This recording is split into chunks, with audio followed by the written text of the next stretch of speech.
In an unforeseen incident, Shernyen was struck on the head by a horse, and in her unconscious state, she envisioned a future far worse than that of a mere beast of burden. It turned out she was an impostor. The true heiress of the Shi family was none other than her arch-nemesis, the ethereal ideal of her fiancé, Shernyen. In her dismal future, she faced a harrowing fate, ultimately succumbing to a tragic demise on a deserted island. If her life were destined to be a tragedy, to be shattered and trampled underfoot, then this time, she would seize the reins of her own destiny. Before others could take action, she resolved to take matters into her own hands. Confronted by her unscrupulous fiancé, Shernyen boldly declared before the cameras, "Although I have never achieved great fame, I have at least shone with a vibrant green that is something of value." Faced with an unscrupulous director, Shernyen swiftly made her escape, stating, "I refuse to listen to your drivel. Some transgressions are unforgivable unless you bow before me." When confronted by the acerbic and domineering CEO's heartfelt confession, Shernyen's words were preemptively interrupted. "I understand you have much to say, but please, allow me to speak first. Shernyen, prior to encountering you, I harbored a disdain for the surname Ji. After meeting you, I discovered that this surname, combined with my own, forms a poetic declaration of love." Chapter 1. A Disney Princess on the Run? Merely a runaway from the village named Tsuehua. In a bustling fast food establishment, a young couple sat across from one another. The man, his expression darkened, coldly remarked, "Just yesterday, you were crying and insisting on accompanying me to the horse ranch. Now, after being kicked in the head, you are wailing to annul our engagement. Shernyen," he continued, "can you refrain from this madness?" Shernyen paused her pretense of weeping, her tear-streaked eyes appearing exceptionally sincere. "To live is to embrace madness. What else is there? Should I issue you a death certificate?" "Shernyen." The man slammed his fist on the table, sending the freshly served 3-layer cheeseburger flying into a pancake-like mess, erasing all traces of his previous elegance and grace. "What is the meaning of this? If you must go mad, do not take it out on the burger. Do you truly believe my wallet is impervious to pain? It costs over 30. Shernyen snatched the burger from his grasp, shaking her head with a pained expression. "Shernyen." The man clenched his fist, his eyes wide with fury, as though he were ready to pounce on her at any moment. Shernyen gazed at the childhood friend she had long admired, beginning to doubt whether she had been blinded by an illusion, for he displayed neither decorum nor restraint and seemed to possess an underlying propensity for violence. With a resigned sigh, she spoke with a hint of exasperation. "Lu Yuchuan, if you find yourself with nothing to do, perhaps you should fill your mind with something worthwhile instead of remaining empty-headed. I have stated countless times that we shall annul our engagement. From this moment on, you shall follow your own path, while I indulge in my slothful existence. Let us part ways amicably, shall we?" Lu Yuchuan appeared decidedly unamused, a smirk curling at his lips as he retorted with a mocking tone. "Huh, Shernyen, do you think I do not know you? A person like you, so shameless, would never truly let go of me. Is this scene merely a prelude to tomorrow's complaint to the old man, claiming I have bullied you, thereby coercing me into marrying you? Your schemes are quite audacious, Shernyen. Do you think I cannot comprehend human speech?" This time, Shernyen was genuinely enraged. She retaliated by smearing the flattened burger across his face. The yellow cheese mixed with red ketchup splattered across Lu Yuchuan's porcelain complexion, creating a spectacle far less captivating than his furious expression. He looked ferocious, as though he were ready to devour her whole. Shernyen grasped a fork from the table, adopting a defensive stance. "If you strike a woman today, it will surely make the news tomorrow. Young Master Lu, please temper your fearsome expression and think twice." Lu Yuchuan wiped the filth from his face, his features twitching in annoyance, and muttered, "Shernyen, I believe you have been addled by that horse," before storming off. Shernyen chose not to retort to his comment, for she indeed felt as if she had been struck senseless. Until yesterday, she had been quite content with her life. She possessed a beautiful visage, a respectable family background, and a dashing, affluent fiancé. She felt like a runaway Disney princess, a remarkable figure complete with a personal soundtrack. It was only after the unexpected blow to her head at the horse ranch that she awakened to the grim reality of her future, realizing she was not a Disney princess on the run, but merely a village girl named Tsuehua. It turned out she was not the heiress of the Shi family. The true heiress was her sworn rival and the object of her fiancé's affection, Shernyen. In her bleak future, after experiencing both the annulment of her engagement and the exposure of her true identity, she transformed into a twisted version of herself, desperately acquiring a myriad of skills, both useful and useless, in a futile attempt to outshine Shernyen. Yet, no matter how hard she tried, she remained nothing more than a vegetable. In the end, not only did she fail to surpass Su Sheng, but she was also captured by Su Sheng's fervent admirers and subjected to 2 years of torment on a deserted island, where scant resources forced her to subsist on foraged greens and mushrooms. However, foraging for mushrooms carries its own risks. One must proceed with caution.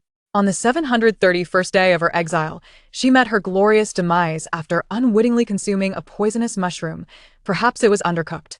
In her final moments, she was still reciting the guide to edible wild mushrooms, filled with resentment and fury. How could she, with her skills, have harvested a toxic mushroom? How could this happen?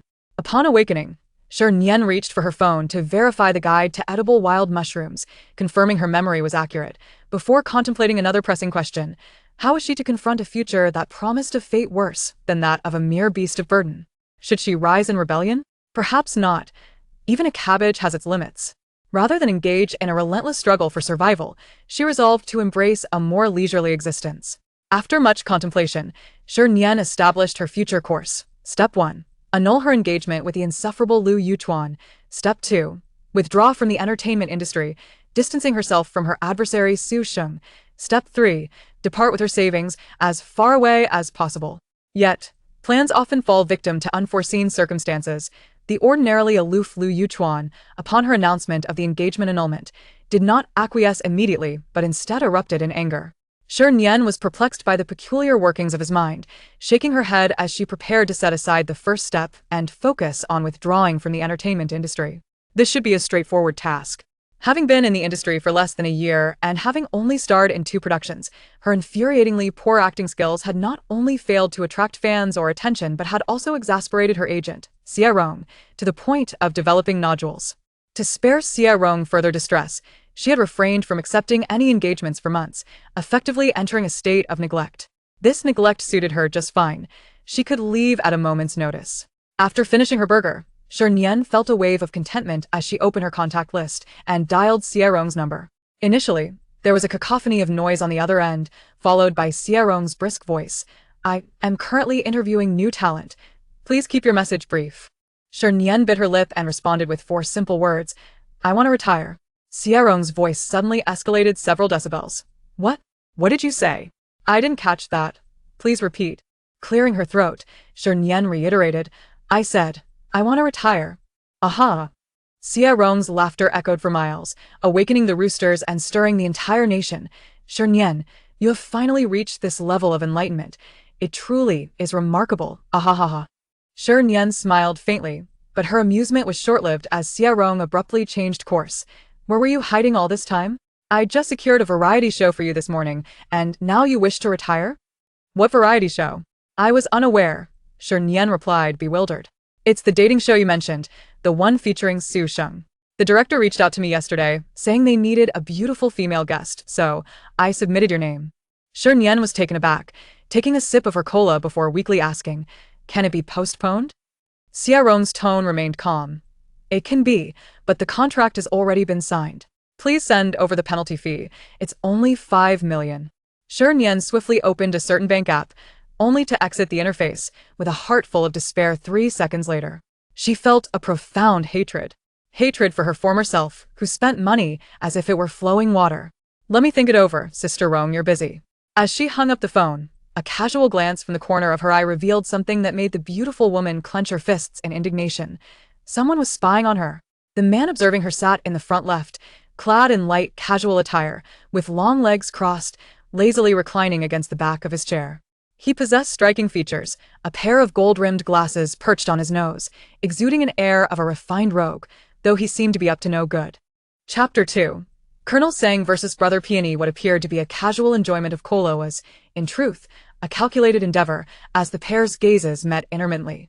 Behind the glimmer of golden lenses, those alluring peach blossom eyes of his constantly darted towards Shernyen's face, a barely perceptible smile gracing his lips.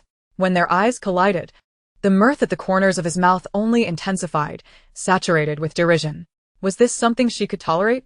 Shernyen's fists clenched, and without hesitation, she took her unfinished cola and settled into the chair opposite him, crossing her legs with an air of defiance, her phoenix-like eyes narrowing, her smile radiating warmth.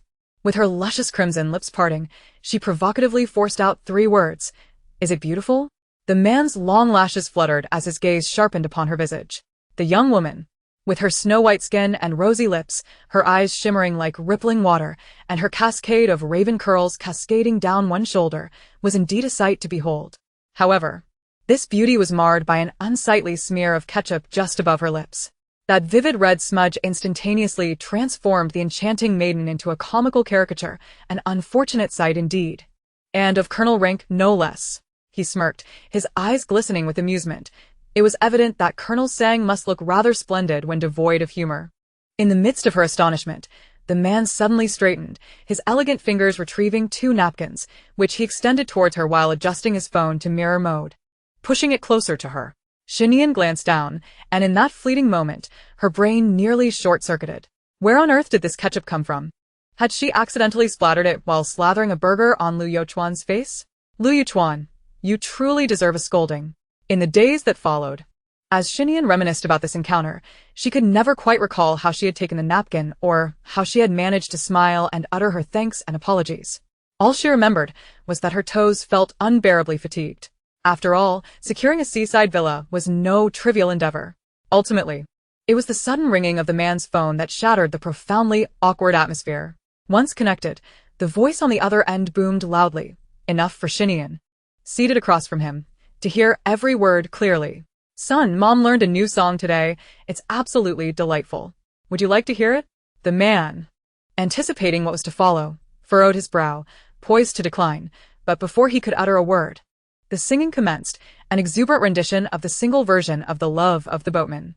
Approaching 30 and still single, the man's mother's distress over her son's perpetual bachelorhood was palpable as she lamented the plight of a lifelong singleton. When the first note escaped, Shi Nian glanced up, and, in an unspoken agreement, their eyes locked for a brief moment. In that instant, she recalled the most sorrowful thoughts of her life and couldn't suppress a snort of laughter. Ha ha ha, Brother Peony, I apologize. I must take my leave first.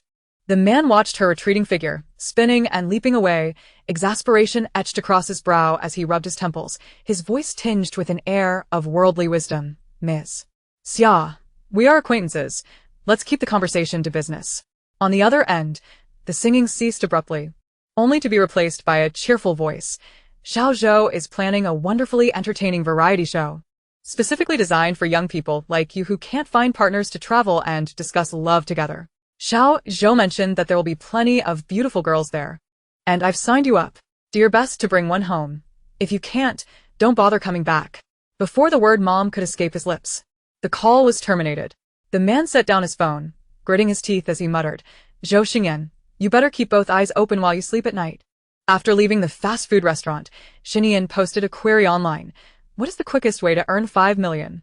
Although her family's wealth could easily cover such a shortfall, the thought of the cattle and horses that made up her family spurred her to seek to create her own fortune through labor. Soon, various netizens chimed in with their suggestions. Blow hard. Huh, just 5 million? Isn't it as simple as having hands? Let me show you my Alipay balance. I'm in debt for 2,800. Sorry to interrupt. Nationally protected waste. The methods to make money are all documented in the criminal code. If you dare, give it a shot. Just remember to split the profits with your brothers. I'm really fierce. Sleep with your head elevated at night. Forget 5 million. 100 million would be no problem. After scrolling through a series of unreliable responses, Shi Nian finally stumbled upon a practical comment. Rich Lady Jiangzhong. Of course. Set up a street stall.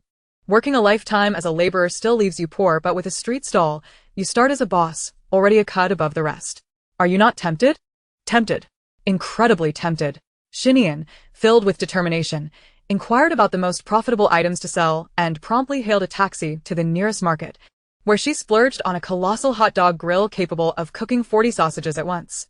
Once her equipment and supplies were ready, she once again took a taxi back to the city center, selecting a high-traffic location to set up her stall. Just as she arranged the 40 sausages in neat rows, she turned around only to witness her fellow vendors fleeing as if summoned by some unseen force. Bewildered, she called out, "Why are you all running?" Before she could receive an answer, the reason became clear. The city management was here. Operating without a permit, fined 500, vehicle temporarily confiscated. Pay the fine and claim it at the city management office. Two uniformed city officials suddenly appeared before Shi Nian, one snapping photos with a phone, while the other expertly filled out a ticket. Shi Nian, momentarily dazed, instinctively grasped the edge of her cart, attempting to reclaim it. The officer issuing the fine, noticing her intent, swiftly grasped the other side of the cart. After two unsuccessful attempts to pull it away, she grew frantic. "Why are you grabbing my cart? It's mine. I bought it to cook hot dogs for myself, not to sell. Let go." The city official pointed at the sizzling 40 sausages, his eyes wide with disbelief. "You plan to eat all of that? What kind of appetite do you have, eating 40 at once?" Taking a stance of righteous indignation, Shi Nian retorted, "What kind of appetite? I have an ostrich's appetite. I could eat 80 without breaking a sweat." The official released his grip, gesturing to her. "Fine. Go ahead and eat. Once you're done, I'll believe you." 15 minutes later, Shi Nian triumphantly slapped the bamboo skewers down before the city official. "Burp. All done. Now can I go?" His expression was complex as he replied, "Go ahead, but remember to pick up some digestive aids on your way back." Shi Nian, brimming with arrogance, scoffed, "Not necessary. Just 40 little sausages." Once she escaped the clutches of the city management, she lowered her haughty head, venting her frustrations as she pulled out her phone to confront the netizen known as Rich Lady Jiangzhong. "Shi Nian, are you sure you aren't trying to swindle me? I swear. I just hit the streets and got caught by the city management. Thank goodness I was clever. Otherwise, I would have lost everything." "Rich Lady Jiangzhong, haha. Did you fall for it? Since I've been drenched in rain, I figured I should tear up others' umbrellas too. Youngster, be more vigilant. Money doesn't come easily." "Shi Nian, I wish you to be fired by your boss, to watch your stocks plummet, to have a failing business, and to be perpetually caught by city management. Never to become a rich lady in this lifetime." Having vented her anger, Shi Nian resigned herself to dialing Xie Rong's number. "Sister Rong, I've thought it through. Let us not pursue that variety show from this morning. Earning money is just too damn hard." Chapter 3. 1 year after debuting, still an amateur 3 days later. The dating show Shi Nian was set to participate in officially announced its premiere, boasting a rather audacious title, This Love You Must Experience. The standard procedures following the announcement of other programs include revealing the guests, promoting their profiles, and amplifying their visibility before airing. The promotional team for Love Talks disseminated cheesy love lines across various platforms, determined to ensure the show's audacious spirit was fully realized. Upon opening a particular social media app, an advertisement graced the screen, two winged figures shooting arrows towards the viewer, and as the love arrow effect faded, the title This Love You Must Experience flashed in vibrant, rainbow hues at the center of the screen, exuding an unabashedly kitschy charm. Upon opening a certain novel reading application, one encounters advertisements interspersed throughout the pages. A disgruntled office worker slams the table and exclaims, "I simply do not understand why some choose to squander their time shipping fictional couples from dramas, yet refuse to watch our program featuring handsome men and beautiful women in romantic pursuits."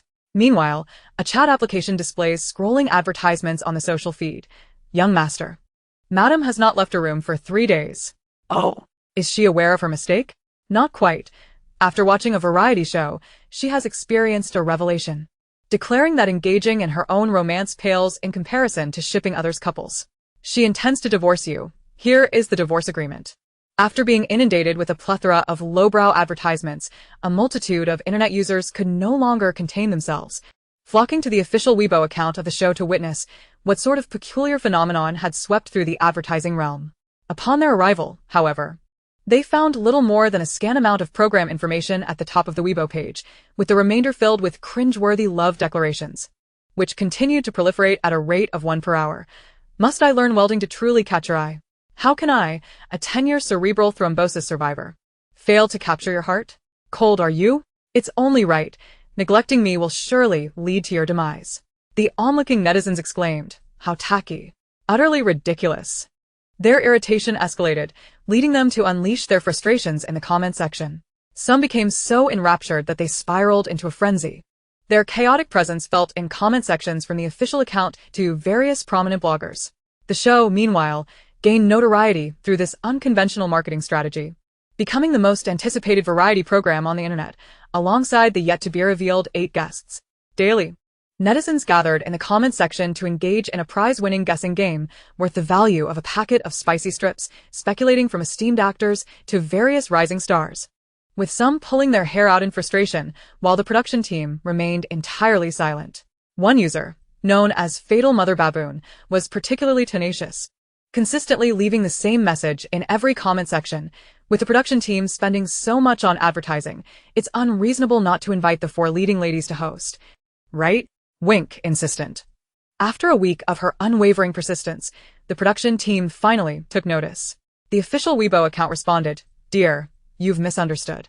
Our director is rather financially constrained, and the advertising funds were borrowed from a brother.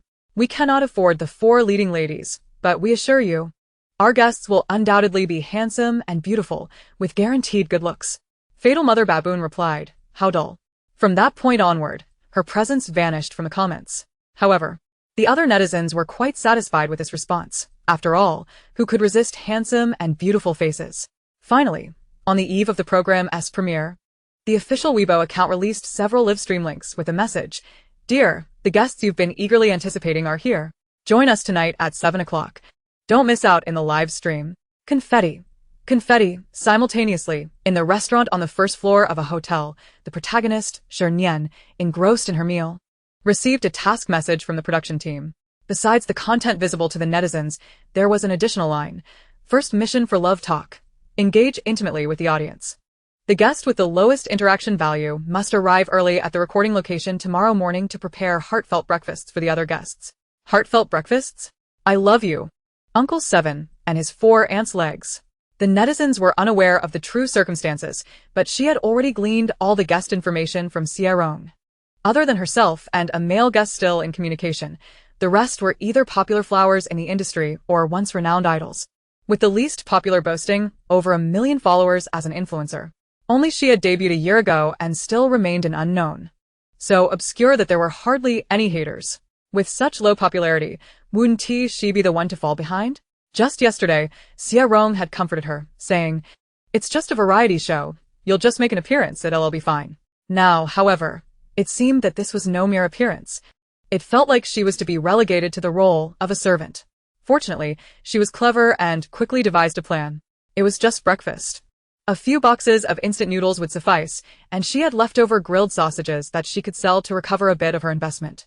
Shernyen praised her own wit, finished her meal, and promptly went to the adjacent supermarket to purchase several containers of instant noodles. Returning to her hotel room at precisely 6:30, her phone screen lit up with a video call invitation from Xiaorong. Shernyen pressed the answer button, casually unwrapped a bag of tomato-flavored chips, and flopped onto the sofa, crunching on the chips while asking, "Sister Rong, what's up?" Xiaorong, taken aback by her disheveled appearance, stammered for a moment before exclaiming, "Shernyen, are you trying to drive me insane? The live stream is about to start. Where's your makeup? Your outfit?" "Sister Rong, I've told you before, as I age, I must reduce my screen time and exercise more. Otherwise, my eyes will suffer." Shernyen shook her newly donned SpongeBob pajamas, her expression earnest. "The clothing on my body. I must have offended the heavens in my past life to encounter a devil like you in this one." Xiaorong shouted in frustration before abruptly ending the video call, her expression one of fury. Shernyen wiped the crumbs from her fingers, glancing at her loose-fitting loungewear, and contemplated for a moment. It seemed inappropriate to appear in such attire during the live stream. If that were the case, she simply wouldn't show her face. At 7 o'clock sharp, netizens, like squirrels in a melon field, hopped from one live stream to another. Frog fun. Sheng Sheng, it's Sheng Sheng's wife. I told you the production team would invite Sheng Sheng. Some naysayers claimed we were just clout chasing, but now they must be eating their words. I have some explosive news. The next live stream features Liu Yuchuan. Wan Xingyu is real. Mom, I'm shipping a true CP. Wan Jiao, darling. You're so adorable. Come give your sister a kiss. Help, An is on a dating variety show. If you want a date, just tell me. We can date without going on the show. It's too formal. Flirt, others' 20s. Fair skin, beauty, long legs, my 20s. Drooling at the screen, I knew. You're so beautiful. Among the chorus of adoration and shipping comments, one live stream stood out with a distinctly refreshing tone. Oh, what on earth? Did I enter the wrong live stream? To the one in front, you didn't enter the wrong one. I've checked it 10 times. And it's confirmed to be the official link. Oh. In the live stream, a user named Pure-Hearted Big Mother Monkey was controlling a character to hack away at the enemy's defensive tower. each swing accompanied by a powerful female voice exclaiming, 80. I have a bold hypothesis. This guest might be a gaming streamer? And what is this gaming streamer showcasing? Her clumsy yet valiant demeanor as she navigates the beginner-esque guide? I suspect the production team has posted the wrong link. A quick inquiry on Weibo will clarify. Amidst the murmurs of skepticism, the defensive tower shattered, and Shernyen finally completed the beginner-esque guide, taking a moment to glance at the comments. No need to inquire with the production team. The link was correct. I am indeed a female guest on Love Talk. Don't ask me who I am. If you inquire, you won't recognize me, and that would hurt my feelings. My gaming skills are lacking? At least you have a discerning eye. Not only am I terrible at gaming, but I also enjoy eating vegetables. That little cabbage of yours looks quite fresh. Why not come over and let me take a bite? The barrage of question marks intensified. Is this sister out of a mental hospital? Feels a bit off. I'm not sure. Let us observe further. A little crazy. She's my type. Haha. After briefly answering a few questions, Shernyen ignored the comments and focused intently on her game. She was playing a wildly popular 5v5 unbalanced tower pushing game, which she had never played before but was quite familiar with, as in her dreams. Her future self had secluded herself for 3 months to practice gaming skills to seize a game endorsement from Su Sheng, nearly wearing her thumbs raw. In the end, her skills had reached an impressive level, yet the endorsement had nothing to do with her at all. At present, the question of representation is of little consequence. What truly matters is the pursuit of the exhilarating experience of tower pushing. Prior to the formal match, Shernyen has modestly infused her account with a touch of currency, ensuring that all requisite heroes and skins are in place. After all, in reality, she indulges herself to the extent of consuming 40 skewers of grilled sausage in one sitting. It would be rather unfathomable not to adorn her gaming avatar with a few exquisite outfits. As she entered the hero selection interface, the affluent player, Shimo, promptly locked in the most expensive hero in the game, Wu Zetian, and confidently declared over the microphone, all the civil and military officials have gathered here. Yet why does no one dare to speak? Where are the generals? The game fell into a brief silence before an uproarious laughter erupted from the player on the 3rd floor, who, upon activating his microphone, laughed uncontrollably as if he were a goose, with its throat squeezed. He, where does this jester come from? You've made me laugh to the point of breathlessness. Ahem. I am here, your majesty. What are your commands? Shernyen, channeling a fervent and impassioned broadcasting tone, responded, select a healer for me. As long as you can protect me from death, I shall ensure your later life is filled with glory and abundance, free from worries of food and garments. The silent player on the 4th floor, upon hearing this, swiftly selected a healer, leaving the 3rd floor player in the live stream to scream, Your Majesty, the 4th floor rogue has stolen my hero. Your Majesty, please impose severe punishment upon the thief. He punctuated his complaint with dramatic sobs and wails. At that moment, the player who had just returned from a disconnection on the 2nd floor chimed in. No healer available, but I have a fatherly figure. Your Majesty, will playing as a fatherly figure ensure you have 3 dishes and a soup? Shernyen replied, Indeed, a bench leg can fill me up 3 meals a day. I love bench leg. The fatherly figure is locked in. The 2nd floor player quickly secured the healer, Bien Quebec. After some contemplation, the 3rd floor player settled for Zhang Fei, a hero capable of providing shields, while the detached 5th floor player quietly chose the marksman, Lu Ban number 7. As the game commenced, Shernyen guided Wu Zetian to the mid lane to clear minions, only to be met with a slap from the opposing mid laner, Xiao Qiao, inciting her fury. How dare they invade the territory of my Tang dynasty? General Zhang, Ida, charge forth for me.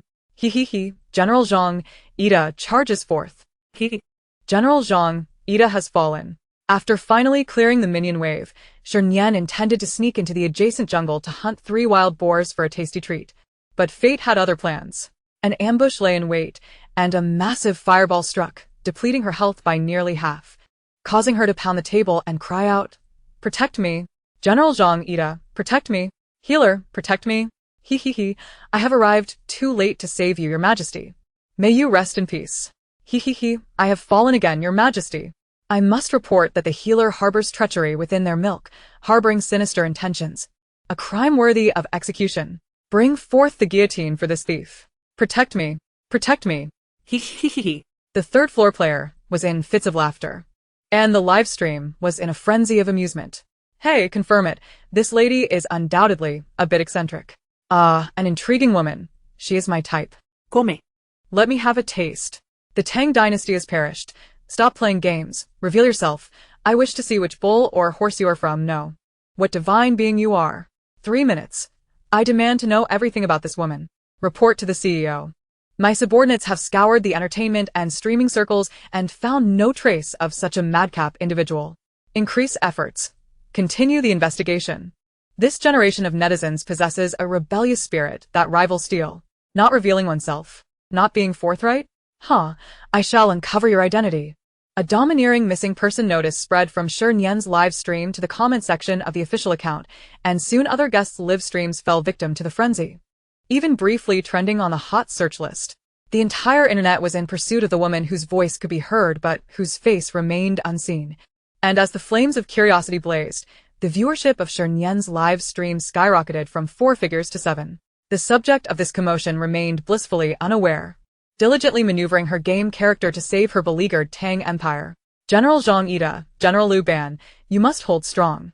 The fate of the Tang dynasty rests upon your shoulders. Your Majesty, the enemy's firepower is too overwhelming. I cannot hold on any longer. I have fallen again. Ultimately, both generals fell before the fountain, the crystal shattered, and the game delivered its cold and unfeeling announcement: defeat. General Liu Ban, filled with indignation, exited the game, muttering 4 words: a bunch of lunatics. Shernyen glanced at the barrage of comments, earnestly advising the viewers, I implore all players to exhibit some gaming ethics. Do not idly use smurf accounts to disrupt the experience for genuine novice players. Upon finishing her statement, she noticed the viewer count above the live stream, and her eyes widened in disbelief. Wow, so many people. Have you all gone mad? What is so fascinating about a game? The comments flooded in. Less talk. Reveal yourself and introduce your identity. Are you too ugly to show your face? Fear not. I have seen all manner of monsters. Feel free to fire at my eyes. Lady, you have 3 seconds. If you do not confess, I shall blow up your live stream. But who is Shernyen? She possesses a rebellious spirit that surpasses all the netizens combined. You want me to reveal myself? I shan't. If you have the ability, come through the network line and confront me. Netizens, damn it, this is infuriating. As tensions escalated, a user named Xia, not lacking money, broke the stalemate. Reveal yourself. Auntie will shower you with gifts. Auntie is not short on cash. Shernyen raised an eyebrow. Really? I don't believe you unless you first send 10 carnivals. No sooner had she spoken than the live stream was inundated with gift effects. 10 carnivals, perfectly aligned, even attracted viewers from other live streams. Chapter 5. Brief and adorable. The viewership of the live stream continued to soar, hinting at a potential surge into 8 figures. The unsung heroes behind the scenes were unfazed by this. Having sent the gifts, they calmly typed, Can we reveal ourselves now? I promise to shower you with gifts afterward. Auntie never lies. Those who enjoy the spectacle do not shy away from spending money. I shall not. Host, you better keep your word. Is Shernyen the type to bow down for money? Indeed she is. To hesitate for even a moment would be to disrespect those 10 carnivals. Auntie, give me 2 minutes to adjust my equipment. I'll be right back. 2 minutes later, the gaming screen vanished, replaced by an exquisitely beautiful face. With skin fair and smooth, features delicately sculpted as if painted, unadorned yet captivating enough to render one unable to look away. Shernyen tucked her hair behind her ear, her lips curling into a smile. Auntie, do you see me now? The barrage of comments erupted. My goodness. A stunning beauty right in front of me. Who is missing? I want to say. I awoke from my deathbed, tearing off my breathing apparatus. What elixir could possibly be more miraculous than this lady's face? Beautiful lady. I have chosen you. Please lay down your shyness and marry me without futile resistance. Beauty, come closer. Beauty, come closer. Lewd. Licking screen. Seeing the live stream devolving into chaos. The user named Xia, not lacking money, panicked. Girl, Auntie has seen enough. Quickly cover your face. Don't let that bunch of old perverts gaze upon you. Continue playing the game. Having finished, she sent a flurry of carnivals, showcasing her wealth. Having received several tens of thousands in gifts, Shernyen felt a twinge of guilt in her already diminished conscience, and before restarting the game, she asked the wealthy user, Annie, do you play games? How about I take you for a couple of rounds? The user replied succinctly, Annie doesn't play, but my son does. Wait, I'll go get him. In a villa in the city, Xia Yingqiu pushed open the door, climbing the stairs while calling out, "Jiyu, hurry out. Your wife is calling you to play games."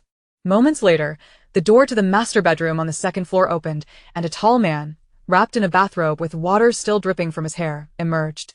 Jiyu frowned deeply, his handsome face etched with a sense of disillusionment.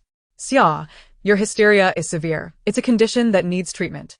Never mind whether I'm sick or not. Quickly get your gaming account and add me as a friend to play." Xia Yingqiu unabashedly thrust her phone into his hands. Jiyu looked down and happened to see a girl leaning close to the camera, her face as radiant as a peach blossom. So close to the screen that he could see the shimmering light in her eyes, bright and clear, as if a dazzling galaxy had slipped into his heart. His heart skipped a beat, and as the screen dimmed, it brightened once more to reveal the gaming interface. Jiyu pressed her lips together, diverting her gaze awkwardly, a faint blush creeping up her ears. Xia Yingqiu, oblivious to this subtle anomaly, continued to urge her anxiously from the side, "Jiyu, are you up to it or not? The young lady is still waiting." Jiyu turned back towards the room, pulling her along. "I'll go borrow a game account from Zhou Xingyan." "You don't even have a game account? TSK, no wonder you can't find a partner. Who would want to date a dullard with no flair?" Xia Yingqiu rambled as she busily scrolled through a live stream, stationed at the doorway of the room. "I'm telling you, you absolutely must participate in little Zhou's program. I've even picked out the hand-holding guest for you. This pure-hearted big monkey, beautiful and charming. A perfect match for you." Jiyu paused her finger on the screen, slightly raising an eyebrow as she glanced towards the door, softly retorting, "Don't you find that moniker a bit jarring?" Xia Yingqiu clicked her tongue. "True, let me ask her name." "No need to ask, I already know it." Jiyu opened the freshly downloaded game, a smile curling at the corners of her mouth, her peach blossom eyes twinkling with warmth as she mused. "Eating hamburgers can make you look like Zwa with ketchup all over your face."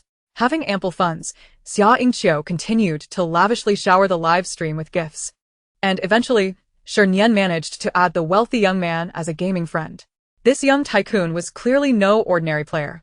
His avatar depicted a plump auntie picking her nose, with the username 58-year-old divorced with child, a noble account level of 10, and a rank of eternal diamond. Such style and taste indeed confirmed he was the true offspring of a wealthy family, no delusion whatsoever. Shernyen rubbed her hands together, inviting the divorced father into the room to commence the match. This time, she abandoned her usual arrogant demeanor, transforming into a dutiful servant, vividly illustrating what it meant to be a considerate little steward to a domineering young master. "Young master, why don't you play as the marksman this round? I'll take on the healer role and protect you closely, ensuring you don't die, even once."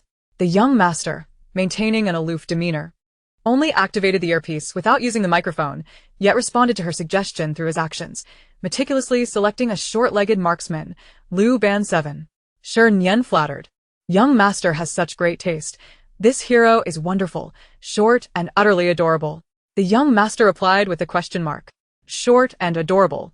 A perfect match for my healer." Still, he did not activate the microphone, but a teammate could no longer contain themselves. Some women have no self-respect.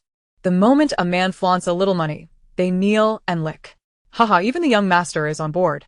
The player on the 5th floor, controlling the character Lanling Wang, took to the mic to deliver a sharp satire on Shernyen's sycophantic behavior. Unperturbed, Shernyen laughed. "So you're just a straightforward person? Spewing nonsense without a thought? Calling him young master makes me lose my dignity. Then when you see your boss at work, don't be polite. Just splash a glass of water on his head and tell him, I'm a self-respecting person, and I would never bow to a couple of stinky coins. You know, during an office argument last time, I actually splashed coffee on my boss's face." The thrill of trampling on capital felt so exhilarating. But then again, the experience of being broke and sleeping under a bridge was equally thrilling, so don't follow my example. To be fair, the wealthy Aunt Truly is a tycoon, throwing down hundreds of thousands. The streamer is being modest. If it were me, I'd just call him hubby outright. Sisters in front, don't act impulsively. Based on my 20-plus years of experience in judging people, this little tycoon definitely has issues. We shouldn't consider such a husband. As the game commenced, Shernyen purchased a support gem and set off down the development lane in her baby stroller, while the young master seemed lost, circling the fountain several times without finding his way, until Shernyen urged him, "Young master, come on. The first wave of minions is about to reach the tower." The young master, donned in a video game skin, finally approached with a disoriented gait. just as the two short-legged heroes arrived near the river. Four burly opponents sprang from the bushes like mad dogs, unleashing a barrage of abilities that flattened them to the ground.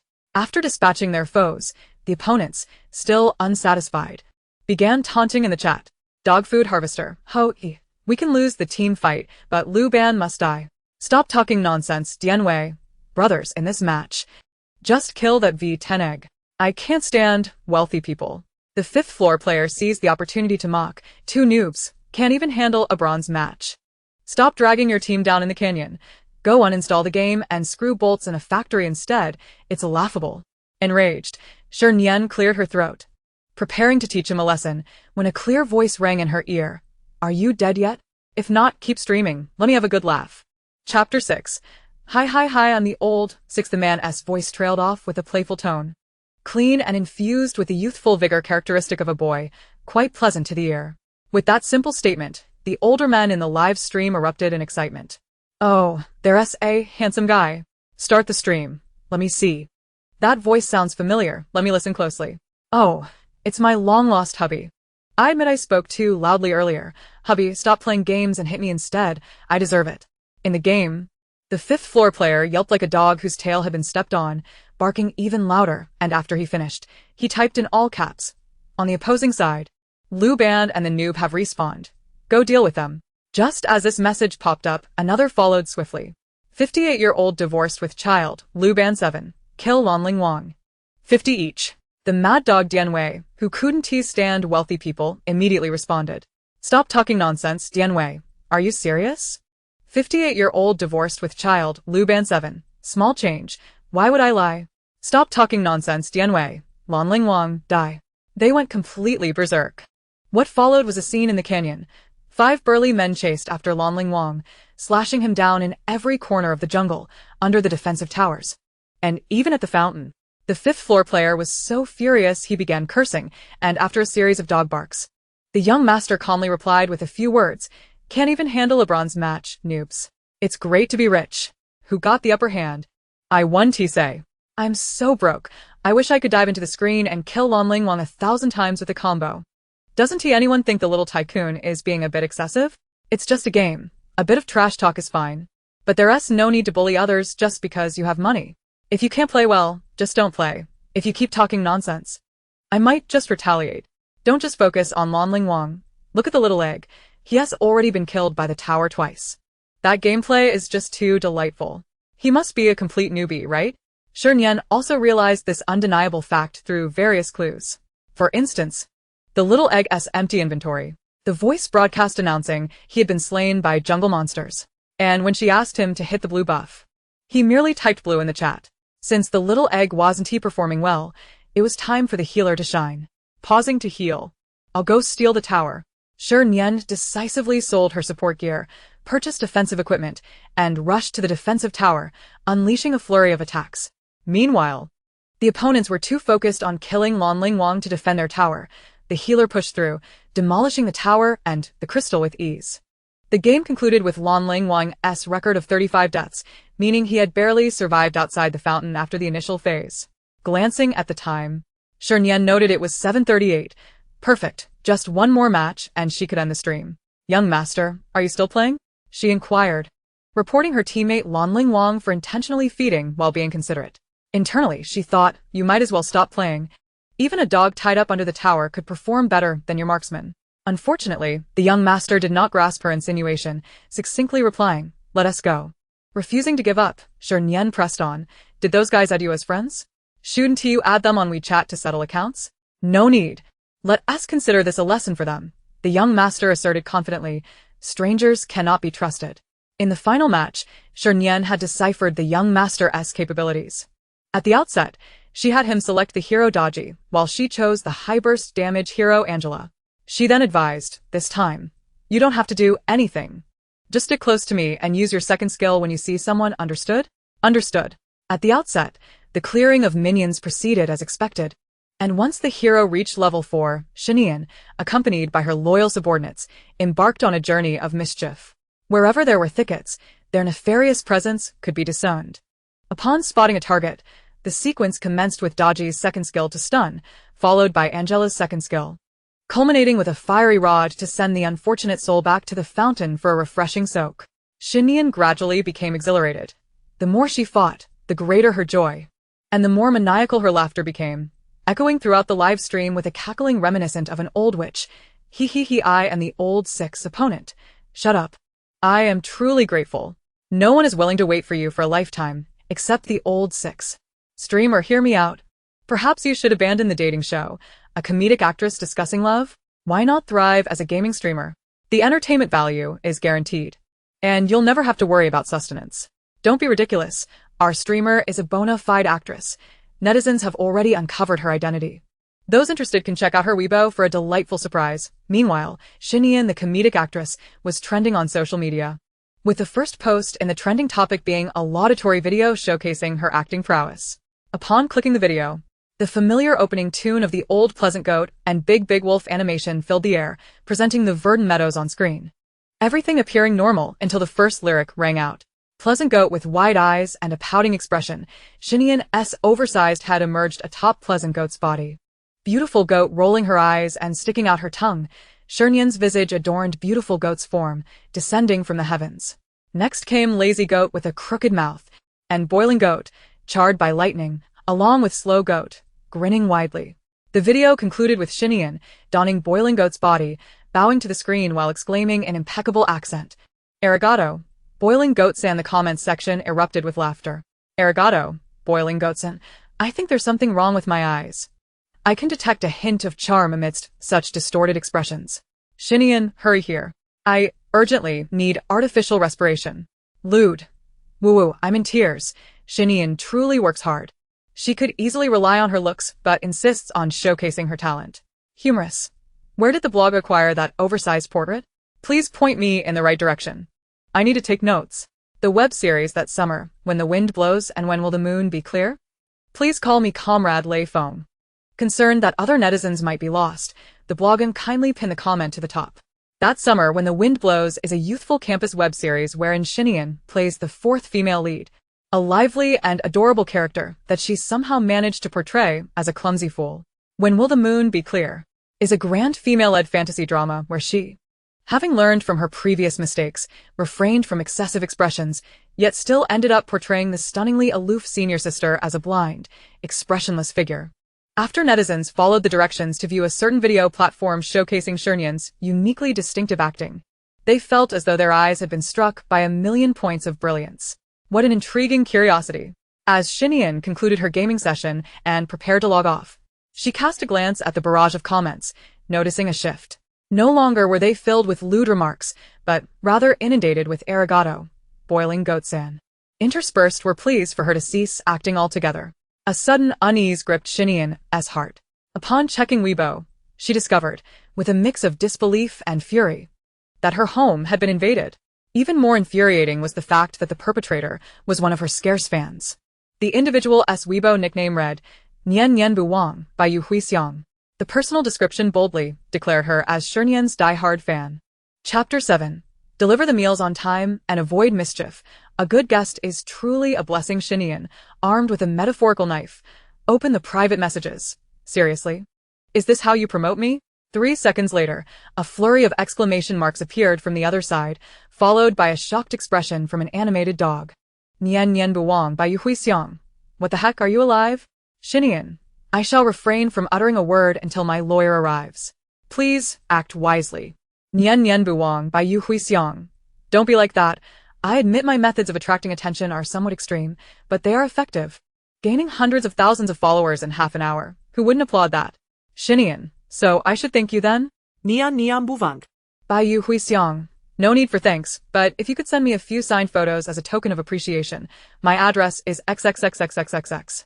Realizing the audacity of this character, Shi Nian understood that he was the type to take every opportunity and run with it.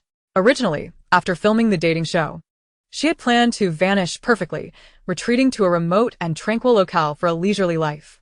However, with this impudent monkey causing a ruckus, her dream of anonymity seemed destined to shatter. The thought of possibly being approached by fans while shopping, enthusiastically exclaiming, "Oh, is that Shi Nian?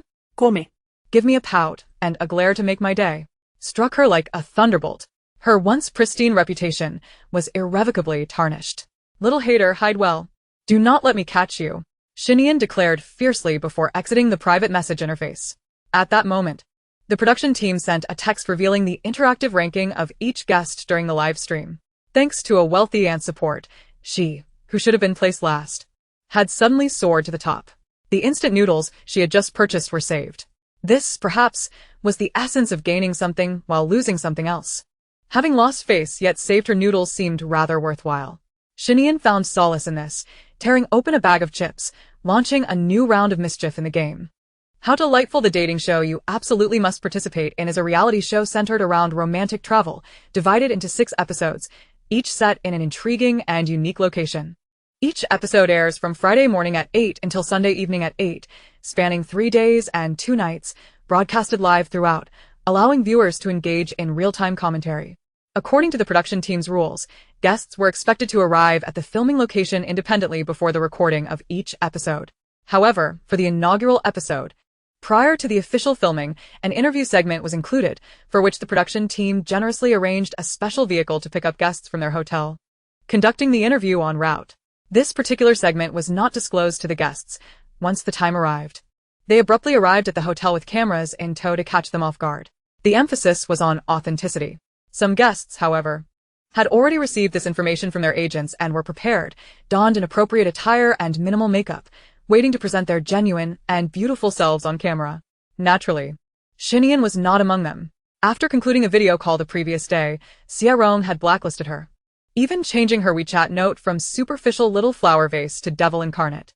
Thus, when the production team staff knocked on her hotel room door, an oblivious Shernyen was clad in SpongeBob pajamas, indulging in instant noodles adorned with double portions of sausage and fiery chili oil, sweating profusely from her meal. Her swollen lips were more alluring than freshly baked sausages doused in chili. As the door swung open, 3 bewildered faces stared back at her. Regaining her composure from the brief shock, Shernyen glanced at the sweet-faced interview girl at the door and the bespectacled man with the camera, exclaiming, "What is this? A sneak attack? Are you incapable of playing fair?" Before the door even opened, the interview girl had already begun the live stream, and in no time, hundreds of thousands of curious viewers had gathered to witness the spectacle. Shernyen did not disappoint the audience, her very first words prompting a flood of laughter in the comments. "Ha ha, look at how terrified the child is. She almost overturned her bowl of noodles. The production team is truly wicked. Next time, if you want to film, just catch me in the shower. That would be far more entertaining. Lewd, you seem to be living well, adding 2 sausages to your noodles. Unlike me, who stretches 1 bowl of noodles into 3 meals, merely adding hot water to the seasoning packet for a soupy concoction. Eating instant noodles this early? Isn't that a bit too heavy? I, on the other hand, am quite health conscious. My breakfast usually consists of snail rice noodles with double the pickled bamboo shoots paired with ice soda." Of course, amidst the humorous banter, there were also discordant voices. Am I the only one who thinks the sister is quite pretentious? The neighbors have all mentioned that there will be guests preparing breakfast, yet she is here indulging in instant noodles. Is this a sign of disdain for others, or is she attempting to cultivate a persona of a food enthusiast? Come on, brother, don't be absurd. With her astonishingly poor acting skills, do you really believe she can establish any respectable persona? In this day and age, even the most mediocre talents can emerge to cash in. She lacks both skill and character. Aside from her somewhat attractive appearance, what else does she have to offer? Listen, are you speaking sensibly? If you think she is so beautiful, why don't you go and get a face like hers? The lively barrage of comments could not save the interview girl. Her smile faltered for a moment as she took a step back, tentatively asking, "If you're not comfortable, perhaps you could return to your room to tidy up? I could knock again in 5 minutes." Shernyen raised an eyebrow. "What is this?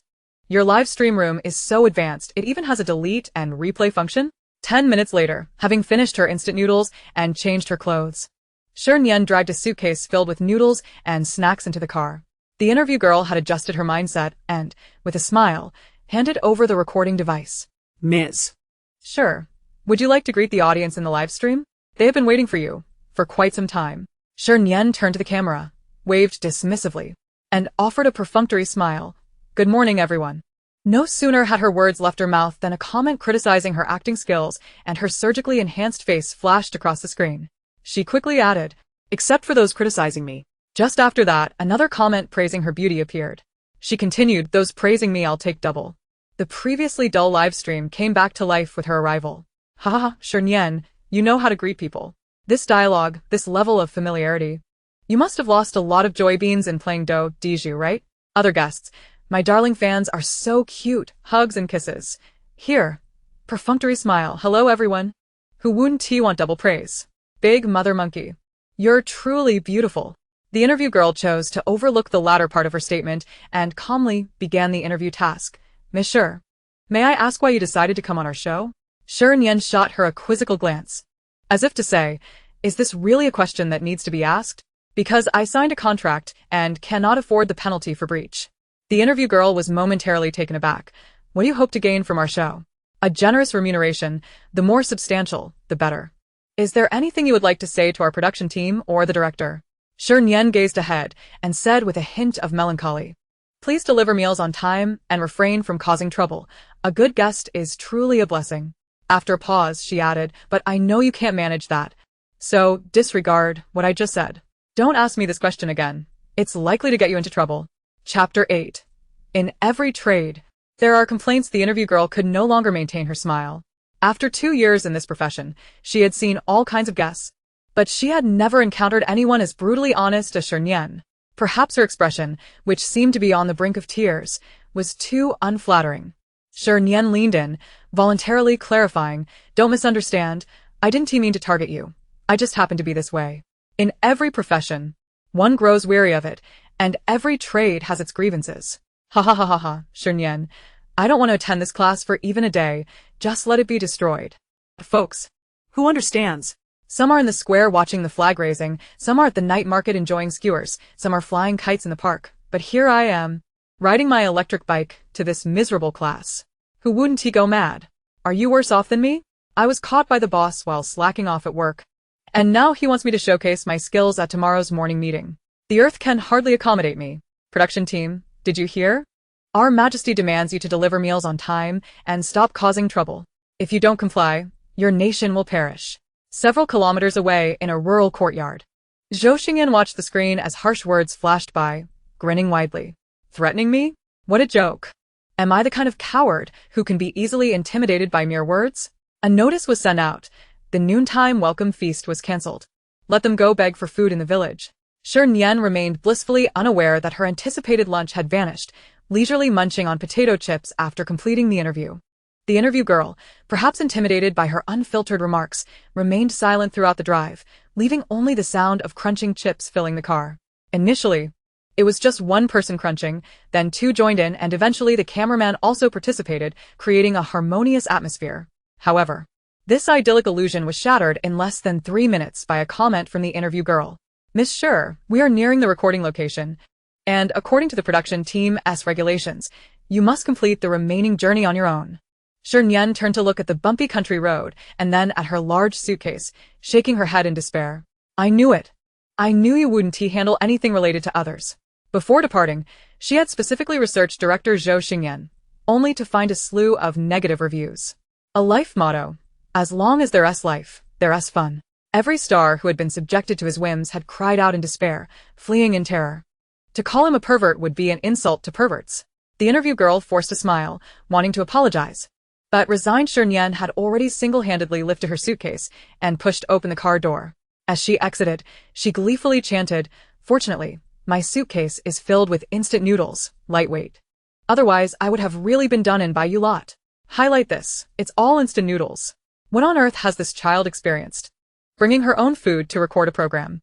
Your Majesty, we're filming a dating show, meant for you to discuss love, not for wilderness survival. Bringing a whole suitcase of instant noodles is indeed unnecessary. It proves that bringing instant noodles is essential. You may not know this, but this morning, Song Shinyo, who was supposed to prepare breakfast for the other guests, fell ill and is still lying in bed. Does that mean my Shernyen will go hungry? No way. My Shernyen is a reincarnation of a starving ghost. If he doesn't eat on time, he'll turn into a raging beast. The furious beast over there. Did you enter the wrong live stream? This is the domain of the big mother monkey. Your Shernyen isn't here. I didn't enter the wrong one. I'm watching the big mother monkey on my phone and on my tablet and Shernyen on my computer. ensuring a fair distribution. Is there a problem? At the village entrance, Shernyen strode forward with her suitcase, exuding confidence. The recording location for this episode is a rural courtyard in the outskirts of S City, and it is currently springtime, with all things reviving. The country road leading to the courtyard is adorned with blooming flowers and shaded by lush trees, creating a truly delightful scenery. Of course, it would be even more pleasant if there were no disturbances. Nian Nian, is that really you? Yesterday, the fans in the livestream said you were also a guest on Love Talk, and I didn't believe it, but here you are. Dressed in a white dress and high heels, looking as if a fairy had descended from the heavens, Su Sheng waved at her from the roadside. Her face beaming with enthusiasm, akin to a market vendor enticing customers. Shernyen also waved back, feigning humility. Alas, what can I do? The director has an eye for beauty and only prefers attractive guests. I am but a humble soul, possessing nothing but a pretty face. For a fleeting moment, the smile on Su Sheng's face faltered, as Shernyen's words brought back some unpleasant memories. 3 years ago, during the S University Beauty Contest, both Shi and Shernyen were popular candidates for the title. In the final voting round, Shernyen was expected to win. However, at that time, Su Sheng had just signed with an agency, which had discreetly manipulated the votes to ensure she emerged victorious, subsequently launching her career as the lead in a youth campus drama and pairing her with the male lead, Lu Yuchuan. With her innocent appearance and the title of the beautiful academic, she shot to fame, effectively reaping the benefits of being the university's flower. Although only a few were aware of the manipulation behind the beauty title, and even though Su Sheng understood that Shernyen's self-admiration was not meant to insult her, her face still paled slightly. After a moment, she forced a composed smile and greeted, Nian Nian, you remain as humorous as ever. Time Nian cast a vague glance at her, shrugging his shoulders. There's nothing to be done. Fools are abundant on the road of life, and humor is indispensable.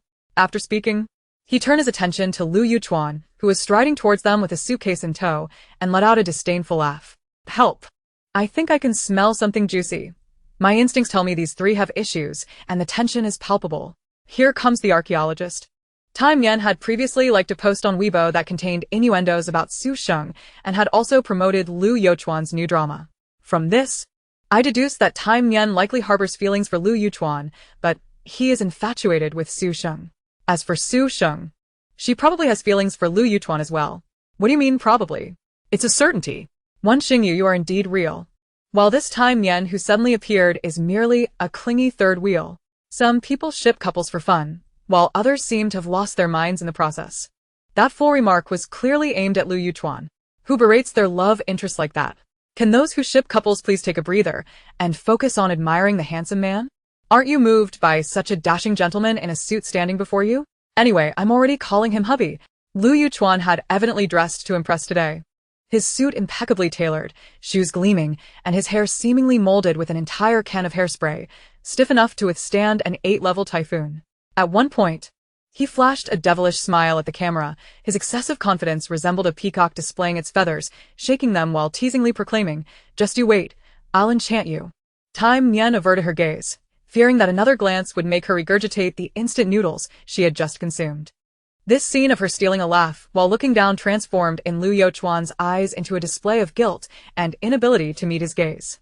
A cold smile crept upon his lips as he thought, the deceitful woman claims she wants to call off the engagement. Yet here she is chasing after a dating show. Next, she will likely resort to various tricks to hinder my relationship with Su Sheng. I'm utterly weary of such lowly tactics. With this thought, Lu Yuchuan shot Time Nian a cold glare, his disdain blatantly evident. Time Nian met his gaze, her eyes wide. Outdoing him in this silent contest of eyes, she had never lost in this regard. Realizing he was at a disadvantage, Lu Yuchuan snorted dismissively and walked straight towards the beaming Su Sheng by the roadside, his voice soft as water. Long time no see, Sheng Sheng. You look more beautiful than ever. Su Sheng covered her mouth, giggling. It's been a while. Yuchuan is still so good at making girls happy. The handsome man and beautiful woman exchanged smiles beneath the blossoming trees, a gentle breeze rustling the petals that occasionally drifted down, filling the air with an almost ethereal charm. Watching this scene, Time Nian felt her blood boiling, as if it were about to burst forth. No! This wretched situation must be rectified today. Having determined her next course of action, Time Nian decisively set down her luggage and dashed towards the two lovebirds at a sprinting pace. only to abruptly lift her leg and deliver a swift kick towards Lu Yuchuan, sending him crashing into the nearby flowering crabapple tree.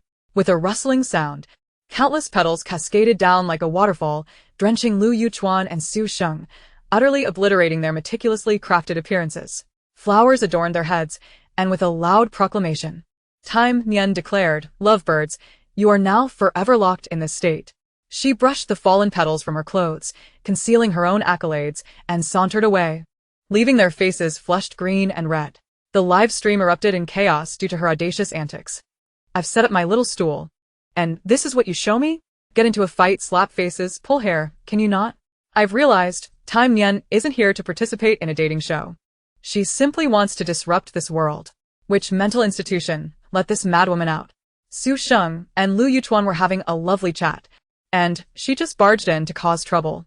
"Clarify what you mean by trouble." "Our big mama monkey just had an itch and kicked a tree to scratch it. What's wrong with that? Our big mama monkey wishes you both a lifetime of love. If you don't thank her, how can you insult her? This time it's forgiven, but next time, heaven help you." Thanks to the previous day's live stream and an ardent hater, Time Nian was no longer an unknown entity. She had garnered a fanbase that affectionately referred to themselves as monkeys and descendants. Though small in number, they were fiercely loyal, adept at causing chaos and relishing in mischief, possessing a mental state as healthy as their idols. Lu Yuchuan's fans, clingy third wheel, stay away from my brother, just the sight of you disgusts me. Monkeys and descendants. Wow, so our big mama monkey has the power to make people pregnant? Big mama monkey, come cuddle with me. I also want to bear your babies. Su Sheng's fans. How dare an ugly creature try to provoke our campus beauty? Who gave you the audacity? Monkeys and descendants. Sorry for polluting your eyesight. If it's too much, shall I help you remove your eyeballs? Innocent, shy, extending claws, outraged passersby. I reviewed Time Nian's 2 dramas yesterday. It was terrifying. My eyes are going blind. Monkeys and descendants. So sorry for scaring you. If you have time, you can visit the hospital. And Time Nian will reimburse the medical expenses. At the end of a small road, in a quaint farmhouse courtyard, 3 guests who had arrived early for the recording sat in the living room, staring at each other in silence. Suddenly, a stomach growled, breaking the stillness. The famished Zhou Shiyuan awkwardly scratched his face, stood up, and said to the other 2, I'll go see if there's any breakfast. And check for the other guests while I'm at it. Just as he stepped outside, he spotted a spirited girl dressed in black and white casual attire, her high ponytail swaying as she approached. Zhou Shiyuan's eyes lit up, and he rushed over, snatching the suitcase's handle from Time Nian's hand, enthusiastically greeting her. "My breakfast." "You've finally arrived." "My breakfast?" Time Nian looked up in confusion, her gaze meeting a bright smile, with lychee-like eyes and dimples, radiating both sweetness and fierceness. Wasn't this child star Zhou Shiyuan? Having debuted at 3, he had almost monopolized the childhood roles of all male leads in dramas, and at just 20, he was already a well-respected senior in the entertainment industry.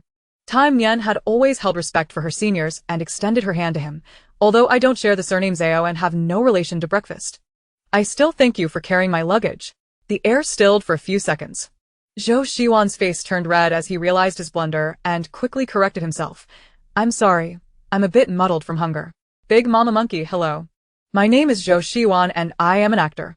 Time Nian withdrew her right hand, smiling. Hello, Teacher Zhou. My name is Time Nian, a viewer who grew up watching your performances. My favorite movie is Neza Conquers the Dragon King, which you starred in. Regarding that film, I've always had a question. Would you mind answering?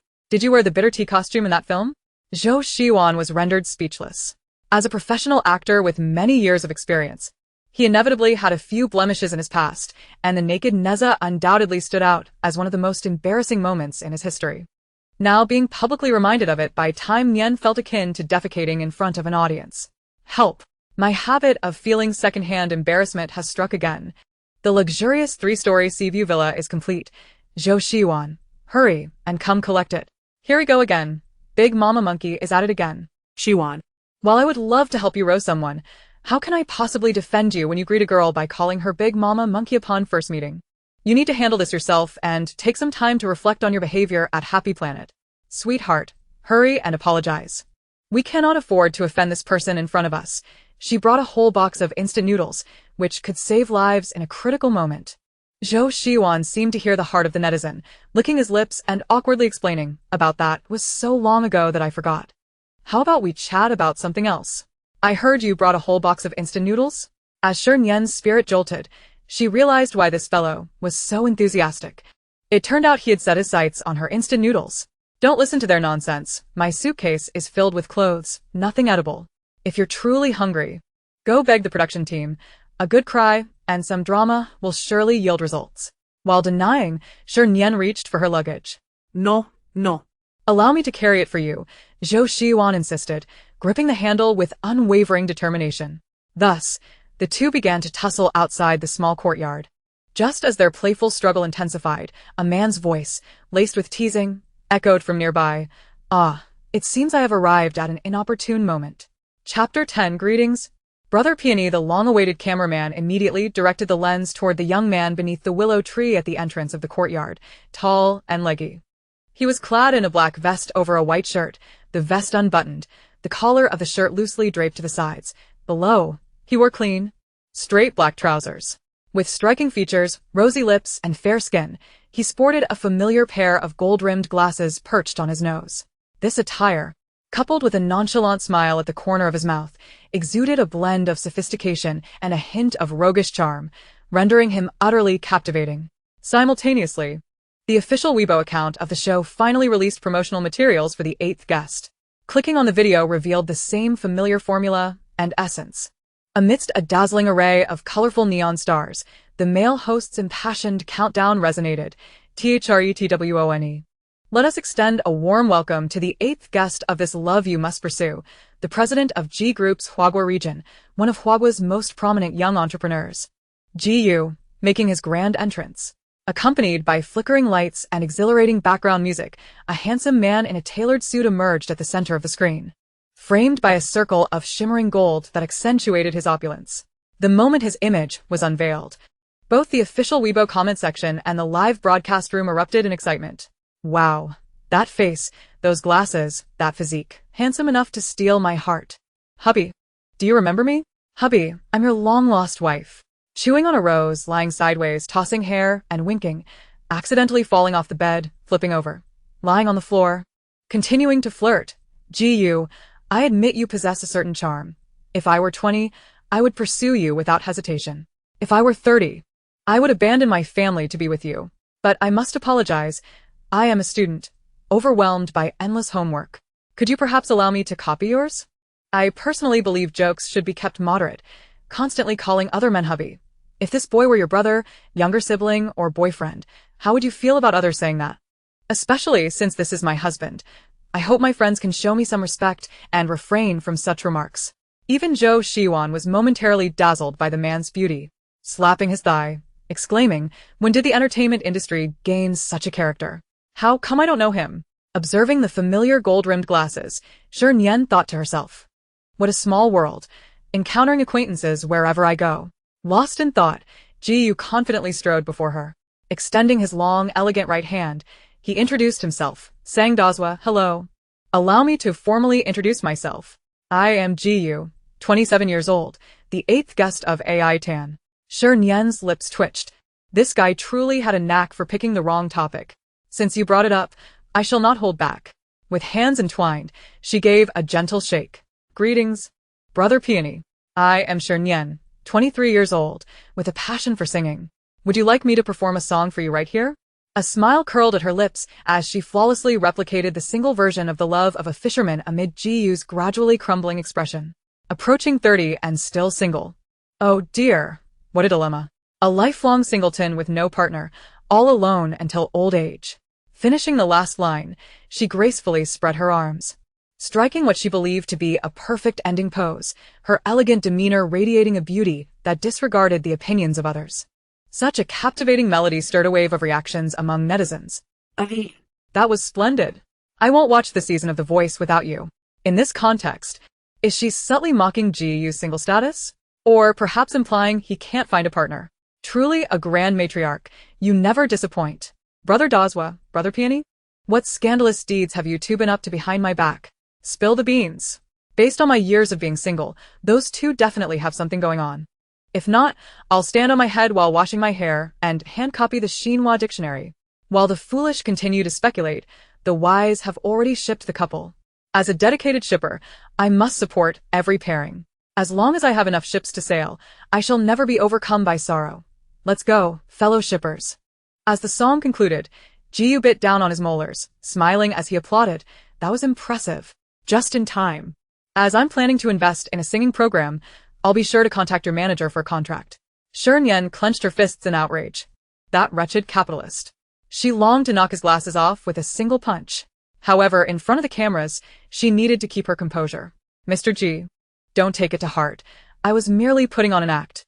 The tone-deaf version of me is the real me. So there's no need for a music program. Since you arrived so early, I assume you haven't eaten yet? I have instant noodles in my suitcase. Would you care for a pack? Left standing aside, Zhou Xiuan exclaimed, didn't you say your suitcase was filled with clothes? Shernyen turned and retorted, I confess. My suitcase is not an ordinary one. It possesses magic, altering its contents based on the owner's mood. Just now, when you called me Grand Matriarch, it grew displeased and made the noodles disappear. But upon your arrival, it cheered up and returned the noodles. Do you understand my explanation? Zhou Xiuan replied, such a reasonable explanation. If he had any sense, he might just believe it. Nevertheless, ultimately, he was at fault, and an apology is indeed warranted. Sister Nian, I'm sorry. It's all my fans' fault for constantly calling you Grand Matriarch and misleading people. I will reprimand them. Please don't be angry. The barrage of comments flooded with question marks. Zhou Xiuan, are you biting the hand that feeds you? My back hurts. My spine can't take it. Zhou Xiuan, you can carry this blame yourself, throws hands up, hugs head, and escapes. Hands on hips. Laughing maniacally, just because others aren't angry, does that mean you can treat them like fools? Shernyen, don't give him any noodles. Let this ungrateful brat starve. In the end, Shernyen could not withstand the relentless persistence of someone. With a grand gesture, she proclaimed, what's a mere pack of instant noodles? Allow me to treat. Upon looking up, she noticed two other individuals in the courtyard watching her with gleaming eyes. The female guest on the left, Jiang Wanjiao, a former girl group member, had a round face and sweet features, making her quite endearing. The male guest on the right, Shi Nian, an original singer-songwriter, had a refined appearance and elegant demeanor, renowned for his impressive creativity within the industry. Having worked tirelessly all morning, both were famished and, upon hearing that Shernyen had instant noodles, felt a surge of excitement. Though they hesitated to voice their desires, their eyes fixed on her as if to silently plead. Take me along. Shernyen clicked her tongue and waved her hand. You both should join as well. The more, the merrier. At that moment, the sound of luggage being dragged came rushing from behind. Chapter 11. A touch of politeness, but not too much turning to the sound. She saw Lu Yuchuan and Su Sheng arriving after tidying themselves up. Both wore expressions darker than thunderclouds, their gazes directed at Shernyen as sharp as knives. If looks could kill, she would have been reduced to thin slices of beef ready to be cooked. Alas, life is not easy, sighed the beautiful woman. The two individuals, who had clearly exchanged glances and shared tender affections during their school days, ventured into the entertainment industry, where their chemistry was further sensationalized by fervent public speculation. Had it not been for the disapproval of the patriarch of the Lu family, one might ponder if they would have even welcomed a child into the world. She, possessing a kind heart, proactively endeavored to assist them in achieving a happy union, only to be met with disdainful glares and utter disappointment to her hopeful spirit. Well, it matters not. Let them be as they wish. Shernyen grasped the handle of her suitcase and strode purposefully into the courtyard, contemplating boiling water for instant noodles. Just 4 boxes. First come, first served. Before she could complete her thought, a figure darted past her, moving with such swiftness that his long legs seemed to blur. A gentle breeze carried the urgent voice of Zhou Xiuan. Sister Nian, allow me to handle the water. You should rest in the living room. Shernyen thought to herself. She had no intention of laboring after all. Who becomes addicted to the role of a servant? Another figure whisked by, snatching the suitcase filled with her essential supplies. Jiyu turned back, arching an eyebrow at her. Aren't you coming in? 10 minutes later, all 7 guests had gathered in the living room. Silence reigned, punctuated only by the slurping sounds of instant noodles, occasionally interrupted by the crunch of potato chips. Perhaps sensing the impropriety of indulging alone, Shernyen extended the nearly empty bag of chips towards Lu Yuchuan and Su Sheng, who sat across from her, eyes wide in mutual silence. Would you care for some chips? Cucumber flavor, absolutely delectable. Without waiting for their response, she swayed and reclaimed the chips, adding, but I suspect you wouldn't partake. Junk food is detrimental to one's health. Let me bear this burden alone. The expressions of both men darkened further, rivaling the color of a burnt pot bottom. The comments on the screen erupted in a frenzy. Shernyen exhibits a hint of politeness, but it's hardly substantial. Why not just sit atop the two of them and eat, making them furious? On a side note, is there truly someone who enjoys cucumber-flavored chips? I found them rather repulsive. One bite nearly made me gag. No cucumber-flavored chips? That is perfectly normal. After all, everyone is in a continuous cycle of meeting and parting in search of like-minded souls. Wishing you well in your future endeavors, devoid of taste. Unrefined admirers brought forth by an uncouth master, mistaking rudeness for authenticity. It's no wonder they remain unrecognized even by their own mothers. Crazy woman. Keep your distance from our Lu Shuai and Sheng Sheng. We'd rather starve than consume your food. May you live your life with your trashy snacks. As Shernyen finished off the bag of chips, the guest tasked with preparing breakfast, Song Xinyo, finally arrived in splendid attire, apologizing. I'm terribly sorry. I felt unwell and couldn't prepare breakfast on time. I hope none of you are upset? The reasoning was flawless. Yet her radiant complexion and robust demeanor belied any notion of illness. Everyone, being perceptive, felt a swell of resentment, having endured hunger all morning, enough to resurrect 10 malevolent spirits. No one replied, leading to a moment of awkwardness. Fortunately, Song Xinyo possessed an inner resilience. With a smile, she approached Jiyu, who was languidly stirring his noodles. Brother, could you assist me with my luggage at the door? I am utterly drained. Jiyu, seemingly oblivious, continued to stir until she called him again, and finally lifted his head, appearing as if just awakened. Were you calling for me? Song Xinyo nodded, about to repeat her request when he furrowed his brow and remarked, I'm sorry, you must have mistaken me. I have no sister like you. At that moment, Shernyen, passing by while taking out the trash, couldn't he help but burst into laughter, summing it up with, Brother Peony, there's a reason you can't find a partner.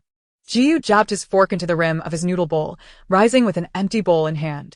As he brushed past Shernyen, his gaze lowered. Yet his charming eyes sparkled with mischief, likewise. Abandoned in the moment, Song Xinyo's smile faltered briefly before she forced a brighter one and turned to Lu Yuchuan. Teacher Lu, could you lend me a hand? Of course, Lu Yuchuan responded graciously, standing with gentlemanly poise. Su Sheng glanced at the beaming Song Xinyo and stood as well. Let us go together. With breakfast concluded, the next order of business was selecting rooms. 4 double rooms awaited, and each guest could choose based on their rankings from the previous day's live interaction, regardless of gender. Thus, mixed gender arrangements were permissible. Upon the announcement of the selection rules, netizens exclaimed in astonishment. Astonishing. Has the dating show reached the point of sharing a bed? Will future episodes require a fee? Where's the VIP access? I have money to spare. Wow, starting off with such boldness? By the end of the show, will there be 3 children to account for? Lu Yuchuan and Su Sheng, no need to be shy, just share a room. Tomorrow, I want to see you both emerge cradling little Sheng Sheng or little Lu. As someone of a certain age, this level of intimacy is a bit hard to digest. How about this? Send me the address, so I can check if the beds are sturdy enough. Hey, you just threw your abacus beads at my face. Though they played and joked, the guests instinctively divided into gendered groups for the room selection. To quote Shernyen, we are dating show participants, not filming an adult film. If that is what you seek, please open your browser and type in www.xxx.com for a plethora of choices. In the end, Shernyen shared a room with the sweet Jiangwan Xiao, while Su Sheng roomed with Song Xinyo. Among the men, Jiyu and Zhou Xiwan shared a room, and Lu Yuchuan paired with Shernyen. After quickly arranging their belongings, they delved into the main event, grouping for tasks. To facilitate the groupings, considering their unfamiliarity, the production team had previously notified the 4 male guests to prepare a gift, corresponding to which colored cards and hints were provided. The female guests would choose a card based on the hints and their preferences, forming pairs with the male guests who presented the gifts. The selection order followed the live rankings. Shernyen, uninterested in such flamboyant procedures, casually reached for a black card, declaring, "This one will do." Staff member, dear, aren't you going to inquire about the hint? Shernyen slumped onto the sofa, not even lifting her head. What use is it? Will it exempt me from the task or allow for a stainless steel basin? Chapter 12. This gift was splendid. Perhaps refrain from gifting again. The second to choose was Su Sheng. 3 cards remained on the table. White, red, and gray. In contrast, she was far more cautious, asking for the hint before making her selection. Dear, the white hint signifies romance, the red hints at music, and the green denotes luxury. Please choose according to your preference. What does the black hint entail? Shernyen couldn't resist asking. The staff turned, displaying a wide smile. Dear, the black hint is practical. What a loss. Shernyen slammed her thigh in exasperation, vowing to be more discerning in the future. Su Sheng pondered for a moment before choosing the white card. The third to choose was Jiang Wanxiao, who confidently selected the red card representing music. Song Xinyo had no choice. The green card was automatically assigned to her. Yet her beaming expression suggested she was quite pleased with the outcome. Once the female guests had made their selections, the male guests returned to the living room with their gifts. Upon entering, Jiyu spotted Shernyen holding the gleaming black card and furrowed his brow, displaying a perplexed expression. One cannot, or rather should not, change so swiftly, can they? Zhou Xingyan, watching from the sidelines, clearly discerned the expression on his face. The man, idly chewing on a lollipop, shifted his legs into a crossed position and chuckled with glee. Jiyu, look at you today. When it came time to unveil the gifts, the first to present was one representing the black card. Before the formal reveal, the production team stirred the pot by inquiring which male guest Shernyen was most eager to receive a gift from. Shernyen furrowed her brow, exasperated. The cards have already been chosen. Why bring this up now? Are you trying to make me offend someone? Zhou Xingyan, brandishing a megaphone, laughed heartily. Darling, the show requires your cooperation. Very well, you've pushed me into a corner.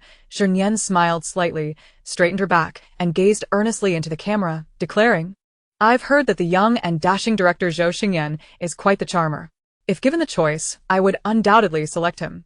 So, Director Zhou, would you be interested in joining us as our 9th guest? The courtyard fell silent, while the barrage of comments erupted like a festive celebration online. Here we go again. The Grand Monkey is at it once more. After targeting the guests, now he's setting his sights on the director. Well done, Grand Monkey.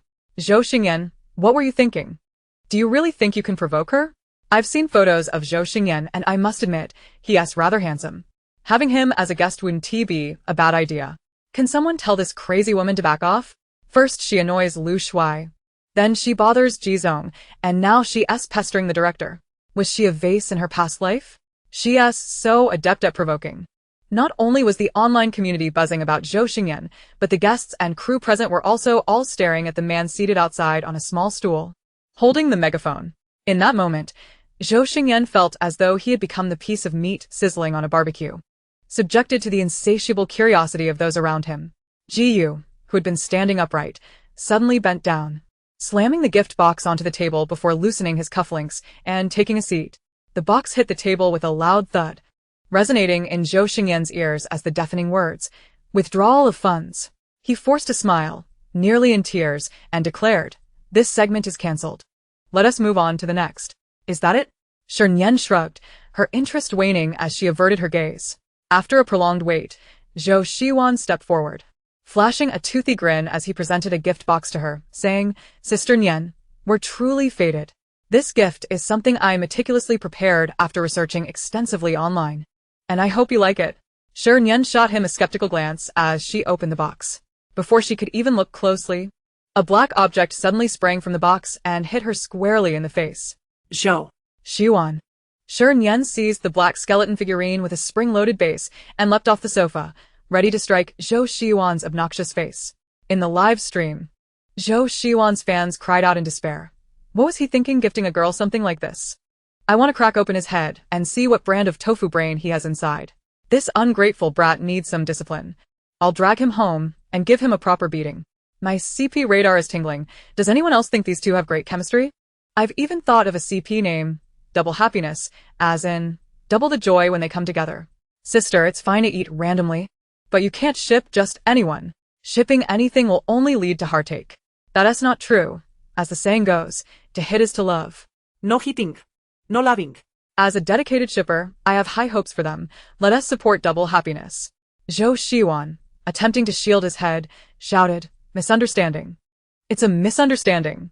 This skeleton head is actually a nightlight, a super practical nightlight. Shernyen flipped over the spring base and noticed that a retractable plug was indeed concealed within.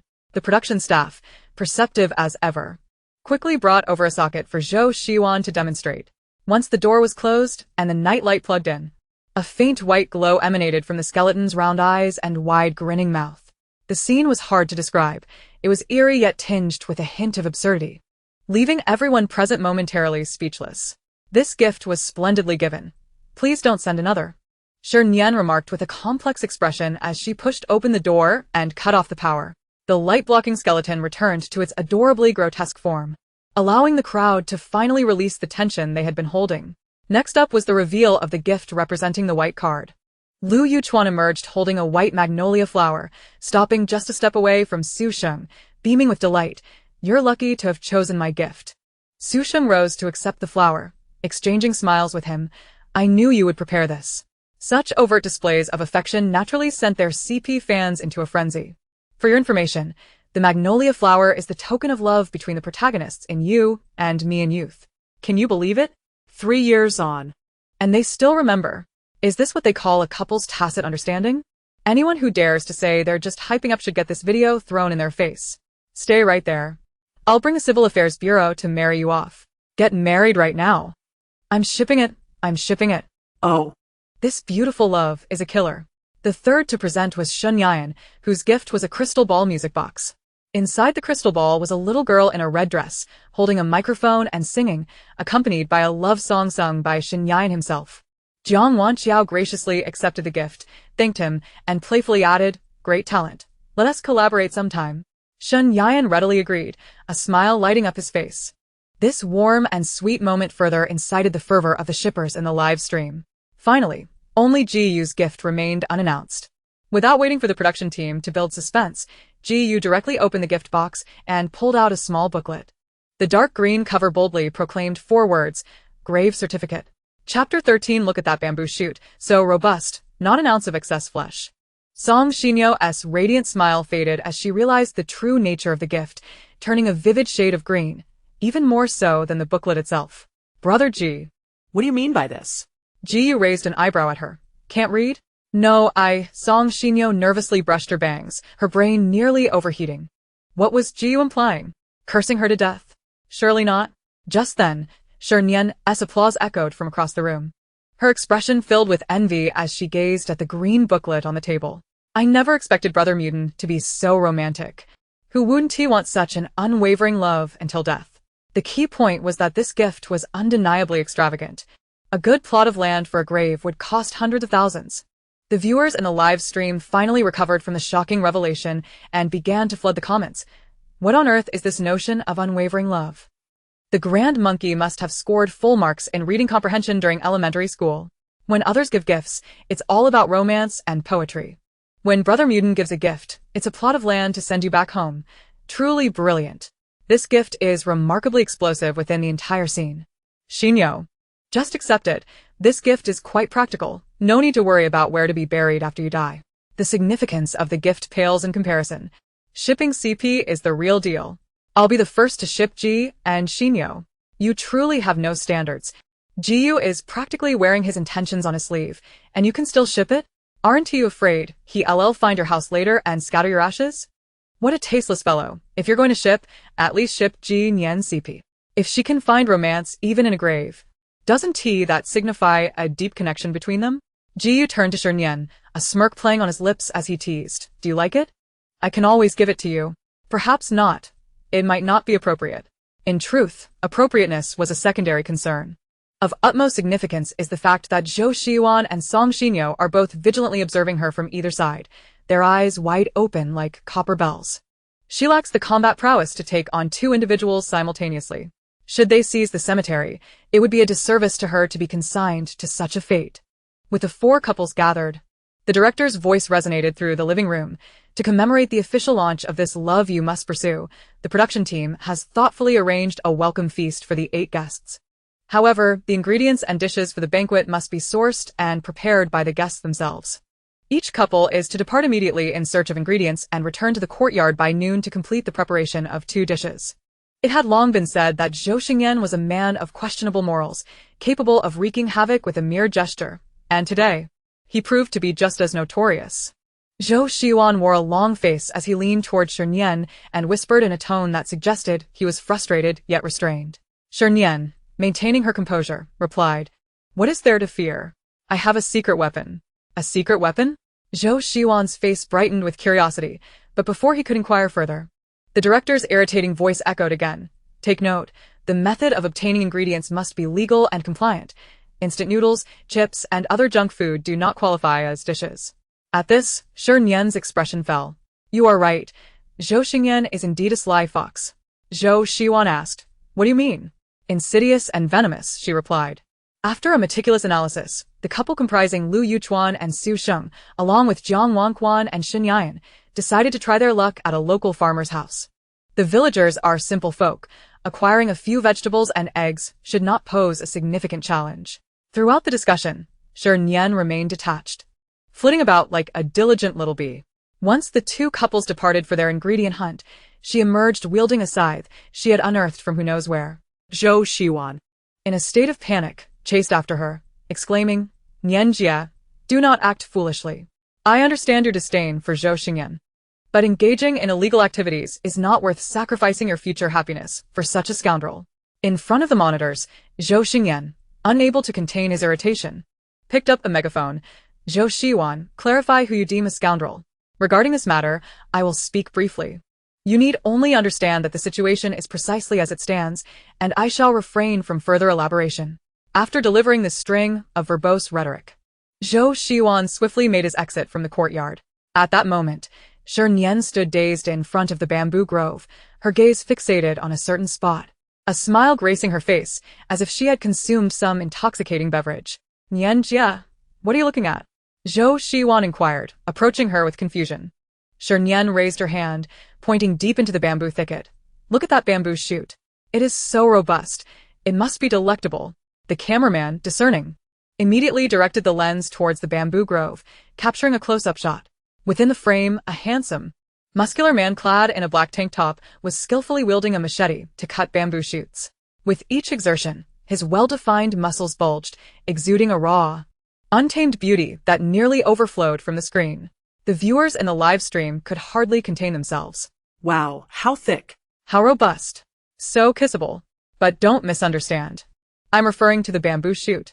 Class is suspended. I'm off to harvest bamboo shoots. I won't leave until I gather at least 100 or 80 tons. Oh, dear. I should have married earlier. Slapping thighs. Frantically slapping thighs. Tears of regret. Are you all pretending here? Keep it up. I'll lay my cards on the table. Hubby, I adore you. Zhou Xiwan followed her gaze, nodding in agreement.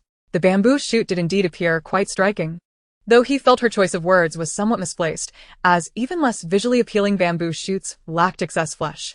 Shernyen shook her head. "Young man, you simply do not understand." With that, she stepped further into the bamboo grove, declaring, "Now that we have our dish sorted, let us chop a few bamboo shoots, one for cold bamboo shoot salad, and the other for sautéed bamboo shoots." Can you manage that? Zhou Xiwan hesitated. Well, about that. It's not that we won't do it. It's just that there is no certainty in any of our plans. Get lost. Meanwhile, in the living room, Song Xinyo, sporting a freshly applied vibrant makeup, approached Ji Yu and extended an invitation to collaborate. "Mr. Ji, time is of the essence. We should set off now, or it will be too late." Ji Yu looked up, his demeanor indifferent. "Miss Song, did your mother never teach you one principle? One must handle their own affairs." Ji Yu rose, adjusting his crumpled sleeves. "We shall each prepare our own dish, without interference." With that, he strode out of the living room, heading directly towards the makeshift tent on the left side of the courtyard. Inside, Zhou Xingyan was reclining in a lounge chair, sipping juice. Upon Ji Yu's entrance, he nearly choked on his drink, exclaiming, "Cough, cough. Ji Yu, what brings you here?" Ji Yu casually picked up an unopened can of cola from the table, popped the tab, and took a sip. Ingredient gathering. Chapter 14. The universe's unrivaled chaos stew. Zhou Xingyan wiped the juice off himself, frowning as he expressed his concern. "Isn't this inappropriate? Look at the other guests." He turned and pointed at the monitors, attempting to persuade his brother and financial backer with facts. "Look. This couple is picking vegetables to feed chickens, that couple is fetching water and catching fish, and this couple, his voice faltered as he pointed to Shernyen's group. For they were doing nothing but cheering on the muscular man chopping bamboo shoots. Zhou Shiwan was at least genuinely cheering, his hands clapping enthusiastically. However, Shernyen was merely shouting encouragement while her gaze was fixed on the man's muscular arms, her smile radiant. Jiyu also took note of this scene, his eyes locking onto her flower-like smile, and after a moment, he spoke softly, shallow. Zhou Xingyan erupted in laughter, leaning closer to him, covering the microphone, and teasingly asked, "Brother, are you serious?" Jiyu tilted his head back to drink more cola, countering with a question, "What do you think?" "I think you must have been single for too long, and your emotional processing unit is malfunctioning. With so many normal girls available, why choose one with such convoluted reasoning?" Jiyu shot him a glance, responding with four blunt words, "You know nothing. Look at you getting all worked up. I thought of you as a comrade." Jiyu impatiently interrupted, "Enough chatter. Go fetch the vegetables." Zhou Xingyan, hands in pockets, grumbled as he walked out, "Damn capitalism, just wait. Once the show gains popularity, I'll kick you to the curb." Witnessing this dramatic exchange, the comments section erupted in mirth. "Ha ha ha ha, Zhou Xingyan, the old demon, you have your day now. I always thought Shernyen was the bug in the show, but I didn't expect GU to be the real anomaly." Sighing with hands in pockets, "Money really is a blessing. Am I the only one still puzzled over what those two were whispering about? You are not alone. Based on my extensive experience with mystery dramas, their topic surely pertains to Shernyen, leading to the conclusion, Shi Nian couple has potential. While you all are shipping Shi Nian, I'm different. I ship Shernyen couple. Evil director X bold and passionate starlet, they are such a perfect match. Keep shipping whatever you like. Sooner or later, you'll hit a wall and break your front teeth." Before long, Zhou Xingyan returned with a large basket of vegetables. The basket contained cabbage, cucumbers, potatoes, tomatoes, as well as eggs, radishes, and pork. "Pick any two." Before he could finish, Jiyu snatched the basket away. Zhou Xingyan, flustered, exclaimed, "Jiyu, don't go too far. Can you finish all these vegetables?" "You needn't worry about that." As Zhou Xingyan lamented, Jiyu ambled out of the tent. Just as he lifted the curtain, he collided head-on with Shernyen, who was returning with bamboo shoots. It is apparent that she and the muscular man who digs bamboo shoots share a delightful rapport. The bamboo shoots he carried back are thicker and longer than her legs, truly deserving the title of the Rolls-Royce in the realm of bamboo shoots. Upon seeing the items in each other's hands, both raised an eyebrow, and in unison, they praised, "Your bamboo shoot basket is quite impressive. How about we trade?" Jiyu generously thrust the plastic basket filled with ingredients towards her. However, Shernyen, who typically relishes in opportunism, clutched the oversized bamboo shoot in her arms like a protective mother hen. "You rascal, if you wish to deceive me, just say so outright. No need for roundabout tactics. Making bamboo shoots is rather simple, really, just 4 steps. Peel, slice, boil, and season." While Jiyu's ingredients were indeed abundant, they were also considerably cumbersome to prepare. This is a variety show, not a culinary competition. Why would she willingly complicate her life? Jiyu paused momentarily, As if coming to a realization, then chuckled softly, "You little schemer, don't overthink things." The two of them entered the kitchen, one after the other. The production team had likely anticipated the scenario of several guests crowded in the kitchen, as it was particularly spacious, featuring 4 stoves. Furthermore, there was gas, quite splendid. Shernyen nodded in satisfaction.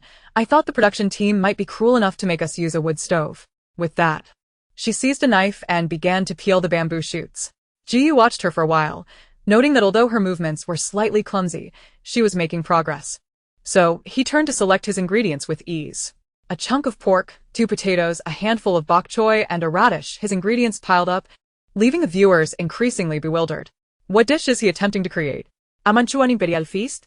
Regardless of whether it's a Manchu Han imperial feast or a Northeast-style stew, I'm enamored with a man who can cook.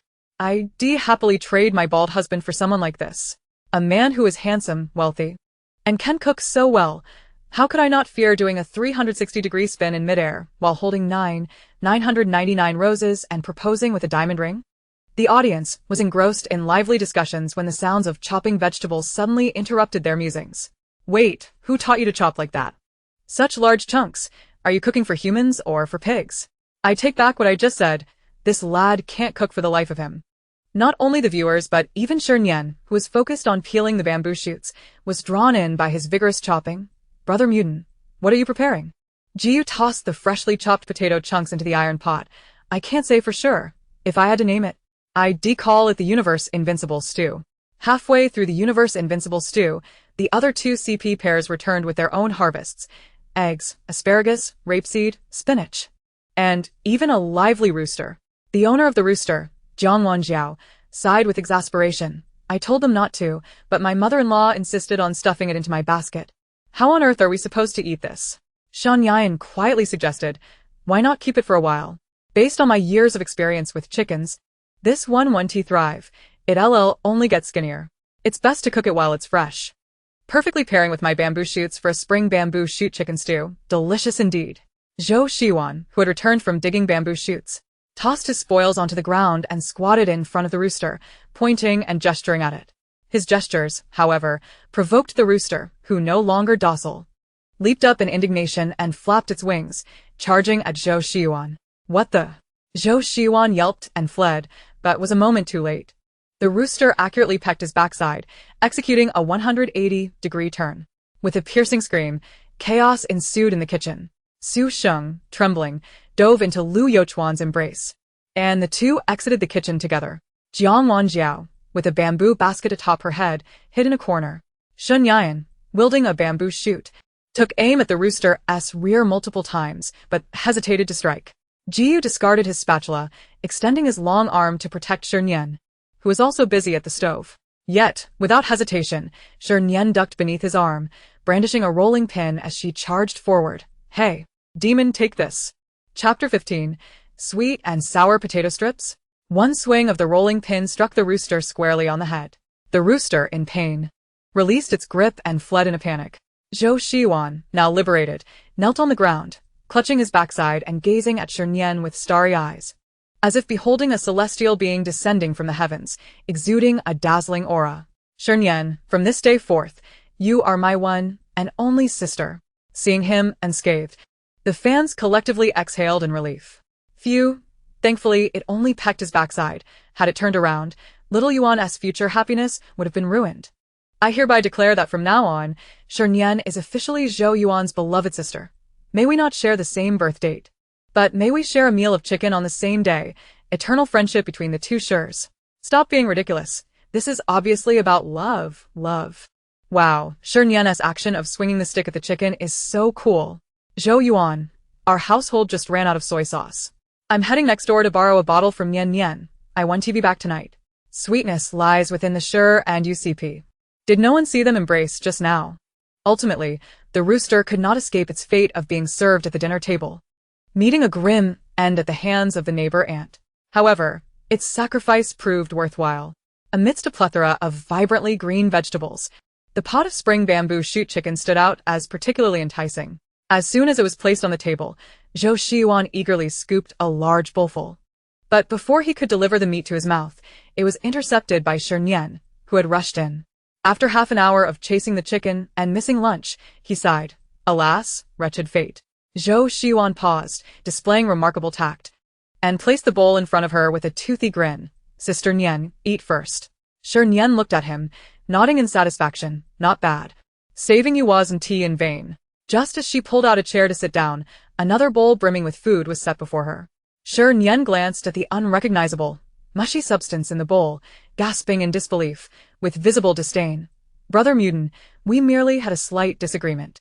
It doesn't necessitate going this far, does it? Yet Jiyu, exuding confidence, calmly handed her a pair of chopsticks, raising an eyebrow. You should try a bite first. With a mix of 3 parts curiosity and 7 parts skepticism, Shernyen extracted a piece of fatty pork from the gooey mass and swallowed it whole, smacking her lips. 3 seconds later, her eyes lit up, her eyebrows soaring, as she swayed her head and emitted sounds of ecstasy. This is so delicious. Zhou Shiwan, captivated by her exaggerated reaction, grabbed a spoon for himself, smacking his lips. Thus, the head-nodding group gained yet another member. Jiangwan Jiao across the table also grew intrigued, shoving a piece of potato into her mouth. Another member joined the head-nodding assembly. The 3 exchanged glances and simultaneously gave each other a thumbs up. Words remained unspoken, yet it felt as though everything was conveyed. The barrage of comments from viewers was a cacophony of frustration. Stop just saying them. We need a sensible review. Does it taste good or bad? Once I have money, I must buy a phone that can discern flavors. Watching this is more painful than death. Look at those three grinning. They're more cunning than the top trader in anti-Japanese dramas. It's evident that it tastes terrible. Lu Yuchuan shared the viewer's sentiments, deeming the pot of chaos a culinary disaster.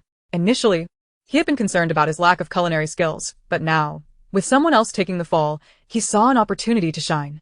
As a well-known, warm-hearted individual in the industry, he resolved to step in as a comforting ambassador to help Ji Yu out of his predicament. Cooking is a skill that improves with practice. Mr.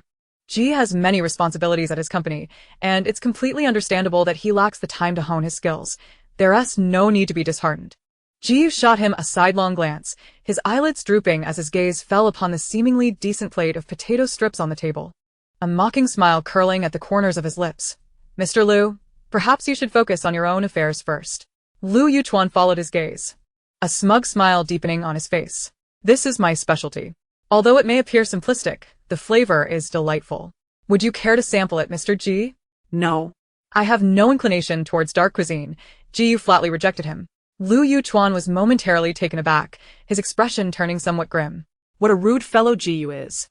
Here I am, offering him a comforting dish, and instead, he disparages my culinary skills, labeling them as dark cuisine. Where's his sense of decorum? I've always found him disagreeable. He flaunts his wealth and looks down on others. What's so impressive about being wealthy? The eyes of the public are discerning. When two dishes are placed side by side, isn't evident which one is truly dark cuisine. Lu Xiao, disregard him. We all stand by you. As Ji Yu faced a barrage of criticism, the situation took an unexpected turn. Su Sheng, unable to bear Lu Yuchuan's embarrassment, took a chopstick full of shredded potatoes and stuffed it into her mouth, saying, Mr. Ji is just joking. I have tasted Yuchuan's culinary skills. Her once cheerful countenance froze, and her chewing came to an abrupt halt. Despite her earnest efforts at expression management, everyone could discern the two words emanating from her, unpalatable. Unyielding, Lu Yuchuan decided to try a bite himself. After just a couple of chews, his handsome visage fell. It was indeed very difficult to swallow.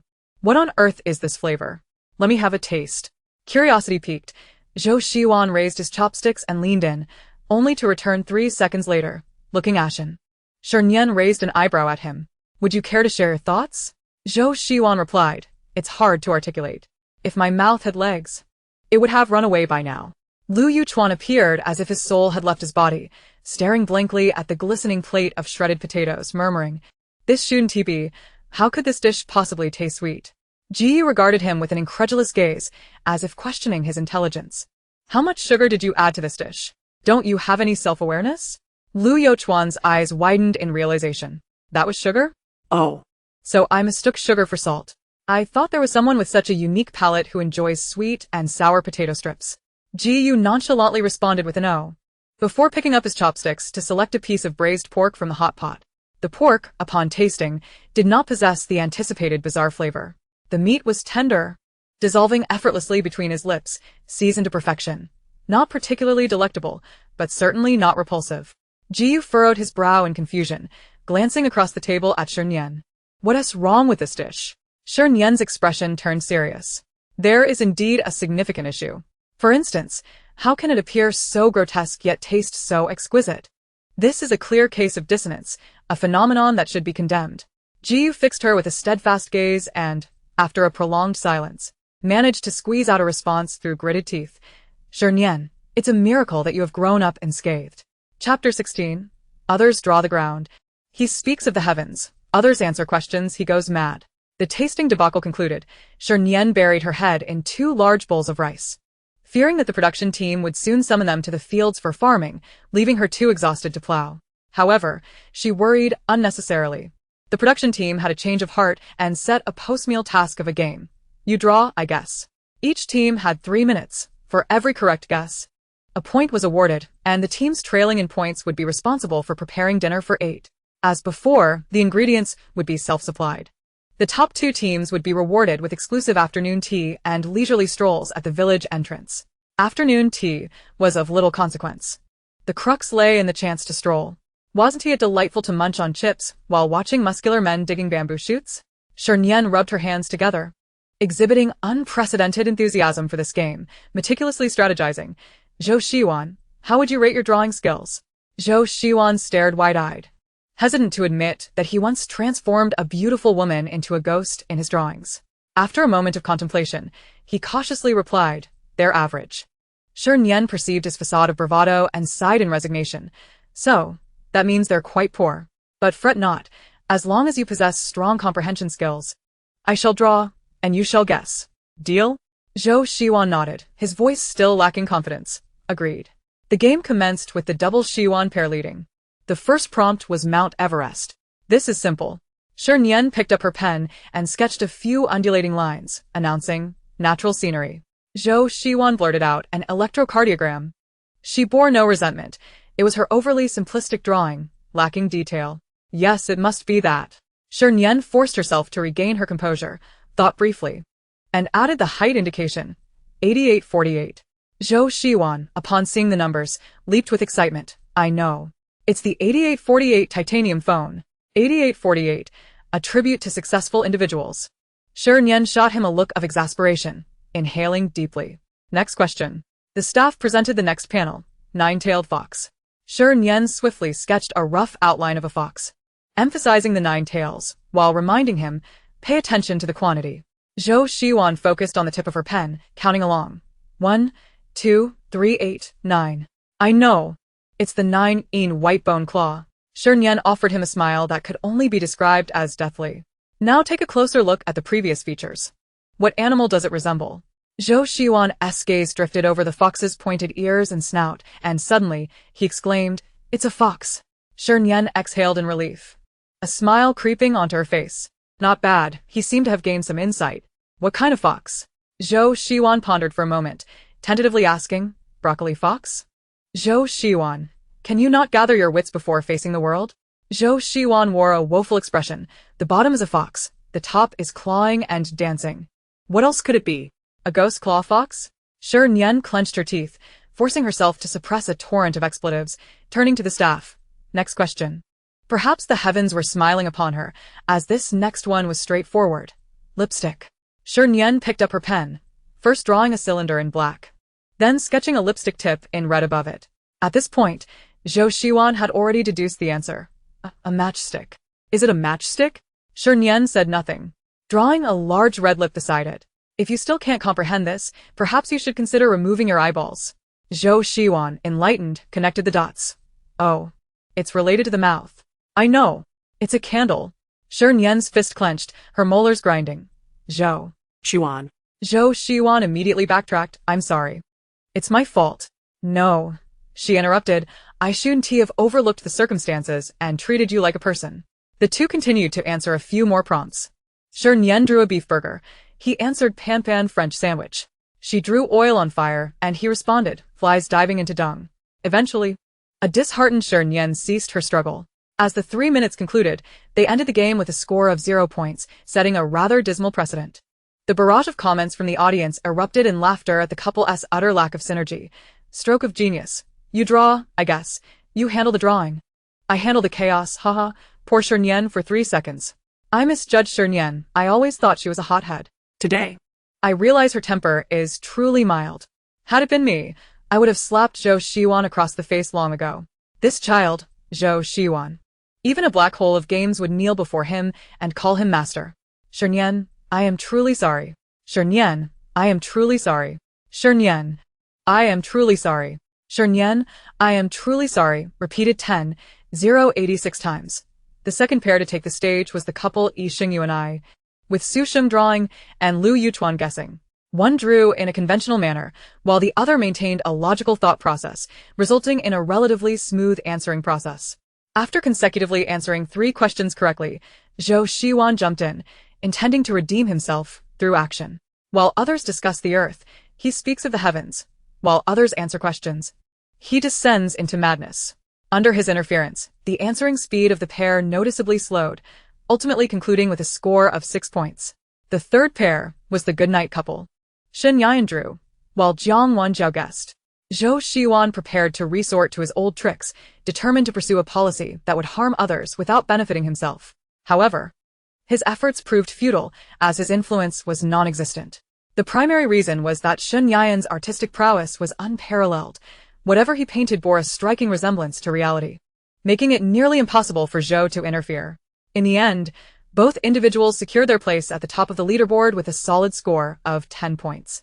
Then, it was the turn of the heart palpitations CP to make their appearance. Song Shinyo took the initiative to propose, "Mr. G, I am quite adept at drawing. How about I sketch, and you guess?" Yi flatly declined. The two took their respective positions, and the timer commenced.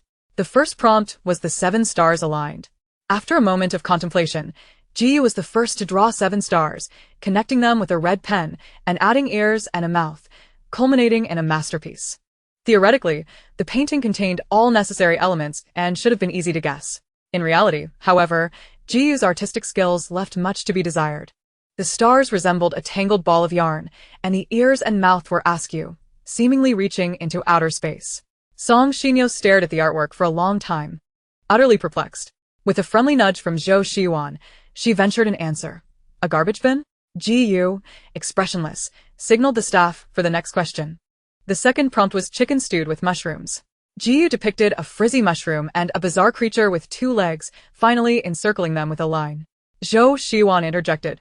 "I know this one. It's clearly Ultraman battling a monster."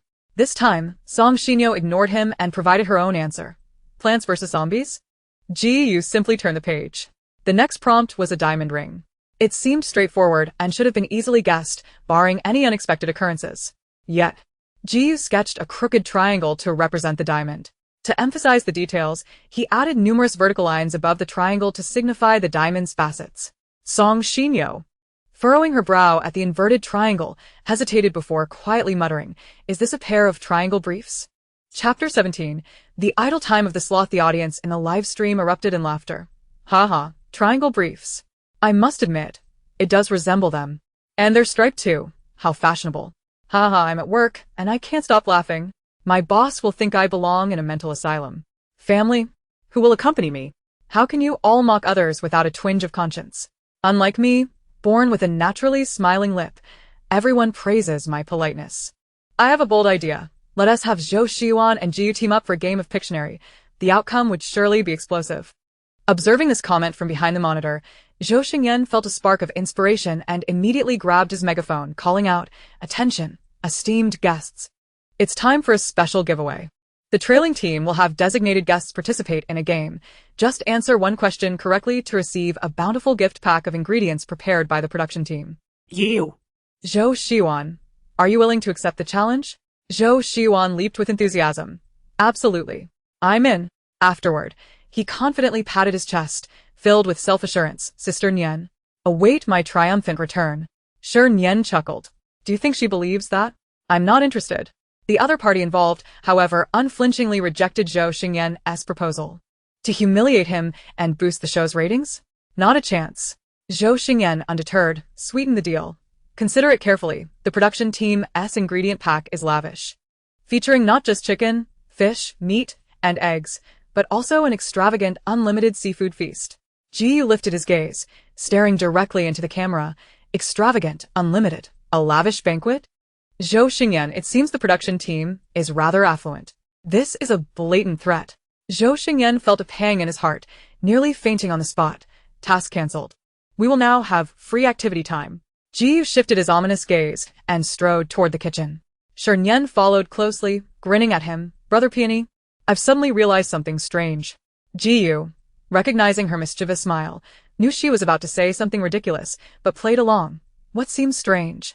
Shernyen, in a sycophantic tone, remarked, "Your looks are quite peculiar. Sometimes they're high, and other times they're even higher. If I look like that, I'd have to walk sideways when I go out. You want me to do the task and enjoy a seafood feast?" Ji Yu leisurely rolled up his sleeves, turning half his body away, only to be yanked back by Shernyen. "No need. A seafood feast is too much trouble. Besides, your esteemed self is too noble to toil. So, let us cook together, using the ingredients you have left from lunch, plus a bamboo shoot, to concoct an unbeatable cosmic stew, simple, convenient, and quick, a delight for the lazy." Ji Yu shot her a sidelong glance. "So lazy? Why not just be a worm? How do you know my dream is to be a simple, idle worm?" Shernyen clasped her hands together, facing the camera in earnest prayer. "Join the worm cult. May the supreme worm god bless you to be reincarnated as a worm in your next life, freeing you from the torment of foolish humans. Amen. Don't mention that you know me when you go out. Jiyu tossed the remark over his shoulder as he walked ahead. Hey, don't go. Want to reconsider? Jiyu turned back, his expression neutral, searching for tools to dig up bamboo shoots. Dig up bamboo shoots? Shernyen perked up, grinning. What tools do you need? No need. I'll just ask a villager for one. I'll also get to watch a hunky guy dig. Jiyu ignored her comment, hoisting the iron shovel leaning against the wall and heading outside. As he brushed past Shernyen, he reminded her, keep up. Shernyen sighed, alas, poor little worm. My fate is indeed miserable. The bamboo shoot gifted by the hunky guy that morning, though substantial, had aged a bit and lacked the desired texture. Now that she was to dig for herself, she needed to pick a tender one. After a leisurely stroll, Shernyen chose a plump bamboo shoot just peeking out of the soil. This one would do, tender and succulent, more suitable for the constitution of Huagua babies. Here. Jiyu handed her the shovel. Shernyen was taken aback. She knew he was cunning, but she didn't expect him to be this cunning. In front of the camera, he didn't even bother to feign humility, truly impressive. With a request at hand, Shernyen had no choice but to suppress her grievances and took up the shovel to get to work. As the shovel lifted, before it could fall, a large hand reached out and firmly grasped the wooden handle. Jiyu shoved the vest he had just removed into Shernyen's hands, unbuttoned his shirt at the collar, and gestured for her to proceed. Idleworm, the spectator area next door welcomes you. Shernyen looked at him with admiration. You, my friend, are impressive. I misjudged you and underestimated your character. After saying that, she willingly relinquished the labor tool and stepped back a meter. Just as she steadied herself, Jiyu enthusiastically commenced his digging action. Shernyen was drawn in by the rhythmic sound of soil being unearthed, glancing over casually, only to find herself unable to look away. Who would have imagined that such a seemingly refined and slender man could unveil such strength beneath the surface? Just look at the muscular definition in his arms, his broad shoulders, and the faint outline of his chest beneath the collarbone. Oh my. The audience reacted similarly. My goodness. That waist, those legs, that collarbone. So handsome, I could spin in circles without stopping. Jiyu, from today onward, you are my unseen husband. Anyone who insults you, I will take on. Because I was so engrossed in the variety show, I accidentally fell and hurt my butt badly. But I won't say anything because I'm strong enough. I keep pondering, why is it that my butt is in two halves? Yet GUISNT my other half? Honey, do you remember me? I'm your wife. Holding a rose, lying sideways, playing with my hair, throwing flirtatious glances, accidentally falling off the bed, no more pretending, rushing over to tackle you. Shernyen, bent over digging the bamboo shoot, suddenly turned around, calling out softly. Shi Nian hastily concealed her look of rapture, widening her eyes and asking him earnestly, "What are you doing? Help me take off my glasses, I'm sweating." As he spoke, Jiyu shook his head slightly, beads of perspiration trickling down his smooth forehead to his eyelashes, one trembling droplet dangling at the tip, mingling with the transparent lenses of his gold-rimmed glasses. In the misty ambience, his deep, dark peach blossom eyes appeared even more enchanting, like a forest shrouded in a fog of blooming flowers, both mysterious and beautiful. Shernyen's heart fluttered along with that droplet. She thought to herself that once she had the means, she would definitely hire several muscle-bound men like him as bodyguards, and whenever she had nothing to do, she could simply admire them. Surely, it would prolong her life. Shi Nian? Noticing her prolonged silence, Jiyu raised his tone slightly and called out again. "What are you thinking about?" So lost in thought. "I was thinking about bodyguards." Shi Nian took a couple of steps forward, standing before him, half-jokingly saying, "Mr. G, if your company goes under one day, remember to seek me out. I'll hire you at a high salary as my bodyguard." Jiyu lowered his gaze to meet hers, a smirk playing at the corners of his lips, a glint of humor dancing in his eyes. "You're dreaming." Chapter 18. Shi Nian. "Don't force me to bury you on the spot." "What? Is it forbidden for others to have dreams?" Shi Nian retorted with a pout, and as she raised her head, she unexpectedly collided with his bright, laughing eyes. Those beautiful peach blossom eyes slightly arched, their pupils shimmering like countless fallen stars in the Milky Way, breathtakingly captivating. Shi Nian instinctively swallowed, changing her tune. "If you won't be a bodyguard, that's fine. We could go to KTV. I promise to request you every day." Jiyu narrowed his eyes, the air around them cooling a few degrees. "Shi Nian, don't make me bury you right here. It was just a little joke." Don't be mad, Shi Nian laughed, swiftly snatching the gold-rimmed glasses from his nose and turning to flee. Yet, in her haste, she failed to watch her step and, distracted, tripped over a bamboo shoot that had just emerged, sending her sprawling forward. Ah! In that critical moment, Shi Nian instinctively belted out a note from Peking opera, and then, like a dog jumping over a wall, no. Thinking quickly, she grasped Ji Yu's clothing to come to an abrupt halt. Ultimately, while she managed to stop, his shirt did not fare as well. A loud ripping sound echoed, buttons flew off, transforming the stoic beauty into a rugged country muscle man. Shi Nian shook her head, flicking the button that had landed on her face aside, and upon opening her eyes, she was greeted by the sight of well-defined, muscular abs. Like a plate of freshly steamed sweet and sour ribs, they swayed invitingly, beckoning her towards temptation. The cameraman, ever perceptive, zoomed in on Ji Yu's abs and Shernyen's expression of bewilderment mixed with fascination, eliciting a flurry of excited comments. Shi Nian, what are you waiting for? Rush over and tackle him. I'm the bed, I've already made it. Stop dilly-dallying and get to it, I love to watch. Shi Nian, can you handle it? If not, I'll step in. I'm ready. Is it good looking? A teasing voice echoed from above. Shi Nian, snapping back to reality, straightened her posture and stepped back from him.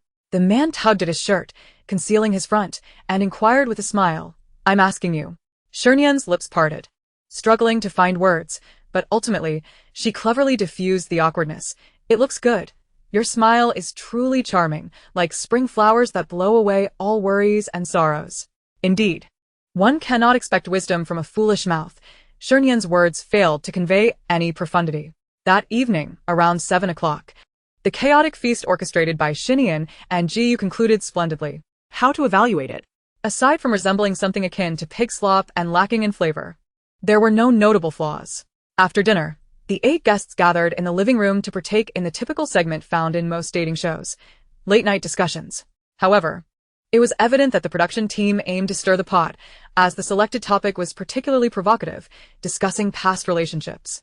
The first to speak was Song Shinyo, sitting upright and smiling gently yet reservedly. I'm sorry, but I don't have any exes.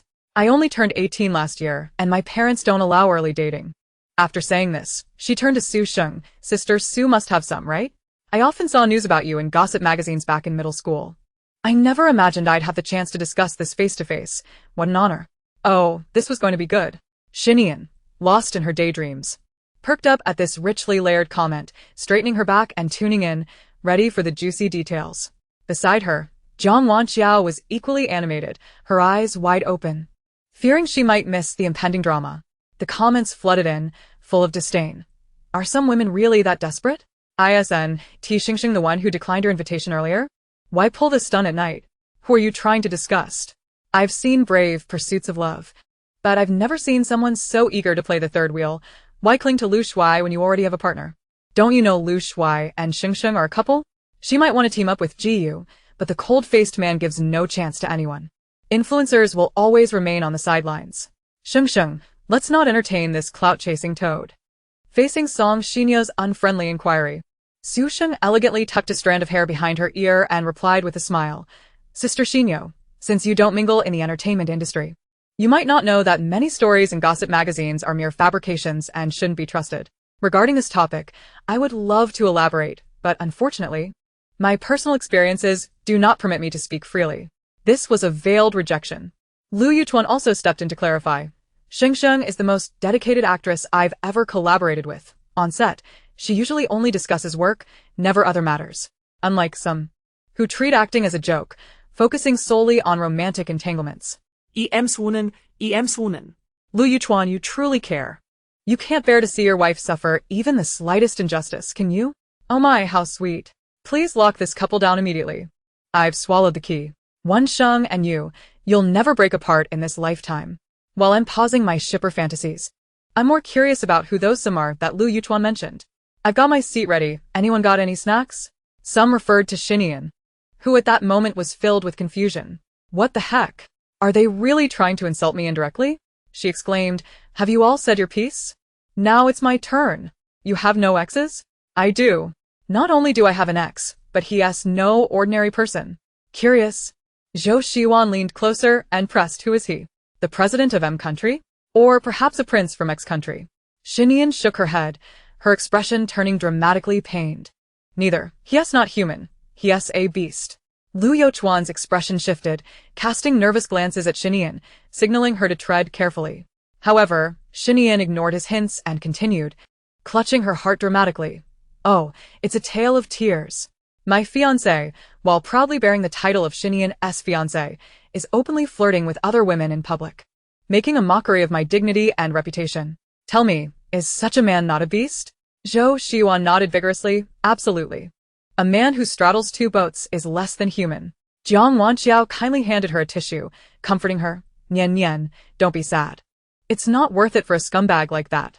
Shi Nian accepted the tissue, grasping her soft little hand, and wailed even louder. Oh, I don't want to be sad, but that scumbag 1T let me go. I can't bear the humiliation and proactively sought to annul our engagement. Can you guess what he said? What did he say? He said, Ha woman, being my fiancé is your honor. Don't overstep. Chapter 19, that horse kicked his head off. Zhou Xiwan grimaced in disgust, exclaiming, does he think he is some kind of domineering CEO? How repulsive. Not a domineering CEO. But certainly unreasonable. Shernyen dabbed at the non-existent tears in the corners of her eyes with a tissue, wailing heart-wrenchingly, it's infuriating, I can't return it at all. It's utterly impossible. Jiang Wanjiao was momentarily stunned by her astonishing performance and cautiously inquired, so, you're still that scoundrel's fiancé? Shernyen sniffed and shook her head. Not anymore. The day before I decided to record Love Talk, he unexpectedly passed away. Passed away? Zhou Xiwan exclaimed, his mouth agape in shock. Shernyen nodded, yes. Kicked to death by a horse. That horse, it kicked his head off and sent it flying 3 meters onto the concrete, with his brain matter splattered everywhere. How tragic. Jiang Wanjiao shuddered at the gruesome image of a severed head and oozing brain matter. Yet, amidst it all, she still remembered to comfort Shernyen. Don't cry. It's all in the past. We've endured the hardships, and countless bright days are ahead of us. Yes, I won't cry, nor will I be sad. Shernyen wiped her face, clenched her fists, and declared earnestly, in my lifetime, although I have never been extraordinarily famous, I have at least shone brightly in my own way. That's worth it. Bang! A sharp sound of a hand striking the table echoed through the living room. Everyone turned in astonishment to the source of the noise, Lu Youchuan, who was glaring fiercely at Shernyen, his expression menacing, his chest heaving violently. Like an enraged puma ready to pounce and tear someone apart. Closest to him, Ji Yuchuan sipped his tea and remarked nonchalantly, Mr. Lu appears quite angry. What's the matter? Have you also been greened like Shernyen, or perhaps you too were once a scoundrel straddling two boats, fearing a horse's kick? As his anger subsided, Lu Yuchuan began to regret his impulsive behavior. Only the families of the Lu and Shi clans knew of his engagement to Shernyen. It had not been made public. As long as the parties involved kept silent, no one would ever know that the scoundrel in question was him. Wait. When did he ever straddle two boats? He and Su Sheng were merely partners, showing concern for each other on a dating show. Was that excessive? With this thought, Lu Youchuan's disdain for Shernyen deepened further. What a petty woman. No wonder she was unlikable. Mr. G, I apologize. I was feeling unwell and needed to go to the restroom. I may have inadvertently knocked the table over while getting up. I wasn't angry. Su Sheng, aware of the situation, played along. Feeling unwell? Is it serious? Do you need me to accompany you to see a doctor? No need, just a minor issue. Lu Youchuan rose gracefully and addressed everyone. I apologize for disturbing the gathering. I shall take my leave to rest. See you all tomorrow. Shernyen waved at his retreating figure. Mr. Lu, take care on your way. Lu Youchuan paused for a moment, then quickened his pace. Observant netizens quickly detected the subtle tension between the two and began a flurry of meticulous analyses. I bet 5 packs of spicy strips that the scoundrel Shernyen referred to is definitely Lu Youchuan. Look at how guilty he seems. He is practically limping away. A normal person hearing Shernyen's tragic tale would be furious, like Zhou Xiwan, wanting to punch the scoundrel, not scurry away with their tail between their legs. Can some people stop with the conspiracy theories? Lu Youchuan is the heir of the Lu group. Even if he has a fiancé, she should be a socialite of high standing, not some upstart like Shernyen. Exactly. Our Lu is merely unwell. Perhaps he fell ill from the pig slop that Shernyen made. How dare you throw dirt on him? What pig slop? Do you even know how to be polite? Repeat after me. Universe, invincible, great, mixed, stew. Speak again, and I'll knock your head off. After Lu Yuchuan departed, the late-night discussion segment continued. No one volunteered to speak, prompting the production team to use a megaphone to call on individuals one by one. Next up, Jiang Wanjiao. Jiang Wanjiao, nervously fiddling with her fingers, expressed her dilemma. It's not that I don't want to speak, it's just that I've never been in a relationship. My previous company was quite strict. I had no opportunities. My goodness. Sister Wanjiao, you've never been in a relationship? I remember watching you dance when I was just in middle school. It's been so many years. You must be 30 by now, and you've never dated? Song Xinyo exclaimed in exaggerated disbelief, covering her mouth. Jiang Wanjiao, rather unbothered by her odd tone, smiled with narrowed eyes. I'm not 30, just 27. I debuted quite early. Only 27? You're just 8 years older than me. The revelation snapped Shernyen, who was lost in sorrow. Back to reality. What? Are you not going to reach 27? Song Xinyo awkwardly laughed and quickly clarified. No, I'm just very surprised. Shernyen, feeling irritated, interrupted. Let us discuss exes properly when the time comes. If you have none, just stay silent. Why keep bringing up ages? Are you trying to appear young and easy to bully? This time, the live comments aligned with Shernyen's sentiments. Trying to appear young and easy to bully, ha. Big mama monkey, keep it up and this guest will be done for in no time. U1's one Song Xinyo is indeed in the wrong. First she insinuates about Su Sheng's rumored affairs, now she's hinting at Wan Zhao's age. Always looking for trouble, is she an undercover agent sent by Zhou Xingyan? Miss Song, before criticizing others, perhaps you should take a look in the mirror. A 19-year-old looks older than 27-year-old Wan Zhao. What gives you the audacity to judge others? Some viewers, however, had their focus diverted. Ding ding ding, the shippers have arrived. This time, I'm shipping Nianjiao CP. The gentle sweet girl and the fiery wild monkey. What a perfect match. What fiery wild monkey? Be polite. My Nianjia is a naive big fool, alright? Feeling attacked, Song Xinyo lowered her eyes, her expression one of grievance. Nianjia, I'm sorry. I'm young and straightforward. I don't know how to speak properly. If I've said anything wrong, please don't take it to heart. Before Shernyen could respond, the increasingly impatient Ji spoke up. If you can't articulate, then don't speak. It's that simple. Faced with this foul-mouthed, ill-tempered, yet affluent individual, Song Xinyo opted for silence. The production team continued to call on guests, adding a new guideline. Those without exes should discuss their ideal types. Clearly targeted, Ji raised his gaze, casting a cold glance at the camera. Zhou Xingyan, seated before the monitors, felt a tightening in his chest and turned to instruct the staff. Inform all departments. We have a meeting at 8:30. We must act swiftly to secure funds. If this continues, Ji would soon be atop him, ready to unleash chaos. After uttering this, Zhou weakly grabbed the megaphone, preparing to capitulate to the dark forces, but Ji began to follow the established procedure. Regarding exes as for ideal types, he paused, his gaze sweeping over the array of guests in the living room, lingering momentarily on a particularly beautiful face before continuing. I like those who are aesthetically pleasing. If I must add one more criterion, it would be that they are both good-looking and possess a certain eccentricity. Chapter 20 In the Depths of Night. A mad dog roams. Shernyen was captivated by his blunt response, glancing up to utter a single word. Shallow. With keen hearing, Jiu caught her remark and met her gaze with a teasing smile. Learned that from someone, did you? Does Jiu's comment imply something deeper? Is he alluding to Shernyen's fixation on muscular men? Jiu, you're jealous, and what will you do about it in the days to come? Hee hee ladies, my meals for the next 2 months are secure. Nianjiao CP, let us go. I'm ready for a massive serving of dog food. The next to speak was Shernyen. Before answering the question, he introduced himself. Since it's our first meeting, I believe many of you may not be familiar with me. Allow me to introduce myself. My name is Shernyen, a freelance creator, and I am 28 years old, the oldest among the 8 guests. He placed significant emphasis on age, and after casting glance at Jiang Wanjiao, who sat quietly in the corner of the sofa, he continued, I too have no exes, and perhaps some might think it peculiar or even shameful that I have yet to experience love at my age. However, I believe that it is never too late to find love. What truly matters is encountering the right person. If one does not meet that special someone, what is the point of engaging in multiple relationships? Jiang Wanjiao applauded him, her delicate dimples blossoming like flowers on her cheeks. Teacher Shen is indeed a creative soul. Such eloquence. Thank you for your kind words, Teacher Jiang, Shernyen replied with a gentle smile.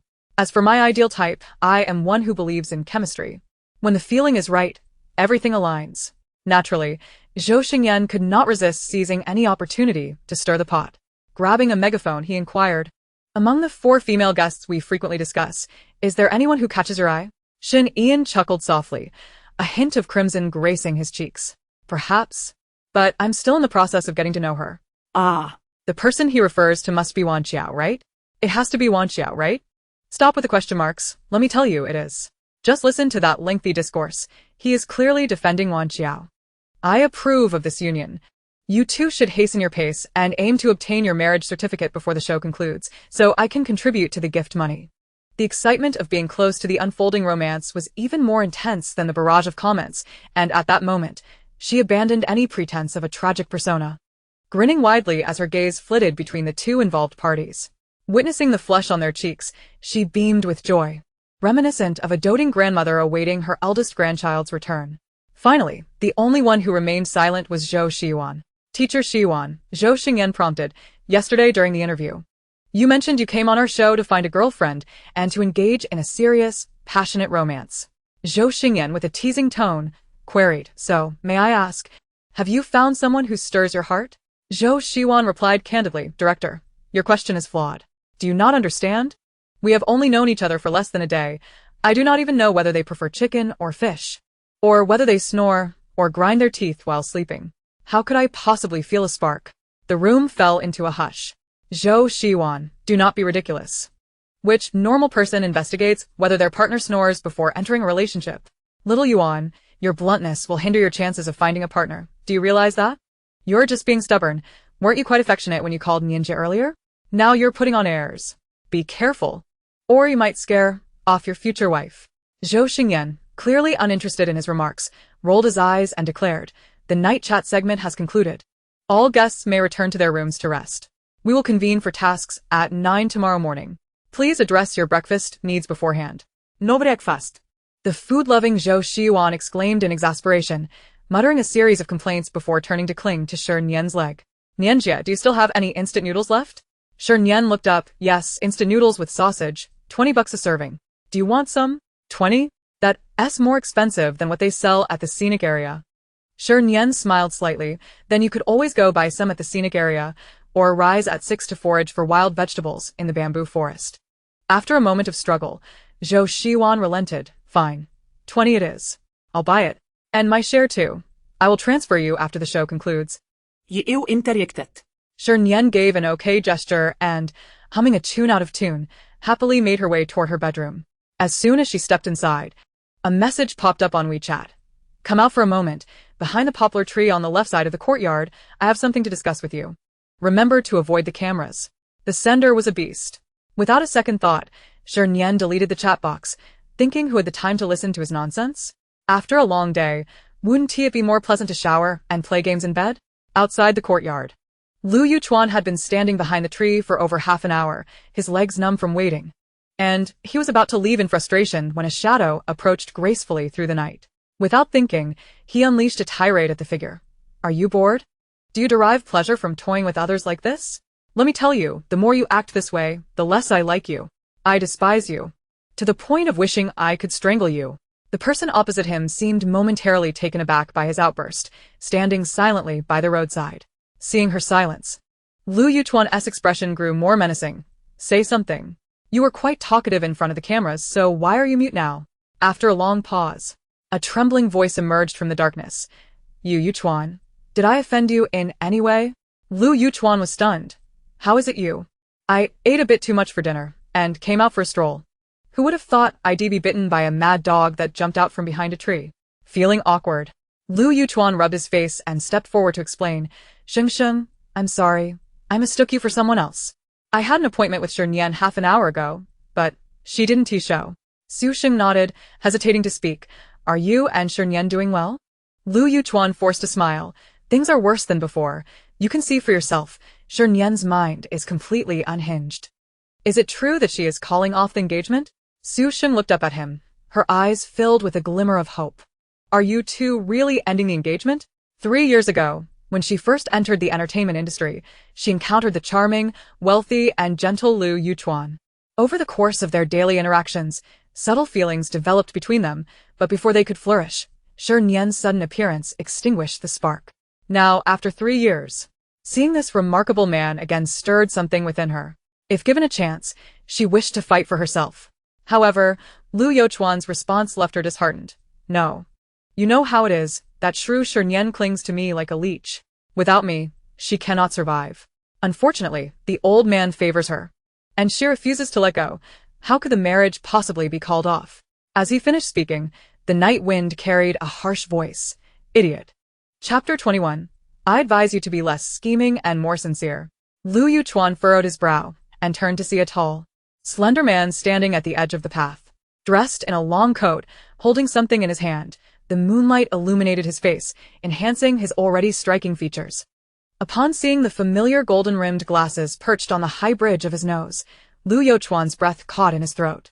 Realizing the implications of his earlier conversation with Su Sheng, he felt a surge of guilt. You must have overheard something to speak so boldly. If word got out that he was the fiancé of Shernyen, his gentle and warm persona would surely shatter. Lu Yuchuan stiffly rubbed his face and managed a strained smile. Mr. Ji, you are here too? Ji tilted his head, as if just noticing them. His voice laced with surprise. You're here too? Just now, a big black dog ran past the roadside, ugly and vicious, like an idiot. Did you see it? Lu Yuchuan's mind momentarily faltered as he dully replied, I didn't see it. Hearing this response, Ji let out a derisive laugh, saying nothing further, and walked into the courtyard with a bag full of snacks. At 10 o'clock at night, the live broadcast had ended, but several rooms in the courtyard were still lit. Zhou Xingyan was squatting at the entrance of the tent, rummaging for a late-night snack. Upon seeing Ji return, he wrinkled his nose in disdain. TSK. Running off to the convenience store for snacks in the middle of the night. Is this what a CEO of a publicly listed company should be doing? Aren't you afraid of ruining your image? Who needs an image? Some people are sunshine and gentle boys in front of the camera, but behind it, they're just barking mad dogs. Ji casually tossed a can of soda at him and walked away without looking back. Zhou Xingyan called after him. Hey, you've entered the wrong room. Ji ignored him and raised his hand to knock on the door. The door swung open, revealing a yellow sponge with bunny teeth that filled his vision. Shernyen was leaning against the door frame, phone in hand, momentarily taken aback upon seeing him. Brother Mutant? What brings you here? Ji retrieved a can of cola from the plastic bag, stuffing the remainder into her hands.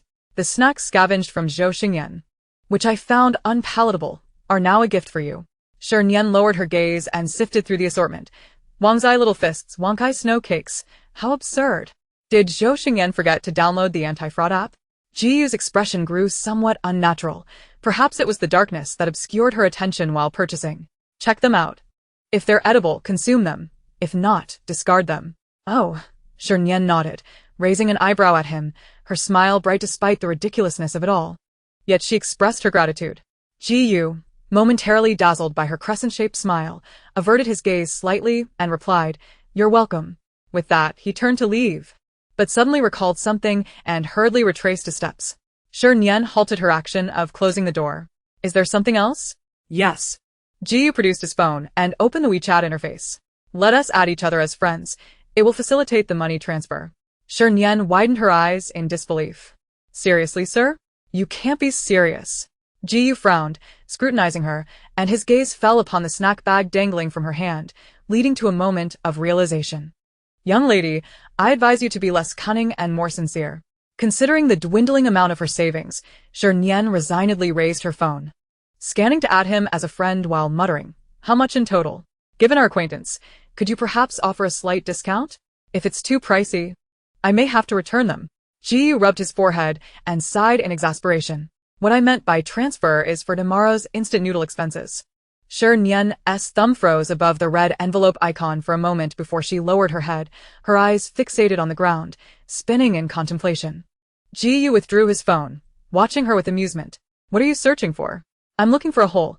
How is this ground so flat? There's not even a place to bury someone.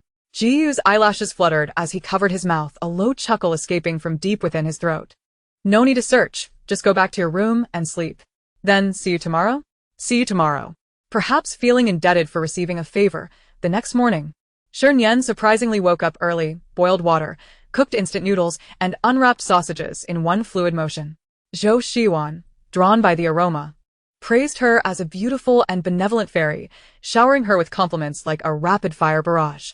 Shernyen, uninterested, thought to herself, how much truth could a foodie, solely preoccupied with food, possibly have? It was all a ruse. She remained indifferent, only concerned about when she would recoup the cost of the sausage grill. $20. Finish it, add me on WeChat, and remember to transfer the money. Rest assured, I, Zhou Shiwan, am not short on cash. As Zhou Shiwan sipped the noodle broth, he looked up to find she had added 2 sausages to another bowl of noodles, his eyes widening in disbelief. Adding double portions of sausage behind my back, Nianjia? Are you being true to our revolutionary friendship? Don't overthink it. Our relationship is purely transactional. Friendship? That doesn't exist. Shernyen shot him a glance, then pushed the freshly served noodles toward Jiyu. Here, your noodles, with double portions of sausage. Jiyu, catching on quickly, immediately inquired, how much? No charge. Consider it a trade for yesterday's snacks. Shernyen slurped her noodles, mumbling indistinctly, I may be a bit frugal and greedy, but I'm quite sincere at heart. Jiyu smiled, and in the soft morning light streaming in, there seemed to be a flicker of brilliance in his eyes. Indeed, you are quite sincere. At precisely 9 o'clock, the show you absolutely must date commenced its broadcast. The 8 guests were already dressed and seated in the living room, patiently awaiting the director's shenanigans. After 5 minutes of obedient waiting, the assistant director, donned in a straw hat and flip-flops, appeared off-camera. Brandishing a megaphone to announce the day's task, the 4 couples would be divided into 2 groups by drawing lots to either catch fish at the village pond or dig bamboo shoots in the bamboo grove behind the house. The fish and bamboo shoots they collected would be transported to a farmer's market 3 kilometers away for sale, and the funds earned would serve as their activity budget for the next 2 days, with their success relying entirely on their skills. Zhou Shiwan scanned the crowd but did not spot any familiar faces, prompting him to ask the assistant director, where's Zhou Xingyan? He's in the restroom. Director Zhou drank a bottle of unknown cola yesterday and has been running to the bathroom all morning. The earnest assistant director could not suppress a laugh as he concluded. Unknown cola? Ha ha ha, just drinking that wouldn't cause such a reaction. We need to investigate if he also consumed some foot-pressed kingshifu. Pass it along. The director is so poor, he can't even afford a bottle of genuine cola. Spread the word. The director is producing and selling counterfeit cola on the show to make money. Let it be known, the director is pregnant. The father is the unknown cola. Aware of the context, Shernyen turned to Jiyu, exchanging a knowing glance as she quietly inquired, did you drink that bottle of cola? You nodded. Yes. I checked it, my bottle was Coca-Cola. Who would have thought, despite all precautions, they still fell victim to the cola assailant. Shernyen clicked her tongue, Tithe. This kid seems to have a streak of bad luck. In chapter 22, this fish seems off during the drawing segment. Zhou Shiwan astutely delegated the task of drawing lots to Shernyen, respectfully stating, Nianjia, your luck is good, you should do it. For such a matter of chance. Shernyen could not be bothered to deliberate, simply reaching in and grabbing a lot. Upon unfolding the note, she found printed in bold characters, catch fish. Very well. She liked it, not for any particular reason, just a simple fondness for those 2 words. Yet, she soon paid the price for her impulsive preference. Imagine task location, picturesque mountains and clear waters, birds singing sweetly. Actual task location, a foul-smelling ditch with no solace to be found. What was even more disheartening was the ferocious dog blocking their path, baring its teeth. A few bites from it could easily lead to a tragic demise. The group stood at the crossroads, exchanging glances, none daring to forge ahead. The cameraman, who had originally been at the forefront, now found himself at the back of the line, his towering 1.8-meter frame trembling in fear, his unkempt face betraying his terror. After about 3 minutes of stalemate, Zhou Shiwan mustered the courage to step forward. Let me give it a shot. I have experience with dogs. Shernyen expressed her sincere respect. Comrade Zhou Shiwan, the organization will remember your sacrifice today. In return, you shall be treated to a lavish meal in the future. That promise painted a grand picture, bringing a glimmer of delight to Zhou Shiwan's eyes. Jiyu observed their antics, attempting to offer some caution, but before he could speak, Zhou Shiwan had already begun his approach. He positioned himself firmly, eyes wide open, taking a deep breath, adopting a stance that suggested he was ready to conquer mountains. Just as everyone anticipated a fierce battle with the dog, he suddenly bared his teeth, barking loudly. It was a genuine dog bark. A woof. Woof woof. Woof woof. Woof woof woof woof. How fearsome it was. The The ferocious dog tucked its tail and retreated in terror, its dark eyes wide with fright, as if it had seen a ghost. "Gu," Shernyen screen comments. "Little Black, I'm not a real person, but you're a real dog." The black dog hurriedly ran home, telling its mother, "Mom, I almost didn't make it back today. A fierce man blocked my path and nearly bit me." Zhou Shiwan. Can we be a bit more normal? Is there truly no one in this world you care about? Regrettably, I must announce to all Bao Bao Porridge fans that I officially unfollowed at 16:27:39 on April 29th, 2023. No other reason. I simply cannot afford to lose face for this person. Zhou Shiwan's barking became addictive. Little Black had retreated dozens of meters away, yet he continued to shout, attracting the attention of nearby villagers who craned their necks to watch the spectacle. Jiyu could no longer bear to witness this, yanking him up. "That's enough. Do you really think you're a dog?" Zhou Shiwan licked his lips, proudly turning to Shernyen for recognition. "Nianjia, how was that move?"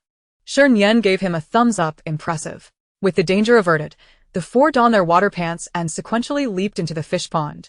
The water in the pond was not deep, barely reaching the thighs, but the mud was exceedingly thick. With every lift of a leg, it felt as though 10 water ghosts were tugging at them from behind, rendering movement exceptionally arduous. Thus, after 10 minutes in the water, the four individuals had only managed to inch forward a few steps, failing to catch even a single fry. Misfortunes seemed to compound, as the ferocious dog that had previously frightened Zhou Shiwan away returned, this time accompanied by 2 equally menacing accomplices, with 3 dogs leading the charge. Their approach was nothing short of intimidating. The towering cameraman, standing at nearly 6 feet tall, was so startled that he let out a yelp and scampered up a tree, displaying a nimbleness that would put a monkey to shame. Meanwhile, Song Xinyo, closest to the riverbank, was also frightened into a frenzy, and without hesitation, she dashed to the center of the pond, flailing her arms in a desperate bid to seek refuge in Ji Yu's embrace. In her panic, she inadvertently let out a high-pitched cry, "Ji's Zong brother, save me." Recognizing the gravity of the situation, Ji Yu turned to flee, but before he could take a step, he collided with Shernyen, who was also trying to evade the menacing dogs. The instability of the mud made it impossible for either of them to maintain their footing, and as they collided, both fell into the pond with a resounding splash. There was no serendipitous kiss as often depicted in idol dramas, nor any romantic gaze to elevate their feelings as found in love stories. Instead, Jiyu found himself unceremoniously seated in the muck, unable to rise, while Shernyen crashed into his chest, her head ringing with pain, while he clutched his throbbing skull, seeing stars. Not far away, Zhou Shiwan and the crew rushed to assist. Just as they neared the scene, Shernyen, thrashing wildly in the water, suddenly shrieked, "I felt it. I touched a fish." Zhou Shiwan, his voice tinged with excitement, inquired, "Where's the fish?" "It's in my hand, but it seems a bit small," she began. But her words faltered mid-sentence as she realized something was amiss. The sensation was not quite right. It felt unusually soft. Looking up, she met Ji Yu's intense gaze. His face darkened as if covered in ink. The viewers in the livestream noticed their peculiar predicament, igniting a flurry of comments that filled the screen with vibrant chatter. "Given the position and posture, Shernyen, are you sure you're holding a fish? Since no one is saying it, I won't either. Those with hearts see everything is tainted. This shouldn't be. With my superior ability to read people, Ji looks fierce. How could he be small? Hey, you there, don't leave. Elaborate on this." Shernyen's mind went blank for 3 seconds, barely having time to think, when a small crucian carp swam past her. This blatant act of provocation stirred her blood. "Oh, you little rascal," she exclaimed, immediately pivoting to chase the fish. On the other side, Zhou Shiwan approached with a net in hand. The two coordinated their efforts, moving swiftly, and were on the verge of capturing the fish when suddenly, a lithe figure descended from above. In a chaotic flurry, the dog that had previously confronted Zhou Shiwan snatched the fish and triumphantly emerged onto the shore. Shernyen's eyes widened in disbelief. Is there no justice left in this world? Zhou Shiwan nodded in agreement, exclaiming, "This is utterly outrageous." Yet the situation escalated further. After reaching the shore, the dog discarded the crucian carp into the grass and barked furiously at Zhou Shiwan, who was still dazed by the turn of events. Its arrogance palpable. Zhou Shiwan clenched his fists in anger. "Is this dog challenging me?" Shernyen shook her head and quipped, "It's saying you're a mere bystander. And it plans to bury you in the dirt. Zhou Shiwan, can you tolerate this?" You must rise up and catch 100 fish to prove your mettle. Chapter 23. Li Bai, preparing to set sail. I declare you can. Zhou Shiwan struggled to move his legs, which were stuck in the mud. And when he lifted his head, he forced a half-hearted smile. As much as I'd like to do as you suggest, it seems my capabilities are somewhat lacking. Shernyen cheered him on. Li Bai, preparing to set sail. I say you can. Little Zhou, you must rise. If you can't surpass a dog, how will you survive in the world? Her words struck a chord, igniting his spirit. For the sake of dignity, he resolved to give it his all. Perhaps luck was on his side. With a swift motion, he swung the net and surprisingly caught 2 small crucian carps. Oh wow, look at you. Your luck is quite favorable. Shernyen gasped in exaggerated delight, applauding him dramatically before turning to taunt the dog. Did you see that? He just caught 2 fish on his first try. What do you have to show for yourself, aside from stealing others' catches? The dog barked furiously in response. Shernyen, unable to comprehend its barks, continued her mockery. I know you're anxious, but don't rush. If you're truly desperate, learn from Zhou Shiwan and catch some fish to prove your worth. You look like a dog with a high IQ. Surely you can understand me, right? The dog continued to bark, its meaning lost on her. Yet, judging by its fierce expression, she surmised it was quite vulgar. Just as she was about to concede, the dog suddenly plunged into the pond, seizing the very crucian carp Zhou Shiwan had been eyeing. Are you serious? Should I applaud this dog for its intelligence or commend Shernyen for her linguistic skills? Shernyen, I've misunderstood you all along. It seems Big Mother Monkey was merely a nickname, and the dog is your true form. What should we call ourselves then? The Paw Patrol? The truth revealed, covering mouth in disbelief, profoundly enlightened weeping. Having PUA'd this one, now on to the next. Not even a dog is spared. This display would bring tears to a capitalist's eyes. Indeed, a remarkable dog. I was right about you. Shernyen gave it a thumbs up, swiftly climbing ashore to revel in the spectacle. 2 meters away, Jiyu sat slumped by the water's edge. Cleaning the mud off himself, his thin lips pressed tightly, his expression taut, the words I am not pleased written all over his forehead. Shernyen tossed the crucian carp the dog had left behind into a bucket and approached him, asking, Brother Mutant, is everything all right with your situation? Jiyu's dark eyes flicked toward the camera, his thumb pressing into the fabric of his pants, nearly tearing his water shorts. What do you think? He countered, his gaze intense. Shernyen felt a twinge of unease. Perhaps you should go to the hospital for a chest x-ray. I'm quite hard-headed. And I'd hate to cause you any internal injuries. After a moment of silence, Jiyu smirked, beckoning her closer. Shernyen, come here. She sensed he was up to no good and cautiously stepped back, asking what now. Let us see just how hard-headed you are. Jiyu suddenly raised his hand, flicking her forehead with his middle finger. Hey. Shernyen nimbly dodged his attack, grinning mischievously as she exclaimed, missed me. However, as she leaned to the side, she lost her balance, slipping into the water in a most ungraceful manner, landing perilously close to the dog. The dog bared its teeth, emitting a low growl, its white fangs mere centimeters from her thigh. Oh no, this is the end. Shernyen closed her eyes in despair, and in that fleeting moment, a torrent of questions flooded her mind. Would being bitten by a dog while filming qualify as a workplace injury? If so, how much should she demand from Zhou Xingyan? And if he refused to pay, how could she defend her rights? Should she call 12333 for labor arbitration or take to Weibo to garner public sympathy? As she wrestled with her thoughts, a large hand unexpectedly emerged from the side, pulling her out of the mud. What are you sitting there for? Reciting mantras?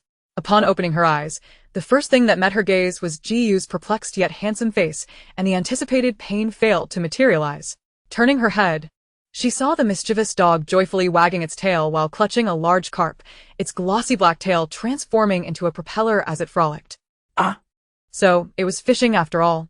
Shernyen exhaled a breath, shaking her head in a feigned air of mystery. I was just pondering the meaning of life. And what have you concluded? She was asked. With a slight smile, Shernyen replied, at the northern foot of Gushan Temple, west of Jia Pavilion.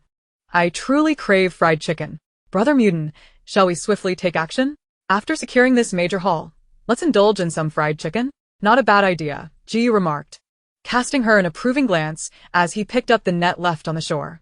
Raising an eyebrow, he instructed, I'll catch the fish. You carry the bucket. Keep up. Understood.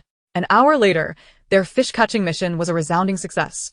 The cameraman zoomed in to showcase the fruits of their labor. Shernyen and Jiyu had collaborated to fill an entire bucket, while Zhou Xiwan had managed half a bucket alone, and Song Xinyo had caught none. Feeling somewhat apologetic, Song Xinyo addressed her fellow participants.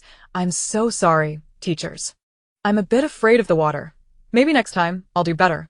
No need to be so formal. We're all guests on the same show." Shernyen exclaimed, waving her hands dismissively. Taken aback by her unexpected understanding, Song Xinyo managed a stiff smile, preparing to express her gratitude. But Shernyen interrupted.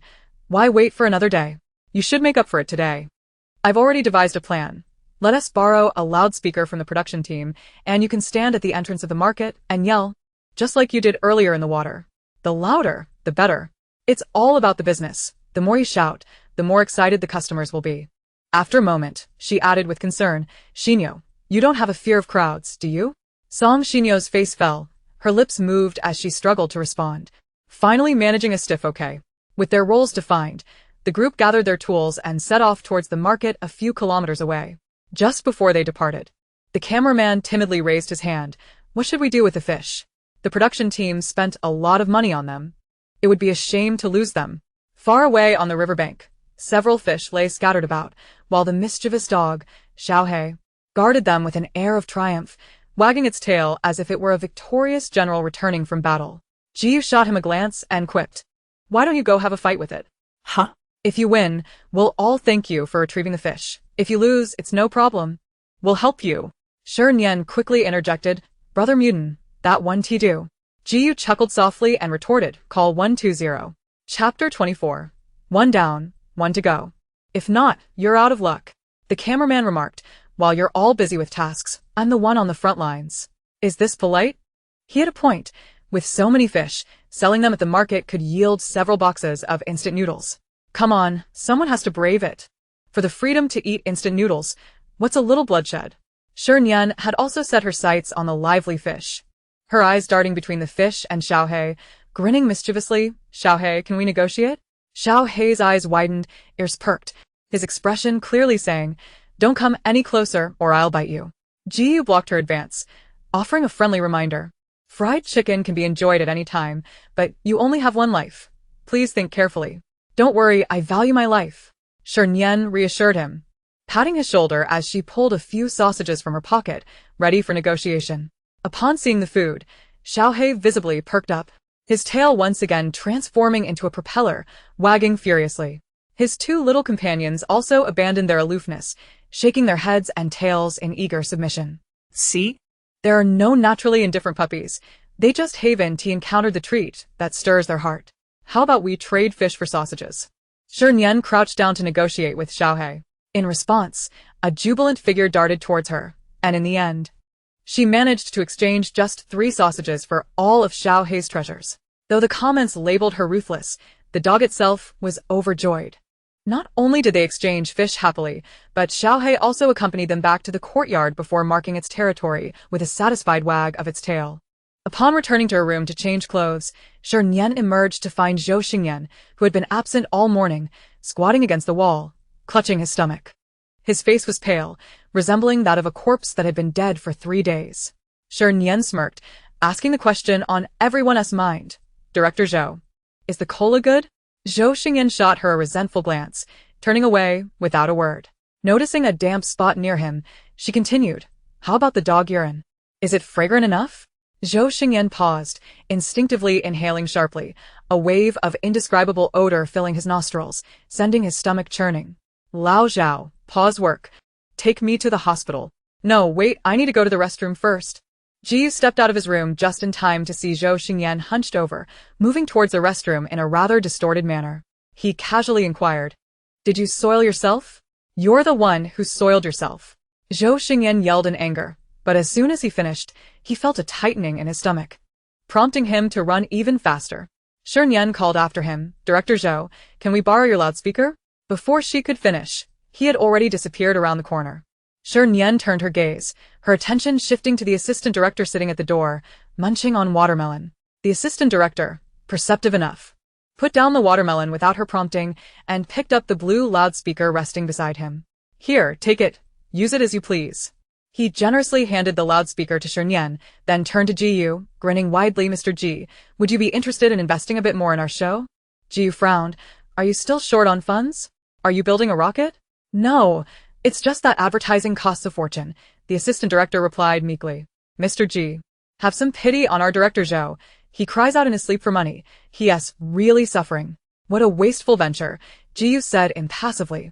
But considering the future experience of the show, he softened. Once this episode wraps, have Zhou Xingyan come see me at the G Corporation building to discuss collaboration. The assistant director beamed. Great. Mr. G, monsieur, there's a tricycle at the neighbor's house. Why don't you borrow it to transport the fish? It'll save you some effort. Why didn't you say so earlier? Brother Mutant, get ready. I'll be back to pick you up in a Ferrari. Shernyen declared, tossing aside the broken yoke she had found in the corner and sprinting out. Upon peeking next door, she was greeted by a luxurious electric tricycle, none. But she did spot a dilapidated, paint-chipped tricycle, score. I knew there wasn't a decent person in the production team. Shernyen pouted, her expression long. The comments were filled with gleeful netizens. What are you pouting about? ISNT this just like a Ferrari? And a luxury convertible version at that. It'd look great on the road. Ha ha ha. I'm new here. Should I follow the protocol or just laugh?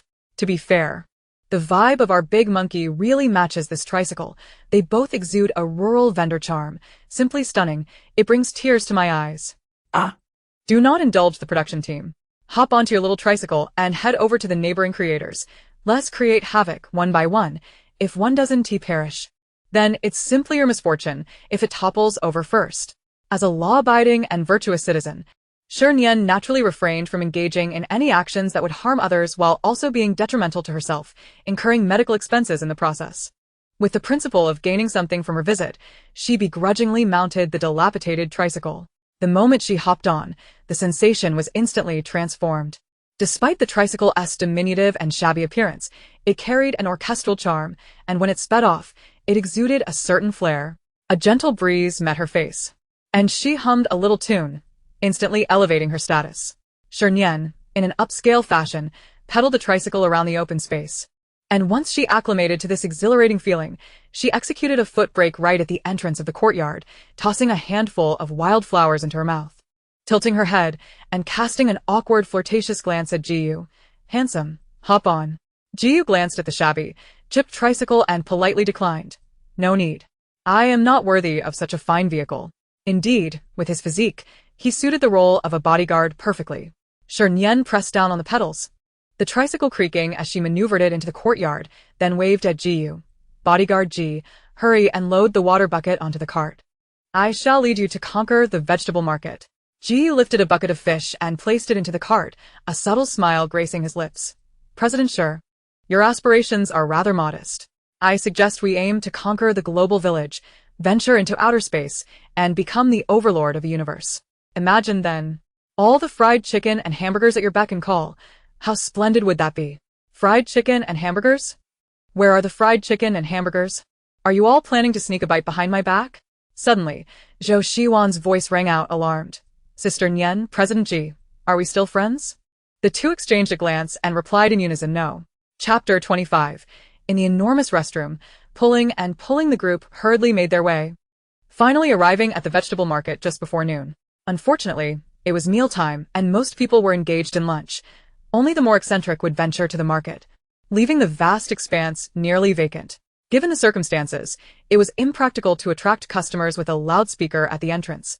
So Shernyen suggested they abandon broad net strategies and instead adopt a targeted approach, approaching individuals directly for precise strikes, selling a few to resolve their lunch dilemma. The security guard stationed at the entrance of the market became their first target for persuasion. Confirming their objective, Shernyen skillfully maneuvered the tricycle to a halt in front of the duty room. Uncle, would you like to buy some fish? Freshly caught from the pond. Perfect for making sour fish soup. The security guard, bleary-eyed, rubbed his eyes. What donkey is making that noise? Let me see. I ask you, would you like to buy some fish? It makes for a delicious sour fish soup. Shernyen exclaimed, lifting an enormous carp and performing a spin before him. The guard craned his neck to look outside, momentarily forgetting about the fish. I want to see that donkey that makes noise. Haha, uncle. You certainly grasp the main point. You are truly a descendant of dragons. Uncle, today's youth are utterly insincere. You mentioned a donkey that makes noise, yet you refuse to show it to me. Alas, the world has declined, and human hearts have grown cold. Shernyen, what is the harm in showing uncle the donkey that makes noise? He asked so sincerely. If all else fails, why not just bray like a donkey? Shernyen genuinely contemplated this, slapping the enormous cart before the guard and boldly proclaiming, "Buy this fish, and I shall let you see the donkey that makes noise." The security guard readily pulled out his wallet, retrieving a red bill. 100. Is that sufficient? Shernyen hesitated internally for a moment, but ultimately her conscience triumphed over greed. With a pained expression, she turned her head aside and pushed the bill back. Uncle, that's too much. 30 will suffice. It's not easy for you to earn money. Who doesn't he find it hard to earn a living? The security guard pointed to the stalls inside, brimming with confidence. Did you see that stall? Half of it belongs to me. The crowd gasped. Others work merely for amusement. But I endure humiliation for a meager 3,000 in salary. Ah, I can't go on. Ah, what? Sand. Kill. Yarn. Scissors. Shark. Break. Blush. Kill. Share. Uncle. Look at me. I am the donkey that makes noise. Hee-haw, uncle, come take me home. That donkey ahead, move aside. Father, I am your long-lost daughter. Separated for 23 years.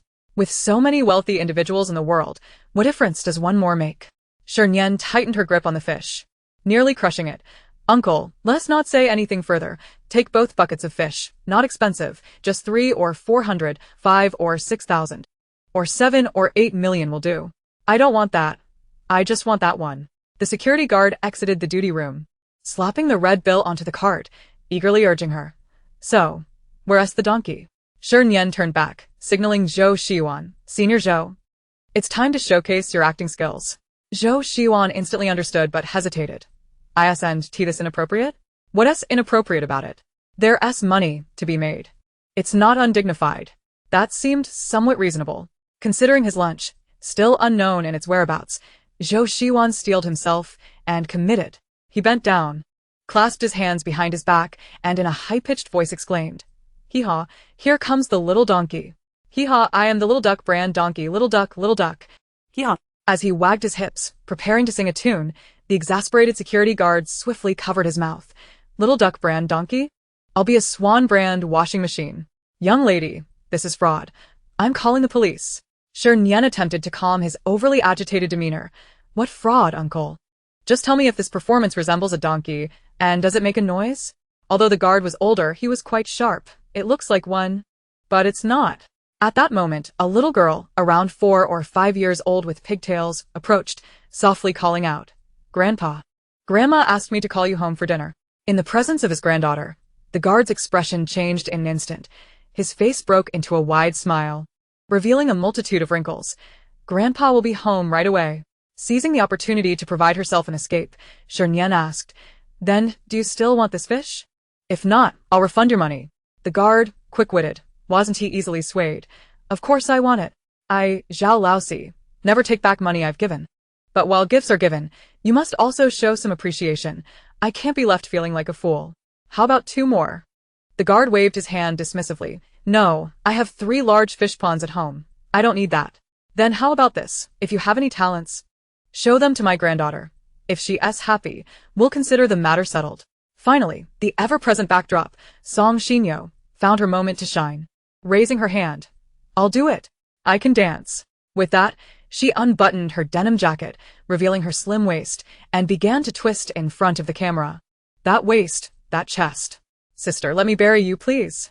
I'm a college student. Let me bury her first. The dance is quite good. And she is indeed beautiful, but isn't this dance a bit inappropriate for the occasion? People often think Xinyo is crossing boundaries. But I don't see it that way. This isn't crossing boundaries. It's redemption. In reality, I never get to see this. And I think she is the best girl in the world. I can only sincerely say, thank you, my love. After completing her dance, Song Xinyo blew several kisses to the camera, treating the talent show as her personal appreciation event. The security guard frowned, his expression a mix of 7 parts disdain and 3 parts confusion. What is this? Can we be a bit more reliable? Shernyen hesitated and asked, How about I sing a nursery rhyme for the little lady? Go ahead. Shernyen cleared her throat, her voice filled with fervor as she began. In a diminutive establishment, One climbs and toils, earning meager wages, scarcely daring to spend. In a vast organization, one continues to ascend, yet the paltry salary remains insufficient. In an especially grand institution, one struggles, earning a trifling amount that is utterly inadequate. A middle-aged man cast a sidelong glance, questioning, "Are you certain this qualifies as a nursery rhyme?" Regaining her composure, Shernyen responded, "Apologies for the mix-up. Let me start over, ahem." In a tiny nostril, one digs and scrapes, wiping the minuscule remnants upon their trousers. In a large hospital, one pricks and jabs, leaving behind tiny punctures that result in substantial scars. The man mused, "It still seems somewhat amiss. I'm uncertain. Let us listen further." In an extraordinarily spacious restroom, one relieves themselves, producing a considerable mess without a splash. Chapter 26. The wind blows, vehicles honk, and the stir-fried noodles roar. In my husband's mobile phone, I dig and uncover a mistress with a child. In a small fish pond, I probe and feel, attempting to nurture tiny fry that cannot survive. In an exceptionally large bank, I excavate, only to find numerous officers apprehending. This is outrageous. I find myself singing along. I reflect, ha ha ha. Can we not behave normally? The child is frightened QAQ. The man removed his security hat, scratching his bald head, and quietly inquired, "There seems to be a flaw in this nursery rhyme of yours." Shernyen pointed towards a small girl, who was also digging, and retorted, "Does it matter if it's flawed? The real question is the child happy?" Faced with this undeniable truth, the man conceded, "All right then. As long as the child is joyful." He then rubbed his shiny head and extended his hand to the little girl, saying, "Stop digging. Let us go home for meal. If you keep at it, your mother will have to come with a digger to haul us back. Uncle, here us your fish." Shernyen offered the freshly strung large carp with both hands, her demeanor warm and considerate. The man waved it off, "No need for that. Spending money is meant for enjoyment, and bringing it home would require cleaning. Am I insane?" The old man and the little girl strolled away hand in hand, leaving Shernyen at the market entrance, clutching her heart and wiping away tears. The sting of being humiliated over money was truly unbearable. "Little girl, dry your tears." Jiyu took the large carp from her hands and tossed it into a bucket, then calmly said, "Life encompasses more than the immediate struggles. It also includes endless debts and loans. You must learn to be resilient." Shernyen burst into tears. "Wah. I need a triple-decker gourmet beef burger for lunch to alleviate the sorrow. Eat, have a double portion." While ideals are beautiful, the reality was they circled the market but found no burger shop, ultimately squatting by the roadside to order a few servings of stir-fried noodles. To comfort Shernyen's wounded spirit, Ji the bodyguard generously added extra eggs and sausages to her portion. However, just as the noodles hit the pan, two city management officers suddenly appeared at the end of the street. Upon spotting the familiar uniforms, Shernyen felt a chill run down her spine before she could shout. The experienced stir-fried noodle vendor had already bolted with his cart. Hey! "My stir-fried noodles! My noodles!" Shernyen exclaimed in shock, chasing after him. The wind howled, cars honked, and the noodles in the pan sizzled, threatening to produce smoke. As Shernyen sprinted, she seized the spatula, flipping the noodles with fervor while declaring, "As long as I, Shernyen, am here, no noodle shall burn." After flipping them 3 or 4 times, the vendor suddenly accelerated, flinging her 2 meters away. Wait! "Don't run, brother. Come back." Shernyen cried in desperation, waving the spatula and pursuing relentlessly. Yet, her legs were short and her stamina limited, and despite her efforts, the distance remained unchanged. In a critical moment, Jiyu arrived on a smooth tricycle. "Get in, I'll handle the chase. You focus on frying, understood?" "Understood." Thus, a bizarre scene unfolded on the street. The stir-fried noodle vendor huffed and puffed on his tricycle ahead, while Jiyu pedaled furiously behind, the tricycle dragging along a person skillfully flipping the noodles. Further behind, a man waved his arms and shouted, "Go faster! Hurry up! It's smoking!" Viewers in the live stream were nearly in stitches. He runs, they chase, he cannot escape. Oh, what a beautiful love story. Okay. You spoil his father. Seeing their predicament makes me want to laugh. Is that inappropriate? No, I must hold it in, but I can't. Ha ha ha. City management. I just wanted a bowl of stir-fried noodles. Why are you running? Is this a game you can't play? This photographer is useless. Can't even catch a broken tricycle. Hurry up, I want to see Shernyen flipping noodles up close. At this moment, the cameraman's feelings were akin to tears. He longed to cry. Even with all his might, He could only manage to capture a blurry silhouette. By the time he breathlessly caught up to the two tricycles, the thrilling scene the viewers sought had already concluded, and Shernyen was contentedly eating her stir-fried noodles. The vendor poured in a fresh batch of noodles, flipping them while lamenting, "I've been operating this stall for 8 years, dodging city management 880 times. Yet this is the first time I've encountered such a persistent customer. This meal is on me." Shernyen paused mid-bite, shaking her head repeatedly. "No, that is not right." The vendor glanced at her. "You must pay for this meal. However, I can offer you an extra sausage for free." Oh. After an exhilarating and thrilling lunch, Shernyen wiped her mouth and gulped down some plain water, taking a deep breath, yet her stomach still felt empty, essentially. She had eaten nothing. It was quite reasonable, after all. Who runs a marathon before dinner? Sigh, life is not easy, she mused. At 2 in the afternoon, the market grew busier, and the quest for fish had officially commenced. Shernyen placed the loudspeaker borrowed from the assistant director on the counter and gestured to Song Shinyo. "Sister Shinyo, it's your turn to perform." Song Shinyo glanced around nervously. "Do I have to use this? I've never sold anything and don't know how to shout." "No worries, I will teach you." Shernyen raised the loudspeaker, speaking with confidence. From the north and the south, those who have traveled to France or Hong Kong, those who have scaled mountains or traversed waters, those who have studied abroad or visited the States, come take a look. This product has just been fished from the pond, all natural and harmless.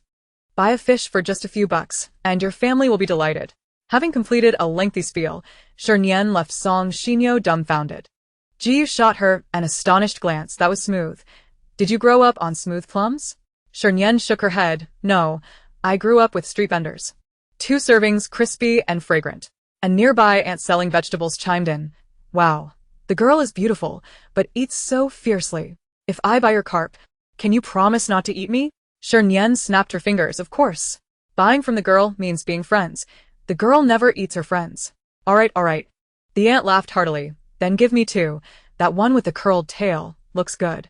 Shernyen swiftly caught the fish and bagged it with grace, completing the task seamlessly. However, when it came to calculating the price, she hesitated. "How should we count this?" The aunt offered assistance. "In our market, Christian carp costs around 12 to 13 yuan per jean, while carp ranges from 7 to 8. The vendors usually help with processing. But looking at you two, I doubt you will process them. To sell, you might need to lower the price." "Auntie, you've misjudged us." Shernyen raised her hand confidently. "I've been gutting fish at Darun FA for 10 years. I can handle this with my eyes closed." Chapter 27. Who is the best at gutting fish? Zhou Xiwan nudged her elbow, lowering his voice. "Sister Nian, let it go. If we lower the price and ruin their fish, we won't tea of dinner either." Shernyen glared at him. "You little rascal, do you underestimate me?" Zhou Xiwan endeavored to persuade her, saying, "This has nothing to do with respect. Primarily, the task of fish slaughtering requires skill. Skill, do you understand?" The camera was rolling, and she, unfazed by his earnest entreaties, borrowed a knife from a neighboring stall, slammed the carp onto the cutting board, and commenced her task. With deft strokes, she scaled the fish, opened its belly, and removed its gills. Observing her seamless and fluid motions, one could hardly believe that such mastery could be honed without a decade of experience at Darun FA. The onlookers, initially poised to witness her failure, were left utterly astonished. "Shocking my entire family. She can actually do it." Having served as a security guard at Darun FA for 20 years, I can attest that Shernyen is indeed our store's premier fish slaughterer. Rubbing eyes, flipping the table. "Oh dear. How many more surprises do you have that I am unaware of? Who on earth has been spreading rumors that Shernyen is a mere vase? Nonsense. Which vase is so intelligent and practical? Top versatile female artist from the mainland, world's #1 champion fish slaughterer, spicy guest, romantic dominator, dynamic and serene, soul mate, bravely soaring forth, forever accompanied by her little monkeys." Sister Nian, did you really work at Darun FA? After witnessing her series of operations akin to flowing water, Zhou Xiwan swallowed his words in astonishment and asked. Shernyen lifted her eyelids and shot him a glance. "Of course not. Would you believe me if I said I learned it in a dream?" Zhou Xiwan shook his head in disbelief. "Tch, if you don't believe it, so be it." In truth, she was not lying. Her adept fish slaughtering technique indeed came from a dream. She vividly recalled that dream self, tirelessly fishing on a deserted island, day and night for 2 whole years just to stave off hunger. Who could fathom how she endured? Fortunately, the heavens do not forsake the deserving. Her ingrained fish slaughtering skills finally came to fruition today. With the knife gripped tightly, her muscles, interosseous, flexor, extensor, and the biceps and triceps at her elbow, roared with insatiable hunger. Slay. Exterminate every fish in the market. Jiyu sensed her fervor, and tossing a large carp her way, he said, "De run FA's fish slaughter, please continue. Xiao Zhou and I will go capture some customers nearby." Everyone busied themselves, leaving only Song Xinyo standing dazed before the stall. After a brief struggle, she resignedly picked up a loudspeaker and began to recite the advertisement. From the south to the north, those who have kissed on the streets, those who have traversed mountains and played in the waters. In no time, the fish stall was surrounded by eager customers. Those wishing to buy left gleefully with their fish, while those not intending to purchase, lost in Zhou Shiwan's calls of brother and sister, also departed with fish in hand. In less than half an hour, all the fish, 2 barrels worth, had been sold, with even the containers snatched away by Zhou Shiwan's newly acquainted elder sister at 20 yuan each. In total, they had amassed 563 yuan. For the 4 individuals still struggling to make ends meet, this sum was akin to a windfall. Zhou Shiwan beamed with delight, envisioning hot pot, barbecues, spicy soups, cakes, milk tea, and skewers. Your grandpa Zhou has arrived. However, Shernyen, who should have celebrated with him, set down her knife, tilted her head, and gazed skyward at a 45-degree angle, emitting a deep sigh from the depths of her soul. Alas, are you tired? Jiyu's deep voice broke the moment. Shernyen maintained her posture. No, I am reminiscing about my lost youth and life. Jiyu reacted swiftly. Youthful pain literature? A foolish, delusional youth? Shernyen raised her fish-slaying knife menacingly. Don't think I won't dare to cut you just because the camera is on. Conserve your strength. Jiyu replied, a glimmer of amusement in his eyes. Come wash your hands. I've asked the staff.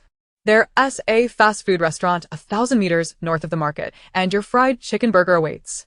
Why didn't you say so earlier? The cloud of sadness dissipated, and Shernyen swiftly discarded her knife, leaping from the bench. Jiyu bent down to scoop water from a barrel, directing her to stand in a nearby open space. The water trickled through his fingers, creating a gentle sound. Sunlight, like shards of gold, illuminated the two, one holding the water ladle, with charming, slightly upturned peach blossom eyes and a lingering smile, the other, brow furrowed, focused intently on cleansing the dirt from his fingertips. The silence between them exuded a tender beauty. Stop washing. You're clean now. You can enter the bridal chamber. The air is filled with sweetness, suddenly acting like a dog, running wildly, showing off, snatching another S-dog bowl, kicking it over, rolling on the ground, howling, biting, counterattacking, dominating the canine realm. Xiao Yuan. Forget about the skewers. Your wife has been intercepted. Hurry and reclaim her.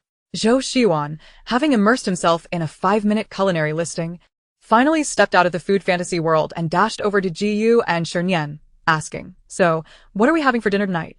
Before they could respond, a staff member interjected, Dear contestants, please judiciously use the task funds to avoid a situation where we collectively find ourselves at the village entrance, drinking the northwest wind.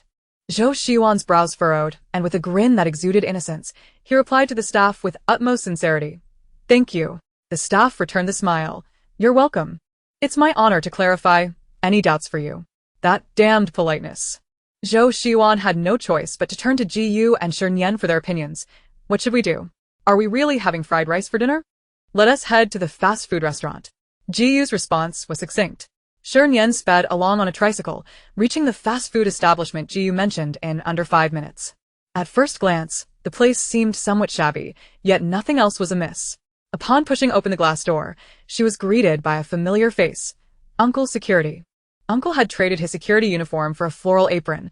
One couldn't deny he looked quite fitting in it. Shernyen hesitated, taking a step back, unable to believe her eyes. Had the wealthy truly sunk to this level? Uncle, are you still working here part-time? With a smile, the uncle waved his hand. Not part-time. It's my own shop. Blame my wife for getting bored and wanting to sell burgers. After 3 days of opening, she claimed it was too tiring and quit. So, I had no choice but to seize the opportunity during my security shifts to play chef and entertain customers. Shernyen and the viewers in the live stream were simultaneously taken aback by Uncle's casual display of affluence. I only wanted to watch a variety show for fun. Yet I've been stabbed twice by the same person in one day. Where is the justice? Chapter 28. Secret Big Burger. Edible, lovable. And smashable, I'm just a tadpole? I haven't done anything wrong. Why must I be relentlessly attacked for my frail psyche? Do you truly think my heart is made of stone and cannot feel pain? Crying uncontrollably. Aside from the offended group, the always crazy group provided a steady stream of output. Who stole my wealthy second-generation life, running around? Who? Howling at the sky. Did you steal my wealthy second-generation life? Grabbing by the collar, speak up, did you? Staring fiercely, what? Not you? Confused. Then who stole my wealthy second-generation life? Who? Continuing to run. I've made up my mind to resign and quit. My next plan is to become a monkey. Swinging here and there. Slapping everyone with a big paw. Swinging here and there. Slapping all the monkeys with a big paw. Snatching tourists' wallets. Blowing up the world. After a brief silence, Shernyen accepted the reality that the world was filled with the affluent while she remained a struggling dog, getting down to business. Uncle, what's on the menu at our shop? Uncle shook his head and waved his hands. What menu? We don't need one. We only have 2 items to eat. Old Zhao's secret small burger and Old Zhao's secret big burger. Which one do you want? Shernyen sensed something was amiss, yet out of respect for Uncle, she still inquired, what's the difference between the two? The uncle smiled confidently. Old Zhao's secret mini burgers have thin skins, thick meat, and exquisite flavors, and his secret giant burgers can be eaten, squished, and even used to crack walnuts. Little girl, which one do you desire? There was no need for contemplation. Any hesitation, even for a fleeting second, would be a sign of disrespect towards the formidable walnut-cracking giant burger. Let us start with 2 mini burgers to savor the taste. If they please your palate, we can order more. The uncle, feeling somewhat unsatisfied, added, I would still recommend the giant burger. It's substantial enough to replace 2. Noticing Shernyen's lingering indecision, the uncle unleashed his trump card. Let's not beat around the bush. Since we are fated to meet, this round of burgers is on me. As Zhou Shiwan stepped through the door, he fortuitously heard this proclamation and leaped up in excitement. Uncle, you truly are my dear uncle. I want 2 burgers, loaded with extra fillings. Shernyen, her emotions a whirlwind, patted his shoulder, contemplating saying something but ultimately deciding against it. The uncle was swift in his actions. Within 10 minutes, he emerged from the kitchen, holding a laden tray. The camera zoomed in to reveal a large and a small bun on a wooden platter. Each bun sliced in half and stuffed with slices of meat, lettuce, and tomato. The fabled secret burger was complete. I may not be well read, uncle, but is this truly what one would call a burger? As a graduate student, I can attest that this is indeed a burger, a local delight from Huagua, beloved by both the young and the elderly. I've studied hard.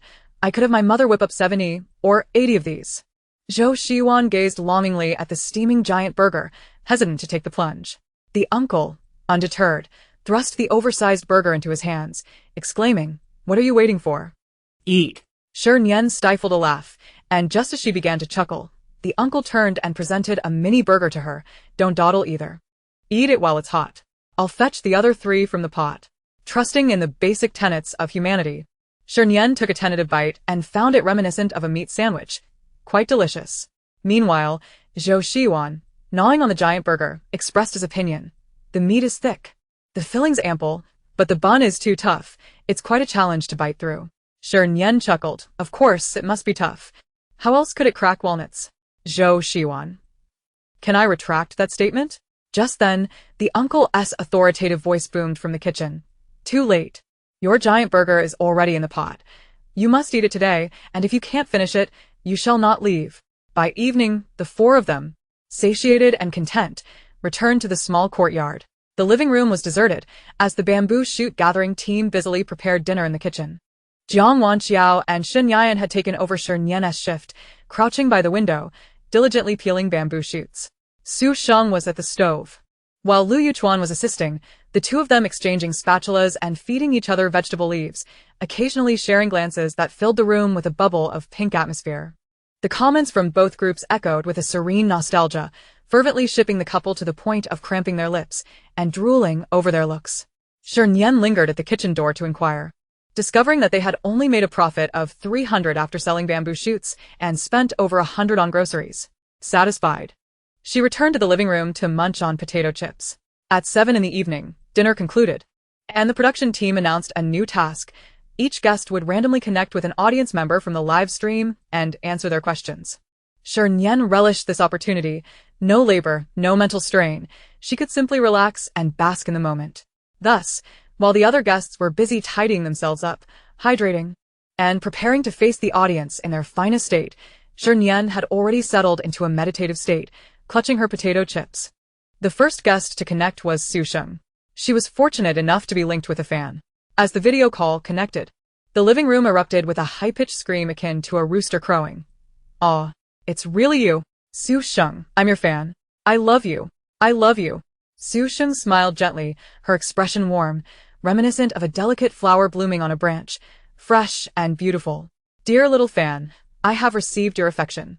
I love you all very much." She raised her arm to form a large heart towards the camera, accompanied by several air kisses. "Help. So gentle. Sheng Sheng is truly so gentle. I think I might faint from her sweetness. Sheng Sheng, your mother loves you and will always support you. Our Sheng Sheng is the most beautiful in the world. What can the monkey next door compare? Oh, there's some filth in the comments. Let us stomp it out, squash it flat, and turn it into a specimen for a national exhibition." Watching the rapid-fire barrage of compliments, Su Sheng's smile grew even brighter. "Thank you all for your support and love. I will continue to work hard to create more and better works." Outside the camera, Zhou Xingyan impatiently reminded her, "All guests, please be mindful. It's now the question segment." "My apologies." Su Sheng nodded slightly in acknowledgement, then turned to the viewer. "Dear little fan, do you have any questions?" Yes. "Sheng Sheng, will you be filming this year? I've been in a drama drought and desperately need your show to sustain me." "Of course. Not only will I be filming this year, but I also have several business endorsements in negotiations. I hope everyone will support me when the time comes." The living room erupted once more with a fan-as high-pitched scream, and even the staff couldn't help but cut the call. The second connection was with Shernyen. Unlike the previous viewer, this short-haired girl was quite demure. When the video connected, she remained silent, simply watching Shernyen munch on her potato chips.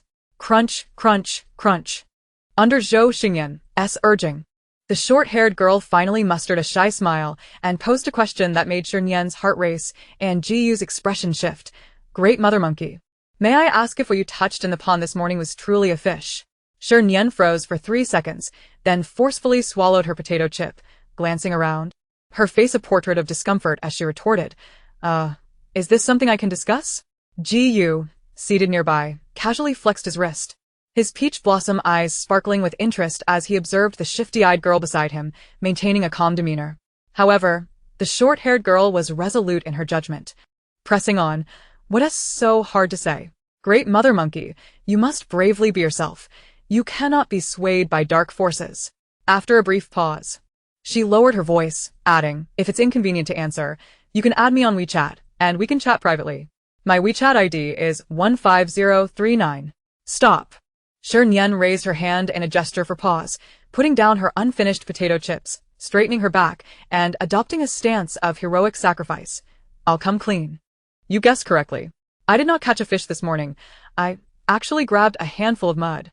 The short-haired girl was taken aback, unable to process the revelation as Shernyen suddenly spread her arms wide, palms up, passionately proclaiming, "That mud was foul and rotten, small and soft. Much like my tragic life. Looking back, I've achieved nothing. Looking ahead, there's a bottomless abyss. In summary for words, reliant on defense." In truth, I did not wish to confront this reality, just as I did not wish to admit that I could not catch fish. But since you insist on questioning and stating, I can only lay bare this bloodied heart and tell you the truth. She bowed her head to wipe away tears, her voice sincere. "So now, are you satisfied?" The short-haired girl was left speechless, and after a moment, she sighed deeply, uttering an apology before voluntarily disconnecting the call. The comments were touched by this heart-wrenching scene, unable to refrain from shedding a few worthless tears. Genuine sincerity is always a trump card. Sob, Shernyen, from now on, I'll be your mother. Whoever dares to speak ill of you, I'll charge at them and stab them. Crying, great mother monkey, don't be too sad. Think positively, in truth. You aren't entirely without possessions, at least you still have poverty. 20 and confused, 30 and merely existing, while I am caught in the middle, bewildered. After hearing Shernyen's speech, I suddenly feel enlightened. I need not wander aimlessly nor be lost. Let us hold hands and thrive in the muck together. In addition to the touching encouragement and comfort, there exists a segment of individuals who remain acutely aware. When Shernyen speaks, it's a deceiving ghost. I bet 10 packs of spicy strips that this matter undoubtedly harbors some intrigue. Big mother monkey, you've changed, having stumbled upon something good. You refuse to share your insights with your sisters. Are we not worthy? When filming, her acting skills aren't particularly impressive. However, in variety shows, she excels at acting foolish, which is utterly repugnant. If one is incapable, one should not blame the uneven path. Who can one blame for their lack of achievement? Isn't it merely a reflection of your own poor acting skills? If I were you, I would have long retired and swept the streets. How could I still have the audacity to show my face? After addressing the questions, Shernyen reached for the potato chips and happened to catch a glimpse of a phrase rolling across the big screen, prompting her to roll her eyes dramatically. Those with the audacity to excel in their craft should refrain from managing their mouths poorly. Why concern oneself with the affairs of others? What do their actions have to do with you? When it was time for Zhou Shiwan to connect, this young brother, having exerted himself too much while devouring a hamburger, ended up with swollen lips and tongue, instantly adopting an Indian accent when he spoke. Excuse me, dear listeners. May I inquire what you wish to ask? His comical emphasis provoked uncontrollable laughter from the other end. I wish to ask Comrade Xiao Zhou. Is there a moment when you felt you were quite unattractive? Zhou Shiwan tilted his head, feigning confusion. What are you saying? I can't hear you. Oh, dear. Is the receiver broken? The other side continued to laugh heartily, elongating their tone. I asked if you think you are handsome? Zhou Shiwan instantly fell into character. What everyone has seen over the years is the sunny and cheerful Zhou Shiwan. However, deep down, I share the same insecurities and sensitivity as Shernyen. So why am I able to maintain such an optimistic outlook? Shernyen interjected, because you are shameless. Zhou Shiwan ignored her interruption, lifted his head, and declared earnestly, because I was blessed with a handsome face. Every morning, upon gazing into the mirror, I remind myself, brother, you are already quite handsome.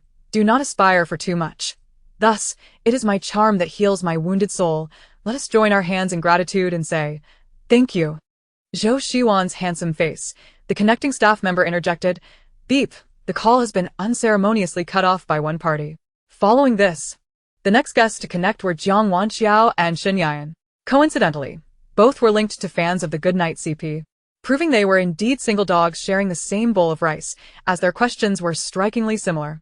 One asked, what do you think of Shernyen as a person? The other inquired, if you were to describe Jiang Wanxiao in 3 words, which 3 would be most fitting? Jiang Wanxiao and Shernyen responded gracefully. The former stated, Teacher Shen is a very talented individual with unique ideas in music. In life, he resembles a simple youth, sunny and pure, straightforward in his speech, making interactions quite pleasant. The latter answered, adorable, innocent, enthusiastic. The chat room erupted with excitement. Ah, they're so adorable together. Look at these two, their noses, eyes, and mouths are perfectly aligned. They are such a match. Have they considered getting a marriage certificate? Wasabi sweet, marking this down. We will see you at the ultimate confession night.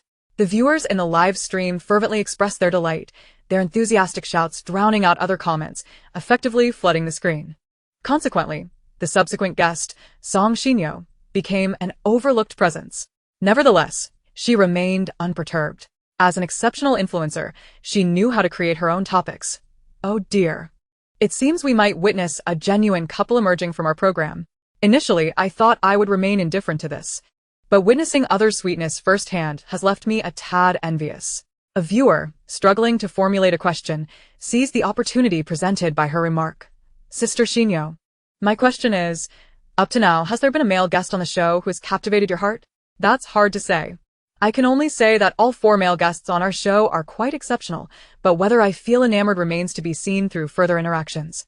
Despite her words, her gaze subtly drifted towards Jiyu, laden with implications. The viewers detected this unusual scent, inundating the chat with comments, fervently advocating for the pair and stoking the flames of excitement. Jiyu met her gaze with poise, raised his left hand, adjusted his glasses with his middle finger, and wore a faint smile. Miss Song, do you need a pair of glasses? Song Xinyo was momentarily taken aback. My eyesight is perfectly fine. Jiyu leaned back against the sofa, adopting a languid posture. Not necessarily. Perhaps a trip to the hospital for an eye examination would be prudent. Remember, it's best to visit a hospital with mirrors. Chapter 30. I am color. Sister Nian, what does Comrade Ji mean by that?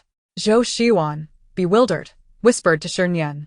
Following a meticulous analysis, Shernyen confidently responded, Comrade Ji might, like you, harbor insecurities, feeling unworthy of Sister Xinyo, and wishes to be reassured. This dialogue reached Jiu's ears verbatim.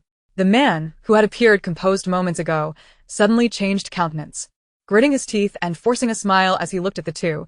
Such adept reading comprehension. I bet you flunked elementary school language classes every time. Shernyen grinned sheepishly. I apologize for disappointing you. I struggled academically in middle school, consistently scoring in the triple digits for language. Jiu scrutinized her, yet still suggested, I recommend you return to school and retake language classes, perhaps even elementary school language. Zhou Xingyan, lurking outside, rubbed his empty belly and shouted through a megaphone to expedite the proceedings. Next guest to connect, Jiu. As the video call connected, a familiar round face appeared on the big screen. It was the short-haired girl who had initially questioned Shernyen. Jiu's right eyelid twitched, yet he displayed no sign of it. Upon her second appearance, the short-haired girl seemed much more brazen, slamming her hand on the table, taking the initiative. Excuse me, Mr. Ji, was what Shernyen found in the pond this morning really a fish? Jiu remained expressionless. Repeat the question. I shall not respond. Then I shall ask differently. The short-haired girl covered her face and softly asked, Are you truly a bit small? This concerns 10 packs of spicy strips. I implore you to answer. Jiu fixed a penetrating gaze upon her, his expression still inscrutable, yet an air of icy authority enveloped him, causing a shiver to run down the spine of those watching. What is the number following 15,039 in your WeChat ID? The short-haired girl's heart skipped a beat, trembling as she inquired, W, what do you want to know that for?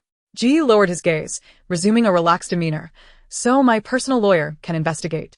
The short-haired girl instinctively knelt. I'm sorry, I was wrong. I'll go kneel before a durian and slap myself. Goodbye, Mr. Ji. With that, she promptly ended the call at lightning speed. Next, please. Jiu took a casual sip of water, glancing at someone outside who was secretly plotting mischief. The final connection was with Lu Yuchuan.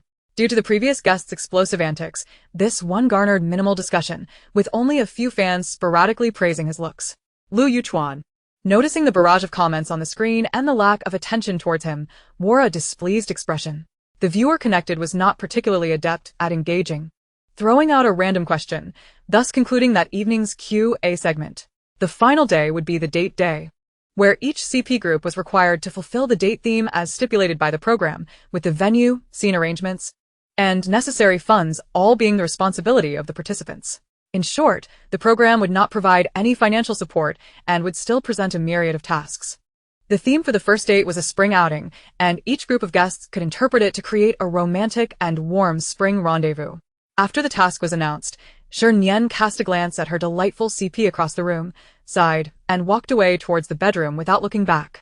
Jiu called after her. Shall we discuss the allocation of our date's startup funds? Shernyen, with a weary gesture, replied, Get some rest. The psyche may be quite twisted, yet the body must remain healthy. On the day of the date, Shernyen awoke from her slumber at 8:30. Upon completing her morning routine and dashing into the kitchen with instant noodles in her embrace, she discovered that Jiu and Zhou Shiwan had nearly finished their meal. The enticing aroma of egg pancakes and soup dumplings still lingered in the air. You all, Shernyen stammered, pointing toward the remnants on the table, her eyes brimming with tears.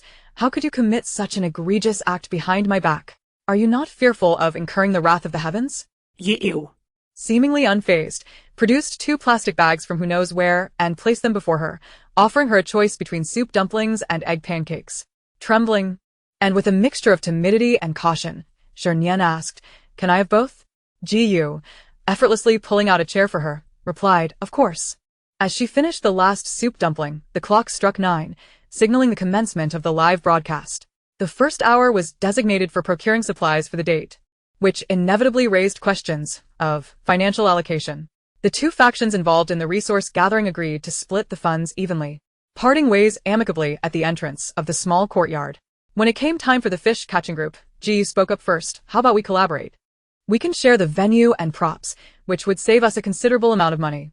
Zhou Shiwan clapped in approval, exclaiming, as expected of a president, Your business acumen is truly commendable. Does that mean we can purchase more food? Shernyen interjected. In life, one must broaden their horizons. We cannot solely focus on food. We should also prepare pots, bowls, and other essentials to avoid any unforeseen mishaps with the production team, lest we find ourselves relegated to eating with our hands. Listening to their increasingly absurd discussion, Zhou Xingyan exasperatedly raised a megaphone, declaring, "Attention! Today is a romantic date, not a primary school field trip. Can we please avoid clustering together and proceed in our respective groups?" Shernyen expertly plugged her ears, repeating twice, "No to last-minute rule changes. No to last-minute rule changes."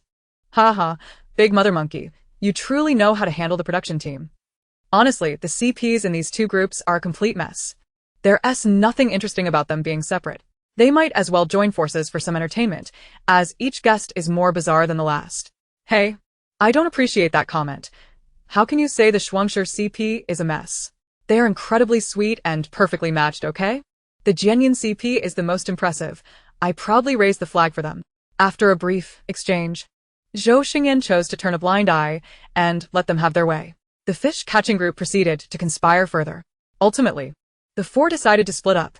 Zhou Xiwan and Ji remained in the courtyard to gather pots and bowls, while Shernyen and Song Xinyo pedaled a borrowed tricycle from next door to the market for ingredients. Perhaps due to the absence of outsiders, Song Xinyo was unusually quiet throughout the journey, adhering to her tasks without a fuss, pushing the cart when instructed and carrying chickens as required. After a few rounds of negotiation with the vendors, Shernyen successfully procured 3 tomatoes at an exceptionally low price, prompting Song Xinyo to finally inquire in a hushed tone. "Shernyen, what kind of persona are you trying to establish?" Shernyen tilted her head in shock, exclaiming, "You noticed? Was I not discreet enough?" Song Xinyo, filled with existential doubt, responded, "What did I even notice?" She had been observing Shernyen's marketing approach these past few days. Whether one labeled her a foolish beauty or a person of clarity, her antics could be quite bewildering. Truly, she was an enigma. Shernyen declared, "I am an enigma." Chapter 31. The youth falls into the lobster pond, amidst the sound of exclamations. "You, an enigma?" Song Xinyo was left perplexed. After a moment, she discerned something from Shernyen's bashful expression and thought it best to proceed with their shopping. Upon returning to the small courtyard with the ingredients, they found it was precisely 10 o'clock, marking the official start of the date. Having been preoccupied with their livelihood for the past few days, they were entirely unfamiliar with the village's terrain, thus rendering the selection of a date location a conundrum. According to Zhou Xiwan, they should seek a verdant field, lay down a picnic blanket, and cook directly over fire, simple and practical. However, Song Xinyo disagreed, yearning for a hillside adorned with wildflowers where they could pick blossoms and sing songs, fresh and romantic, perfectly aligned with the day's theme. As the two appeared poised for an argument, Shernyen interjected, "Why don't we leave it to fate to decide?" Zhou Xiwan quickly grasped her intent, suggesting, "A game of rock, paper, scissors?" "No," Shernyen shook her head, gesturing toward the open road ahead. "Let us walk down this path and see where it leads us. If we tire, we shall stop and cook right there." Zhou Xiwan signaled his agreement. "Okay, I concur. What say you?" Shernyen turned to Ji Yu and Song Xinyo. The former, taking the initiative, lifted 2 hefty bags of ingredients, providing a clear answer through action. The latter sighed, her voice laced with a hint of weariness. "All right. I'll go along with you. Song Xinyo, if I tire, let it all end." On a side note, today Song Xinyo seems remarkably normal, to the point where I'm not accustomed to it. No way, she cannot possibly be surrendering just like that? If so, the show will lose a great deal of its excitement. Some people just want a bit of peace. Are you here to watch a dating show or a drama-filled showdown? This harmonious atmosphere is quite delightful. The 4 amiable guests strolled along the road, covering approximately 700 or 800 meters before unexpectedly encountering the fierce dog, Xiaohei, that had obstructed their path the previous day. The cameraman, reacting faster than his mind could process, screamed and swiftly climbed a tree.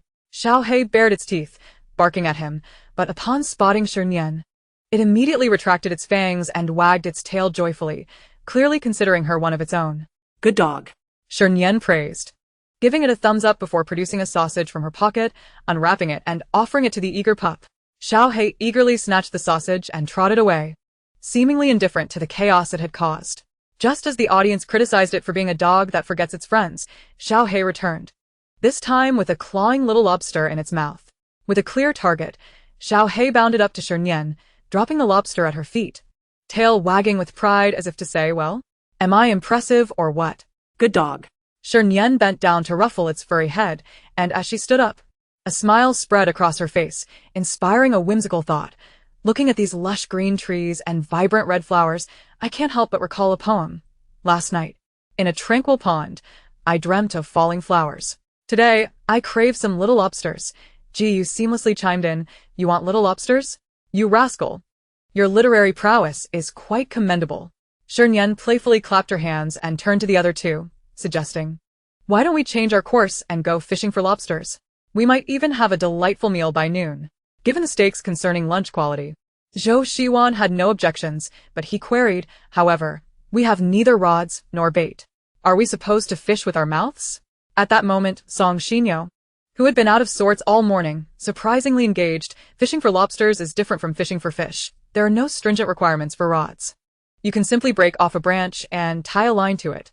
As for bait, chicken meat, snail meat, or even lobster meat will suffice. Zhou Shiwan looked astonished. You can fish? Yes, I used to go fishing when I was young. Shernyen rubbed her hands together in excitement. Then let us set off. Onward, Zhou Shiwan proclaimed, raising his arm in enthusiasm.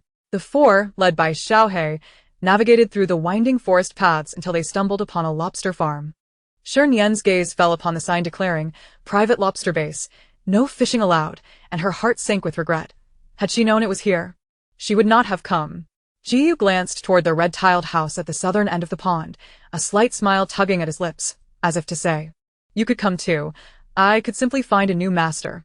Feigning tears, Shernyen followed his gaze and caught sight of a familiar figure emerging from the house. Indeed, the lobster farm belonged to that wealthy security guard uncle. With gleaming eyes, Shernyen rushed towards the elder, her expression fervent as if she had encountered a long-lost relative. Uncle, I'm back again. The elder rubbed his bald head, instinctively glancing at the bundles they carried. What are you selling this time? Shernyen retrieved a large apple from the bag and presented it to him.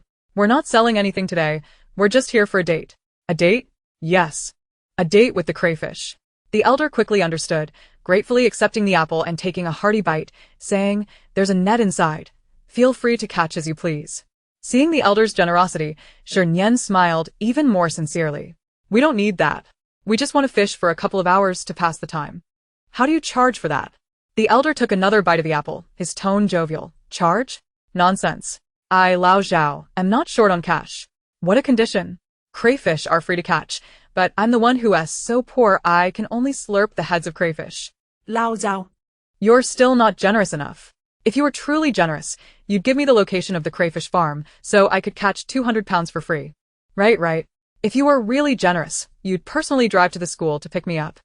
Those two in front, don't just drink. Eat something too. That evening, while the NCP team flew kites in the fields and the ECP team gathered wildflowers on a small hill to weave garlands, the fishing group was fervently catching crayfish, their spirits soaring. Oh. This one is huge. Look, it's definitely the biggest. With each crayfish caught, Zhou Shiwan would howl triumphantly, parading around the area with the crayfish in hand, showing off to everyone. His demeanor resembled that of a foolish heir just released from the family estate. Initially, everyone indulged him, offering perfunctory compliments to his braggadocio, but as time went on, they grew weary of his antics. Yet, this did not dampen Zhou Shiwan's spirits. When ignored, he sought out the dog, his voice echoing across the grounds as he called out for Xiaohei. Eventually, Xiaohei grew annoyed. As Zhou Shiwan approached once more to boast, the dog leaped at him, sending him tumbling into the crayfish pond. In an instant, countless crayfish surrounded him, extending their merciless pincers. Truly, a youth had fallen into the crayfish pond, eliciting a chorus of astonished gasps. Chapter 32. 1 bucket spicy, 1 bucket garlic, perfection. Zhou Shiwan was eventually fished out by a security guard using a net. As soon as he was back on land, he began to pound his thighs, wailing woo-woo. It's too hard. I'm in too much pain. Shernyen gently removed a tiny crayfish that had clung to his head, comforting him. Xiao Zhou, don't be too upset. Think positively, it was worth it. You caught over 20 crayfish in one go. It would take a long time to fish that many. Thank you. Zhou Shiwan wiped his face with a towel provided by the staff and looked around, not seeing his target, and shouted in anger, whereas Xiaohei, that little rascal, The others joined him in searching, but the pond's edge was deserted, devoid of any canine presence. It was a sharp-eyed viewer in the live stream who pointed out, "The troublemaking dog fled the scene as soon as it was done. And it ran faster than I do when I see a ghost. I can attest it ran eastward." Xiao Yuan, while I sympathize with your plight, you can't really blame Xiaohei. Who told you to be so annoying? Learn your lesson for next time. Don't provoke a dog like that again. Zhou Shiyuan was undeterred, searching around the pond once more, but still found no sign of the dog. Ultimately, he had to heed the program's arrangements and return to the courtyard to change clothes. The remaining three continued fishing for crayfish. The elder, who had initially been sitting idly by, felt tempted and went home to fetch a clothes hanger with clips, joining the ranks of the crayfish catchers. A professional knows how to get to the point. One hanger could hold 9 pieces of meat, and when tossed into the water, it attracted a swarm of crayfish. In no time, he had nearly half a bucket full. Watching the elder, comfortably lounging with his legs crossed, and a look of leisure and joy, Shernyen felt a pang of envy. How long must I wait to live such a carefree life? Merely waiting to eat and do nothing? Jiyu interjected, actually. It's quite simple. Just buy a few apartments in S-City and wait for the rental income. Shernyen chuckled skeptically, Brother Mutant. It's a shame you didn't become an expert. That would have been a loss for Huagua. At noon, the group of 4, who had been fishing, gathered their lines. Together with the elder S. Hall, they had amassed 2 buckets of crayfish. Conveniently, there was a simple kitchen behind the tile-roofed house, where they set to work processing the 2 buckets of crayfish. One bucket was spicy, and the other garlicky, perfection. As for who would take charge of the cooking, they exchanged glances, each silent. Finally, Jiyu rolled up his sleeves, saying, How about I give it a try? Shernyen regarded him with skepticism. You can cook? Jiyu hesitated slightly. I can make a big stew. The principles should be the same. It's all about the transformation from raw to cooked. Forget it. I'll do it, Shernyen sighed, decisively shedding her cumbersome long coat. 3 pairs of eyes fell upon her in unison. You can? Well, yes. She was clear on the steps and methods, though she had never practiced them. Don't ask why. Just know that I learned it in a dream. In that dream, her fake wealthy identity was exposed, and the true heiress, Su Sheng, was taken back to her family. Upon arriving home, Su Sheng would personally cook every day, preparing beauty and health soups for Sher's mother and cooking Sichuan, Hunan, and northeastern dishes for Sher's father. In a fit of jealousy, she, who knew nothing about cooking, enrolled in a new Oriental culinary training course. However, by the time she graduated, Su Sheng had stopped cooking and switched to massage therapy. She couldn't dwell on it any longer. If she did, she might end up sobbing into a bucket. As she peeled the crayfish, snipped off their heads, sautéed them in oil, and stir-fried them, Shernyen impressed everyone with her skilled techniques and the 2 large basins filled with vibrant red crayfish. Ah, crayfish. Send some to my mouth. Pause the bathroom break. I'm going to eat. Oh no, I'm completely hooked. De Muho, aside from being a bit off in the head, is simply perfect in every other regard. Nian Nian, I love you. Nian Nian, I love you. The security guard had merely intended to glance through the window before heading home for dinner, yet once he looked, he found himself unable to move. The aroma was irresistibly enticing. Noticing his eager gaze, Shernyen waved him over. Uncle, come join us for a meal. The elder reluctantly withdrew his gaze, fidgeting with his fingers. No, I must go home. Soon my wife will send someone to call me for dinner. Although her cooking is unappetizing and unsightly, I still have to eat. If I don't, I'll end up sleeping in the corridor tonight. Just then, a woman's ominous voice echoed from outside. So you don't like sleeping in the corridor? You should have mentioned it earlier. I'm not opposed to sleeping in a pigsty either.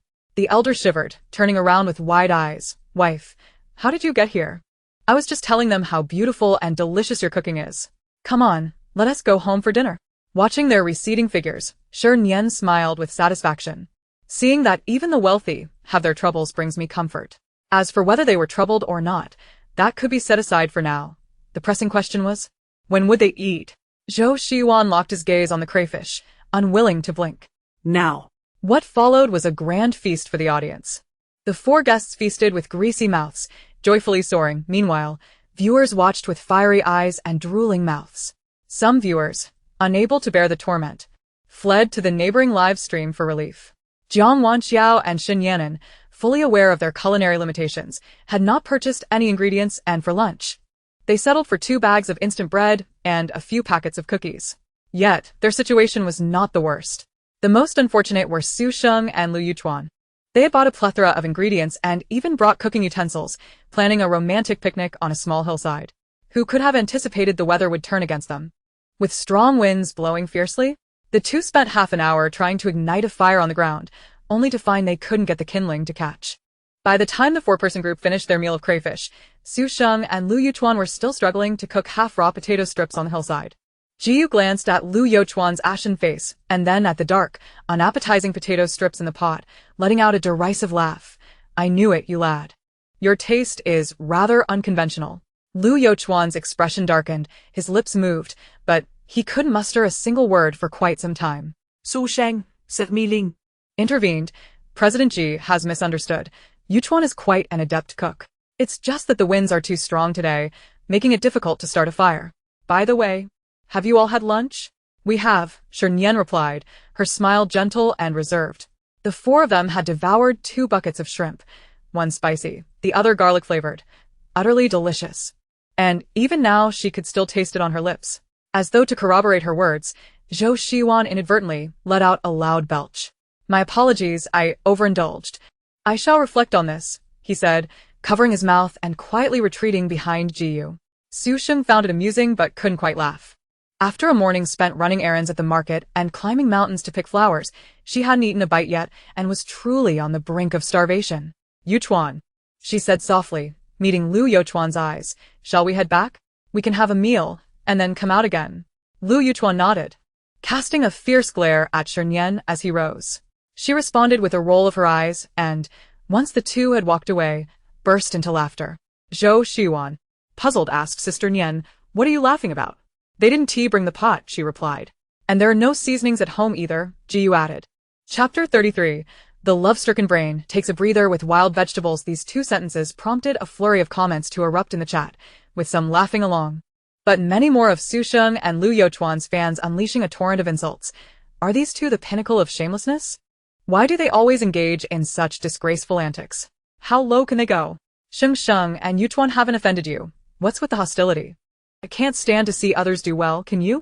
I may have low standards, but I'm the first to insult. 2 lowly individuals. No wonder one is perpetually single and the other is a mess. It's all your fault. Shameless men and women. Just stop ruining it for everyone else. Of course. Shernyen's supporters and Jiyu's fans were not to be trifled with either. I got a rabies vaccine, so I'm going first. ISN, Tia, disgraceful not to remind your master to bring the pot? Your logic is about as clear as mud. ISN, Tia.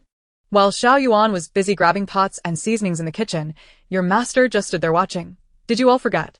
If your brains aren't functioning well, don't blame others for not reminding you. Are they their father or mother? You say to be courteous to your master, while insisting that Sister Sen shouldn't get involved. Now that she's not involved, you're accusing her of being disgraceful. What exactly do you want from her? For her to bow to you? The storm of comments did nothing to dampen the spirits of the shrimp fishing group. After their leisurely stroll and meal, Shernyen sought a new pastime to pass the time by foraging for wild vegetables. In the delightful spring of March, when the grass flourishes and the orioles sing, the mountains were adorned with wildflowers and greens. Spotting clusters of verdant wild garlic in the grass, Shernyen felt the innate urge to forage stirring within her. If only the wild vegetables on that deserted island in her dreams were as bountiful, she might have survived an extra fortnight. As her thoughts returned to the present, she sighed a bittersweet sigh, snapped a branch, and began to dig. Zhou Shiwan, greatly perplexed by her actions, quietly inquired of Jiyu, is Sister Nian not full? Jiyu replied, she might also have suddenly succumbed to a love-struck brain and needs to forage for wild vegetables to calm down. With that, he too broke off a branch and joined the foraging effort. Zhou Shiwan called out to him, what are you doing? Jiyu raised his gaze, and, as a ray of warm sunlight filtered through his glasses, it accentuated the brilliance of his peach blossom eyes. I need to calm down as well. Zhou Shiwan, though confused, felt compelled to assist as a member of the shrimp fishing group. Then I shall calm down too? Song Shinyo tugged at his shirt from behind. You might want to sit this one out. Others are love-struck, while you seem to have no brain. Zhou Shiwan turned, narrowing his brows as he scrutinized her suspiciously. Something felt off. Just days ago, she had sweetly referred to him as brother, exuding an air of innocence, yet today she seemed to have picked up some sharp words. Song Shinyo released her grip, nervously smoothing her hair, and when she spoke again, the sweetness returned. Brother, I'm quite bored here alone. Would you accompany me to the mountains to pick flowers? Help! Has this girl realized Jiyu is not to be trifled with and shifted her affections to Xiao Yuan? No, please. Green tea girl, retreat. Retreat. Retreat. Dear viewers, hold your fire. Something seems off. Is Song Shinyo putting on an act? I can't comprehend, so I won't comment. I'll wait until I finish my graduate studies to analyze this. Though Zhou Shiwan had little interest in flower picking, he reluctantly followed along. Primarily because he had eaten too much at lunch and feared that if he squatted down, he might spill a lobster. After they left Shernyen, having fervently foraged for wild vegetables for half an hour, finally called it quits. Exhausted, she lamented, "This is too tiring. In my dreams, it didn't feel like this. But in practice, it's quite the labor." Sighing, she tossed aside the branch and collapsed onto the ground, beckoning Jiyu to join her. Wait a moment. Jiyu glanced at her, then walked over to the storage area, retrieved 2 bottles of mineral water, opened one, and offered it to her. Would you like some? Shernyen tilted her head back, droplets of sweat cascading down her elegant nose, perfectly landing on her lips, and under the sunlight, her lips glistened beautifully. Jiyu averted his gaze, his heart racing slightly, his hands feeling a bit restless. Perhaps the brief foraging hadn't calmed him down enough. He pressed the bottle of water into Shernyen's hands, bent down to pick up the branch, and resumed his diligent labor. After drinking the water, Shernyen, with nothing to occupy her, gazed aimlessly at the sky and the ground, eventually settling her gaze on Jiyu's slender waist. Her mouth couldn't help but comment. Why have you started again? Are you becoming addicted? Let me tell you, you need to be cautious. There's a condition known as wild vegetable syndrome. Those afflicted with this ailment lack neither food nor drink and will forage for wild vegetables whenever they have free time. If asked why, they proudly declare, "What I've gathered is not merely wild vegetables, but spring, childhood." Take my advice, this condition must be treated promptly. If you're truly that idle, consider taking a part-time job at a karaoke venue to benefit the sisterhood. After hearing her impassioned rambling, Jiyu successfully calmed down. But his heart was cold while his blood pressure soared. Did you know? There's also a condition called chattiness syndrome, characterized by excessive and unnecessary chatter. This condition is quite dangerous, as one might inadvertently provoke someone to violence. He flexed his robust arm as he spoke. Shernyen shrank back and silently mimed zipping her lips. Jiyu glanced at her obedient demeanor, unscrewed the cap of his water bottle, took a sip, and sighed, feeling a bit disheveled. Ever since he participated in this troublesome program and met Shernyen, it felt as though he had been hijacked by bandits onto a roller coaster.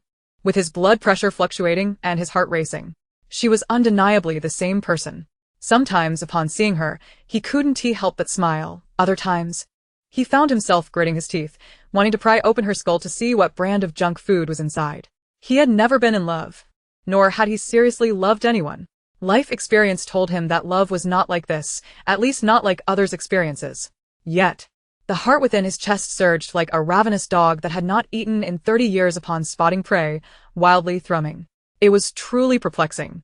The 27-year-old, perpetually youthful, rested his chin on his hand, contemplating the profound truths of life. Beside him, Shernyen sat quietly for 3 minutes before stealthily shifting her position and pulling out a bundle of brightly colored fabric from her backpack. Ji was momentarily blinded by the vivid colors and turned to her. What is that? I still have half a roasted chicken from my dream last night that I didn't finish, and I plan to eat it now that I have the chance. Ji stepped aside to make room for her. Please go ahead. Shernyen unfurled a vibrant floral cloth and laid it upon the grass, reclining upon it while exuberantly showcasing the splendid flower-patterned bedsheet beneath her. Allow me to present to you the illustrious Northeast floral fabric, the latest fashion must-have. Available for a mere $9.99 with free shipping, a true bargain to behold. Jiyu graciously indulged her by casting a couple of appreciative glances, chuckling softly, indeed. It perfectly complements your essence. As the clock struck 6 in the afternoon, the date concluded. Shernyen, with wild greens gathered in her left hand and leftover ingredients from the morning in her right, returned to the farmhouse, mentally preparing for a culinary showdown. However, the production team unexpectedly changed their tune, deciding to exhibit generosity by preparing an extravagant feast ahead of schedule. Upon glimpsing the lavish array of dishes laid out on the dining table, Shernyen paused, while Zhou Xingyan, stationed at the door, readied himself to welcome her with cheers and applause. Yet, she resolutely turned away from the living room, muttering to herself, "No, I must have jumped the gun. Let us do this again," Zhou Xingyan announced, 10 minutes later, all 8 guests gathered in the dining room. He brandished a megaphone, adopting a grandiose tone for his pre-meal address. Thank you all for your hard work over the past 3 days. To express our gratitude for your cooperation and support, excluding a select few, the production team has prepared a few home-style dishes, and we hope you enjoy your meal. Before his words could settle, Zhou Shiwan eagerly seized a pair of chopsticks, ready to dive into the vibrant tomato fish. Ahem, Zhou Shernyen cleared his throat. Please hold on a moment. I haven't finished yet. Several piercing glares were directed his way. Recognizing the gravity of the situation, he swiftly pivoted. Everyone, please eat. I will announce the upcoming task rules. After dinner comes the moment of heart-fluttering anticipation, where each guest would receive a heartfelt card from the production team, inviting them to select a romantic interest and pen their most cherished sentiments. A friendly reminder, the guest receiving the most cards will be granted a special reward, the details of which will be unveiled in the next episode. Viewers are encouraged to join us next Friday at 8 in the morning for the live broadcast. After a lengthy preamble, no one paid him any heed. Zhou Shernyen sighed despondently and instructed his assistant, Is there more food? Bring me some more meat. The assistant, smiling politely, replied, Doctor advised you to consume only porridge for 2 days to rest your stomach. Have you forgotten? Through gritted teeth, Zhou Shernyen muttered, Jiyu, I loathe you. And Coca-Cola, I despise you. Enduring 3 days of torment, the guests wasted no time and dug into the much-anticipated meal. The dining hall was filled with the clattering of bowls and chopsticks, while the online comments reached an unprecedented consensus, all echoing cries of hunger and madness. After the feast, the guests took turns filling out their heartfelt cards. To maintain an air of mystery, the production team deliberately omitted filming the part where names were written, focusing solely on the final message segment. The first guest, Liu Yuchuan, appeared to relish the moment, his expression beaming as if composing a love letter. Writing, The moon meets the clouds, the flowers meet the wind. Tonight's night is beautiful, just like you. He even affixed a pure white magnolia petal in the corner of the card. The second guest, Su Sheng, inscribed a line of poetry. Laughter meets, like the jade branches and trees, warm sun and bright radiance. Online commentators remarked on the anonymity of these messages, noting their predictability. Next up were Jiang Wanxiao and Shi Nian, with the former writing, I heard a wonderful song, picked a beautiful flower, and met an intriguing person. The latter added, looking forward to our next meeting, adorning his card with a cute cartoon rabbit. In stark contrast to the poetic declarations of the previous 4, Zhou Shiwan's message resembled a stream of consciousness. In this lifetime, the only thing I cannot let go of is chopsticks. I believe you feel the same. Shernyen shivered at the thought. The foodie Zhou, as expected. This declaration must be directed at Shernyen, right? I knew the Shuangshi CP had potential, hee. What was with those earlier glances? This message is clearly for chopsticks. Zhou Shiwan, may you spend a lifetime with them. After discussing the most predictable choices, the remaining 3 guests became hot topics for speculation without any prizes. The first to present was Song Xinyo, who, upon her appearance, sent the online comments into a frenzy. In just 3 days, Song Xinyo has flirted with Ji Yu, cozied up to Liu Yuchuan, and collaborated with Zhou Shiwan on a green hat. 3 of the 4 male guests have connections with her, so who will she ultimately choose? I hope she avoids Yuchuan. He belongs with Sheng. I guess it will be Ji Yu. Her gaze last night was quite telling. I have a feeling it might be Zhou Shiwan. Their afternoon crafting session by the river seemed quite heartwarming. Song Xinyo skillfully surveyed the 4 male guests, then smiled gently. Jotting down a line, I have never encountered a boy as exceptional as you, although you may not fancy me. That's all right. Just seeing you is enough. After finishing, she placed the pen down and turned to Ji Yu with an elegant smile, saying, Mr. Ji, it's your turn.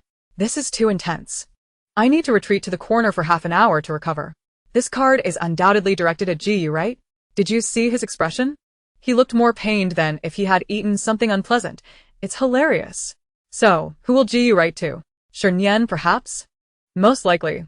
I'm an expert in romance. His gaze towards Shernyen betrays him. Ji Yu stood up and strode to the table, holding the pen but hesitating to write a single word. Fearing he might pull another stunt, Zhou Shernyen sang in a falsetto from outside. What a beautiful peony flower. Oh, what a beautiful peony flower. Shut up. Ji Yu spat through gritted teeth, finally writing. This tomato has a distinct tomato flavor. Watching the flamboyant script displayed on the big screen, Zhou Shernyen sighed. Old Ji, you truly are lacking. Look at the elegant, romantic verses others have penned. Why must you resort to such trivial banter?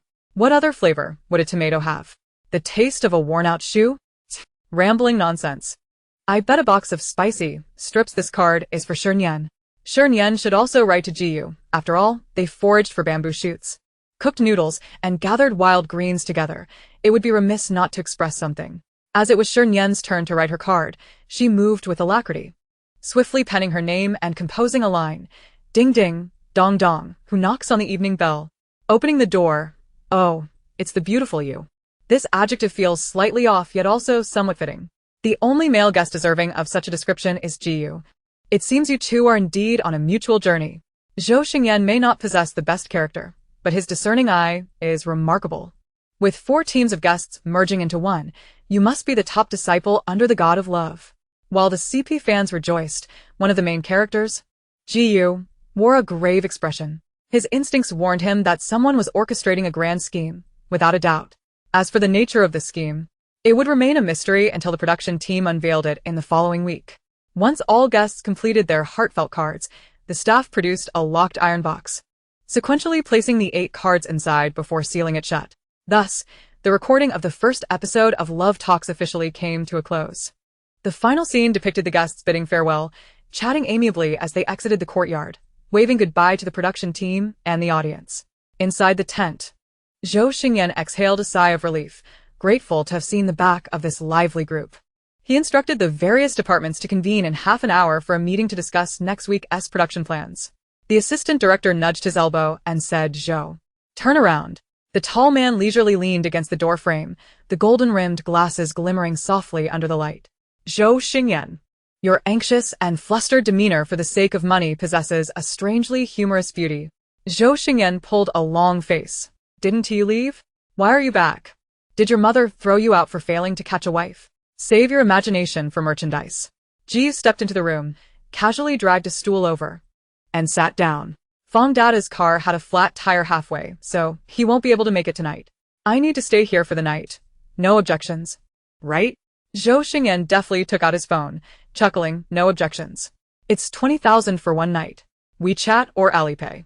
Ji looked at him expressionlessly. If you wish to experience the thrill of hastily finding a male guest before the filming starts, you might as well raise the price. Damn it. Once again, I've been outmaneuvered. Zhou Xingyan lamented, rubbing his face in frustration. How about the same room as before? No charge, free stay. Surely that's acceptable? Deal. Ji stood up, turning just in time to meet Shernyen's radiant smile. Hello again. Zhou Xingyan took a deep breath, his voice tinged with despair. Did your car also get a flat tire? You've overthought it. I don't even have a car, Shernyen replied. Zhou Xingyan stared blankly for a moment, then suddenly realized, oh, I see. Your status is too low. The company doesn't even provide an assistant. Am I right? Shernyen struck a pose reminiscent of Shizi holding her heart, her expression filled with feigned sorrow. It's already tragic enough not to find a taxi at night. Why must you rub salt in my wounds? Zhou Dao. What benefit is it to you if I'm in pain? Stop acting. The audience has already dispersed. Ji smirked, stepping forward to grab the handle of a certain drama queen's suitcase, signaling her with a glance. Let us go to the same room as yesterday. You can rest there, and if you still can't find a taxi by morning, you can ride with me. Shernyen's face lit up instantly. Brother Mutin, you are such a great person. US Melodipend. You still have to pay for the ride. Forget, I praised you. What Shernyen didn't know was that. At that moment, a car was waiting for her at the village entrance. Inside the vehicle, at the driver's seat, Xia Rong opened the WeChat chat box for the 800th time, tapping into the conversation with the contact known as Devil's Ghost. The last call had been a video chat 3 days prior. In these 3 days, she had repeatedly dragged Shernyen in and out of her blacklist, waiting for Shernyen to discover this and confront her. Yet, the girl seemed utterly indifferent to her existence. In the pitch darkness of this desolate mountain village, she would rather wander alone than send a text to request a ride. Goodness, I truly owe you one. Still feeling uneasy, Xia Rong set her phone aside and pressed the accelerator, heading straight for the location of the recording for Love Talk. Shernyen had just finished her shower, preparing to lie in bed and play a couple of games to unwind, when a series of loud knocks interrupted her. Shernyen, your agent is here. No way. At this hour, Xia Rong, the workaholic, shouldn't she be focused on mentoring new talent? What is she doing here in this remote village? Pulling open the door and peering down the corridor, she spotted the woman, beaming as she exchanged business cards with Zhou Xingyan under the bright light. Who else could it be but Xie Rong? Sister Rong, are you here on vacation? The moment Shernyen uttered such an absurdity, Xie Rong's cheerful demeanor crumbled. Vacation? What nonsense! This village is a complete dead end. If I hadn't come to pick you up, were you planning to walk back? You came to pick me up? Shernyen gasped, covering her mouth, and then added, feigning a tone of indifference, Sister Rong, is your concern exclusively for me, or do others share in it? If it's not just for me, then I'd rather forego this concern. Xie Rong fell silent. After Love Talk premiered, she had managed to catch a segment where she saw Shernyen tearfully lamenting being wronged by her scoundrel fiancé. Initially, she thought the girl had finally wised up, using her plight to cultivate a tragic persona. Although her acting was somewhat exaggerated, the audience's response indicated it was effective. Meeting her in person today, she realized that any notion of crafting a persona was non-existent. It was all genuine performance. Director Zhou, please continue with your work. I wish to speak with Shernyen privately. After hastily bidding farewell to Zhou Xingyan, Xie Rong seized Shernyen by the nape of her neck and dragged her into the room. Once the door was closed, she got straight to the point. Shernyen, tell me the truth. Have you been traumatized? Not at all. I don't believe you. Xie Rong scrutinized her with a serious expression. Her tone unexpectedly gentle. Though you may lack in both ability and patience, you're still my artist, Shi Rong. Speak honestly. Who has bullied you? I will do my utmost to help you address it. Shernyen felt a shiver run down her spine under Xie Rong's intense gaze. Sister Rong, please don't look at me like that. It frightens me. Usually fierce and intimidating, like a lion ready to pounce, her sudden softness was genuinely disconcerting. Xie Rong clenched her fist, suppressing the urge to lash out, and smiled to change the subject. If you're unwilling to share, then let us talk about something more pleasant. Your performance in the show these past few days has been outstanding. Your popularity is nearing that of a top-tier star. Look, she thrust her phone screen in front of Shernyen, opening the trending topics on Weibo. The third trending topic was a phrase related to her, Shernyen foraging for wild vegetables. Further down, other topics such as Shernyen, my color, and Shernyen, what did you touch, were trending as well. The entire internet is discussing you. At this rate, once all 6 episodes are recorded, you'll soar to greatness. Do you understand? At this point, even the usually composed Xie Rong couldn't help but flail her arms, performing an impassioned aria. For nearly a year, she had eagerly anticipated Shernyen's rise to fame, fluctuating from joy to frustration, nearly reaching the point of despair. Suddenly, her moment had arrived. How could she not be thrilled? In contrast, Shernyen remained remarkably calm. Not only calm, but perplexed as well. Singing and acting, striving to promote themselves was not what the audience wanted. Instead, slacking off and being lackadaisical had garnered attention. Were the current netizens experiencing some sort of cognitive malfunction? Much like herself? To put it bluntly, they seemed to have some serious issues. Chapter 36. The ability to endure and adapt defines a great woman. Xie Rong firmly covered her mouth, exclaiming, enough. I will not permit you to speak so disparagingly of yourself. Though we may falter in everything we do and leave nothing behind, at least we possess a face and a voice that can fight. How can you lack such confidence? Sister Rong, you're overthinking it. I am not lacking in confidence. Shernyen pried her hand away, looking up with bright eyes. I am simply bewildered and repulsed by this world. Xie Rong blinked. So, what do you plan to do? After completing this project, I will withdraw from the industry, find a place where no one knows me, buy a house, lie flat, and become a useless person living off others. Silence. A deathly silence. Xie Rong examined her from head to toe, front to back, countless times, before finally asking with a serious expression, are you serious? Shernyen straightened her clothes, sitting up straight. Yes, I am. Xie Rong licked her lips, beginning to question reality. Previously, your desire to leave the industry stemmed from your poor acting skills and inability to make it. I can understand that. But now? An opportunity for fame is right in front of you, and instead of seizing the moment to pursue it, you want to flee? Shernyen shook her head vigorously. It's not that I don't want to, it's just that nothing in this world piques my interest anymore. I don't believe you. Xie Rong's gaze sharpened. A male model standing at 6 feet tall with an 8-pack cannot attract you? Luxurious mansions, yachts, and private jets do not entice you? Caring nannies, bodyguards, and attentive housekeepers do not appeal to you? Shernyen fell silent for 3 seconds, pouting, grasping her hand, and tears began to flow. "Sister Rome, please stop. If given a choice, who wouldn't he want to live that kind of life?" "But," she sighed sadly, wiping away 2 lines of hot tears. "It's just that the conditions do not allow it. Having navigated this industry for so many years, you should understand better than I do. There are all sorts of crazies out there. If I were to provoke the wrong person, I would be done for." The life of residing in a luxurious mansion while embracing a male model is undoubtedly delightful, yet the wild vegetables on this desolate island are truly unpalatable. Thus, she must endure. One must possess the ability to bend and adapt to thrive as a formidable woman. Xia Rong unfurled her not-so-broad arms, intending to offer further counsel. But Shernyen suddenly let out a wail, her sobs becoming even more heart-wrenching. "Moreover, I have developed a severe psychological affliction, clinically recognized as work phobia, with symptoms manifesting as headaches, abdominal pain, and heartache upon commencing work. Oh, the pain is excruciating." Xia Rong gently patted her back, her words of comfort and advice momentarily caught in her throat, uncertain of which to express first. Just then, a knock echoed from the door. "I shall answer it," Shernyen exclaimed, as if granted a reprieve, darting to the door and swinging it open. Jiyu appeared to have just emerged from a shower. His hair damp and clad simply in a white t-shirt and black casual pants, sans glasses, exuding a casual demeanor that softened his usual sharpness. He stood outside the door like a delicate flower freshly emerged from the water. Shernyen caught a glimpse of his damp t-shirt, hinting at the outline of his muscles, and mused, "Is it not inappropriate to wander about in the middle of the night without proper attire? What if a predatory woman with ill intentions crosses his path?" Jiyu, however, did not engage, his gaze fixed intently on the lingering moisture in her eyes, his voice hoarse. "Have you been crying?" "Ah, indeed," Shernyen replied nonchalantly.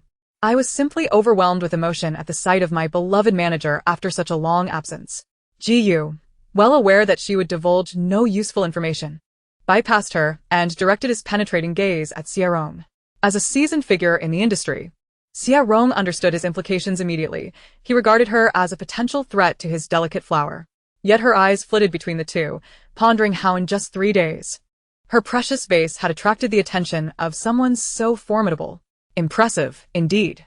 "You must be Mr. Ji." Xia Rong stepped forward with a smile, extending her right hand. "It is a pleasure to finally meet you."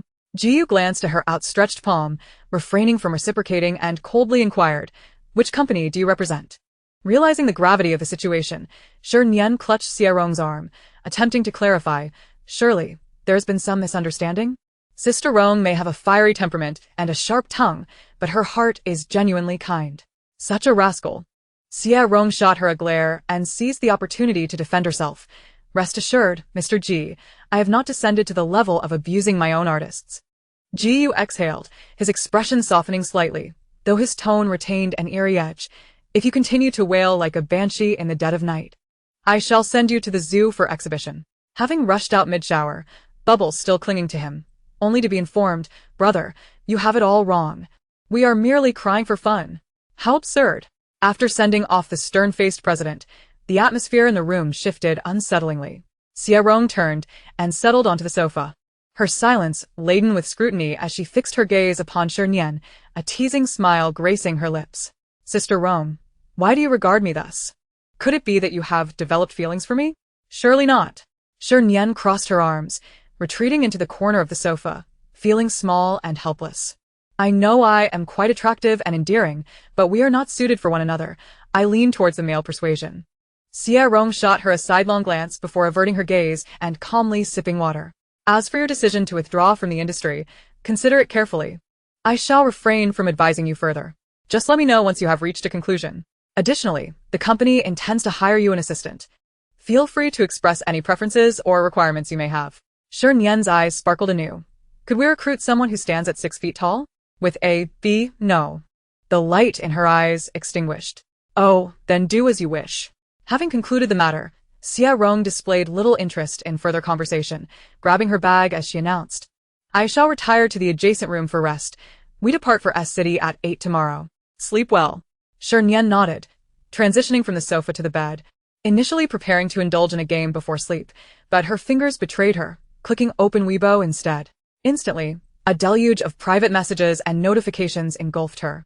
3 days had passed, and she had gained 1 million followers. No wonder Xia Rong, who typically valued time as life itself, had come to fetch her from the village.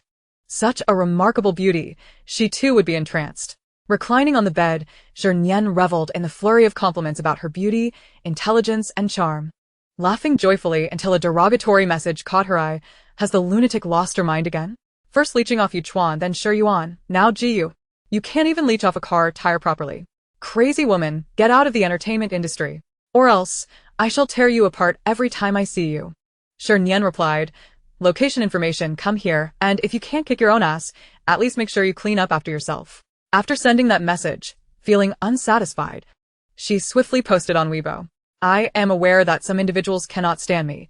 I kindly ask that you not only observe but also take action, such as vocally denouncing the production team on their official Weibo. Do so vehemently, and ideally, until they terminate my contract.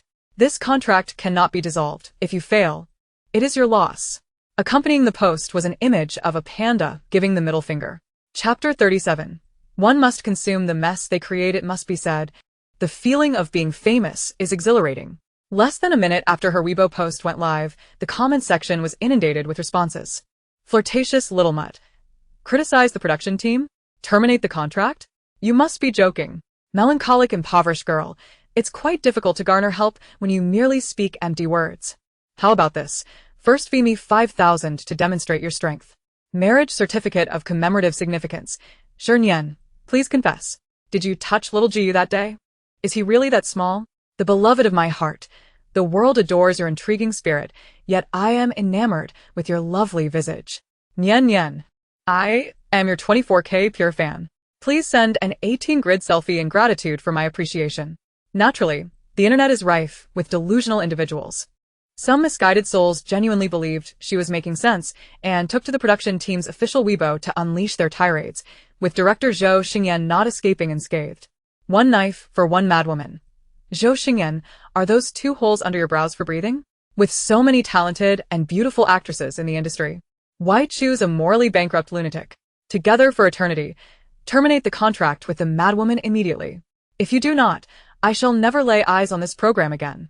Nor will I allow those around me to watch it. Trash program, prepare for failure. After an exhausting meeting that extended until 11 o'clock, Zhou Xingyan finally managed a moment's respite, only to be bombarded by an avalanche of vitriolic messages. As he scrolled through the exasperating comments, he impulsively began to type a response. Little Zhou is the best. Are you Aristotle's sister, Jenny Marist? This is my program. I can invite whomever I please. What's it to you? Little Zhou is the best, truly a turtle in a salt bat. Enough of your nonsense. If you want to watch, watch. If not, get lost. Don't embarrass yourself here, understand? Once he had vented his frustrations, he stumbled upon Shernyen's tweet from an hour prior, instantly igniting his fury. Had he known it was her orchestrating the chaos from behind the scenes, he would have dragged her over and stationed her in the comment section for 24 hours, ready to counter every insult. He wouldn't rest until he had the last word. This is the mess you create. You must consume it on your knees. The following morning, at 7:30, Shernyen, still bleary-eyed, ambled into the dining area in search of food. Jiyu, Xierong, and Zhou Xingyan were present, initially sharing jovial banter over soy milk and fried dough sticks. But the atmosphere shifted ever so slightly upon her arrival. Zhou Xingyan bit down forcefully on a piece of fried dough, gazing at her with an unsettling intensity. Shernyen, prior to the program's launch, was it you who was prancing around on the official Weibo under the pseudonym Deadly Mother Baboon? Shernyen maintained her composure. Not I. Who would use a pseudonym? I prefer to be direct with my main account. Zhou Xingyan smirked. You had better be telling the truth. Shernyen returned his earnest and simple smile, stepping forward to the dining table, inquiring leisurely to the relaxed Xierong sipping soybean milk, Is there any for me? As the words fell, Jiyu, seated opposite her, slid a plate brimming with food towards her. Shernyen remained motionless, her expression wary. Is there a charge? Jiyu smirked, teasingly replying, I wouldn't dare, for fear that you might incite your brain-dead online followers to unleash a torrent of vitriol upon me. Mention of this made Zhou Xingyan erupt with frustration, questioning her. Shernyen, is this program truly so unappealing to you? Shernyen blinked innocently, not at all. Then why did you post that online? It benefits me, she replied nonchalantly while savoring her Xiaolong bow. If I win the argument, the production team will terminate my contract, and I'll pocket a penalty fee without lifting a finger. If I lose, the show continues regardless. And it's not my viewership that suffers. Zhou Xingyan was speechless. What a formidable logic. By the way, your manager is here today too. I want to clarify in front of both of you. There isn't another artist in the entertainment industry as cheap and eccentric as you. So, thinking of escaping? Dream on. Shernyen tossed a bun into his bowl. Enough talk, let us eat. I'm not fond of listening to you. After breakfast, Xia Rong went to the next room to drive, while Shernyen obediently waited at the door, supporting her suitcase, alongside Jiyu, who was doing the same. Shernyen glanced at him, asking, for someone of your stature, shouldn't you have bodyguards to clear the way, with a chauffeur and housekeeper ensuring your safety? How is it that I'm faring better than you? Jiyu chuckled, countering, with such experience, have you ever been wealthy? Touché. Although the Sher family had a bit of money, they couldn't compete with a wife who would engrave the words thrift and economy on her gravestone, and a son who obeyed his mother. With them around, forget hiring a squad of bodyguards. Hiring a nanny would require pinching pennies and leaving in tears. Sigh. It's not a fair comparison. People are not comparable. As they conversed, a brand new Rolls-Royce glided towards them, its gleaming emblem and sleek design reeking of wealth. The car door swung open, and a middle-aged man with a round head leaped from the driver's seat. Mr. G, I apologize for my tardiness. No problem, accidents happen. G responded with a slight smile, ever understanding. You can choose between a fine deduction or walking the dog for a week. Fong Zizhu paused for 2 seconds, then unhesitatingly opted for the deduction. Let us go with walking the dog then. Deducting your pay would seem too unreasonable. Fine. Fong Zizhu accepted his proposal with a displeased expression. I'd like to ask, Shernyen raised her hand. Who is Xiaomi? A dog. I'll introduce you when the opportunity arises. Ji stepped towards the car, pausing just before opening the door to ask her. Would you care to join me in this vehicle? No, I feel nauseous in luxury cars. The black Rolls-Royce crushed the morning sun, departing under Shernyen's envious gaze. The next moment, Xia Rong appeared in her modest car. Get in. Shernyen obediently opened the door, bending down and catching a glimpse of the retreating black shadow. Her teeth nearly grinding to dust. In my next life, I must be reborn as a wealthy heir, driving luxury cars and yachts at will. Xia Rong cheerfully responded. What about in this life? Let us not discuss this life. Let us just see how it goes. Xia Rong corrected her. Actually, as long as you desire, you can realize that dream in this life. Shernyen, lacking enthusiasm, replied, Sister Rong, please refrain from persuading me. Further persuasion would be impolite. Who said that? What I mean is, you could find a wealthy second-generation husband with luxury cars and yachts. If he is your husband, wouldn't he that be yours too? The first man that came to Shernyen's mind was Lu Yuchuan, sending a shiver down her spine. Please, let us not go there. In this day and age, relying on a man is as unlikely as a carp climbing a tree. Xia Rong laughed knowingly. The carp may not, but Jiyu can. You? Shernyen exclaimed in shock, her insides turning cold. Please don't. I fear he'll send me off to jail. Chapter 38. Has your fiancé, who was kicked to death by a horse, been buried? Just past 10 o'clock, the two returned to the company, coincidentally encountering the Human Resources Department recruiting assistants for Shernyen, prompting the department manager to invite them over to fill the void. With nothing else to do, Shernyen strolled through the HR department downstairs, only to unexpectedly run into an old acquaintance. The short-haired girl, who had previously been loud in the live stream, was now sitting at a desk, diligently introducing herself. Hello, interviewers. My name is Heiress. I am 22 years old, a graduate of XX Agricultural University, where my major was postnatal care for sows. During my time in school, I participated in pig-raising competitions multiple times and achieved excellent results. Do you know what position you are applying for? Shernyen interrupted her fluent self-introduction by entering the room. Heiress turned around, and upon recognizing her, leaped up in excitement. Great Mother Monkey, it's really you. Great Mother Monkey, I've been your fan for 20 years. Great Mother Monkey, you can trust me. I will ensure you become the most glamorous pig in the pigsty. Ha! I will make you the most stunning star in the entertainment industry. Shernyen waved her hand. No, I cannot accept such affection. I suggest you turn left upon exiting and go raise Susheng next door. Heiress, unyielding, replied, No, in this lifetime. I will only raise you as my star. Please give me a chance, I beg you. With her words hanging in the air, Shernyen felt reluctant to outright refuse. There were a line of people wanting to be my assistant stretching all the way to France. If you wish to stay, you must possess some special talent, right? Heiress stepped over the office chair and, before the gazes of many, executed a difficult split. I stand at 172 centimeters tall, with particularly long legs. Shernyen's face showed evident discomfort. If that is not enough, I have other talents. Heiress stood up, proudly patting her chest. I have a long life. What do you mean by that? My great-great-grandfather lived to 103, my great-great-grandmother to 105, my great-grandfather to 102, and my great-grandmother to 106. Enough. Shernyen gestured for her to stop. Your life is too long. I don't like those whose lives exceed mine. So you should turn left upon exiting. Heiress clung to her leg, crying, no, I want to go. If I miss this opportunity, my mother will drag me back home to raise pigs. This life is still long. I don't want to live with pigs. In elementary school, while other children played house, I was chopping pig grass. In middle school, while others were early dating, I was cleaning pigsties. In college, while others were surfing, traveling, and dating, I was breeding sows. Before I even graduated, my mother called, asking me to care for the sows at home. I refused her, because in this lifetime, I want to live for myself, at least once. The interviewer was moved by her heartfelt confession, wiping away tears as they interceded. Shernyen, don't search any further. Just hire her. The girl's life isn't easy. Give her a chance. Shernyen sighed. For the sake of your old sow, I will allow you to stay.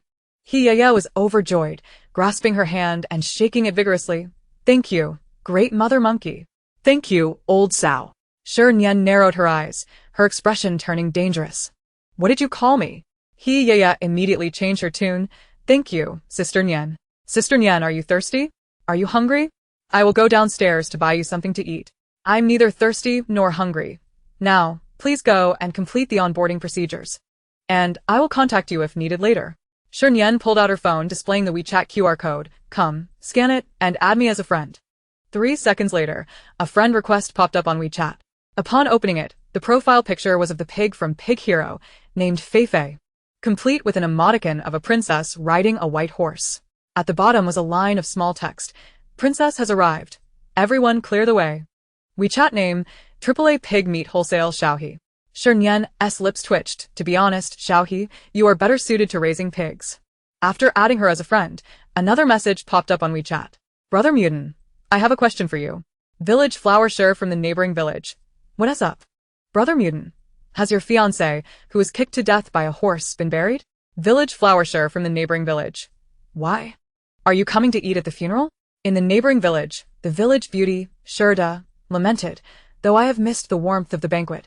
I can still deliver a gift on his behalf. Brother Mutant replied, there is no need for you to trouble yourself with the gift. If necessary, I can personally prepare it for him. He continued, what I wish to convey is that one should inter the deceased promptly. Otherwise, they may rise again. Shernyen stroked her chin, sensing that something was amiss. Shirda inquired, do you hold knowledge of something? Brother Mutant responded, the sound of your quarrel the other day was somewhat conspicuous. Shirda remarked, Brother Mutant, please devise a way to annul the engagement. A green hat does not suit your personal style. Should you require assistance, do not hesitate to call upon me. Shirda acknowledged, I appreciate your goodwill. But this minor issue does not necessitate your intervention. Brother Mutant concluded, very well, I await your good news regarding the annulment. Shernyen had initially intended to approach Lu Yuchuan, employing a strategy akin to a grandson encircling a grandfather, who in turn would intimidate the grandmother. However, Lu Yuchuan, being rather foolish, did not take the bait. Now, she must alter her tactics and first address the grandfather. As long as her tears flow genuinely, no old fool can be deceived. Just as her plan to have the grandfather discipline the grandson was taking shape, the grandson approached her with a gift. The beastly creature reminded her, today is Shirshir's welcome home banquet. Arrive at the Lu residence before 5 o'clock, and remember to bring a gift.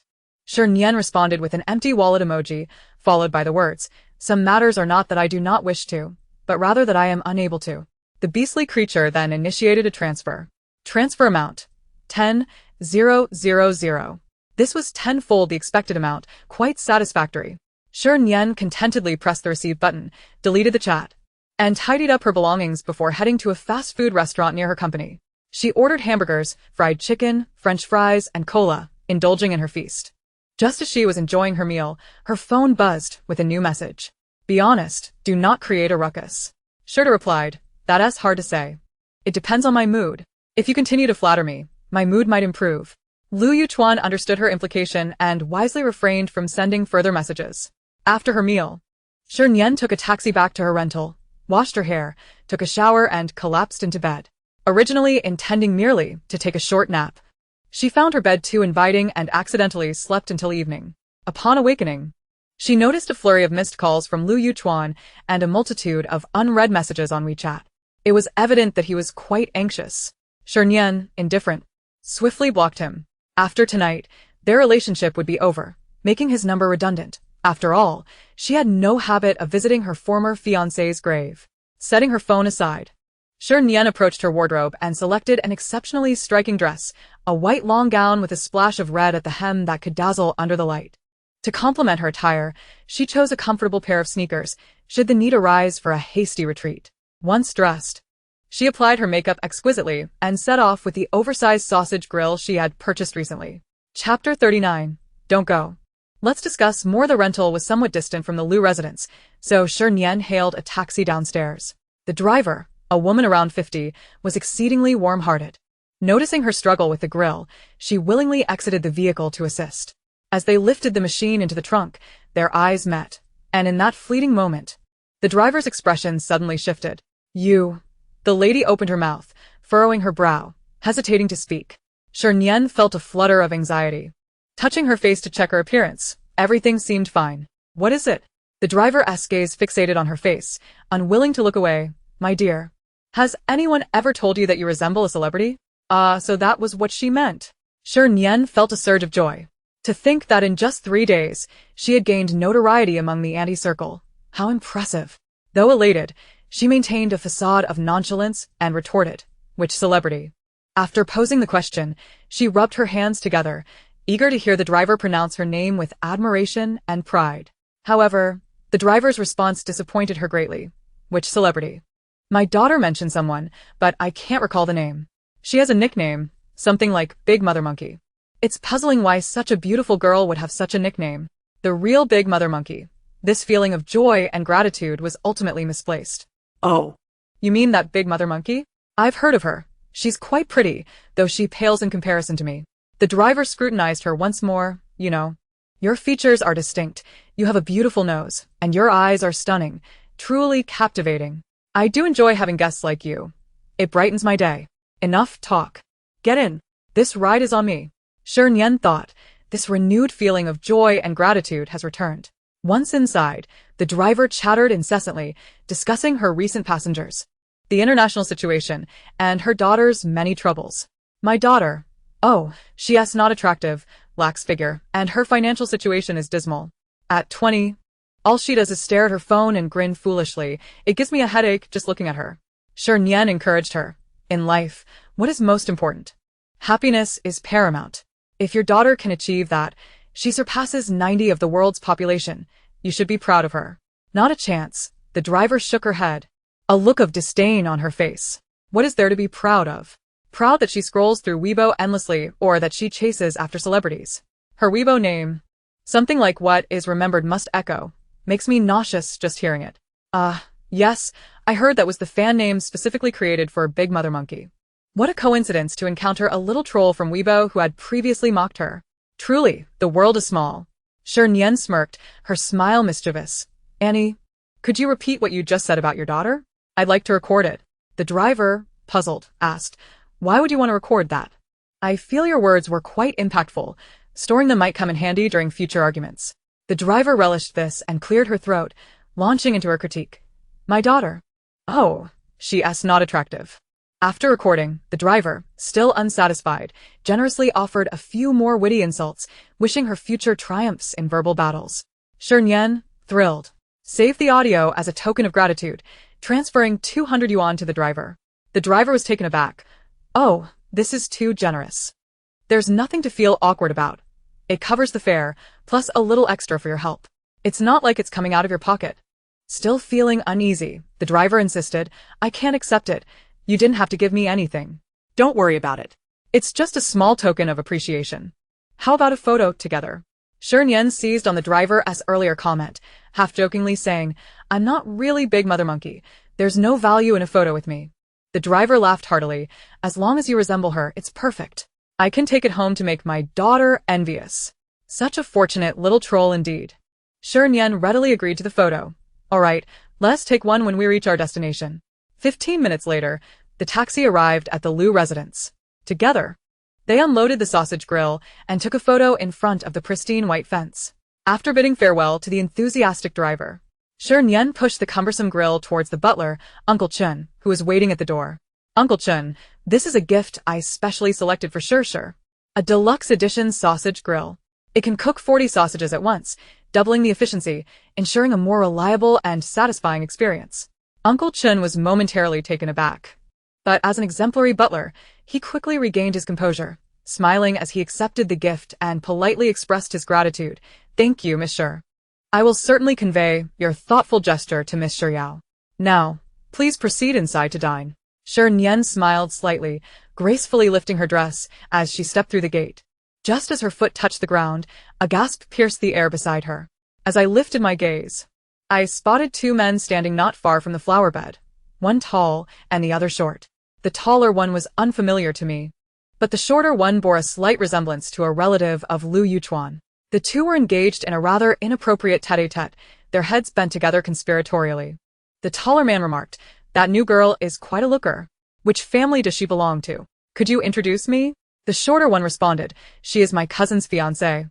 Shernyen. Aside from her looks, she is utterly lacking in merit, especially in character. It's profoundly tarnished. Care to elaborate? A woman's amused voice chimed in from beside me. Upon glancing up, I realized the subject of their conversation was standing merely 2 steps away, smiling at me with an amiable expression.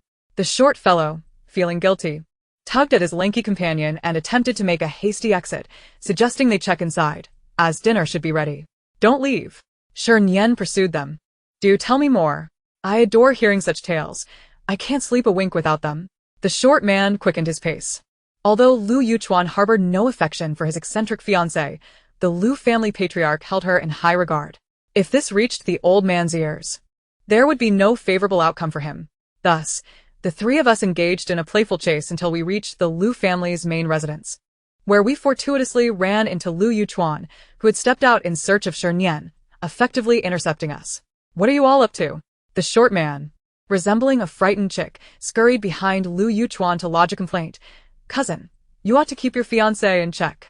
My friend and I merely spoke a few honest words, and she nearly lunged at us. Such brutality." Shernyen flashed him a smile, her expression gentle and kind. "Pray tell, what honest words did you utter?" The short fellow, emboldened by the moment, retorted, "You are well aware that my cousin dislikes you. Yet you insist on forcing him into this engagement, obstructing his pursuit of true love. What else could that be but a lack of integrity?" Disappointed, Shernyen diverted her gaze, shaking her head. "Indeed, I should not have expected a being of your kind to articulate human sentiments." Chapter 40. Thunder strikes and fire ignites. A Jun meets a Chong as a charming and graceful young lady in the bloom of youth. How could I be deemed lacking in character for expressing my affections before my elders? Conversely, there are those who, despite being men, dare to harbor resentment but remain silent. Love yet refuse to annul their engagements and are intent on placing the proverbial green hat on others. What term could possibly encapsulate such behavior? The short man was momentarily stumped, turning to Liu Yuchuan for clarification. "What do you call it?" Liu Yuchuan scowled, his face darkening with fury as he bellowed, "Shernyen." Shernyen, unfazed, casually cleaned her ears. "I merely have a slight issue with my eyesight. My hearing is intact. Why the need for such a commotion?" With a dismissive glance, she strode into the Liu family residence with an air of indifference. The banquet hall was ablaze with light, filled with the clinking of glasses. A cursory scan revealed that most attendees were friends and classmates of Liu Shiyao, the Liu family's daughter, whom she did not recognize. A small handful were relatives of the Liu family, whom she was acquainted with but chose to ignore. Opting for a secluded corner where no one would recognize her, she settled in quietly, anticipating the forthcoming spectacle. After all, a grand performance awaited, and one must be well fed to partake in such endeavors. However, fate had other plans. No sooner had she sat down than her overly observant and somewhat bothersome grandmother spotted her. "Shernyen, what are you doing sitting there? Hurry up and join the main table. Your grandfather Liu was just mentioning you." Shernyen glanced at her, remaining steadfastly unmoved. Her feelings towards this grandmother, Zheng Qiuhong, were predominantly negative. It was not merely her frugality that irked her, but her duplicity, being a woman yet possessing a man's heart, with a catchphrase that proclaimed, "He is a man. How can he be like a woman?" With this mindset, she had successfully raised a staunchly patriarchal mama's boy and a deluded grandson who fancied himself a towering figure. As for Shernyen, in her eyes, she had initially been a useless burden but had since transformed into a profitable asset upon aligning with the wealthier Lu family. Seeing that Shernyen remained unmoved, Zheng Qiuhong grew agitated, raising her voice. "Are you not listening to me?" Shernyen feigned awakening, suddenly raising her head. "Old lady? Where might she be?" Looking around in feigned confusion, she continued, "Grandmother, perhaps your age is catching up with you, leading to hallucinations? That's not a good sign. You should consult a doctor promptly, lest you encounter ghosts." A nearby beauty in a red dress could no longer contain herself, bursting into laughter at their exchange. Shernyen shot her a knowing glance and sincerely inquired, "My dear lady, have you seen the old lady?" The beauty shook her head, earnestly explaining, "There are many types of mental disorders. Common ones include schizophrenia, acute stress disorder, and anxiety disorders. Symptoms like those exhibited by your grandmother may very well indicate dementia." Before she could finish, Zhang Qiuhong stormed off in a huff. Shernyen seized her bag and moved to sit beside the beauty. "Are you a doctor?" The beauty shook her head again. "I am an urban planning engineer, and I also work as an electronic application operator. Additionally, I dabble as a real estate agent and a gaming companion." She added a footnote, "technical companion." Shernyen's eyes lit up with excitement as she pulled out her phone. "Shall we exchange contacts?" The beauty remained aloof. "Perhaps not. Gaming with me requires payment." With a pointed glance at Shernyen's colorful skirt, she added, "You understand how it is when one is out and about." Shernyen winked at her, tucking away the hint of red in her skirt, casually boasting of her affluence. "Living among those antiquated folks is simply maddening. I should buy a place and live independently. What do you think?" "I think your idea is splendid." The beauty readily agreed, taking out her phone to scan a code. Just as they exchanged contacts, Zheng Qiuhong returned with reinforcements, her favored son, Shi Nian, intent on confronting Shernyen. Two wretched toads in a nightclub, each more boisterous than the other, Shernyen rolled her eyes dramatically and turned to walk in the opposite direction. Not far along, she happened upon the Lu patriarch and his granddaughter descending the stairs, and their eyes met. The old man's face brightened with a multitude of wrinkles as he exclaimed, Nian, you've arrived." Among the Lu family, it was the patriarch with whom Shernyen shared the most amicable relationship. 15 years ago, at the tender age of 8, she had been banished to stand outside for eating an extra chicken leg by the miserly Zheng Qiuhong. Her spirited nature had never allowed for such submissiveness. Within minutes, she had dashed off to the nearby park to frolic. Coincidentally, she encountered the elderly Lu patriarch, who was experiencing a heart attack and had no one to attend to him. With her kind-heartedness, she had aided him in locating quick relief medication and called for emergency services, successfully helping him through the crisis. Since then, he had often sought her out in the park for companionship, and their bond blossomed into an unlikely friendship, transcending their age gap. As time flew by, 10 years passed in the blink of an eye. During her adolescent years, Shernyen developed a crush on Lu Yuchuan, the patriarch's grandson, and delicately conveyed her feelings to the old man. Lu Yuchuan, oblivious to her affections, feigned kindness towards her to please his grandfather. The patriarch, witnessing this dynamic, thought it a match made in heaven and arranged their engagement. At the onset of their betrothal, their relationship was not entirely unpleasant. While it lacked the sweetness of a typical romantic couple, they did not scowl at one another upon meeting. However, as Zheng Qiuhong and Shi Yuanshan incessantly lauded Lu Yuchuan as a good son-in-law, his demeanor towards Shernyen began to sour. Subsequently, Lu Yuchuan's involvement in a film led him to cross paths with Su Sheng, and their explosive chemistry caused him to fall completely.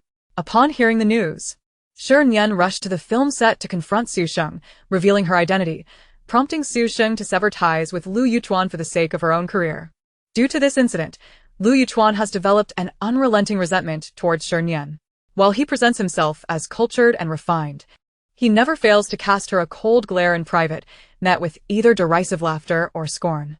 At that time, Shernyen was akin to a character possessed by Wang Baochuan, her thoughts whimsical and peculiar. Despite Lu Yuchuan's frosty demeanor, she felt nothing but exhilaration.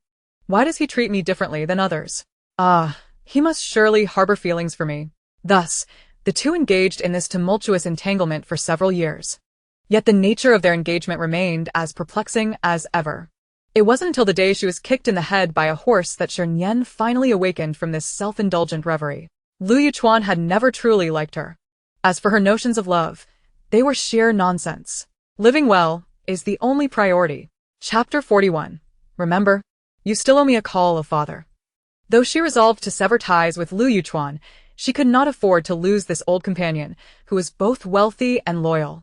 Shernyen approached him with a smile, her tone exaggerated. "Oh, my dear grandfather, it has been ages. You appear even younger." Her words succeeded in eliciting a toothy grin from the old gentleman.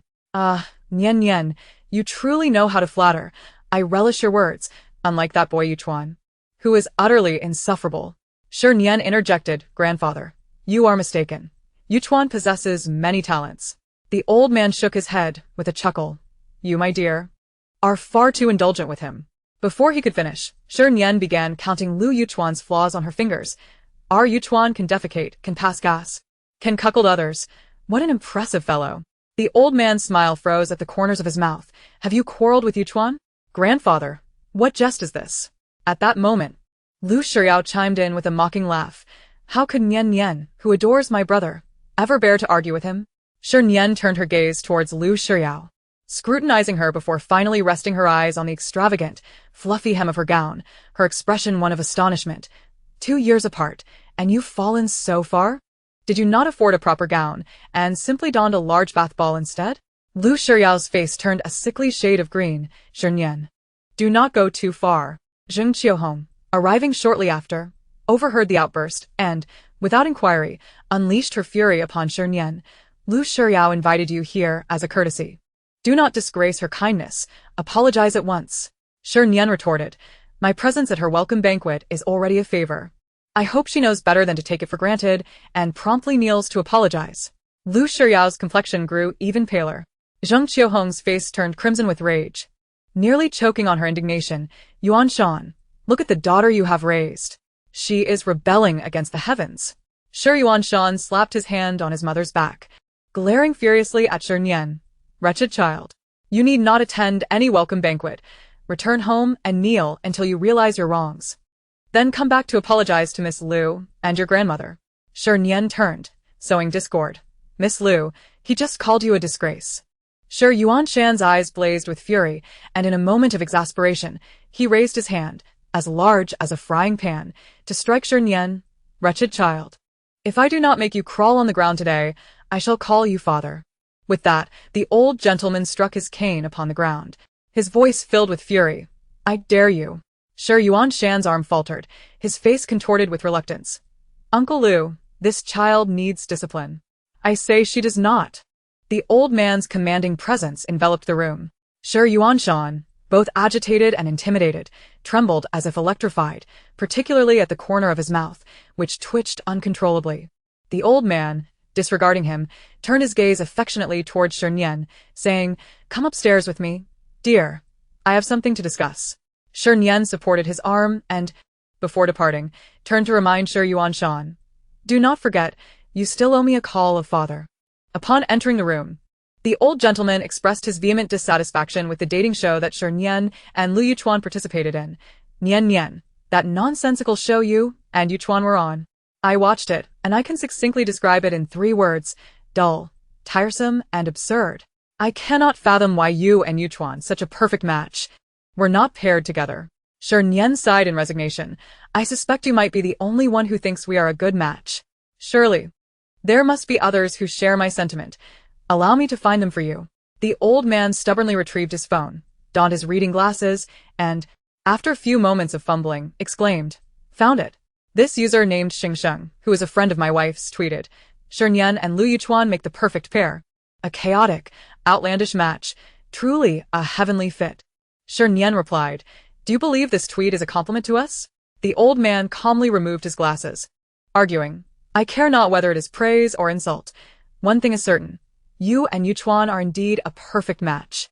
Hearing this, Shernyen felt a wave of nausea wash over her. "Grandfather, please no more. I must be honest, I no longer harbor feelings for Lu Yuchuan, so our engagement should be rendered null and void." The old man appeared anxious. "Is it because of that woman named Susheng? I have long suspected they were up to no good." "Nian, fret not. I shall take charge of this matter for you. Even if I must force it, I will ensure that little brat understands his place. It is not because of her, Shernyen replied, brushing her hair back with confidence. I simply feel he is no longer worthy of me. In terms of appearance, I surpass him by 2 solar systems. In terms of character, I occupy the highest realm of the universe. He, Lu Yuchuan, merely an ostentatious peacock, has nothing to compare with me. The old man, shaking with indignation, poured himself a cup of tea, took a sip, and sighed deeply, muttering, Nian Nian, you have changed. Just as Shernyen was about to respond that everyone changes, he added with a mix of nostalgia and reflection, your acting skills have certainly improved. The old man, cradling his teacup, earnestly analyzed the situation at hand. I understand you are a strong-willed child, unwilling to reveal your wounds to outsiders. Rest assured, I will summon that little rascal Lu Yuchuan to provide you with an explanation. With that, he sprang to his feet with surprising agility, calling for the butler. Old Chen, bring Lu Yuchuan here immediately. Left behind, Shernyen thought to herself. Just as she expected, the old man clearly did not believe her account. It seemed she would have to implement Plan B. A few minutes later, Lu Yuchuan arrived upstairs, escorted by old Chen. Upon seeing Shernyen lounging on the sofa, leisurely sipping tea, his expression darkened to a shade of black resembling a pot's bottom. I knew you would pull this stunt, Shernyen. When will your theatrics diminish like your hair? Shernyen clutched her chest, tears brimming in her eyes. Grandfather, did you hear that?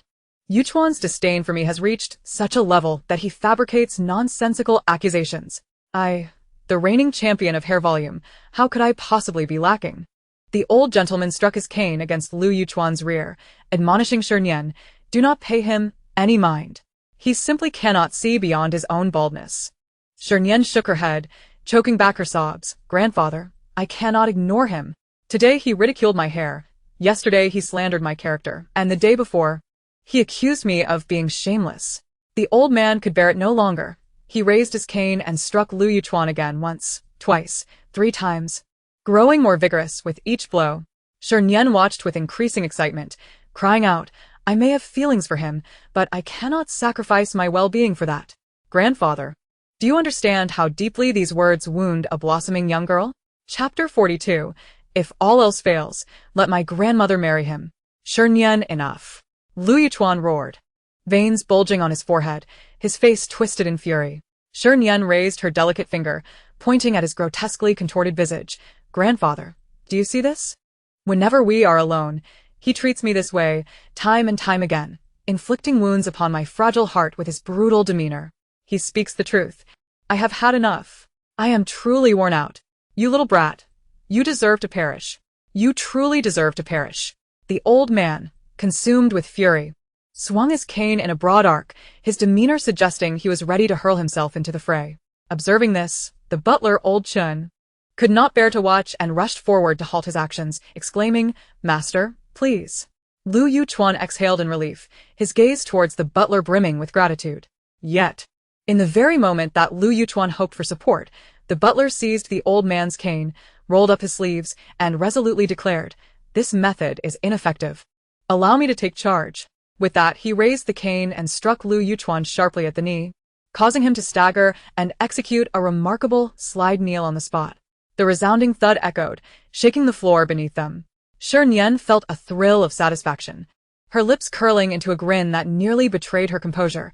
Fortunately, the old man was too preoccupied with his anger to notice her quickly suppressed smile. As the dramatic background unfolded, Shernyen wiped away her tears and approached Lu Yuchuan, accepting his kneeling form as part of the next act. Do you remember this dress? She began, it was your first gift to me, and indeed, the only one. Lu Yuchuan looked up, his expression a mixture of confusion and bewilderment as his eyes scanned the hem of her dress. The old man interjected with indignation. You can't even remember the gift you gave? Are you a fool? Internally, Shernyen chuckled, knowing that if he could recall such a thing, it would be a miracle, for in their 15 years of acquaintance, Lu Yuchuan had never bestowed upon her any gifts whatsoever. She lifted the hem of her dress, revealing an unsightly stain, prepared to deliver her next line when the old man abruptly lashed out, kicking Lu Yuchuan with disdain. What an embarrassment! To have given your fiancé only one gift in 5 years is bad enough, but to present a defective product. With so many sensible people in the family, you chose to emulate Zheng Qiuhong in being a miser, did you? The plot seemed to veer off course. Yet as a professional actress, Shernyen quickly adapted. In truth, Lu Youchuan's gift was quite appropriate. He was subtly reminding me that our engagement is akin to this dress, seemingly flawless at first glance, but upon closer inspection, nothing more than an eyesore. I have been too obtuse to grasp its deeper meaning until now. The old man's heart tightened at her words, prompting him to ask, "So, what do you wish to do?" "To break off the engagement," she declared, "to be wild and free like the wind, unencumbered by love." Much like this bothersome long dress. As she tugged at the hem, attempting to mimic the graceful heroines of cinema by tearing away the soiled fabric, she found the quality too resilient, her efforts fruitless. Just as her bravado began to wane, old Chen, discerning her intentions, kindly offered her a pair of scissors. Shernyen accepted the scissors, snipped decisively, and with a swift motion, severed the stained portion of the dress, flinging it onto Lu Youchuan's face. "Go chase after your true love, coward. I shan't play with you any longer." Lu Youchuan, gripping the ragged fabric, found his anger supplanted by shock and discontent. "Shernyen, are you serious? Are you certain you won't regret this?" With her words laid bare, the old man shook his head in disappointment, declaring, "It's hopeless. He's beyond saving. Chen, continue to strike until all the nonsense is beaten out of him." Turning back to Shernyen, he reiterated, "Nian Nian, I ask you once more, are you certain you wish to end this?" She nodded firmly. "As for the Shi family, I will address that matter myself." Whether it was from anger or elation, the old man's ailments vanished. He no longer felt pain in his back or legs, even abandoning his cane as he hurried downstairs to gather a group of people before returning in a flash. The Shi and Lu families convened, the once empty room now brimming with tension. Sensing the gravity of the situation, no one dared to speak, except for Zheng Qiuhong, who, emboldened by her age and tenacity, burst in. "Old Lu, have you quarreled with Youchuan? A man should never kneel, no matter the circumstances. Come, Youchuan, let me help you up." Shernyen stepped forward decisively, blocking her attempt to assist, emphasizing, "His own mother hasn't he lifted a finger. What makes you think you should? Does it make you appear benevolent? If you're so compassionate, why haven't you settled the nanny's unpaid wages?" Zheng Qiuhong, her face contorted in anger, retorted, "Shernyen, do you not recognize me as your elder? Are you forcing me to reveal uncomfortable truths in front of everyone?" Shernyen arched an eyebrow, regarding her with the disdain one might reserve for livestock, causing Zheng Qiuhong's blood pressure to soar as she raised her hand in anger. "Enough," the old man bellowed, slamming his hand on the table to silence Zheng Qiuhong's disruptions. "I've gathered you all here today to announce something of great significance. The engagement between Nian Nian and this young rascal is hereby annulled." What? Shi Yuanshan exclaimed in shock. Though both the Shi and Lu families were affluent, one had risen through grit and determination, while the other was steeped in generational wealth. They existed on entirely different planes. Over the years, Shi Yuanshan had leveraged the old man's kindness towards Shernyen for his own business gain, eagerly anticipating the lucrative union of their families. Now, to hear that their engagement was to be discarded? This was unacceptable. Shi Yuanshan approached the old man with a sycophantic demeanor. "Old Lu, has Nian Nian done something to offend you? Please calm down. Marriage is no trifling matter. It cannot simply be voided." The old man's countenance remained cold. "This is not Nian Nian's fault. It is Lu Youchuan who lacks discernment. When families unite, they do so in kinship, not enmity. If he is unwilling, then it is better to annul it early, sparing Nian Nian from the burden of seeking new love." Shi Yuanshan chuckled awkwardly. "What new love? There is no man more exceptional than Youchuan. My daughter will never marry anyone but him." Shernyen retorted, "Are you so deluded from drinking that you've lost your senses? If you think Lu Youchuan is so admirable, why don't you divorce my mother and marry him yourself? Leave me out of it. You ungrateful wretch. I am your father." Shi Yuanshan's face turned a deep shade of red, his anger causing his heart to race. "Stop calling me ungrateful. One might think you're a revered monk with your high-mindedness." Ignoring his wrathful glare, Shernyen plopped onto the sofa, conceding, "If it comes to that, let my grandmother marry him. After all, you adore Lu Youchuan so much. Once he becomes your father, you can fawn over him without shame." Chapter 43. No. Nian Nian is my treasure. After an entire night of playing the role of a ninja turtle, Shi Yuanshan could no longer contain himself and spat a curse, lunging at Shernyen with a swing of his hand. Naturally, Shernyen was not foolish enough to stand still, swiftly dodging to the other side of the sofa. Zheng Qiuhong, witnessing her son's failure to land a hit, became frantic and lunged forward, only to trip over a table leg and fall. Shernyen shifted back slightly, raising her hand in self-defense. I didn't do anything. She's just trying to play the victim. Mid-sentence. Her words faltered as a stream of blood began to flow from Zheng Qiuhong's neck, pooling on the floor and increasing in volume. Clutching the scissors that lay across her neck, Zheng Qiuhong weakly murmured something about hidden weapons before losing consciousness. The room fell silent, everyone stunned. Doctor. Where's the doctor? Shi Nian, forgetting his earlier rage, scooped up his mother and shouted for help with a wide-open mouth. After calling for a doctor several times, Shernyen could no longer contain herself. This isn't hospital.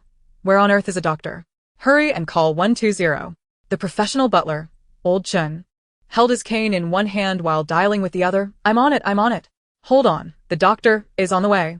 Fortunately, a hospital was nearby, and within 10 minutes, medical personnel arrived on the scene. After performing basic first aid to stop the bleeding, the doctor delivered the grim news. Family members, prepare yourselves. The patient has lost a significant amount of blood and requires a transfusion.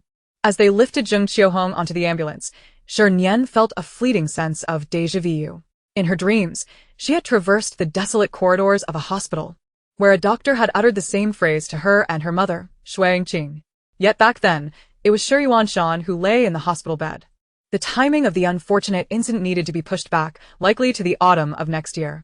Shi Nian, the reckless driver, was occupied with amusing his lover while behind the wheel, resulting in a collision with a bridge pier. His young mistress met her demise on the spot, while he was rushed into the emergency room, desperately in need of a blood transfusion.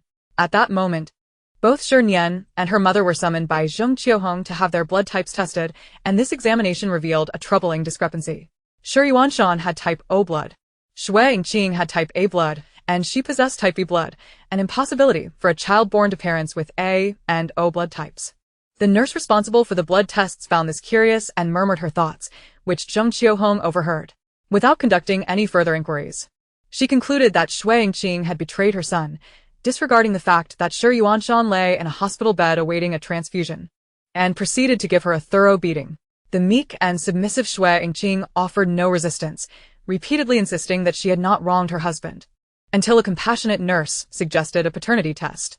Ultimately, the results confirmed that neither Shernyen nor Shi Nian were biologically related. In Zheng Qiuhong's words, she was merely an unacknowledged child sprung from nowhere. From that point onward, her status within the Shi household plummeted, her appellation shifting from dead girl and abomination to little wild seed. Only her mother continued to treat her with unwavering kindness. Shernyen, a woman whose demeanor veered between meekness and resignation, had endured a life of torment since her marriage into the Shi family. She was frequently berated by her mother-in-law, assaulted by her husband, and even struck by her son, all while facing provocations from the mistress. She accepted these injustices without any inclination to rebel. Yet, this same woman would cover Shernyen's ears when she was called a worthless child, whispering, "No, Nian is my treasure." She would shield her from Shi Nian's belt, resolutely cradling her in her arms to protect her from all storms. When everyone else rejected and forsook Shernyen, she steadfastly embraced her, affirming, "Regardless of our blood ties, you are my dearest daughter." It was because of this person that the dreams of the past lingered so persistently, making it hard to sever ties with a home already riddled with scars. Adrift like a water plant, battered by wind and rain, Shernyen came to her rescue, offering her all the love and warmth she possessed. Initially, she intended to wait until she had stabilized before approaching Shernyen to confess everything, urging her to divorce and escape the mire of the Shi family. Whether to accompany her or choose Su Sheng, it mattered not. However, the trajectory of events shifted unexpectedly, and the calamity that was supposed to unfold a year later arrived prematurely. In a moment of stunned silence, her arm was forcefully yanked. Shi Nian glared fiercely at her. "Why aren't you heading to the hospital? Didn't you hear? Your grandmother needs a blood transfusion. What are you waiting for? Are you even human?" Shernyen shot him a fierce glare in return but hurried down the stairs. One must face their fate, whether they lean in or pull back. What is meant to come will eventually arrive. There was no longer time to wait. The group rushed to the hospital, where Zheng Qiuhong was wheeled into a ward. And immediately, A nurse urged the family members to verify their blood types. Shi Yuanshan insisted that Shernyen and Shui Yingqing go for their blood tests, while he lounged in the corridor like a lord. Shernyen yanked Shui Yingqing back as she prepared to leave, coldly stating, "You always talk about how much you care for Mom, yet when she needs a transfusion, you retreat. What, do you want your mother to die?" Shi Yuanshan, cowardly and dim-witted, thought it was sufficient to have 2 people donate blood. The nurse nearby explained, "Not just any blood will do. We need to verify blood types. Immediate relatives, like a biological son, are more likely to match." Another nurse added, "Please hurry. The patient needs saving." Reluctantly, Shi Yuanshan stood up. "Fine, I'll get tested too."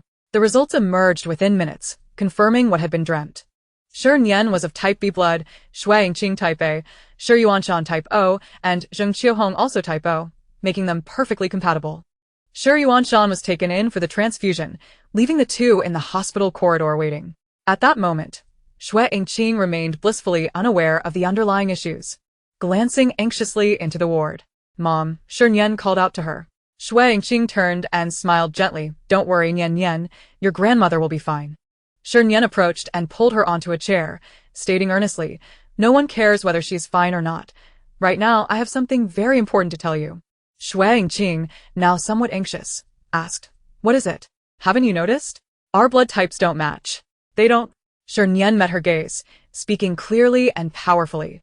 "Mom, I am not actually your daughter or Shi Yuanshan's." Shui Yingqing's mind went blank, instinctively denying what sounded like an absurd claim. "Huh? Are you joking, Nian? This isn't funny, I don't like it."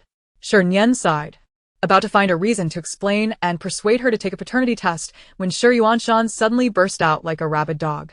"You wretched woman! You filthy harlot! How dare you cuckold me? Speak. Whose wild man is this little bastard?" As he raged, he drew closer, raising his fist to strike Shui Yingqing on the head. Shui Yingqing sat there numbly, showing no intention of dodging, having experienced this scene before in her dreams. Shernyen was now prepared. With a swift spinning kick, she struck with precision at the man's most vulnerable point.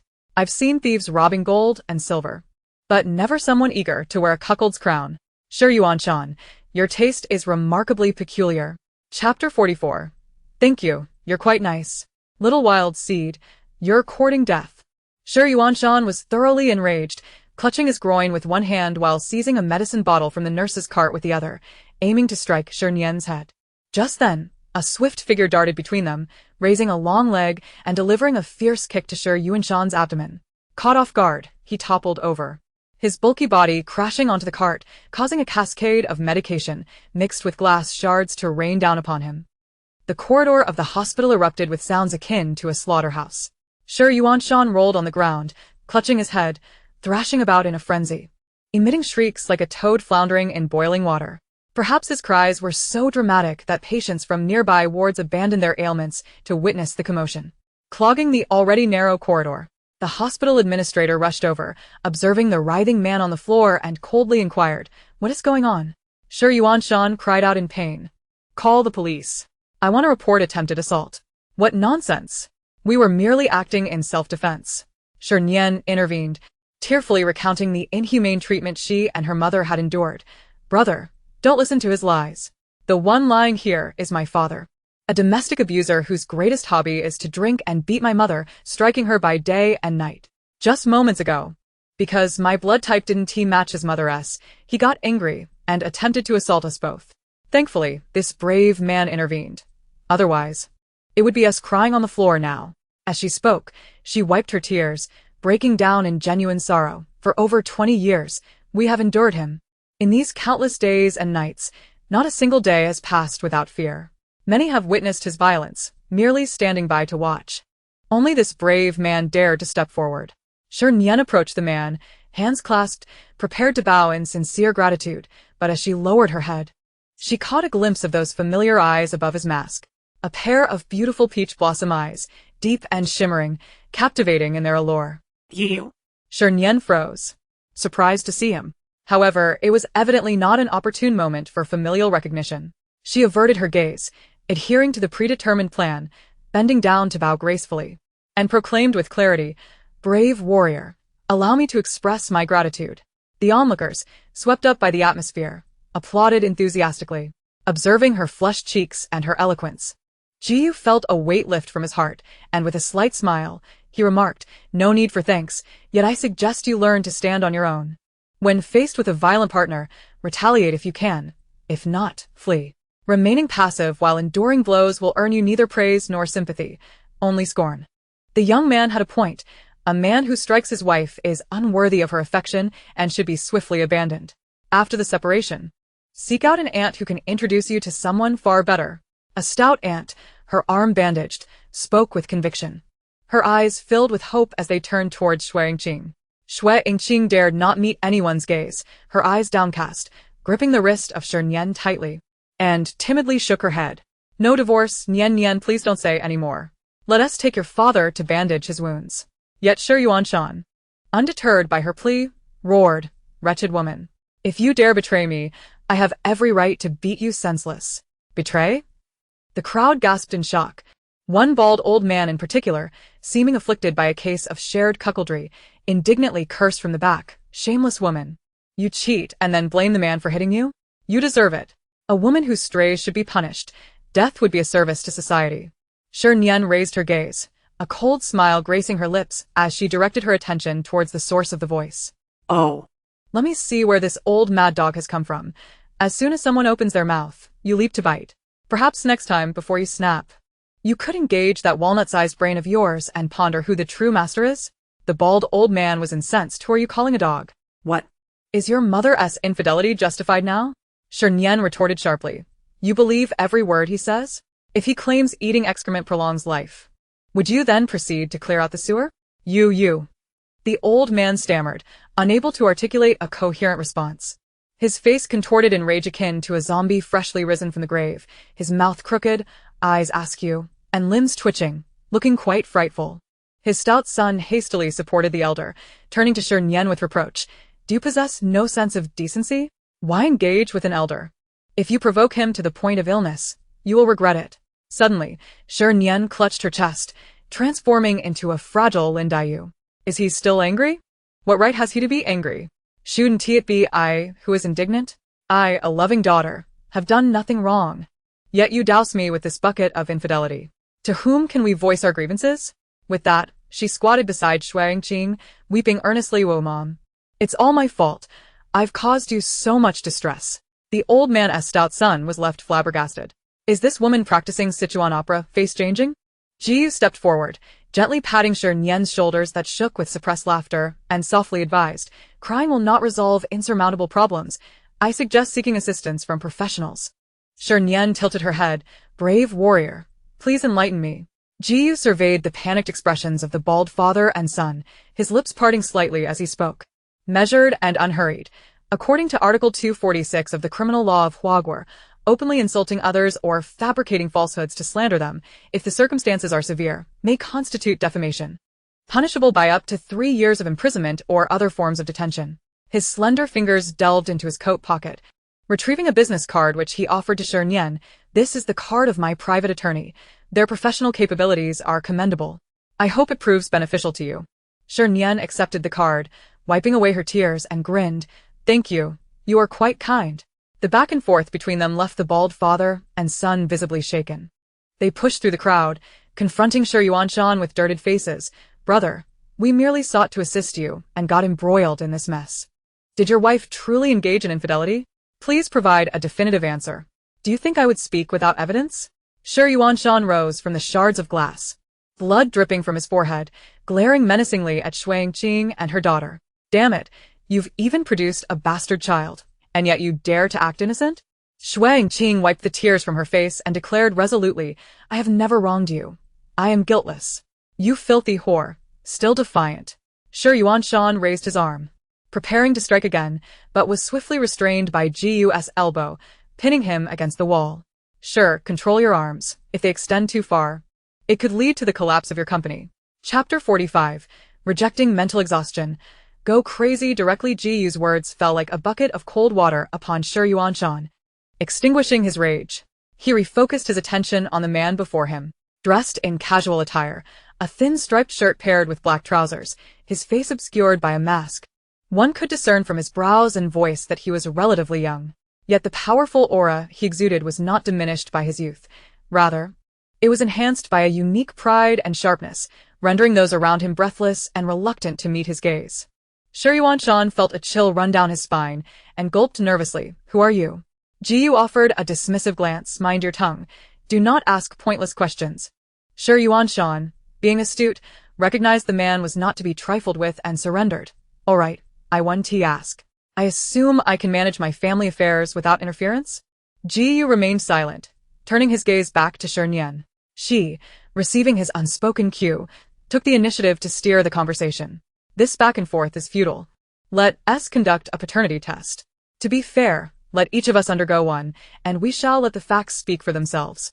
Shi Nian readily consented. Fine. Let us do it. Once the results are in, let us see what excuses you can muster. The hospital administrator, smiling warmly, guided the onlookers away, directing the three. For paternity testing, please proceed to the second floor. An expedited test costs 2,000, and results will be available by tomorrow afternoon.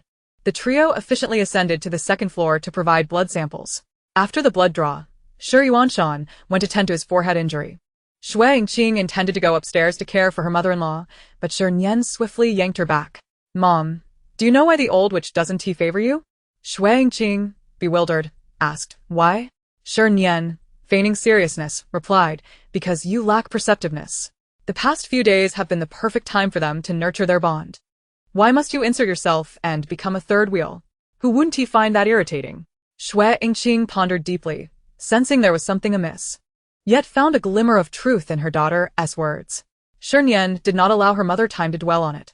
Forcibly dragging her out of the hospital lobby, Ji maintained a respectful distance, waiting until they exited the hospital to approach. Where are you headed? If you're not in a hurry, I can offer you a ride once I finish my errand. Shernyen's eyes sparkled. Is there a fare? Ji smoothed out his wrinkled sleeve, chuckling softly, his voice rich and pleasant. In light of your aunt's kindness, this time it will be complimentary. Free? Then we shan't rush. Shernyen's smile widened as she looped her arm through Shui Yingqing's, stepping closer to him with a playful wink. Let us go. Shall we? Please wait by the parking lot entrance. I'll go upstairs to fetch someone and return shortly. Ji provided a brief instruction before ascending the steps, his tall figure gradually fading into the moonlight. Shui Yingqing watched his upright silhouette and inquired of Shernyen. Do you know him? Shernyen explained. Did you see the variety show I recently filmed? He was one of the guests, named Jiyu. Ah, Shui Yingqing recalled an exceptionally handsome face. I remember him. He is indeed quite good-looking, though his manner of speaking leaves much to be desired. Shernyen chuckled. Well, he is wealthy. A few bad habits are to be expected. It's quite understandable. The two waited at the parking lot entrance for about 10 minutes when Jiyu appeared, assisting a striking middle-aged woman clad in a blue qipao, her appearance polished and elegant. The woman appeared exceedingly excited, her face radiating a brilliant smile. As she eagerly greeted Shernyen from a distance, You must be Shernyen, right? Oh my, you are truly stunning. You look fabulous on television, but in person, you are 1,000 times more beautiful. Shernyen responded with a smile. Actually, I wasn't this pretty before. It must be your charm that's contagious. The woman nudged Jiyu with her elbow, exclaiming, Listen to her. Such sweet words. Did she smear honey on her lips? Jiyu replied, Indeed, it's honey, but of the poisonous variety. Those fortunate enough to smell it find it sweet. Those less fortunate may burst a blood vessel with just one taste and depart from this world. It's all about differential attack. As they approached, Jiyu lowered his mask and introduced himself to Shui Yingqing. Hello, Andy. Allow me to formally introduce myself. I am Jiyu, a friend of Shernyen. And this is my mother, Ms. Xia. Xia Yingqiu warmly extended her right hand, affectionately addressing the younger woman. Hello, dear sister. Shui Yingqing politely shook her hand, responding hello. I am Nian's mother. My surname is Shui, and I am 45 this year, which should make me older than you, so you can simply call me Sister Shui. It sounded rather intimidating. Xia Yingqiu laughed heartily. Oh, I misspoke. I am actually 48, 3 years your senior, so you should call me Sister Xia. 48. Shui Yingqing unconsciously glanced at her smooth, fair cheeks, an indescribable feeling stirring within her.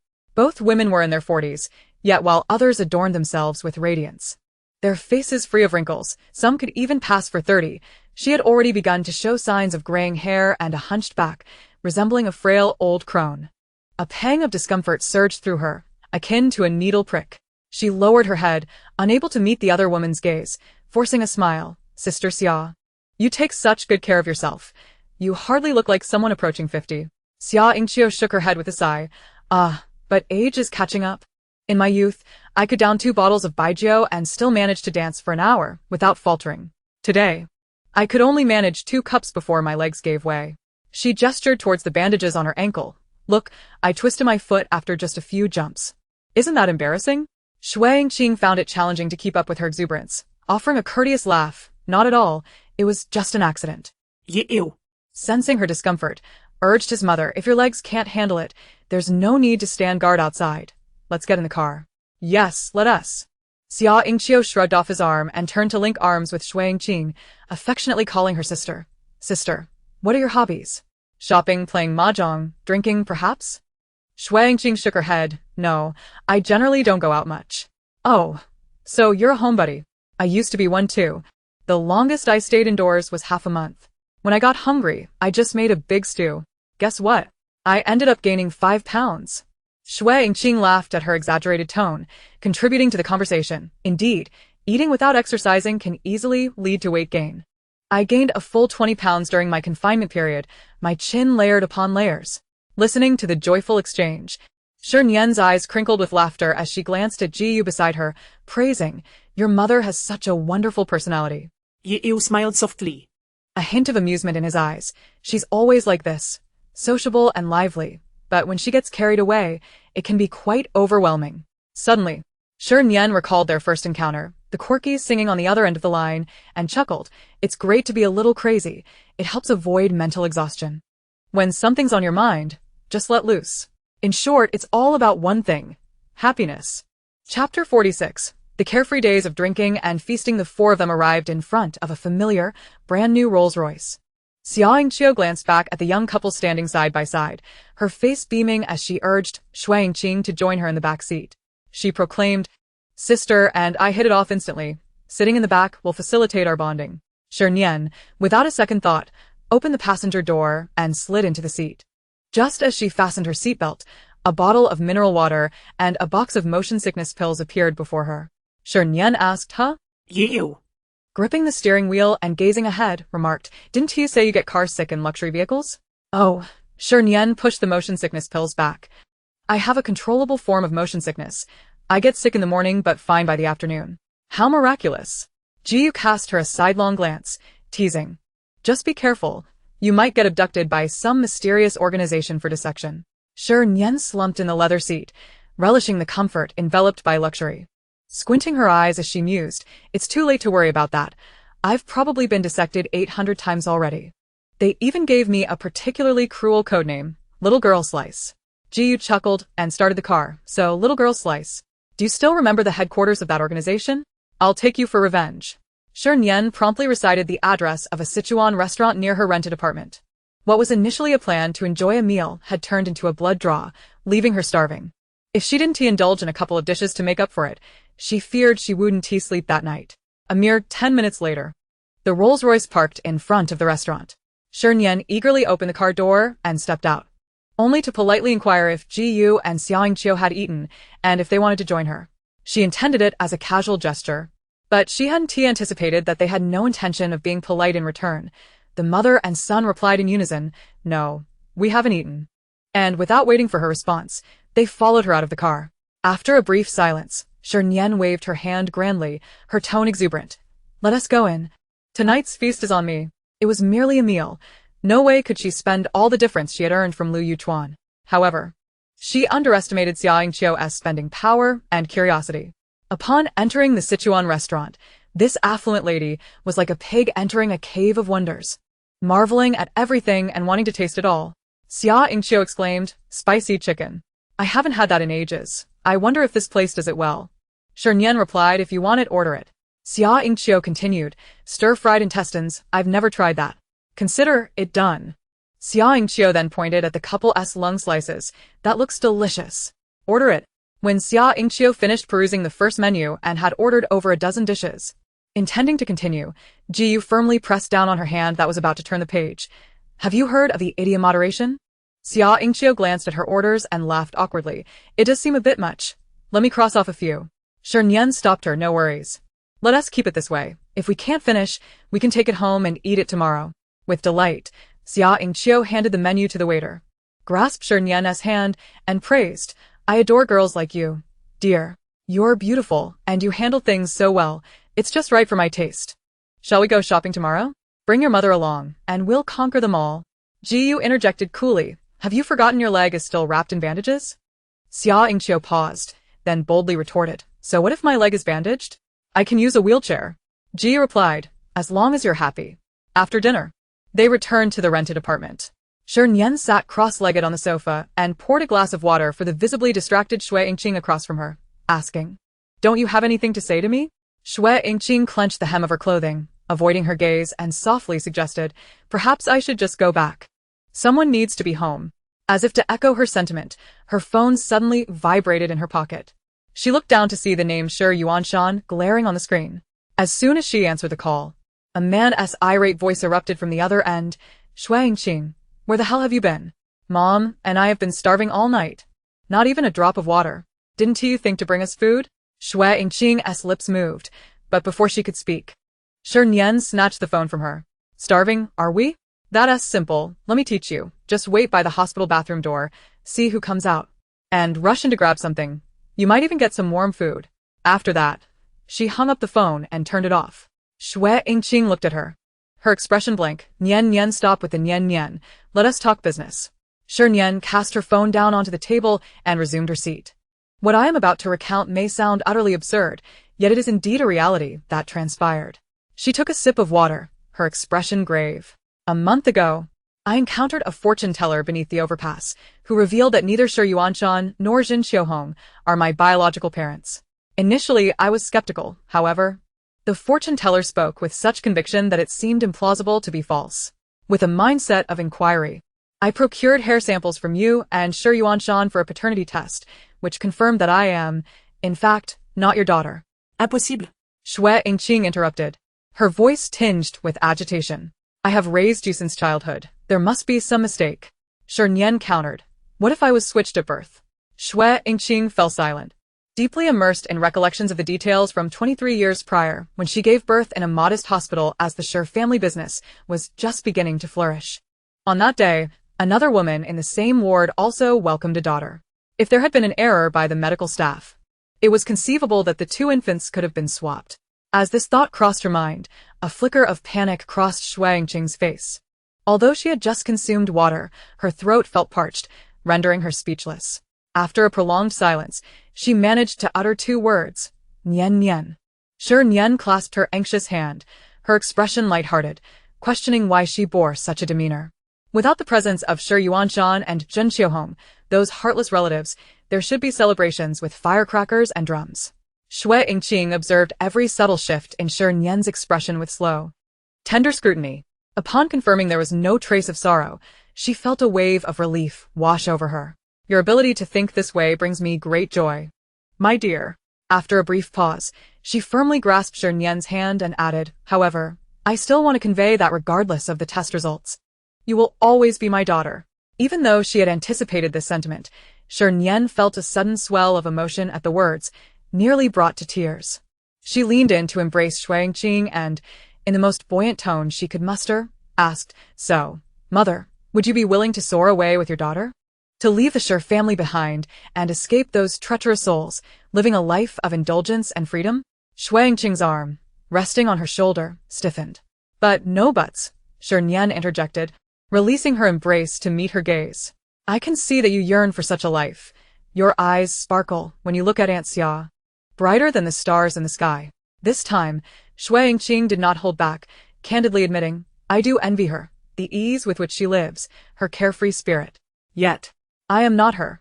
I cannot become her. Why not? Give me a reason. Shui Yingqing sighed. There are countless reasons. I lack her capabilities, her wealth. And I have family to care for. Shernyen countered with reason. First, enjoyment does not require credentials or a formal position, so there are no limitations to your abilities. Second, that is my fault.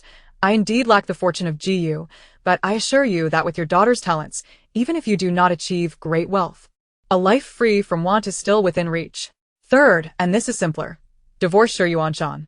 Shernyen is already an adult, and he is the beloved grandson of the Shi family, so you need not worry about him. As for the others, your former mother-in-law and ex-husband, who are they to you? Divorce? Shui Yingqing murmured softly, quickly shaking her head to dismiss the idea. Shernyen did not ask why.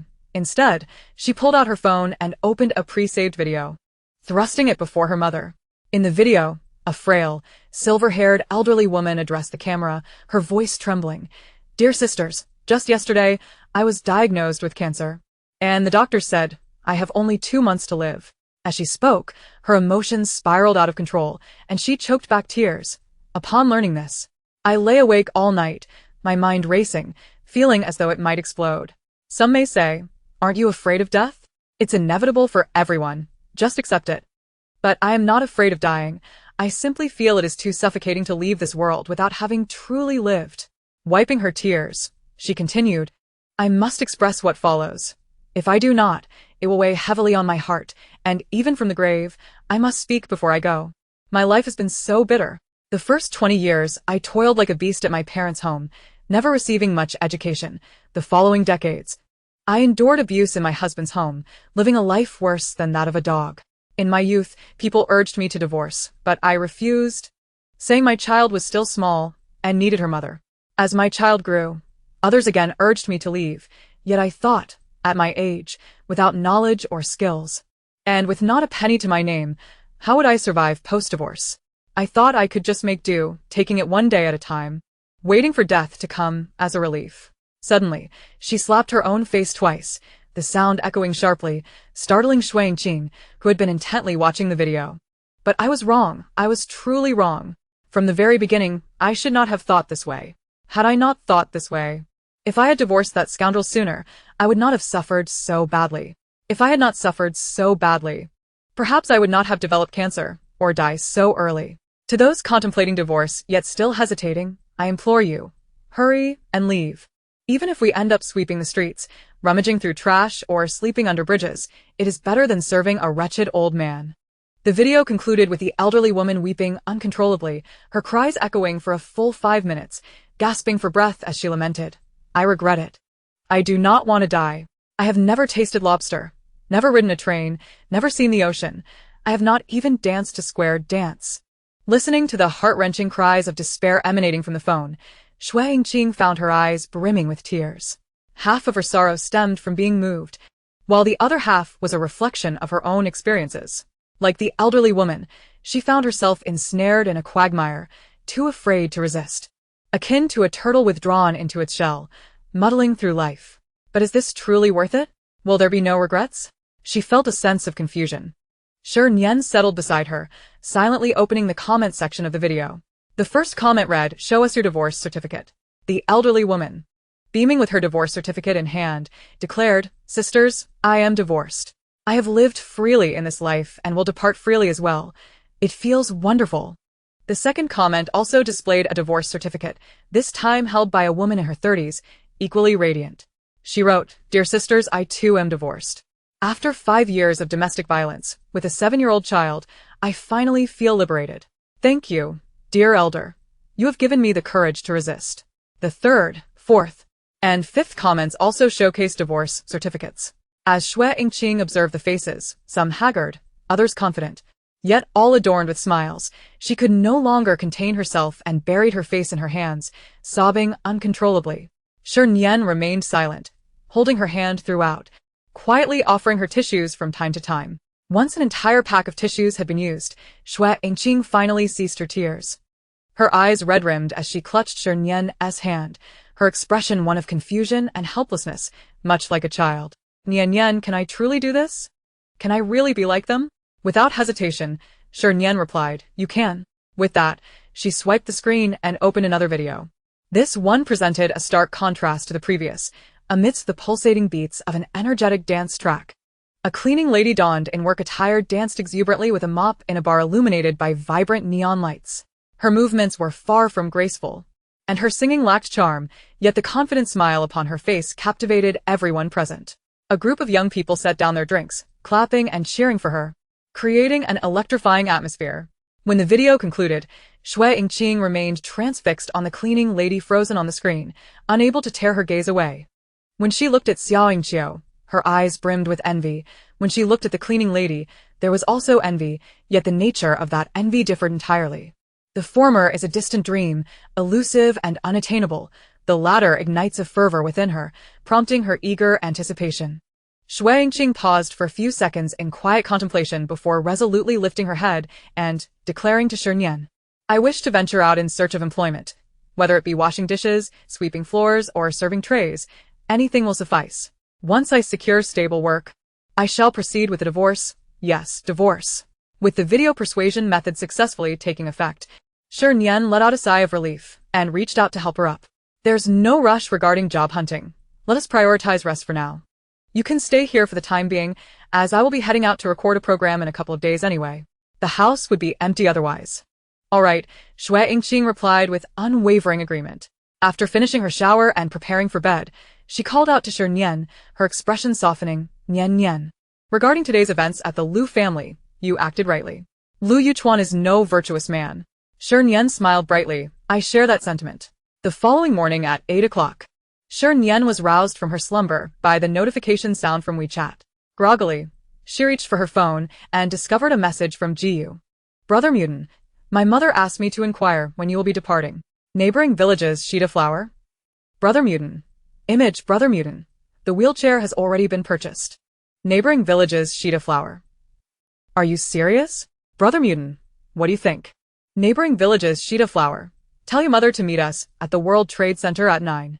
Shernyen hastily donned her clothes, initially intending to wake Shui Yingqing. But upon opening the door, she found that Shui had already risen and even prepared breakfast. Inhaling the delightful aroma wafting from the kitchen, Shernyen stretched lazily, picked up a spoon, and passionately performed a hip-hop rendition of Only Mother is Good in This World, leaving Shui Yingqing in fits of laughter. After their meal, the two took a taxi to the World Trade Center. Upon exiting, they didn't need to send a message. From a distance, they spotted a man in a suit pushing a wheelchair at the left entrance. From her angle, Shernyen could only see his back, but his long, slender legs were captivating, so striking that they could have been mistaken for chopsticks. As Shernyen grasped Shui Yingqing's hand and strode towards the entrance, the man seemed to sense their approach and unexpectedly turned around.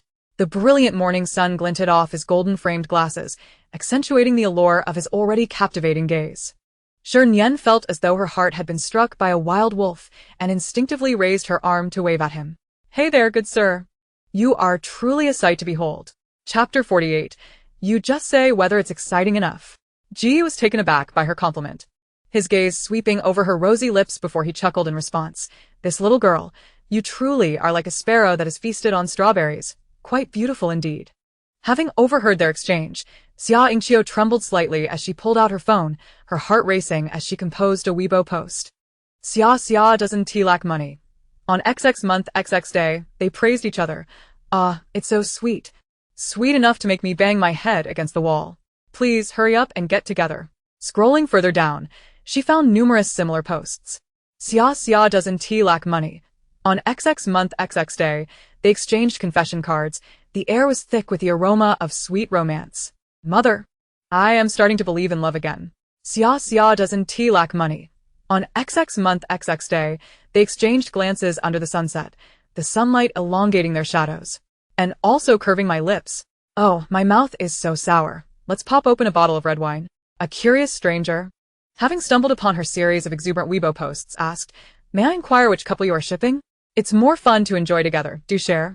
Xia Yingqiu replied cheerfully, "Why, it's my son and my future daughter-in-law." After the two groups convened, Jiyu handed the wheelchair and his mother over to Shernyen. "You two enjoy yourselves. I have some matters to attend to at the office. I will return to pick you up by noon."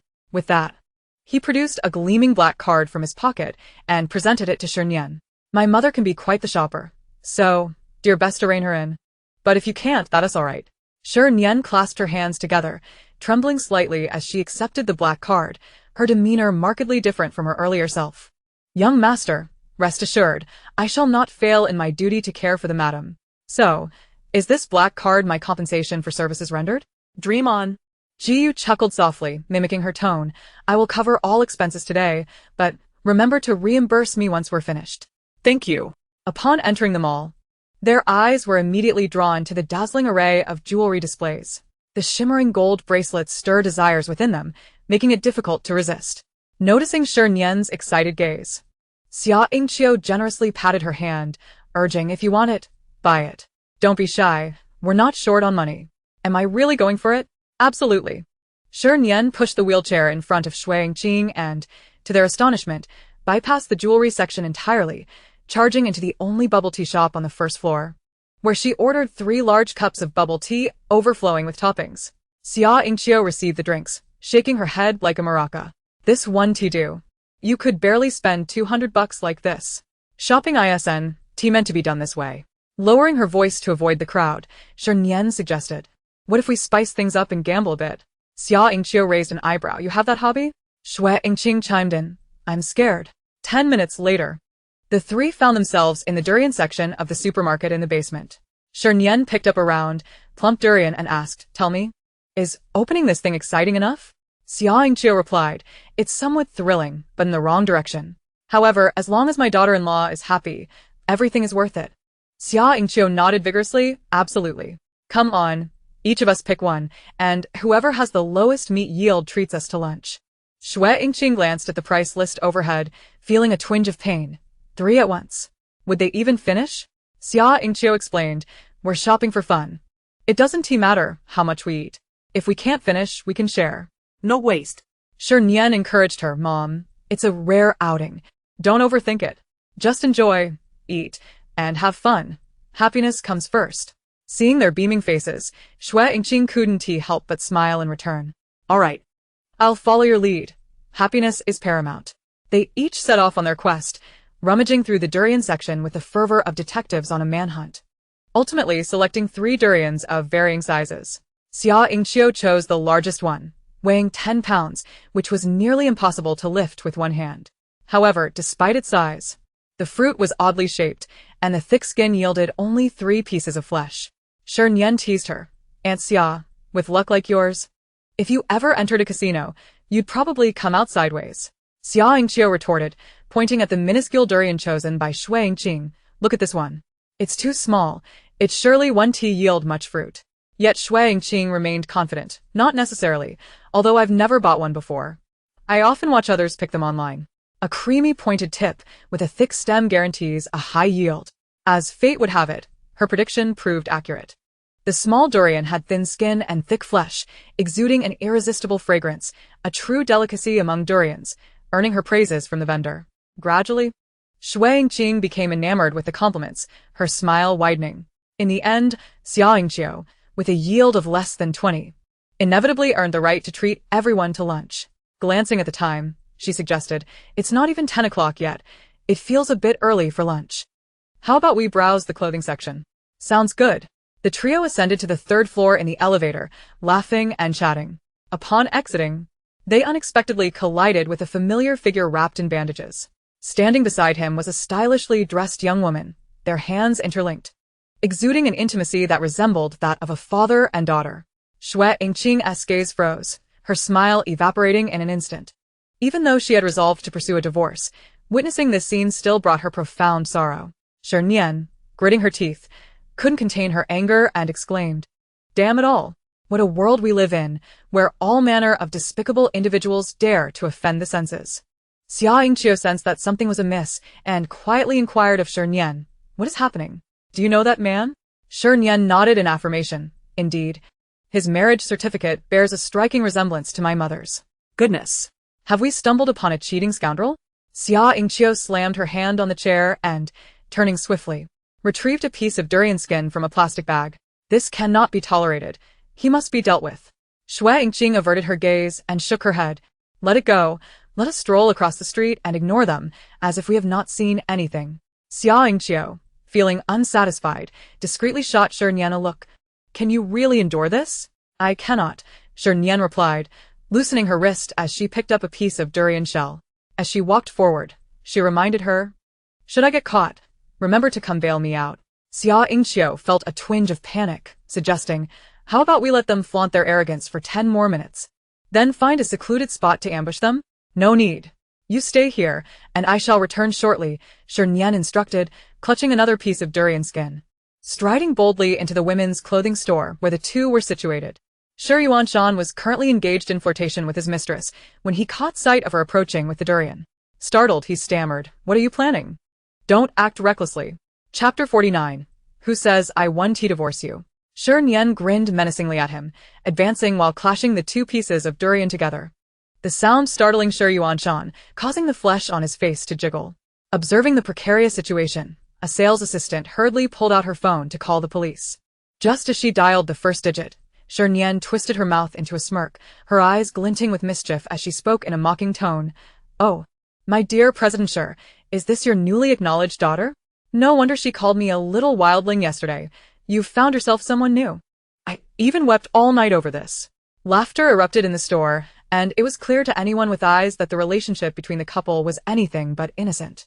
Faced with public ridicule, Shi Nian's expression darkened, and he glared at her through gritted teeth. "Shernyen, what do you intend to do?" Shi Nian continued her mockery. "What can I do? I simply feel heartbroken. After being your daughter for 23 years, you have never smiled at me, always complaining that I lack some component, that I am a useless waste." She pointed at the woman hiding behind Shi Nian, biting her lip as if on the verge of tears. "But she lacks that very thing too. Why are you willing to take her shopping and spend money on her?" The woman, avoiding her gaze, whispered to Shi Nian, "President Shi, is your daughter suffering from a mental illness?" "Congratulations, you guessed correctly." Shernyen beamed as she stepped closer, raising the durian shell again. "Not only am I mentally ill, but I also have a manic disorder. When I get angry, I enjoy slapping people with durian shells. My sister's face is soft and tender, like a Tianjin dog-biting bun. It looks perfect for a smack. Should I give it a try?" The woman shook her head in terror, retreating until she was backed against a shelf, extending her hand towards Shi Nian like a frightened bird seeking assistance. "President Shi, save me." Shi Nian, with his protruding beer belly, stepped forward and warned Shernyen through clenched teeth. "That's enough. If this escalates, it won't just be my face that suffers. Your mother will lose face too." Shernyen shot him a sidelong glance. "What nonsense are you spouting? It is you who is holding hands and shopping with my sister. What does that have to do with my mother?" Shi Nian scoffed dismissively. "Look at your mother. Always disheveled. She drives her husband to seek other women. Do you think she has any dignity?" A curly-haired woman in the store could no longer contain herself, exclaiming, "Goodness. After living for decades, I have never encountered such a shameless man. When women stray, they are blamed for being promiscuous. When men stray, they are said to have been lured away by a lack of charm from their wives. Such hatred for women. Why didn't you take your own life when you emerged from your mother's womb? Not just this woman." But other customers in the store began to voice their disdain for Shi Nian's shameless remarks, each chiming in with cutting words that shattered his fragile pride. He shook the clothes rack violently, his ample flesh jiggling, like a pig unbothered by boiling water, and he declared, "I am indeed shameless. I have cheated. So what? Does it concern any of you? My wife wouldn't even care. Even if she knew, she wouldn't divorce me. What is it to you? Who says I want to divorce you?" Suddenly, a booming voice from outside the store interrupted. "This afternoon, after completing the paternity test, let us head to the Civil Affairs Bureau to finalize the divorce." Chapter 50. Your supermarket is in need. When I say it is in need, it is. What are you doing here? Caught in the act of infidelity, Shi Nian displayed no hint of remorse, instead launching into a self-righteous tirade. "Your mother is lying in the hospital without anyone to care for her, and you have the leisure to shop? Shangqing, you've become quite audacious." Shangqing was stung by his brazen attitude, and any lingering hesitation in her heart vanished. The words of the elderly woman in the video rang true. She would rather sleep in a bridge tunnel and rummage for scraps than serve a man devoid of shame or responsibility. Clenching her fists, she shouted angrily, "Shi Nian, that is your mother. And I am the one who is saying we need a divorce." Her thunderous declaration finally captured Shi Nian's attention. "Shangqing, are you serious?" He stroked his chin mockingly. "You had better think it through. A woman as old and unattractive as you, who would want you after leaving me?" Shangqing held her head high, her gaze unwavering. "Who says I must remarry? I have hands and feet. I can support myself." "You? Support yourself?" Shi Nian erupted into boisterous laughter. "A woman like you, who has scarcely worked a day and can barely read, what company would want you? They complain you are too slow even for cleaning toilets." Shangqing's hands trembled at her sides.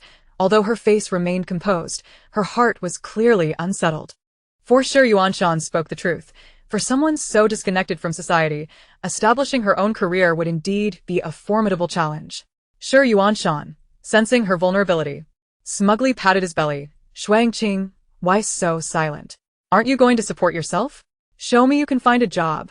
Xiaoyingqiu, furious enough to tear 2 pieces of durian skin, grasped her hand and suggested, why not work at the supermarket downstairs? It suits you perfectly. Shui Yingqing hesitated for a moment. Is the supermarket really hiring? I don't recall seeing any recruitment ads at the entrance. Xia Yingqiu asserted confidently, they are hiring. I frequent this supermarket and have inside information. That's wonderful. I will go for an interview tomorrow. The weight on Shui Yingqing's heart momentarily lifted, and she grasped Xia Yingqiu's hand, expressing her gratitude profusely. Xia Yingqiu smiled and shook her head. No need for thanks. I merely passed on a message. The chance of securing the job ultimately depends on your own abilities. However, considering the durian you selected today, you are practically guaranteed success. Mother, rest assured and take the plunge. If all else fails, I am here for you. Shernyen proudly patted her chest. Your daughter is a star. Once I earn enough, I shall open a fruit shop and invite you to be the boss. Shui Yingqing nodded repeatedly, her expression softening. All right. Whether working at the supermarket or managing a fruit shop, she was content with either outcome. Having reassured her mother, Shernyen felt no further need to waste words on the scoundrel, stating succinctly, this afternoon, bring the household registration book and marriage certificate. And let us head to the Civil Affairs Bureau to finalize the divorce. Is that acceptable? Sure Yuanshan's smile faded, his face falling as though burdened by a colossal debt. He did not wish for a divorce. It was not so much that he held a profound affection for Shui Yingqing, but rather that he was reluctant to relinquish a tireless, obedient caretaker who endured both scolding and abuse, without demanding any remuneration. Shernyen waited for an extended period without hearing a word from him, and with a sardonic smile, she began her mocking. Really? You can't possibly be hesitating over a divorce, can you? Who was it just a moment ago that claimed I was the one who strayed? What now? Even if my wife were aware, she wouldn't divorce me. After all this commotion, it turns out it's not my mother who is unwilling, but you who can't bear to part. Sure Yuanshan, are you playing the role of an elementary school crush here? I love you, but refuse to say it? With an exaggerated flourish, she mimicked Sure Yuanshan's demeanor and gestures during their conversation, her brash antics eliciting hearty laughter from those around them. As the laughter echoed around him, Sure Yuanshan felt the heat of embarrassment wash over his face. Gritting his teeth and stomping his foot, he declared vehemently, if you want to leave, then leave. Shui Yingqing, don't come to regret it. With that, he awkwardly waddled out of the women's clothing store. Left behind, the young mistress feared that in a fit of impulsiveness, Shernyen might truly treat her face like a pancake, and like a gecko, she inched her way against the wall toward the exit. Just as she was about to step out, Shernyen called out to her, Miss Gecko, I see you're young and in good health. You should find a proper job. Being a mistress is hardly a commendable profession, and it might lead you to an unfortunate end. Once she was certain the other couldn't retaliate, the young mistress rolled her eyes and retorted, Are you out of your mind? Before stepping out of the store in her 8-inch stilettos, Shernyen shook her head, silently offering 3 incense sticks in prayer. Heavenly Lord, you have witnessed this.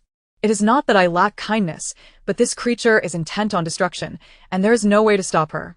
Therefore, in light of my benevolence, please allow me to earn a bit more money. Having seen off 2 revolting individuals, Xia Yingqiu felt her spirits lift and, eschewing her wheelchair, took Shui Yingqing's left arm and Shernyen's right, embarking on a shopping spree. These pointed stilettos look stunning on you, and so do the round-toed ones. It's so hard to choose. Let us just get both. These 2 styles are quite similar. How about we buy them both and wear them as sisterly outfits? Don't say no. It's settled then, shop assistant. Wrap them up. Oh, Nian, this color really suits you, making your skin appear fair and tender. Shop assistant.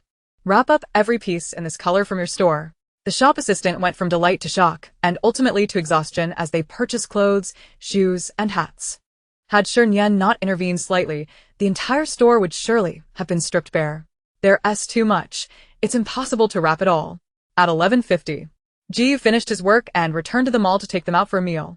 Upon seeing the mountain of shopping bags, He said nothing and immediately rolled up his sleeves to start moving the items to the car, his movements so practiced it was almost painful to witness. Shernyen helped him carry a couple of loads before finding an excuse to visit the supermarket on the basement level, initially intending to bribe the supervisor to speak on Shuangqing's behalf. However, the supervisor remained utterly bewildered. Our supermarket is hiring durian workers? I wasn't aware of that. Shernyen shot him a knowing look. Come on, don't play dumb. I have inside information. The supervisor replied, if you have an insider, then this isn't right. Our supermarket truly isn't short on staff. As he spoke with such conviction, Shernyen was left puzzled. Could it be that Xiaoying Qiu had miscommunicated the information? Such critical details shouldn't have been mistaken. Just as she was questioning her life choices, a domineering voice cut through from behind. No. Your supermarket is indeed short on staff. I say it is. Chapter 51. Words you don't want, I'll donate for you. The supervisor looked up, startled upon recognizing the newcomer, Mr. Ji. Observing the back-and-forth glances between the two, Shernyen suddenly realized, Brother Peony, this supermarket, it belongs to you? Jiyu maintained a calm demeanor, exuding the aura of a hidden magnate. Not just the supermarket, but the entire mall is mine. Shernyen sidled closer, smiling ingratiatingly, Mr. Ji, how about we discuss a partnership? Specifically, the land right outside your mall. Could you spare me a small plot? Jiyu glanced at her, raising an eyebrow slightly wet. Are you planning to make your mother sleep on the streets? Shernyen slapped her thigh, her voice animated. What are you suggesting? If I were to sleep outside, it would be under a bridge. Such prime real estate outside the mall is meant for a stall. High foot traffic and no risk of being chased away by city management. Other vendors would drool over it. It's a small-minded notion. With a hint of amusement in his tone, Jiyu replied, how much can you earn from a stall in a month? You'd be better off being my assistant. It's less work and better pay, with a monthly salary of 28,000. The workers around them chuckled at the mention of such a salary. Shernyen looked at him with a mix of reverence and anticipation. So, do you still need an assistant? I could have my mother apply. And you? I do return home to be a full-time daughter. My demands are modest. 1,000 a month for instant noodles would suffice. So, do you still need one? Responding with 2 words under her earnest gaze. Not needed. Shernyen glared at his infuriatingly handsome face, gritting her teeth to force out. Jiyu, you ought to thank your mother. If she hadn't given you such a charming face, I would have smashed a durian over your head by now. Jiyu saw right through her, cut the act. At 399 a pound, would you really waste a durian on me? Indeed, she wouldn't. The supermarket supervisor, hiding in the corner, had been watching the couple's playful banter for several minutes and finally couldn't contain himself, cautiously raising his hand. Regarding the durians, I have something to say. It seems our supermarket is indeed in need of a durian worker. However, the salary and benefits are still up for negotiation, Mr. Ji. What do you think is a fair amount? Jiyu raised an eyebrow, glancing at him. Does this even require my input? The supervisor timidly extended a finger. How about a monthly salary of 10,000? Any higher, and it would be unmanageable. The understanding Shernyen intervened. Just go by the standard salary for regular employees at your supermarket. Of course, if you feel guilty about it, you could always transfer the difference to my account. The supervisor replied, I can definitely manage it. I am very much obliged. Sigh. Shernyen lamented, her face reflecting disappointment in grand letters. Jiyu nudged her elbow, his charming peach blossom eyes slightly tilting with amusement. Stop coveting what isn't yours. Think of something practical, like what to have for lunch today. Shernyen looked up, her eyes sparkling. You're treating? Indeed, I am. Then there's no need to deliberate. Let us go to the nearby hot pot. I've been craving their beef for ages. On the way to their dining destination, Jiyu briefly mentioned the paternity test. That father of yours has questionable character. I recommend bringing a friend along when picking up the results and finalizing the divorce this afternoon to avoid any unnecessary conflict. Shernyen's eyes widened, curiosity piqued. What's this? Are you suddenly feeling magnanimous and preparing to be the valiant savior of a lonely mother and daughter? Jiyu raised an eyebrow, a smile playing on his lips. Don't read too much into it. I simply enjoy hearing the juicy gossip of others. Shernyen haughtily huffed. You can come along. But there's a catch. Bring your personal lawyer with you. Professional matters should be handled by professionals. And the security team? Let us take them along too. The more, the merrier. At 2 o'clock in the afternoon, Shernyen, suppressing a burp, arrived punctually at the hospital entrance, fully surrounded by a group of bodyguards clad in black. The hospital building was unusually bustling today, with corridors, lobbies, and the vicinity of patient rooms crowded with patients in striped attire and their families. Some were whispering conspiratorially, others peering curiously, resembling monkeys in a zoo, while some cracked sunflower seeds, the sound echoing in the lively atmosphere. Unable to contain her curiosity, Shernyen randomly grabbed a woman and asked, "Sister, are you all here for a team-building event?" The woman covered half her face, revealing a bashful expression reminiscent of a blossoming young girl. "Team building? We're all waiting for you." Shernyen responded, "Waiting for me?" At that moment, an elderly woman approached, clarifying the confusion. "Child, hurry upstairs to fetch the identification report. Once you have it, come and discuss it with us. We have been waiting at the door all morning." Indeed, the essence of humanity is to gossip, and not even illness can impede their insatiable curiosity. Time Nian raised her forehead, a string of ellipses passing through her mind. Going to the Dayun Society to listen to crosstalk requires a ticket. Do you think you can just lend your ears and hear the secrets of my family? Your expectations are rather fanciful. Disappointment washed over the crowd as they prepared to gather their stools and return to their respective homes. However, Time Nian, with a slight smile, spoke once more. "If you wish to hear some gossip, I have a favor to ask of you later." In the office on the second floor, Time Yuanshan stood by the window, his face ashen, clutching a freshly printed identification report. Upon seeing Time Nian enter, he slammed the report onto the table, seething with rage. "I told you. How could I, Time Yuanshan, have produced such a rebellious daughter? She is indeed a little wildling." Ji Yu, upon hearing this, furrowed his brows and glanced at the report. Upon catching sight of the words indicating no blood relation, his expression turned grave as he looked toward Time Nian. Yet, Time Nian displayed neither sorrow nor shock. Instead, she wore a look of disdain. "Oh, how could I, Time Yuanshan, have given birth to such a rebellious daughter? How can a man give birth to a child? Do you think it can be done with mere words?" Time Yuanshan realized he could not match her in a verbal duel and turned his gaze to the person behind her. "Shuangqing, take a look at the identification results. This wildling is not our daughter at all." Shuangqing silently stepped forward to pick up the two reports. With a quick glance, having already steeled herself mentally, she displayed little emotional upheaval upon seeing the results. "The identification results are in hand. Can we now discuss the divorce at the Civil Affairs Bureau?" "You still want to divorce me?" Time Yuanshan's face registered shock. "Shuangqing, can you not be so clear-headed? She is but a stranger. For a stranger, you wish to divorce me?" Shuangqing's voice was clear and resolute. "I wish to divorce you because I desire to leave. And it has nothing to do with anyone else. Moreover, Nian Nian is my daughter, not a stranger." "What nonsense, daughter? She is merely a little brat, a wildling. Your daughter could be anywhere." Before he could finish his tirade, Ji Yu suddenly swung his fist, landing a blow squarely on Time Yuanshan's mouth. "If you no longer wish to speak, I can assist you in donating it." Chapter 52. He is anxious indeed. Damn. "You dare strike me?" Time Yuanshan erupted in fury, lunging forward to retaliate. Yet, halfway through, upon noticing the imposing figures in the room, he retreated quietly but still protested. "You are ganging up on me. I will report this." Ji Yu flexed his wrist, grinning with a hint of mischief. "Go ahead. Report it. It's just the police station. It's not like we haven't been there before." At that moment, a private lawyer, donned in a formal attire with round glasses, made a timely entrance. "Boss, please feel free to strike. As long as no one dies, I can handle it." Faced with the opposing party's professional team, Time Yuanshan cowered. "I won't report it or insult anyone.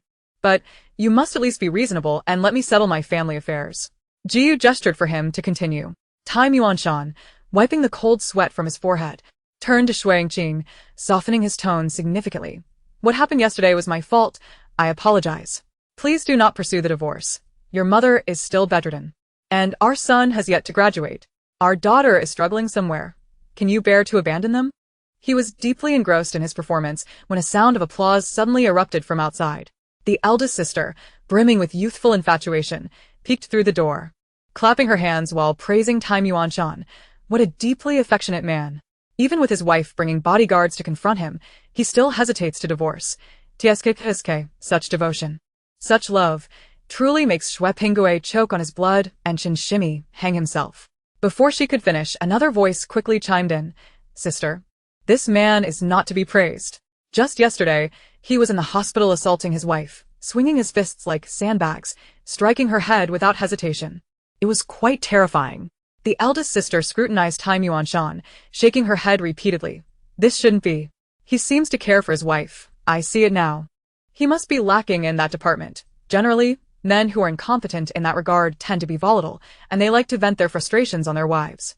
After all, in this situation, finding a new one isn't easy.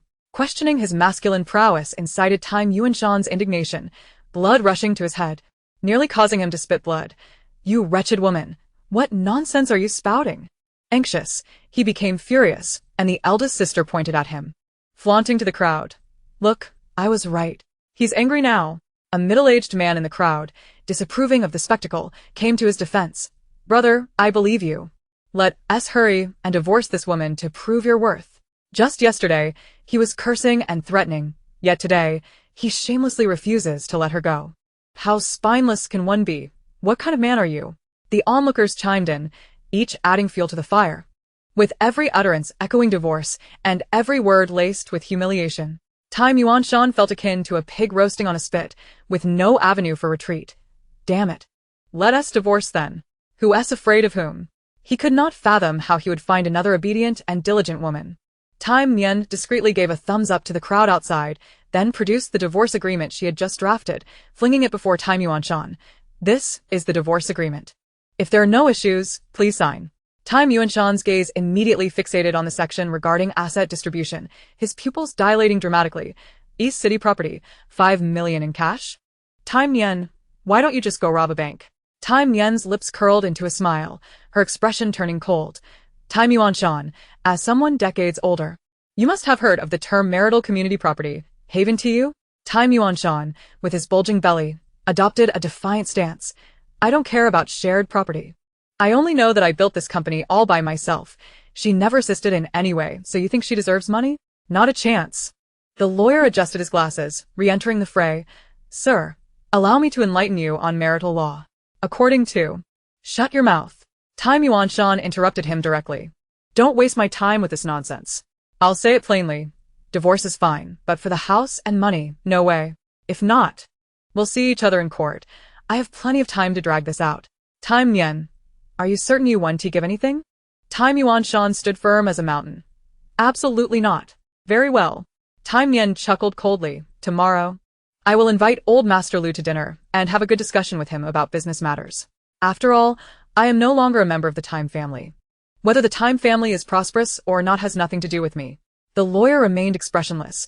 Ahem, I still recommend pursuing legal proceedings. In cases such as Mr. Times involving infidelity and domestic violence, the court will undoubtedly rule against him, and I can fight for greater rights for you then. At this moment, Time Yuanshan began to panic. However, Ji, still unsatisfied with his level of distress, interjected. Last time was chaotic, and I didn't have the chance to introduce myself. This time, allow me to present myself. I am Ji, chairman of the G Group. A handsome young man leaned casually against the desk, exuding an air of nonchalance. His lips curved into a mischievous smile, but his gaze was imbued with a chilling severity. From now on, be cautious when speaking with Time Nian. I have a rather volatile temperament, and when I am angered, I tend to commit acts that may cause others to have heart palpitations. Do you understand? Understood. Cold sweat poured down Time Yuanshan's forehead in layers. This group was terrifying. Time Nian pushed the paper and pen toward him. If you understand, sign it. After signing, we will go to the Civil Affairs Bureau to collect the certificate. Don't delay Mr. G's dinner. Time Yuanshan seethed internally, but dared not express his anger. He could only obediently follow her instructions, signing the document and handing over the certificate to proceed to the Civil Affairs Bureau. After navigating through a series of tedious procedures, Shui Yingqing finally obtained the divorce certificate just before the staff clocked out. Clutching the thin booklet, her hands trembled violently, as did the heart within her chest, which raced as if she had endured a cataclysm, living anew. With a gentle smile, Shernyen wiped away the tears from Ms. Shui's eyes. Congratulations, Ms. Shui. From this day forth, you are free. Shui Yingqing was momentarily speechless as she opened her arms and embraced her tightly, tears cascading down her cheeks like a broken dam. Shernyen lightly patted her back, her tone cheerful. Why are you crying? You are now a wealthy woman, holding a luxurious mansion and a fortune. We must celebrate with champagne. Let's pop it open right now. Shui Qing wiped her tears away, waving her hand with generosity. Tonight, my mother is treating us. I'll cover all the expenses. Shernyen beamed, turning to Ji Yu and snapping her fingers. Did you hear that? Tonight, my mom's treating. Make sure to invite Auntie. Ji Yu responded with an okay gesture, retrieving his phone to call Ms. Xia. The phone rang for no more than 3 seconds before being answered. Immediately bombarded with a flurry of questions. How is it? Has the appraisal result come out? Have the divorce proceedings been completed? Did that scoundrel hit anyone? Ji Yu candidly relayed all the details to her, including the enigmatic circumstances surrounding Shernyen's lineage. After a few seconds of silence, Xia Yingqiu asked, sorrowfully. So, she must be feeling quite distressed right now. Ji Yu glanced at the grinning Shernyen, chuckling softly. Yes, she is quite sad. Sad enough to celebrate with champagne. Chapter 53. I am a superhero. GG Bond. After hanging up, the three of them deliberated and decided to indulge in some barbecue near the Civil Affairs Bureau. As night fell and the city lights illuminated the surroundings, Shernyen plopped down onto a plastic stool, waving at the vendor. Her breath already fragrant with the scent of alcohol despite having not consumed any. Boss, bring me 20 skewers of lamb, 20 of beef, 20 of pork belly, 5 portions of duck intestines, 10 skewers of enoki mushrooms, 10 skewers of sweet potato noodles, and 10 slices of potato. Ji Yu raised an eyebrow in surprise at her unhesitatingly long order. Do you eat here often? Shernyen smiled innocently. Well, not too often, about 2 or 3 times a week. Ji Yu pulled out a napkin, meticulously wiping the grease off the table while teasingly asking, what about hot pot? Do you also eat that 2 or 3 times a week? Shernyen reacted as though she had heard a horror story, shaking her head vigorously. I wish I could. But it's just too expensive. One pot base costs 39, and adding the small dish fee is another 10. Before you even start eating, you've already spent $49. Wouldn't that break my heart? Ji Yu observed her pained expression with a subtle smile. While the Sher family's business may be struggling, surely you're not so impoverished that you can't afford hot pot? How to explain this? Shernyen sighed dramatically. If frugality had levels, that old hag in the Sher family would undoubtedly be ranked first in the world. Just how frugal is she? She dilutes a bottle of cola 3 times before drinking it, and if a sewage truck passes by the house, she'll go scoop a bowl to save on food expenses. Ji Yu tossed the paper ball into the trash, jesting. So your thriftiness is influenced by her? Shernyen shot him a sidelong glance, earnestly correcting him. Don't be ridiculous. I'm not thrifty. I simply practice rational allocation of limited funds. As they say, save where you can, spend where you must, and ride a bicycle to the bar. The vendor, who was busy tending to the grill, leaned over and inquired, Bar lady, you ordered so many skewers, aren't you going to get any drinks? Just as Shernyen was about to symbolically ask Ji Yu and her mother for their opinions, a cheerful voice rang out from nearby. No need to order drinks. I brought some. Before long, she arrived at the barbecue stall, supported by the driver, cradling 2 bottles of champagne in her arms, elegantly packaged in a collector's edition box. Clearly worth a fortune, and a stark contrast to the humble roadside stall. The vendor stole a couple of glances before retreating back into his work, realizing he had underestimated the situation. As the skewers were served, Xia Yingqiu poured champagne for everyone. Cheers, to celebrate my sister's newfound singlehood. Holding the disposable cup, Shernyen's lips moved as if she wanted to say something, but ultimately chose to hold her tongue. After a sip of the exquisite drink, she felt euphoric. The flavor was rich and divine, utterly intoxicating, a testament to its 5-figure price tag, distinguishing it from the cheap stuff that could knock one out with a mere sip. Feeling spirited, she devoured a couple of skewers and poured herself another drink. With 2 cups down, her head began to spin, bringing about a sensation akin to soaring through the clouds. Life is short. Let us fill our cups. Shernyen, in her exhilaration, poured herself 2 more cups. Gulping them down in rapid succession, the fine wine intended for savoring now consumed with reckless abandon. After finishing, she took a few more bites of skewered food. But something felt amiss. Her mind was hazy, her head spinning, and her body ablaze with energy, especially her stomach, as if a superhero were battling monsters within. I'll be right back. I'm heading to the restroom. Shernyen set down her skewer, bracing herself against a table as she stood up, wandering around the barbecue stall in search of the toilet but finding none. The vendor, peeking out from behind his grill, pointed westward, about 800 meters ahead. There's a public restroom. Grateful, she thanked him and wobbled forward. However, after a few steps, a hand suddenly grasped her wrist. Under the bright streetlights, Illuminating the allure in his charming eyes, he smiled at the blushing girl. With your alcohol tolerance, what gave you the audacity to pour yourself a second cup? Shernyen, indignant, shot him a glare. What is wrong with my drinking capacity? Me perfectly fine. Ji raised an eyebrow. Indeed. You're quite fine, fine enough that you can't even distinguish between things anymore. Shernyen looked around, gesturing aimlessly as she turned to head in the opposite direction, muttering her discontent. I know. I just wanted to enjoy the scenery. Yes, enjoying the scenery, Ji echoed, guiding her forward until they reached the women's restroom, where he finally released her. Go on in, and if anything happens, remember to call for me. By this time, Shernyen's mind was already muddled, and she nodded vacantly before turning to enter the restroom, her movements disjointed as she nearly tripped over her own feet while turning. Be careful. Ji reached out to steady her, both amused and worried by her clumsy demeanor. Some people have faces that can deceive. They appear capable of downing 2 bottles. Yet 1 or 2 cups leave them tipsy, especially when it's champagne. As the cool night breeze blew, Ji adjusted his suit jacket, dutifully standing guard at the entrance for several minutes. The sounds of retching from the women's restroom gradually faded into silence. Just as he was about to call and check on her, he turned to see Shernyen emerging, disheveled and tousled, clutching her bag. Their eyes met unexpectedly, and Shernyen's initially dazed expression suddenly widened, her lips curling into a cheeky grin. Wow, even the restroom security looks handsome these days. Security? Did you flush your brain down the toilet while you were in there? Shernyen took a step back, playfully pointing at him with disdain. Daske, not bad-looking, but with a terrible temper and a tendency to scold people. No thanks, goodbye. As she spoke, she brushed her messy hair aside and swayed off, humming an off-key tune. La la la, brave onward, onward there are prizes. I want to come in first. Ji sighed, instinctively following her. Not long after, Xiaoingqiu called to inquire about their whereabouts. He lazily scanned the blooming trees lining the roadside and replied, We're on our way back, almost there. Suddenly, he called out, Shernyen, are you ascending to the heavens? Shernyen, oblivious to his loud protest, clung to a lamppost, attempting to climb it while passionately reciting her mantra.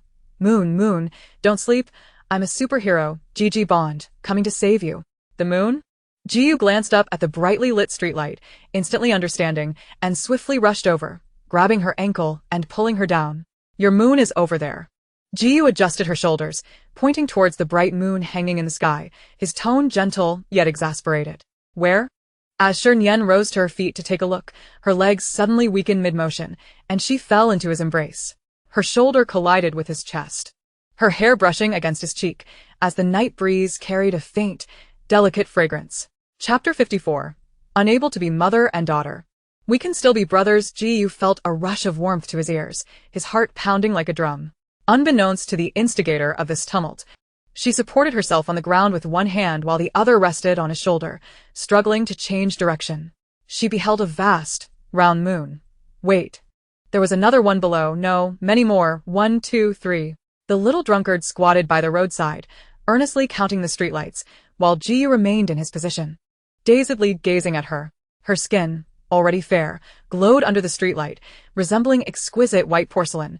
2 soft blushes, like the base hue of March peach blossoms, blossomed on her cheeks, adding a touch of allure to her face. She was truly beautiful, enchanting enough to make one's heart race uncontrollably. Perhaps his gaze was too fervent, as Shernyen suddenly turned her head, their eyes colliding at an intimate distance. Her drunken eyes shimmered with a watery glow, reminiscent of a serene deep pool, clear yet shrouded in a hint of haze, irresistibly captivating.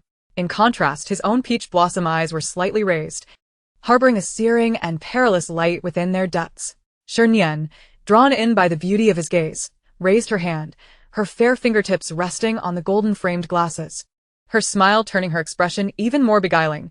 What a handsome little brother! Jiu's heart raced faster, a chaotic thought flitting through his mind. What if Shernyen, emboldened by the alcohol, were to take liberties with him? Should he yield immediately or resist before succumbing? Just as he wrestled with these conflicting choices, Shernyen suddenly changed her demeanor, pushing him down beside the curb and then turning her head to retch violently. The flirtatious atmosphere dissipated, the faint fragrance faded, and his wildly beating heart stilled. Jiu clumsily got back up, brushing off the dust from his backside, and gently patted her back. His tone laced with a hint of grievance. I suspect that when God created you, he forgot to add something essential. Shernyen, ugh. After nearly half an hour of commotion, they finally returned to the barbecue stand. The two mothers, one hand grilling skewers and the other holding a beer, were thoroughly enjoying their meal. Upon their return, they glanced over casually. Drunk? Ji nodded, indeed, quite intoxicated. Who's drunk? I'm not drunk, Shernyen adamantly denied, seizing a bottle of liquor and pouring it down her throat.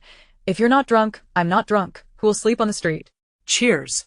Ji snatched the bottle away, firmly pressing her back onto the plastic stool. Sit still, or I'll take all your moons and toss them into the well.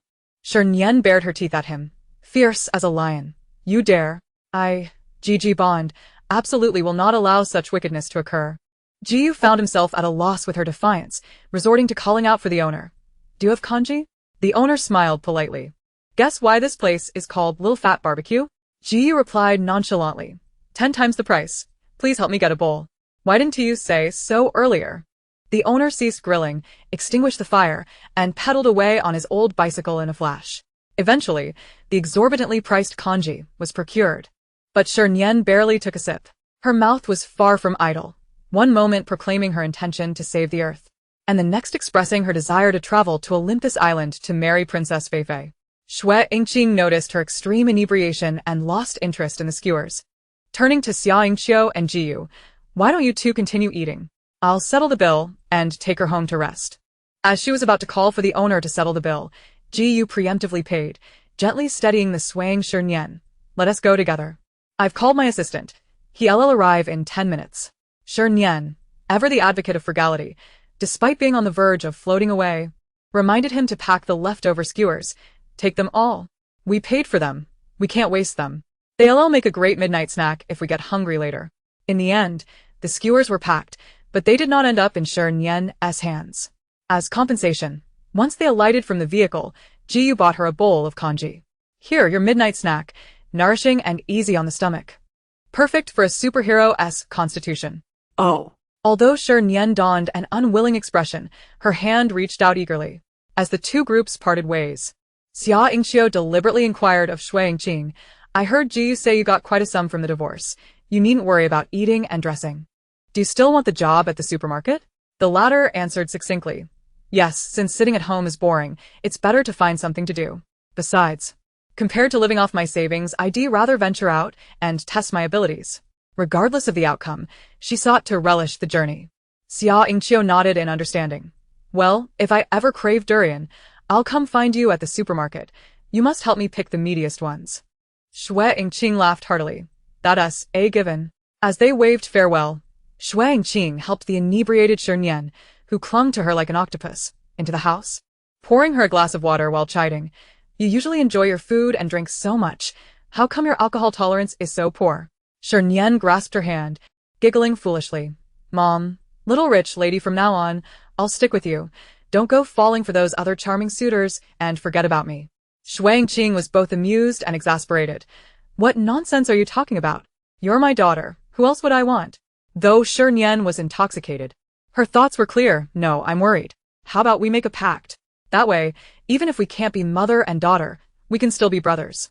Shui Yingqing paused momentarily, stroking her soft hair, her eyes filled with tenderness. Nian, rest assured, mother will never abandon you. The one outside is also my daughter. Just like you are both the same, with no difference. What responded to her was a series of soft, shallow breaths, as Shernyen wrapped her arms around her mother's, already fast asleep. The next morning, Shui Yingqing prepared breakfast and went for her interview at the supermarket. Shernyen slept until 9, awakening to find a plethora of unread messages on her phone, all sent by Zhou Xiuan. One message read, Sister Nian, what surprises do you have that I am unaware of? Another stated, are the grilled sausages sold out? If not, could you bring me some for the next episode? The last message contained a small video. Upon opening it, she discovered it was a clip of her recent altercation with the city management on the street. To her dismay, the video creator had added humorous music, even timing it perfectly. She could be heard saying, Why are you pulling my cart? The video repeated several times. Why she then exclaimed, This is my cart. Again, the video echoed, Cart, little cart, that infectious melody, amusing to outsiders. was mortifying to the person involved, akin to defecating in public. Shernyen trembled as she shut off the video and responded with a cat meme aiming a sniper rifle. From the neighboring village, Shi Nian messaged, "Where did you get that video? Spill the beans or I'll shoot you." Zhou Shiwan replied instantly, "It's trending on Weibo. You didn't know?" Following that, he sent a barrage of gifs from the video, depicting her ravenously devouring grilled sausages, her expression grotesque, paired with a caption, "Eat, eat, eat, eat, eat, until you burst." Chapter 55. Life is a play, you're off script. Life is a song, you're out of tune.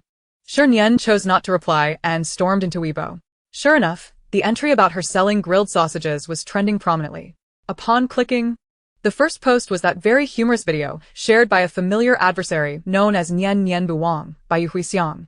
The post was timestamped the previous night at 9, amassing over 100,000 likes within 12 hours, with the comments section brimming with lively discussions. Some questioned the poster's intent to gain attention. A bag smashed. "Please, the video is so blurry. How did you deduce that the person selling sausages is Shernyen? Stop spreading rumors. Do you really think that the big mother monkey is ignorant of the law and one T send a lawyer's letter?" Beauty invites controversy. My sister Nian, though a bit down on her luck, has not stooped to the level of selling sausages on the street. In response to this particular group of individuals, the blogger boldly presented a high-definition photograph of Shernyen alongside her mother, with a conspicuously large sausage grill occupying the bottom right corner of the image, accompanied by the caption, "A picture speaks 1,000 words." This revelation swiftly garnered the belief of netizens. The youthful frenzy squad exclaimed, "Oh dear, Shernyen, it's true. I am utterly devastated. I shall never again label you as stingy, for you are genuinely impoverished." A netizen lamented, "Goodness, you've made me hungry. I must hasten to open that dubious app and order 40 sausages to indulge my cravings." Another user, Heartbroken Grape, remarked, "Who understands? I stumbled upon this video in the dead of night, laughing uncontrollably to the point of drooling and dislocating my jaw. I am now languishing in the hospital. You owe me for my medical expenses." Escaping little wife of Yuchuan quipped, "This girl at the bottom truly employs any means necessary to gain attention. Even resorting to selling sausages, what a talent." Frenzied Monkey responded, fry it up. One day, you'll overdo it and end up digging through the earth's core." Shernyen scrolled through the comments, decisively switched interfaces, and began drafting a Weibo post. Shernyen v. "The following is a message I wish to convey to certain individuals. Feel free to take it personally." Video link. Upon clicking the link, a green frog emoji appeared, its mouth agape in a boisterous laugh, accompanied by the booming voice of a northeast apurating, "Look at you, aimlessly drifting through life. Lacking confidence in living and determination in dying, neither dead nor alive, yet causing distress. Life is a play, and you flubbed your lines. Life is a song, and you're out of tune.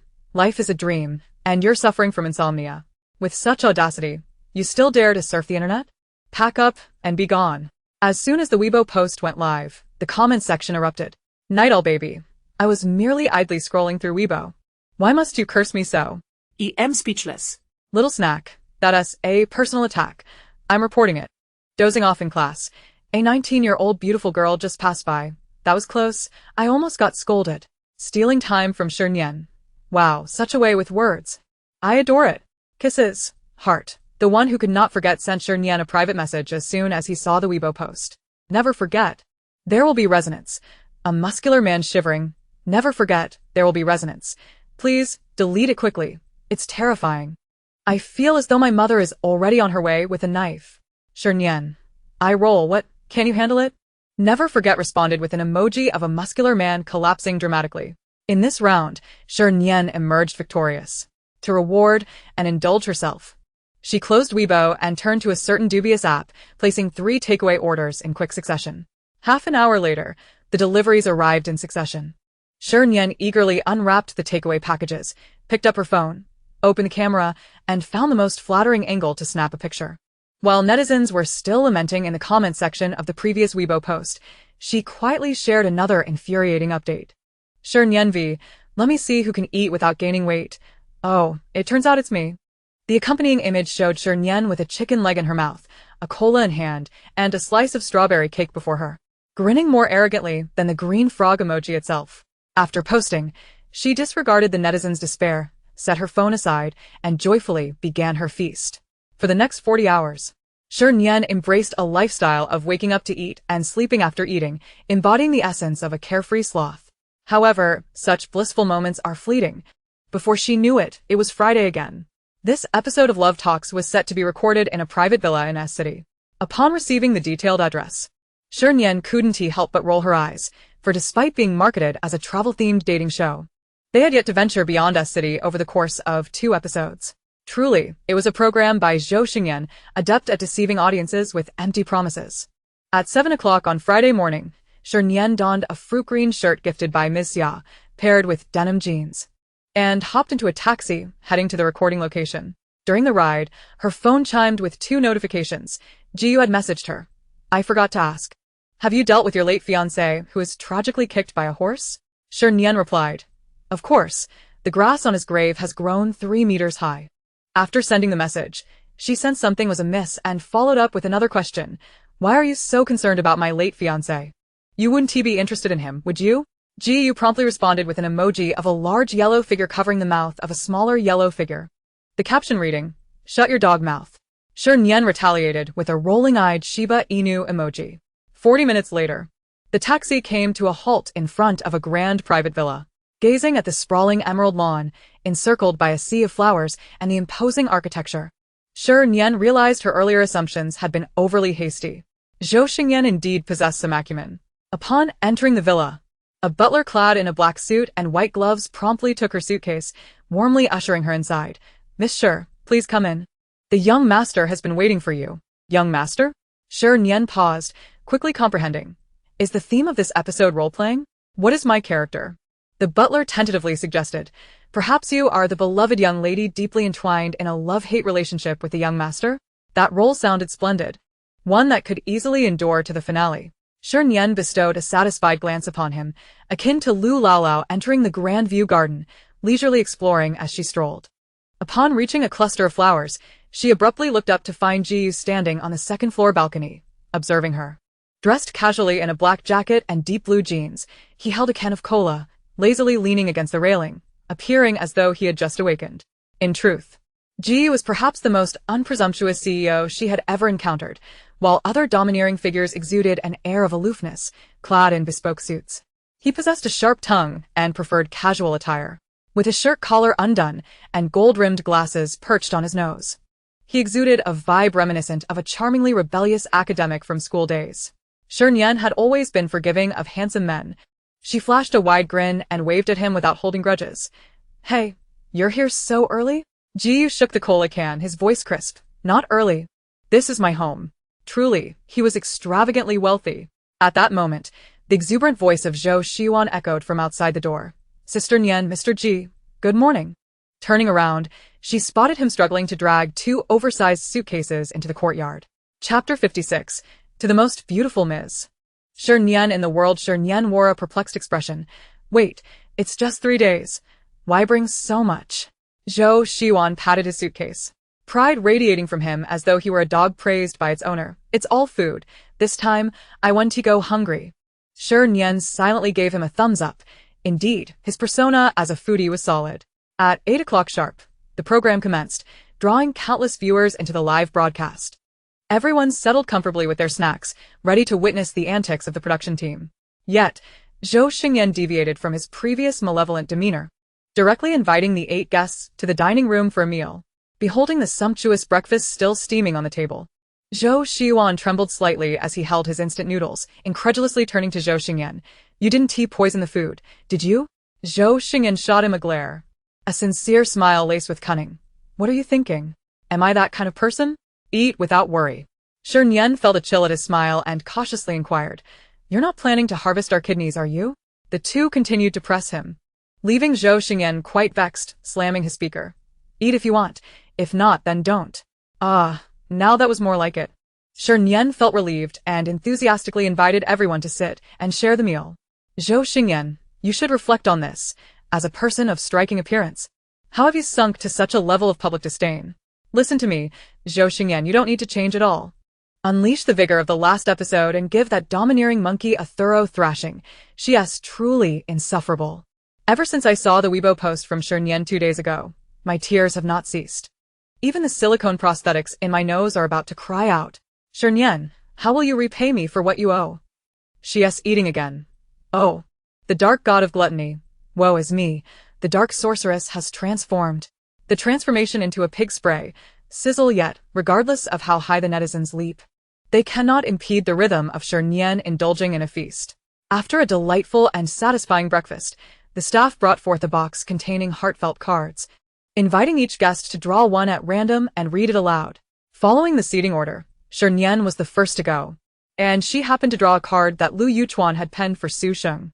Clearing her throat, she intoned with a flourish, to the adorable Sheng Sheng when the moon meets the clouds, and flowers meet the breeze.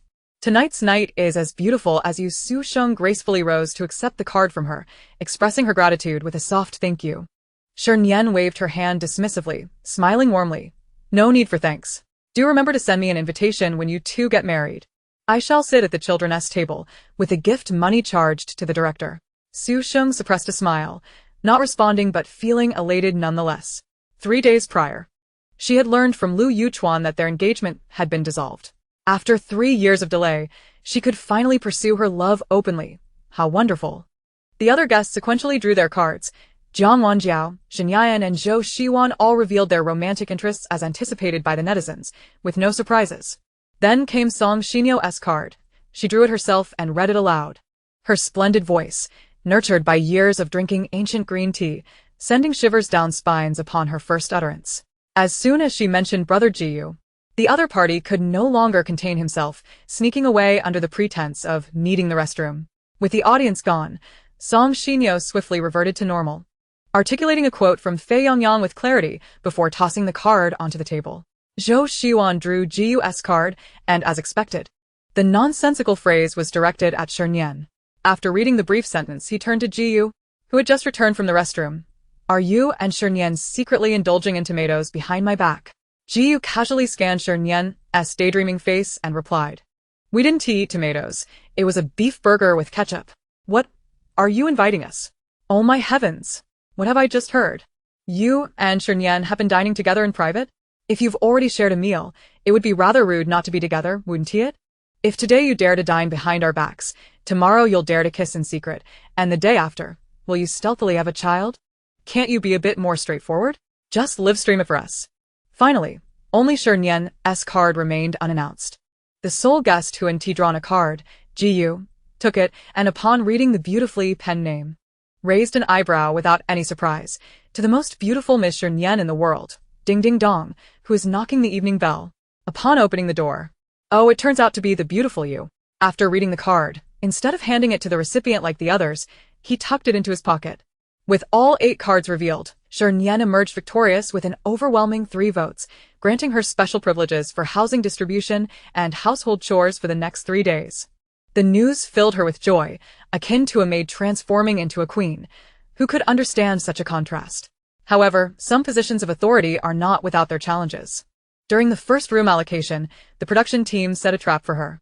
There were 4 rooms available, but unlike the previous episode, these included a luxurious single room, a cramped bunk room, and a lowly servant's quarters. This meant that no matter how she divided them, someone would inevitably be displeased. While other guests might have struggled with this dilemma, for Shernyen, it was a trivial matter. After a brief tour of the rooms, she decisively made her arrangements. Given this group's tendencies, the room on the 3rd floor will invite criticism no matter who occupies it. I have thick skin, so I shall bear this burden myself. The quaint little cabin beside the garden was designated for Lu Yuchuan, perfectly suited for his appreciation of the night sky, offering an exquisite view, simply perfect. The remaining 2 rooms would be divided by gender, one for the boys and one for the girls. All right, that settles it. Meeting adjourned. Behold, this is the professional quality of a leader. Better to endure the blame oneself than let subordinates suffer. Everyone should take note. Oh, great matriarch. You truly do not spare yourself at all. Crazy woman, targeting again, are we? I'm just curious, has Yuchuan broken your rice bowl or desecrated your ancestors' graves? Why do you constantly target him? A warning to certain individuals, speak respectfully to the leader, or beware that our leader might have your master cook for 3 days. While the other guests returned to pack their bags, Lu Yuchuan remained still, his eyes wide open, glaring at Shernyen. After a moment, avoiding the cameras, he managed to utter, Shernyen, is this amusing to you? Shernyen took a step back, aligning herself with the camera, covering her mouth, and feigning confusion. Did I misunderstand something? I apologize. I thought romantic individuals would enjoy such rustic rooms. I didn't realize you were an exception. Oh, dear. Shall we swap? Although I fear the dark and solitude, and sleeping on a hard mattress might cause me insomnia, it truly doesn't matter. Chapter 57. Mr. G is truly wonderful. You must believe in your sentiments. Lu Yuchuan was infuriated by her laden remarks, his heart racing with frustration, yet he could not express it, for he had to maintain the persona of a gentle and warm man. After a brief silence, he clenched his jaw, smiling. I merely recalled something I forgot to take. Hence my mood is somewhat displeased. It has nothing to do with dissatisfaction with the room. You are overthinking it, monsieur. Oh, then do take your time, being displeased. I shall take my leave. Shernyen swiftly retracted her excess expressions, humming a tune as she ascended the stairs. The single room on the third floor was adorned in a luxurious princess style, with pink bedding, pink curtains, and a gilded crystal chandelier. The opulence left Shernyen, an ordinary girl, utterly astonished. To indulge in the fragrance of wealth and steal a moment of leisure, she plopped down on the soft mattress, folding her change of clothes repeatedly for several minutes. It wasn't until Zhou Xingyan's impatient voice echoed from downstairs that she leisurely stuffed her clothes into the wardrobe and descended. Once again, it was time for the heart-pounding, stomach-churning lunch segment. Zhou Xiwan, with a bag full of fresh ingredients, sat in the lobby, eagerly awaiting the announcement of the rules to give the director a lesson. Yet this time he was caught off guard. The production team presented 2 baskets of ingredients without any tricks or conditions, allowing them to use as they pleased. What? Zhou Xiwan was dumbfounded. Disbelief etched on his youthful face. Sister Nian, slap me. I feel as if I've just awakened. Shernyen picked up the spring skeleton lamp from the table and aimed it at his face. Awake now? If not, I can hit you a couple more times. Am awake. Am awake. Zhou Xiwan shielded his forehead from her lethal strike and proposed. How about we cook first? Regardless of any traps, what goes into our stomachs is a gain. All right, let us cook. Shernyen retracted her weapon, surveying the various expressions of the others in the room, and posed a critical question. Who among you can cook? No sooner had she finished speaking than Song Xinyo eagerly raised her hand. I can. In an instant, 7 pairs of eyes fell upon her, every face etched with shock, without exception. A moment later, Su Xing chuckled. How about I take over? I used to cook often as a child, and my culinary skills aren't too shabby. Song Xinyo ignored her, gazing at Shernyen with longing. Sister Nian, I spoke first, let me do it. Shernyen silently picked up the spring skeleton lamp and delivered a punch to herself.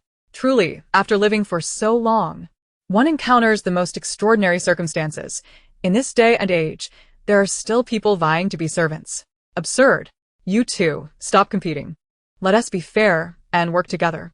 That way, if one fails, the other can step in and we won't starve. Thus, the lunch arrangement was settled, with Song Xinyo and Su Xing taking charge of the cooking while the others assisted as needed.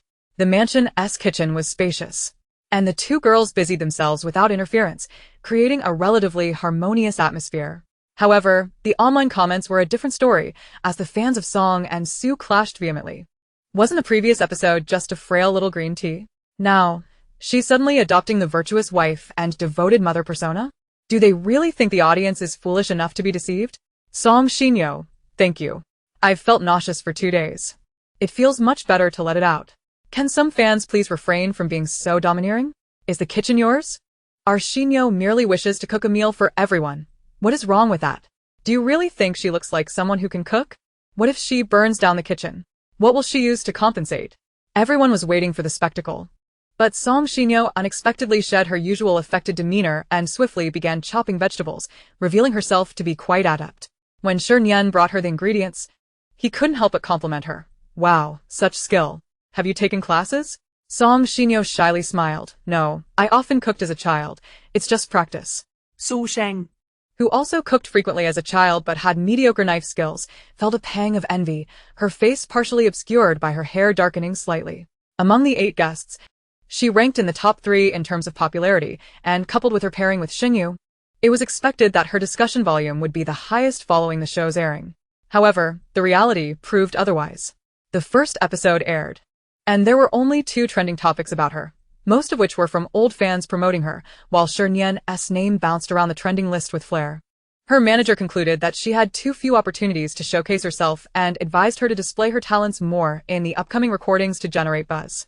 Seizing the opportunity, she volunteered to cook for everyone, only to have her spotlight stolen midway by an unexpected competitor. The more Su Xing thought about it, the angrier she became, her actions growing increasingly reckless, leading to an accidental cut on her finger.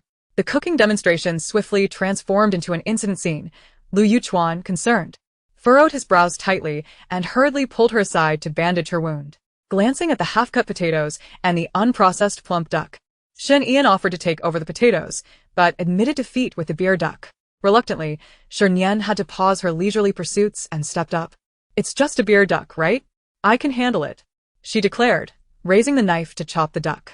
Before her first cut fell, a shadow loomed beside her. Jiyu, who was peeling garlic, set down what he was doing, stretched out his long arm, and assertively snatched the cleaver from her grasp. "Let me do it." Shernyen was taken aback. "You can cook?" Jiyu lowered his lashes, his tone nonchalant. "You state the steps, I'll execute them. Please retrieve the apron from the second cabinet on the left." Shernyen bent down and rummaged through the cabinet, pulling out a cartoon-patterned pink apron. "Is this the one?" "Yes," Jiyu nodded, skillfully shedding his outer garment and bowing slightly in front of her. Shernyen gazed at his round, chubby head, momentarily stunned, wondering what he intended to do. 3 seconds later, she hesitantly reached out, tousling his thick, dark hair, and uncertainly remarked, "Mr. Ji, you're amazing? You must believe in yourself." Jiyu abruptly lifted his head, snatching the pink apron from her hands, quickly donning it, then seized the cleaver, banging it down with growing ferocity. "Duck, you think you're so superior, huh? Unable to win a girl. You take it out on me? Bullying me because I can't speak?" Haha, I laughed so hard I hit my head on the floor. My brain is shaking. And I ended up in the emergency room, haha. While others are tied to the red thread of fate, you, big mother monkey, are tied to rebar stolen from a construction site, right? See, I told you the funny girl has no love life. You. I advise you to face reality sooner rather than later. The shore is just behind you. Shernyen was intimidated by his brutal duck-chopping technique, retreating a few steps. Weakly defending herself, "Brother Mutin, please don't be angry. It's just my inexperience. I'll understand next time." Jiyu chopped off the duck's head. Turning to ask her, "Understand what?" Shernyen replied earnestly, "One must not touch a tiger's head." Chapter 58. UXX, I told you to wear a helmet.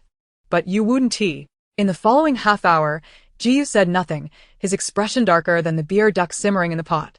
As the dishes were served, everyone took their seats, feeling the frigid air surrounding him, instinctively keeping their distance.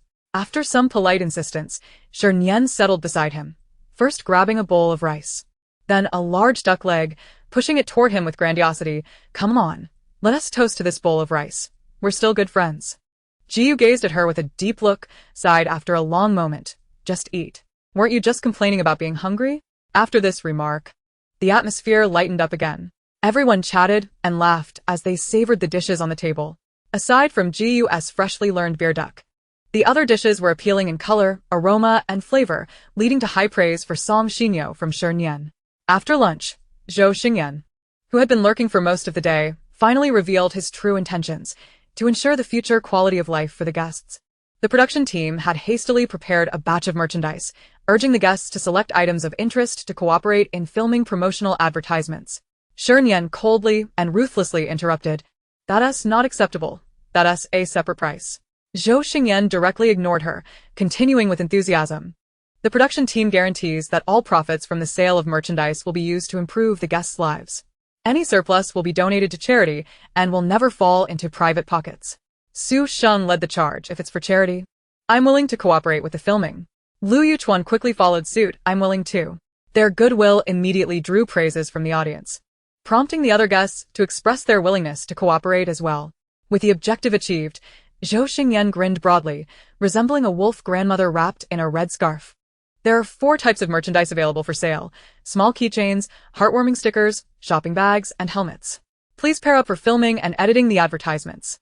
At 7 o'clock, the finished product would be aired, and viewers would vote to select the best advertisement, with the winning group receiving a mysterious prize.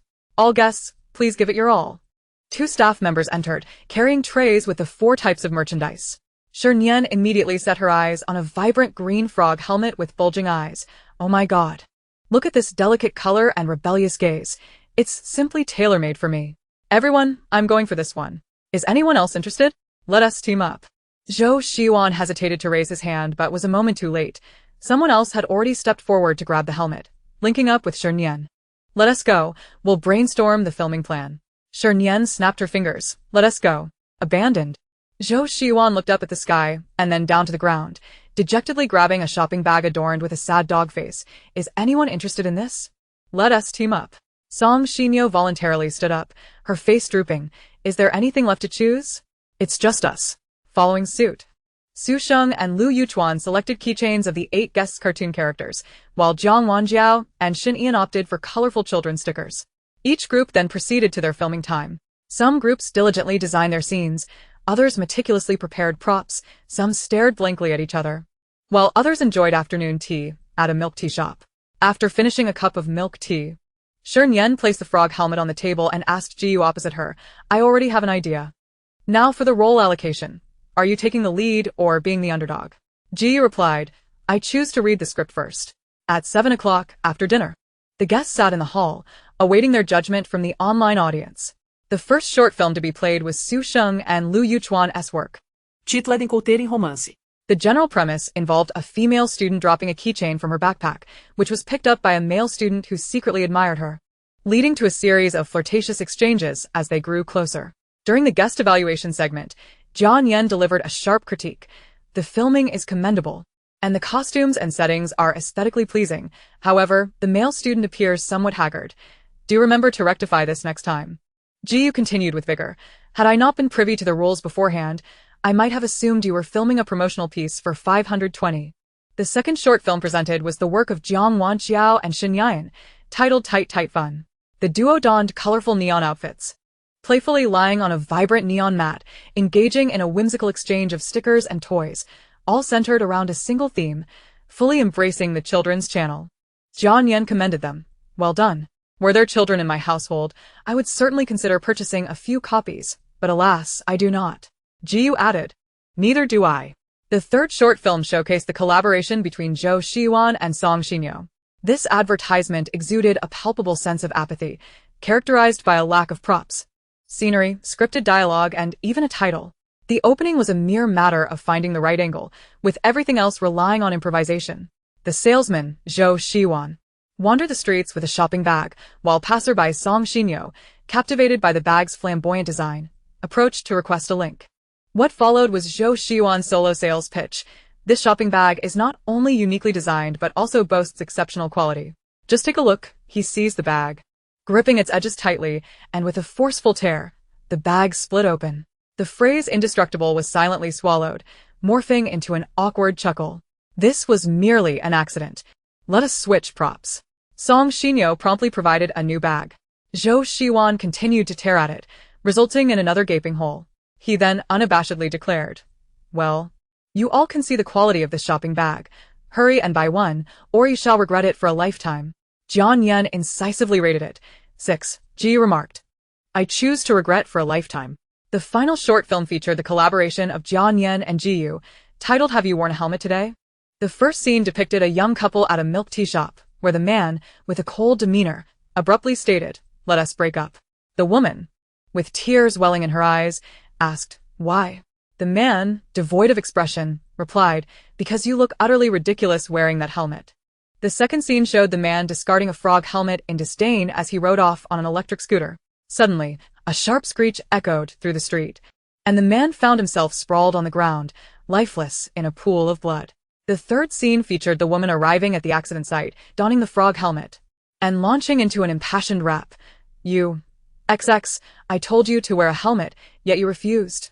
You, XX, I warned you to heed the traffic lights, yet you ignored me. You, XX, did you truly crave this freedom? You, XX, now that you've ascended to heaven, are you pleased? As she completed her final line, another urgent screech resonated, and the woman too collapsed, lifeless in a pool of blood. Yet she did not perish. Trembling, she extended her hand towards the camera, exclaiming, hurry. I wore a helmet. There is still hope for me. Chapter 59. One taste of love's bitterness is enough. The scene shifted to a high-definition frontal image of a green frog helmet with a promotional tagline at the bottom. Aiden brand frog helmet, quality assured. Your head, safeguarded by us. During the guest evaluation segment, Zhou Shiwan, with a complex expression, gestured a 6. Jiang Wanqiao smiled sweetly. I believe Nian Nian's creativity is splendid. We should collaborate on an MV someday. The barrage of comments read, shocking, absolutely shocking. It sent my soul soaring into outer space, orbiting the venue 3.5 times before returning to Earth to bow thrice in S-City. GU, if you're kidnapped, just breathe heavily. I'll rally the troops to rescue you from the mansion. Thanks to my family's recommendation, I've purchased it and my child loves it.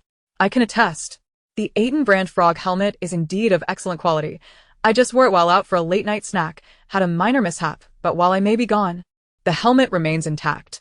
Manual XX Fire. This year's best helmet advertisement is freshly released. Come and share. Dear family, enough with the idle chatter. Go vote and lift the great monkey to the top. It's embarrassing. As the final advertisement concluded, the voting channel opened, remaining accessible until 9 a.m. the following day. Before retiring to their rooms, the 4 groups of guests briefly promoted their works on camera, while the other groups expressed heartfelt gratitude and affection. Shernyen and Jiu opted for a more hard-hitting endorsement. Each held a green helmet, causing a loud clatter. While Shernyen passionately proclaimed, the atmosphere has reached this point. Everyone, it would be impolite not to act.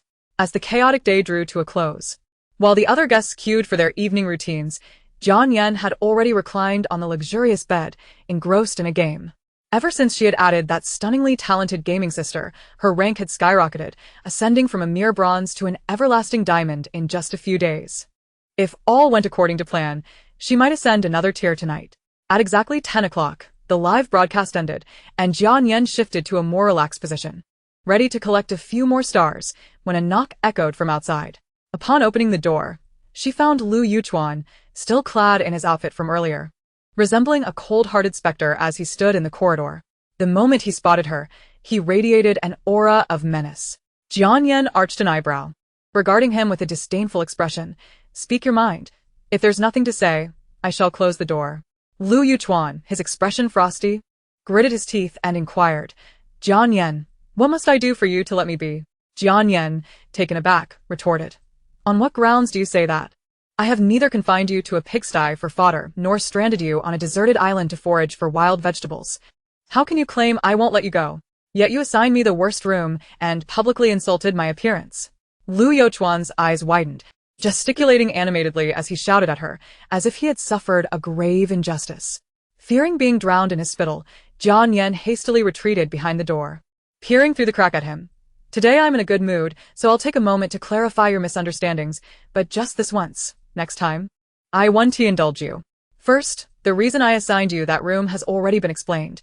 If you've forgotten, do revisit the replay. Second, that was not an insult to your appearance, but rather a candid observation. If you don't believe it, look in the mirror.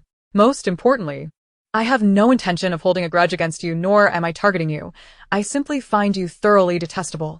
She emphasized the last 3 words, reiterating, to detest someone means that, even in death, upon hearing their name, one would rise from the grave to spit, then lie back down. In comparison, I have been quite restrained. Shernyen. Lu Yuchuan's expression morphed into one of rage, as if he were ready to unleash a slap. After a moment, he sneered. Ha, what a test. To put it bluntly, you're merely a victim of love turning to hate. Shernyen shook her head, her voice laced with fatigue. Given your current state, I recommend you make time for a lobotomy. There's essentially no need for treatment. With that, she attempted to shut the door on him. Lu Yuchuan lunged forward, halting the door from closing, his tone menacing as he threatened. Shernyen, don't think you can act recklessly just because the old man favors you. You must understand one thing. I am the rightful heir of the Lu family. If you truly provoke me, neither the Shi family business nor your path to stardom will be spared. Oh. Young Master Lu must have eaten a field's worth of garlic to be so brash.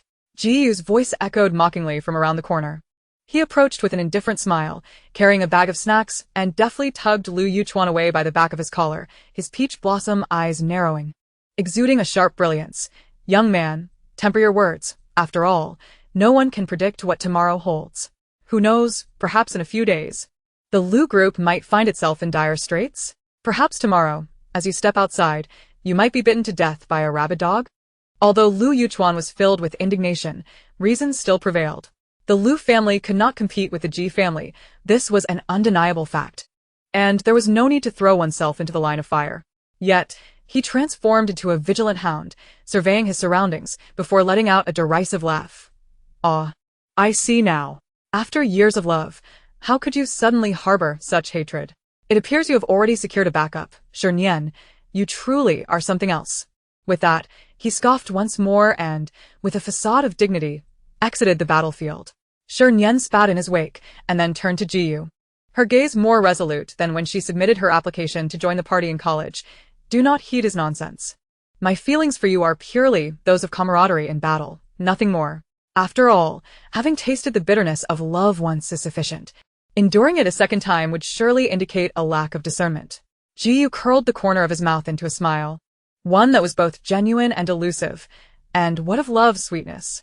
Do you not wish to savor that? Caught off guard by his response, Shernyen's lashes fluttered, and she found herself ensnared by the depth of his gaze, which was imbued with a tenderness usually reserved for beloved pets. Her heart fluttered erratically, akin to a wild beast's bite. But this moment was fleeting.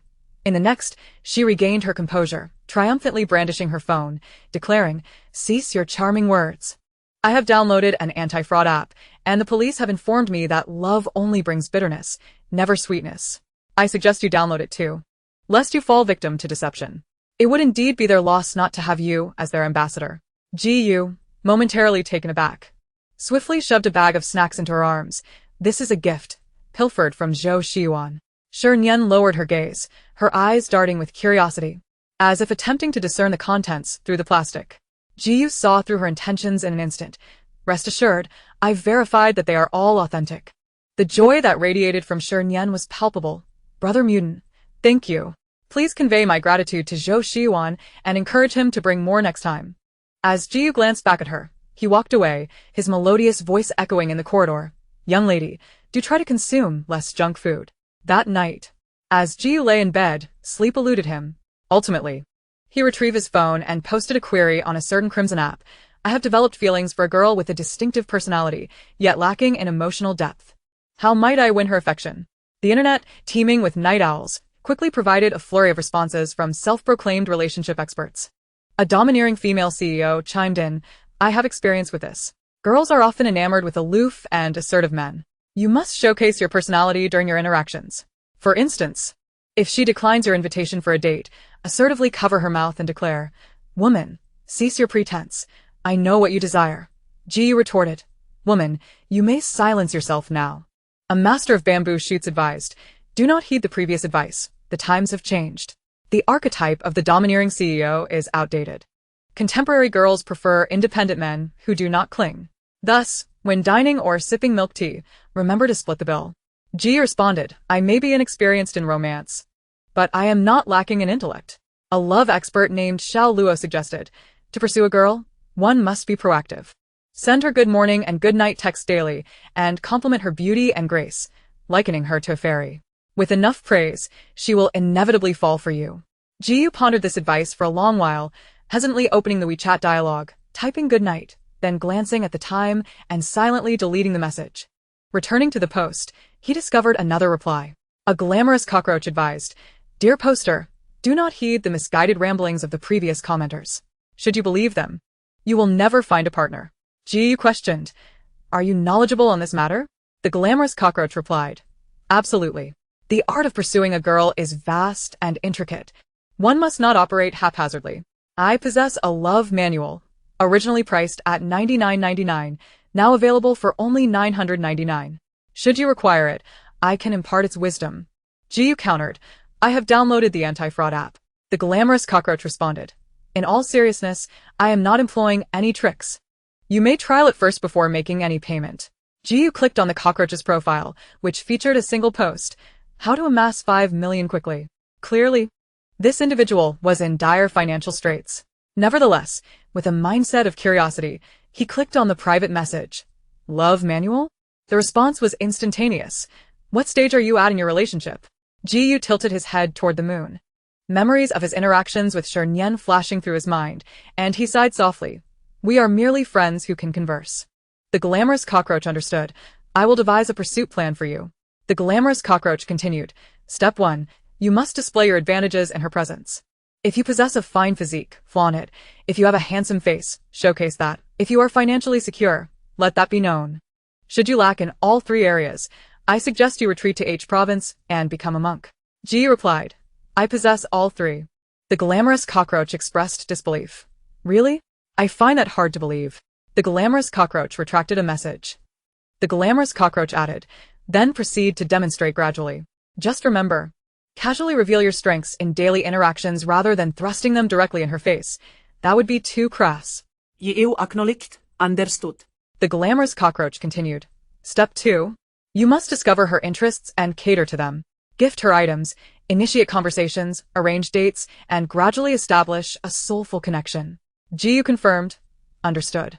The glamorous cockroach remarked. Given your clumsy manner of conversing, it would be a miracle for you to find a partner. The glamorous cockroach retracted a message. The glamorous cockroach concluded. This free content ends here. You may decide whether to purchase the paid content based on its effectiveness. Best of luck, Mr. Little Star. Ji responded. Thank you. Due to an excessive binge on her phone the previous day, Shernyen awoke at 8:50. Just 10 minutes before the 9 o'clock show began. There was no time for breakfast, let alone makeup. After changing into her attire and completing her morning routine, she arrived in the lobby precisely at 8:58, thus avoiding tardiness. Before she could wipe the sweat from her forehead, the camera crew commenced their work. The live broadcast beginning with the program team diving straight into the announcement of the voting results for 4 advertisements. The melodramatic advertisement, Have you worn your helmet today? Crafted by Shernyen and Ji overwhelmingly claimed first place.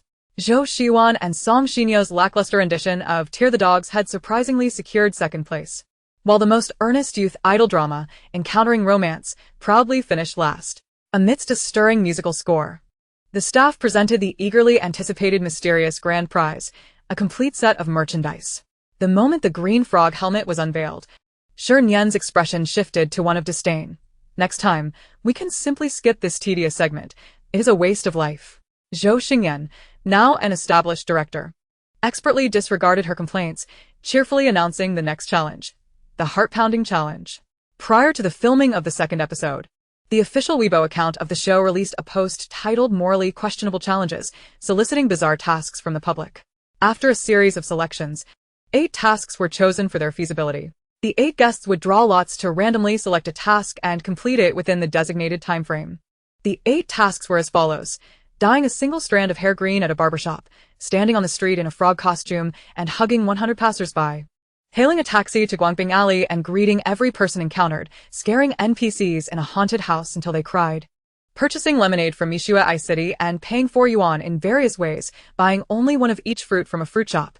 Selling an entire box of grilled sausages on the street, and recounting the plot of Empresses in the palace as gossip to passers-by, without being discovered.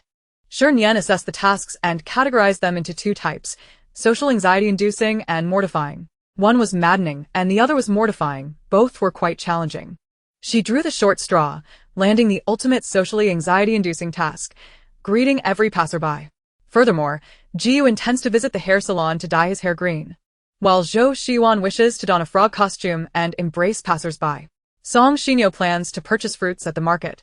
Jiang Wanqiao will recount tales from the legend of Zhenhuan. Su Sheng intends to set up a stall selling grilled sausages.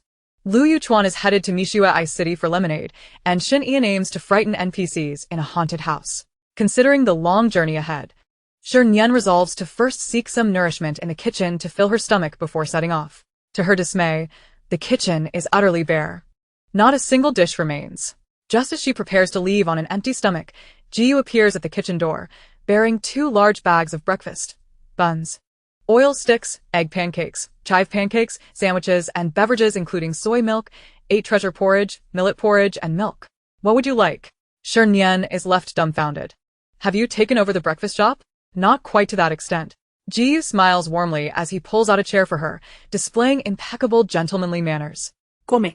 Let us dine. Shernyen timidly takes a step back. I am afraid to eat. You don't have some hidden task, do you? Like sabotaging a teammate or poisoning them? Jiu's smile begins to falter amidst her ramblings. Shernyen, Do not compel me to stuff a bun into your mouth. During their breakfast in the dining room, the other 6 guests are frantically preparing props, and by the time they finish eating, the living room is nearly empty. Brother Peony, I wish you a delightful hair dye. Shernyen cheerfully waves goodbye to the man across from her after finishing her last spoonful of 8 treasure porridge, dons her mask, and sets out lightly.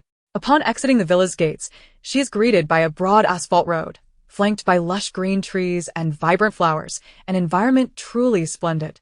It is no wonder this is a villa district with all amenities constructed to an opulent standard. Even the greenery is trimmed to perfection. However, there is one downside. The residents are exceedingly affluent, making it difficult to hail a taxi. After waiting 10 minutes by the curb without a single vehicle in sight, Shernyen subtly gestures to the cameraman. Don't you think waiting like this is a waste of time? The cameraman pretends not to understand. What? I don't feel that way. Shernyen, uninterested in further conversation, turns to shout towards a small house at the corner of the yard. Director Zhou. We agreed to take a taxi to Guangping Alley. Could you arrange for a vehicle?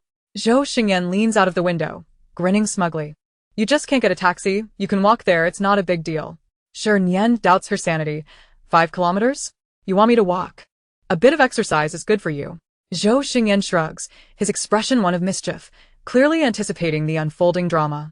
At that moment, a staff member clad in a frog helmet whizzes past on a small electric scooter, and Shernyen's eyes light up with a smile. Zhou Xingyan, you're plotting revenge. Aren't you? Quite clever. With that, she suddenly dashes forward like a flash of lightning, seizing the staff member's scooter and leaving the bewildered cameraman and staff in her wake. In the frame, her figure, clad in a vibrant green dress, streaks by like a meteor, leaving no time for reaction. Zhou Xingyan, caught off guard, leaps up from his lounge chair, slapping his thigh and shouting, "What are you waiting for? Chase her." The cameraman, without a moment's hesitation, grabs his camera and bolts in the direction of Shernyen's escape. Yet how could 2 legs outrun 2 wheels? Despite his utmost effort, all he captures is a blur of fading scooter shadows. An enterprising staff member, without a word, rushes into the garage and drives out the program's delivery van. As he exits the villa, he waves to Zhou Xingyan, "Director, there's no time to explain. Get in." This absurd scene sends viewers in the live stream into fits of laughter. However, since I started watching this show, I haven't stopped laughing. My mother is about to send me to a mental hospital. To come up with such a strategy, Big Mother Monkey, you truly are outrageous. Outrageous to the core. I absolutely adore watching such dramatic moments. Zhou Xingyan, keep it up. Create a hole in the sky, huh? New friends, don't be afraid. The live stream is currently in the Love Talk retention segment, a chase game. She runs, he chases, she can't fly away. Same scenario, different participants. Who will emerge victorious?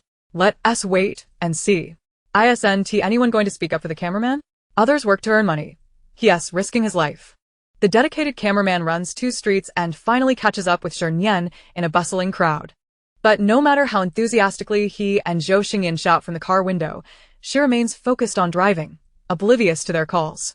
In a fit of frustration, Zhou Xingyan leans out of the window at a red light, waving his arms, attempting to snatch the scooter key, but Shernyen skillfully evades him.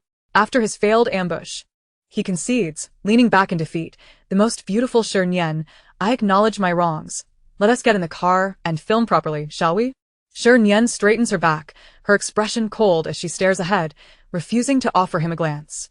I want to listen to you unless you bow down. Zhou Xingyan sighs dramatically, feeling utterly hopeless. Just name a condition. Shernyen raises her eyelids, her tone calm and collected. Do you remember what I said before we officially started recording? Zhou Xingyan contemplates for a moment, hesitantly responding, deliver meals on time and stop causing trouble. The guest's well-being is what truly matters? Shernyen's gaze sharpens as she looks at him. Just tell me if you can do it.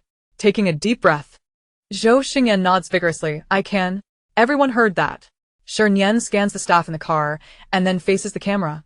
If he dares to break his word in the future, everyone should feel free to unleash their keyboards. I generally do not support online exposure, unless the target brings it upon themselves. Zhou Xingyan takes another deep breath, his tone turning gentle.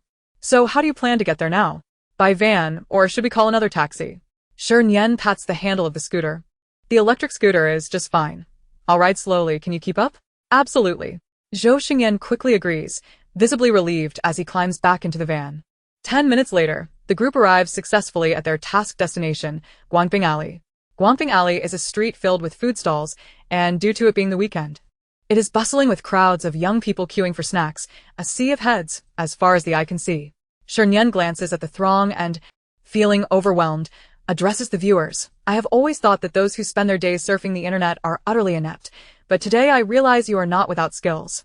At least you excel at causing trouble for others. The viewers respond eagerly in the comments. Thank you for the compliment. We will strive to create more obstacles for your romantic journey. Big mother monkey, brave flight, monkey offspring, bravely lag behind. She called me a fool. Ah hee hee, she actually called me a fool. How endearing. I'm smitten. This is the first time in my life I've seen a living love-struck brain. Screenshot for posterity. Complaints aside, the task must continue. After all, with a mask on, no one will recognize her, so what is there to fear? The first person she needs to greet is an elderly man selling cotton candy at the alley's entrance, where other stalls have customers lining up, yet his stand stands empty. Out of courtesy, Shernyen approaches him slightly, beaming as she waves. Good morning, sir. The elderly man, somewhat aloof, keeps his head down, making cotton candy rabbits without acknowledging her. Shernyen pretends nothing has happened, mustering an even brighter smile as she sets her sights on the woman selling flowers beside the old man. Just as she raises her hand, her mouth about to speak, the elderly cotton candy vendor suddenly calls out loudly, "Wait, don't go." Huh? Shernyen was bewildered. Had she landed herself in trouble? In Chapter 62, I want to dye this thing green. Under her perplexed gaze, an elderly gentleman swiftly crafted a cotton candy rabbit and thrust it into her hands with a broad, simple smile, exclaiming, "A gift for you. Good morning." Shernyen, taken aback by the unexpected kindness, quickly rushed to the stall to pay. The kind old man, feeling a pang of generosity, gifted her an additional flower-shaped cotton candy. With her initial triumph boosting her confidence, Shernyen, clutching the rabbit in her left hand and the flower in her right, embarked on her journey of social interaction. "Good morning, my dear," she greeted such a beautiful flower. And an even more beautiful person. "Miss, your dress is truly exquisite. Where can I find it?" "Oh, no need. I'm merely here to appreciate." Wow, this is so sweet. "To the handsome and beautiful, if you get married, remember to invite me. I'll sit at the children's table. Madam Shopkeeper, your fried chicken is absolutely delightful. Wishing you prosperous business." Contrary to her expectations of awkward encounters, most strangers warmly reciprocated her greetings, with some, like the elderly gentleman, insistent on gifting her items. Midway through her task, she found herself compelled to pause and consume her accumulated treats. Just as she removed her mask and was about to savor a skewer, a girl in traditional Hanfu burst forth from behind a trash bin, brandishing a pig trotter in one hand and excitedly slapping Shernyen's arm with the other, screaming, "Ah, big pig trotter! Big pig trotter!" Shernyen nearly jumped out of her skin, nimbly dodging to the other side of the trash bin. "Miss, I believe you have mistaken me for someone else." The girl halted her screams, thrusting the pig trotter towards Shernyen with sincerity. "Big pig trotter. Would you like to eat?" Shernyen cautiously shook her head and took a step back. "Thank you, but no." The girl moved closer, fervently grasping Shernyen's hand. "Shernyen, I'm your fan, a 20-year-long admirer. So, could you scold me just once?" "Excuse me?" Shernyen could hardly believe her ears. Was there truly such an eccentric person in the world? The girl winked playfully, her traditional Jiangnan makeup lending her an alluring charm. "Scold me, please. I love to hear it." Faced with such beauty, Shernyen decisively chose to comply. Raising an eyebrow with a spirited smile, "Look at that tiny waist and those long legs, with such a delicate face and cherry lips. You dare to come out like this? Aren't you afraid I might kick over the trash bin, holding 9,999 skewers, and propose to you with a pig trotter in my mouth?" Ah. The girl screamed again, her movements wild, and the pig trotter flailed along with her, eventually landing in the trash bin. At that moment, an ant passing by glanced at the girl and the pig trotter, then at Shernyen and the camera, curiously asking, "My dear, what are you two doing?" Shernyen replied earnestly, "Just having a bit of fun." What a hilarious scene. Shernyen, you truly understand the essence of showmanship. I must say, only those with remarkable taste could become fans of Shernyen. Just look at that exquisite makeup and the greasy pig trotter, evoking a beauty reminiscent of Lin Dayu plucking willows. Help, she truly knows how to flatter. Even I, an outsider, am moved by it. Pause for a moment. I'm heading to Guangfeng Alley to intercept some people. After bidding farewell to the girl in Hanfu, Shernyen continued on her social journey. Hello, little friend. Let us get acquainted. Just call me Big Brother. With Big Brother by your side, your future is secure. Good afternoon, brothers and sisters, uncles and aunts. I apologize for my lack of words. I've been too busy to respond properly. Finally, Shernyen emerged from Guangfeng Alley alive. Once proud and unyielding, she found herself bowing to the spiteful netizens. I beg you, please be considerate and assign me simpler tasks next time. After all, exhausting me serves no benefit to you. 2 kilometers away, at a barbershop, a stylist with dyed yellow hair enthusiastically pitched services to Jiyu. Handsome, would you like to get a membership card? We're running a promotion. Recharge 1,000 and get 200 free. Quite a deal. Jiyu interrupted. I'd like to dye my hair. The stylist replied. For hair dyeing, we have 3 packages, 699, 899, and 1099. Given your looks, you surely won't mind spending. Why not opt for the 1099 package? Plus, You can save 200 by getting a membership card on the spot. I don't lack money. Why would I need to save that 200? The stylist awkwardly chuckled. Well, one shouldn't pass up free benefits, right? What color do you wish to dye it? The room fell silent. Assuming Jiyu hadn't heard, the stylist asked again. Jiyu turned his head away, closing his eyes in despair, and pointed at his head. I want to dye it green. The stylist was momentarily speechless. Handsome you, why don't you get a membership card? After that, I'll give you the most fashionable style that will dazzle the heartless. Jiyu, I'm exhausted. Let us end it here. The stylist. Nothing can stop me from getting the customer to sign up. Barbershop owner, come see this dedicated employee. It would be unjust not to pay him double. If I were as diligent as him, perhaps I'd have already become a CEO. Alas, I confess. I repent, and will treat myself to a bowl of snail noodles as punishment. The audience is ready. I can't wait to see the stylist's expression when he learns Jiyu only wants to dye 1 strand of hair. 10086. To the disappointment of millions of onlookers, Jiyu did not act in the expected manner. Instead, he elegantly and nonchalantly plucked a single strand of hair and presented it to the stylist. Dye this. The stylist. The cameraman. Isn't this incorrect? Jiyu raised an eyebrow, his gaze sharp, retorting, what is wrong with dyeing a single strand of hair at a barbershop? The cameraman was left speechless. The stylist interjected. Wait, are you here to make a scene? You dye your hair, I pay for it. What is the issue? Jiyu calmly strolled over to the sofa, displaying no signs of embarrassment. But how can I charge you for dyeing just 1 strand? The stylist's mind raced, ultimately landing on a clever solution. How about you get a membership card? Once you do, I'll dye it for free. Another card? It seemed today as agenda required a card. Reluctantly, Jiyu compromised, retrieving a business card from his jacket pocket and handing it over. This is my assistant's card. Call him once you're done. He loves signing up for cards. The stylist accepted the card, skepticism evident. Is this for real? don't play with me. It's being recorded. I'm not messing around. 5 minutes later, Jiyu emerged from the barbershop, clutching a green strand of hair. As he strolled down the street, he soon spotted a familiar face. No, rather, 2. One was sitting on a small electric scooter, violently tearing at a frog costume, while the other, donned in a frog headpiece, appeared helpless, hugging his arms and pleading, Sister Nian, please don't do this. It's not appropriate. In Chapter 63, just returned from plastic surgery in pickled vegetable country. Do I look younger? Jiyu handed the green strand of hair to the cameraman. Hold this. After smoothing out his slightly disheveled hair, he strode over to the squabbling duo. With a playful arch of his brow and a broad grin, he remarked, what is this? Harassing a green-skinned frog in broad daylight? Shernyen turned at the sound, her eyes sparkling with mischief as she relished the unfolding drama. Where's your green hair? Zhou Shiwan quickly asked. Did the barbershop staff not rough you up? You should hope for something good. Jiyu shot him an annoyed glance before turning to meet Shernyen's curious gaze. Pointing behind him, it's over there.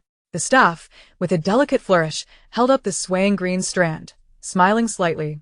Right here. Shernyen paused for 3 seconds, shaking her head in disappointment. Boring, truly boring. You all are quite entertaining, though.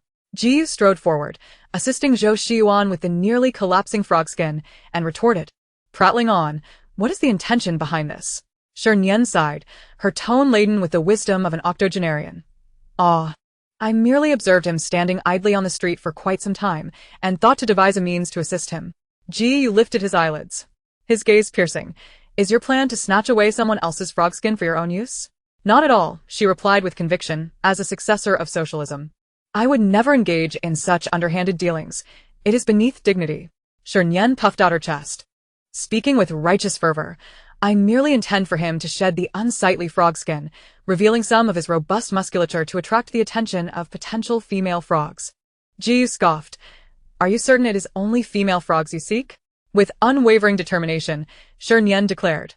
Also the numerous female compatriots in the live streaming room. After all, I am not present. All the better for it, Jiyu replied. Seizing the opportunity, he firmly grasped her little electric scooter's handlebar. Making a sharp turn, let him take his time. We shall return. Not so fast. Shernyen's feet dragged on the ground as she executed a hardcore break. I've spoken too much today and am parched. I need to buy a bottle of water from the supermarket across the street. Jiyu glanced up and noted the small supermarket named Little Box across the way. Releasing his grip, he took a step forward. Wait here. I will fetch it for you. Delighted by the prospect of someone running errands, Shernyen replied, I want icy mineral water. The colder, the better. After cheerfully sending him off, she maneuvered her electric scooter back to Zhou Xiwan, her lips curling into a smile as she prepared to extol the importance of appearance for a green-skinned frog. However, she was abruptly interrupted by an overly familiar ant. The ant grasped her arm, her face beaming like a flower in full bloom, speaking at a rapid-fire pace akin to a pea shooter in Plants vs. Zombies. Leaving no room for interruption, my dear girl, how old are you this year? Do you have a partner? If not, I can introduce you to someone. I have a son, 30 years old, 6 feet tall, incredibly strong, and he was quite the scholar in elementary school, even ranking 3rd. Would you like to meet him? Shernyen, seizing the initiative, wrapped her arms around the ants, smiling more brightly than the ant herself. Oh, how delightful.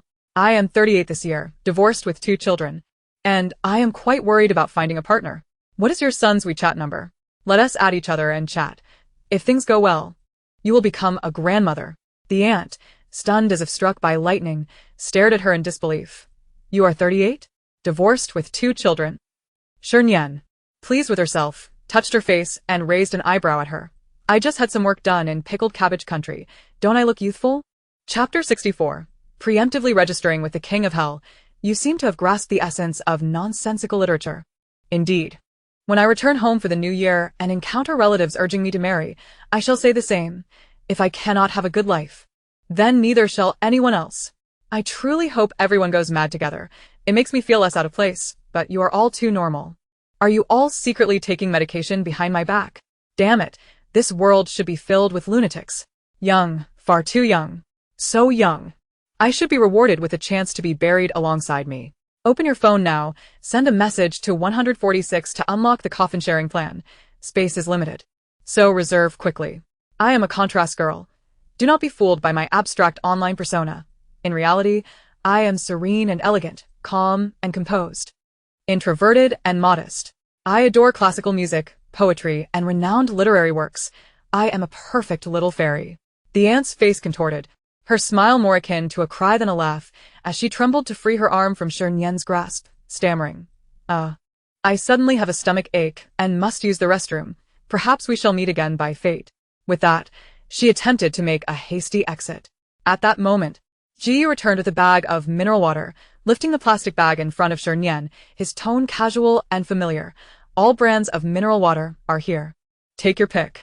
Upon seeing this, the ant made a rapid about-face, her eyes narrowing as she scrutinized Jiyu, curiously inquiring, Aren't you the one who is divorced with 2 children and has no partner? Who is he? Shernyen selected the coldest bottle from the plethora of mineral water, deftly twisting off the cap and grinning at her. Oh, he is my ex-husband, stingy and temperamental. By the way, Aunt, do you have a daughter? Perhaps we could introduce her to him? The ant bent over, clutching her stomach, her expression exaggerated. Oh dear. My stomach is hurting even more. I really must leave. Jiyu cast a glance at her hasty retreat. Curious. He asked Shernyen, Could you explain why I have become your stingy, temperamental ex-husband? Well, Shernyen took a swig of water, her eyes twinkling with mischief. It's a long story, so perhaps I shall refrain from elaborating. With that, she tossed the water bottle into the basket and revved the throttle to escape. Jiyu, quick on his feet, grabbed the back of the scooter, swinging his long legs over to sit. Now we can depart. Free chauffeur. Shernyen ground her teeth. I knew there was no such thing as free mineral water. Ji lowered his gaze, his eyes falling upon her alabaster neck and delicate earlobes, a faint smile playing at his lips. Of course, I am a capitalist. Abandoned. The green-skinned frog, Zhou Shiwan, bellowed impotently from the street. Hey, don't leave. Aren't we good brothers? The two turned simultaneously. Not anymore. Upon returning to the villa, the ever-efficient Jiang Wanjiao was already regaling the viewers in the live stream with a ghost story. Once upon a time, there was a ghost who loved to go out at night. One day, after eating a skewer at a barbecue shop, he fell completely in love with the experience. And thus, every day, he would visit the barbecue shop at the same time. 6 months later, he had grown so rotund that he got stuck in the doorway between the realms of the living and the dead. Just as she finished, Shernyen entered, carrying 2 large bags of skewers, cheerfully announcing, "Good news. We are having barbecue for lunch today, courtesy of the director." Jiang Wanjiao exclaimed, "What a coincidence." The sweet girl, who had just moments ago been adorable and gentle, suddenly sprang up from the sofa like a mighty warrior. "Is it just barbecue? Is there beer?" "Barbecue must be accompanied by beer for true enjoyment." "Absolutely." Shernyen agreed, her voice brimming with enthusiasm as she feigned the ability to consume 2 jugs of baijiu. Jiang Wanjiao halted her. "No need, you just got back. Sit and rest. I can go myself." As soon as the one fetching the drinks left, Shernyen darted into the bathroom, stealthily pulling out her phone to open the browser and typing, "What can I drink in advance to relieve a hangover?" After finding the results, she hurried to rummage through the kitchen. Ji stood leisurely at the kitchen door, observing for a while, but finally, unable to resist. He offered her a gentle reminder. "This house is usually unoccupied, and many items are absent. If you need anything, just let me know. I can send someone to buy it." Shernyen paused her rummaging, rubbing her hands together, looking at him with a hint of shyness. I'm thirsty." Ji looked puzzled, glancing at the dozen unopened bottles of mineral water on the living room table. "Aren't those sufficient for you?" Shernyen rubbed her hands together, smiling ingratiatingly. "Theoretically, yes, but it seems a bit bland to just drink water. I would like something with more flavor." "Such as?" he prompted. "Such as fragrant milk. Or sweet honey water," she replied. Jiu observed her meek and endearing demeanor, raising an eyebrow. "Understood. Give me 5 minutes." With that, he pulled out his phone and called the butler. The villa's butler was quite professional. When he said 5 minutes, it was precisely 5 minutes.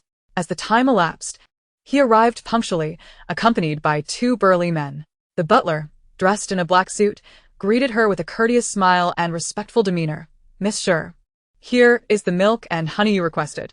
Shernyen stared at the nearly mountainous stack of cardboard boxes before her, dumbfounded. "Are you sure?" The butler smiled and explained. "Due to my unfamiliarity with your preferences, I procured 3 distinct types of milk for your selection: pure cow's milk, yogurt, and flavored dairy products. As for honey, we have acacia, rapeseed, and sunflower varieties. Which would you prefer?"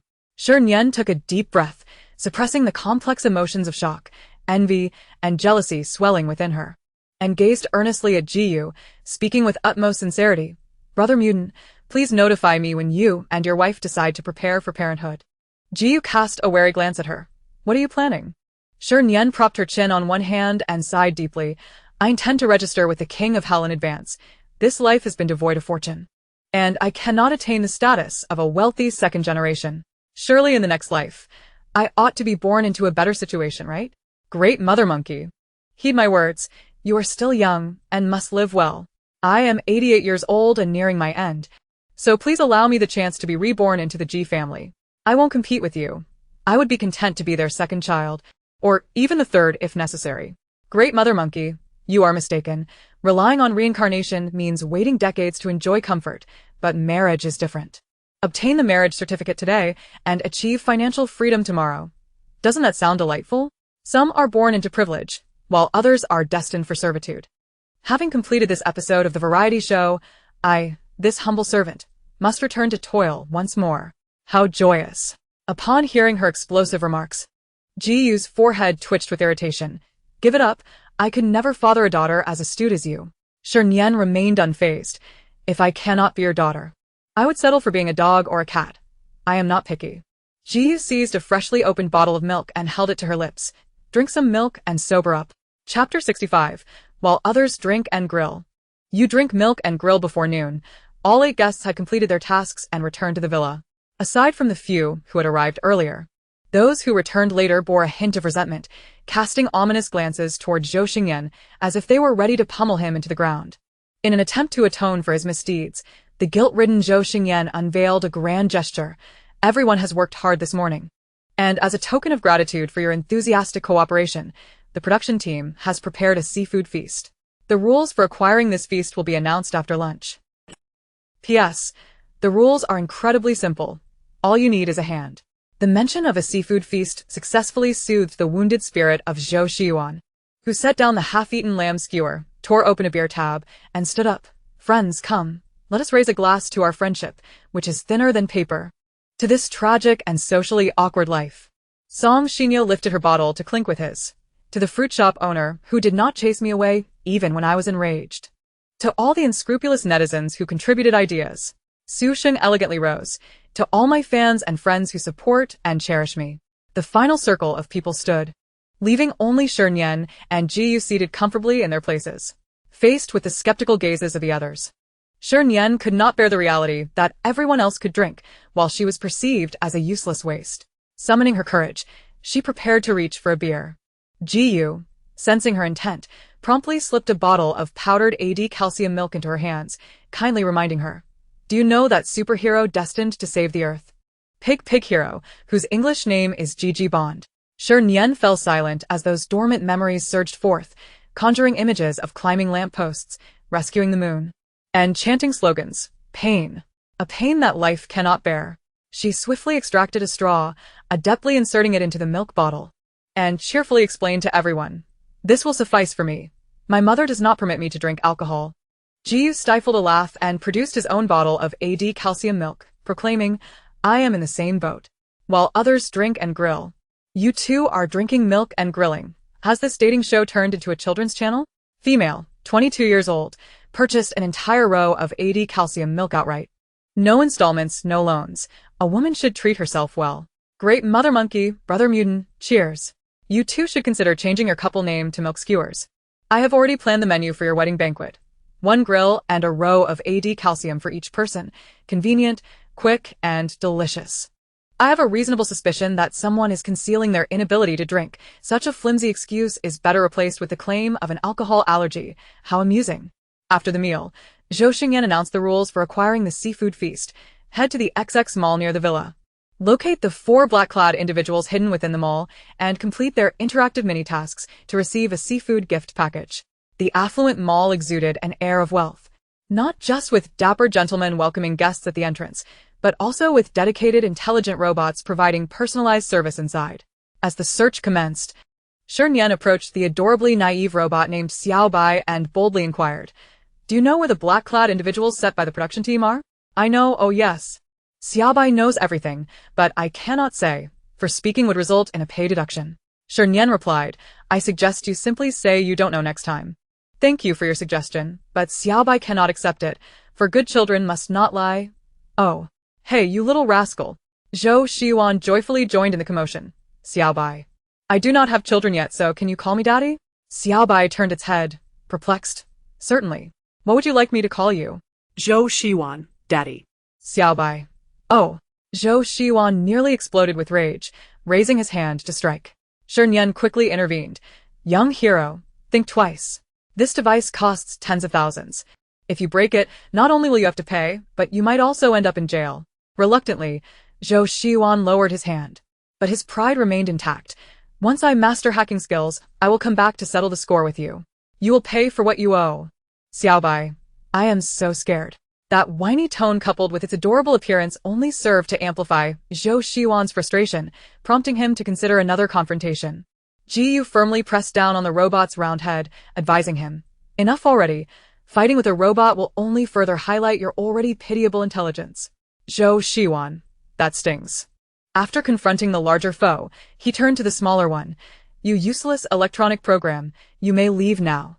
"Very well then, brothers and sisters, goodbye," Xiaobai replied, turning to depart. Just as its wheels began to roll, it collided with a bright green frog selling offspring. The frog demonstrated remarkable agility, executing a graceful backflip and landing smoothly. "Wow." Shernyen exclaimed, "Look at that, Zhou Xiuan. Observe how they perform, and then look at yourself. They are professionals. I am merely an amateur. Can it be the same? Zhou Xiuan retorted defiantly, then approached the offspring-selling frog with a smile, standing tall and offering a salute. The green frog stood up, bearing a string of babies, and returned a standard salute. Just as it was about to leave, Jiyu seized its arm. Shernyen mistakenly assumed he intended to purchase frog offspring and teased, "Brother Mutant, I didn't realize you had such a childlike heart." Jiyu remained silent, directly peeling off the frog's skin. The selling frog attempted to resist, but under Jiyu's chilling gaze, it surrendered. Soon, the frog's skin lay on the ground, revealing a figure clad in black. "Goodness!" Shernyen exclaimed, her face one of shock.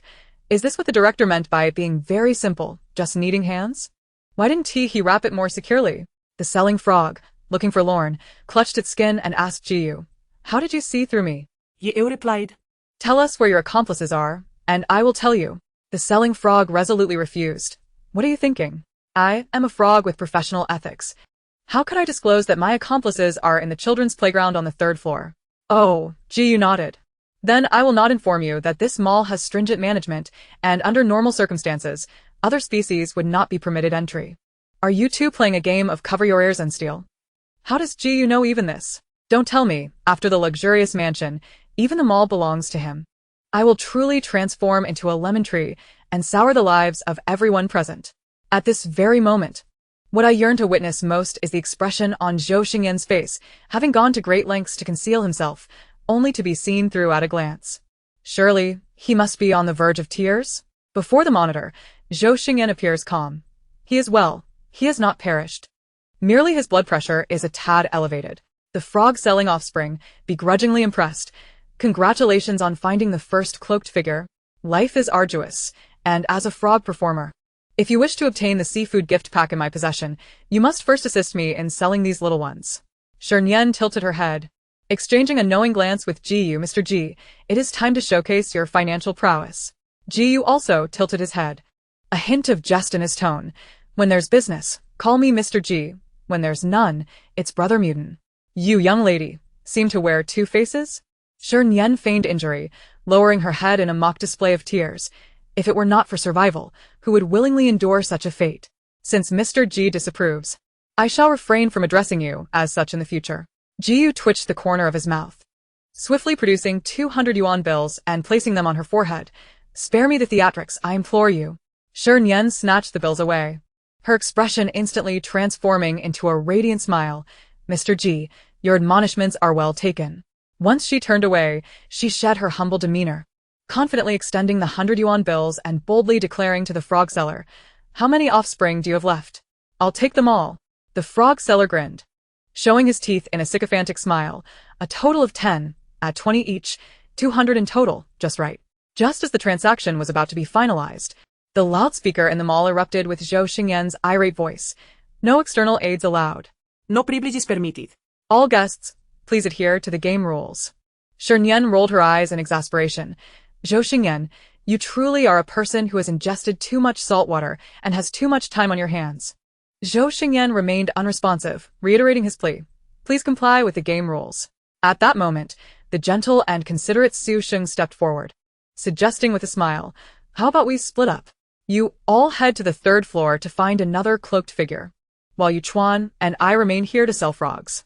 Upon hearing this, the comments flooded in, praising Su Sheng's thoughtfulness, while Shernyen, in stark contrast, was subjected to a barrage of criticism.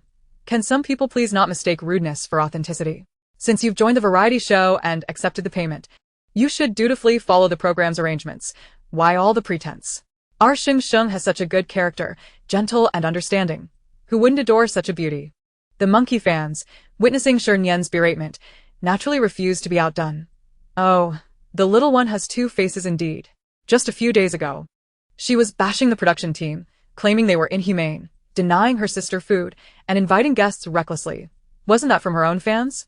So obedient and compliant, so fond of suffering and humiliation.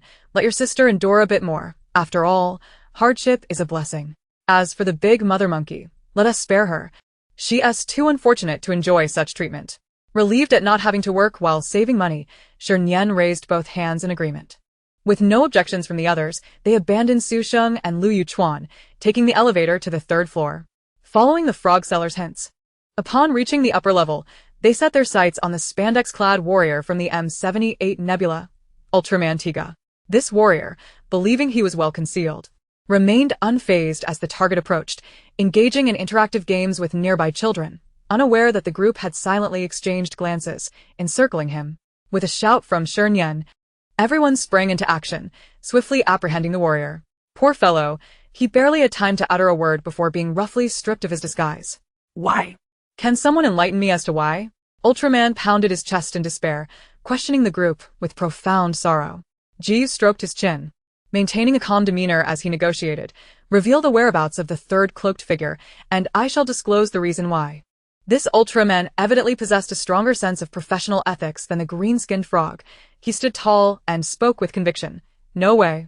The production team has rules. Speaking out of turn will result in a salary deduction. Oh, then we shall remain silent. Ji averted his gaze and turned to leave. But I haven't, he said, but yet. Ultraman hastily called after him. While speaking out incurs a salary deduction, I can gesture instead. Saying this, he pointed upstairs, held up 5 fingers and mimicked a stirring motion with a pan. This is roughly how it goes, understand? Understood. Ye nodded. Raising a finger to point at the green-skinned frog lounging nonchalantly below, countering. Do you comprehend? Good heavens. Ultraman gasped, clutching his midsection, rolling his eyes back as he collapsed to the ground, even remembering to arrange for his successor. I can't hold on. Please take my place as Ultraman and collect the little red flowers from the children. The most child-friendly Jiang Wanqiao suggested. Why don't I and Teacher Shen stay behind to play Ultraman while you all head upstairs to find the chef? Shernyen made a gesture. No problem. The 4-person team continued their ascent in the elevator, and as it was not yet mealtime, the food court on the 5th floor was sparsely populated, significantly easing the search for the cloaked figure. In less than 5 minutes, they found the third cloaked figure in a restaurant's kitchen, diligently stirring a dish. This gentleman was remarkably responsible and steadfast, no matter how Shernyen pressured or tempted him. He refused to divulge the whereabouts of the final cloaked figure. Once the dish was cooked, he decisively turned off the heat and announced his task to prepare 3 dishes according to the customer's request. Song Xinyo volunteered for this task, rejecting Ji Shiwan's offer to stay as an assistant, bravely upholding the title of culinary expert. The remaining 3 wandered aimlessly through the mall, searching from the 6th floor down to the 1st, questioning passers-by and staff, even scrutinizing trash bins, yet they remained empty-handed.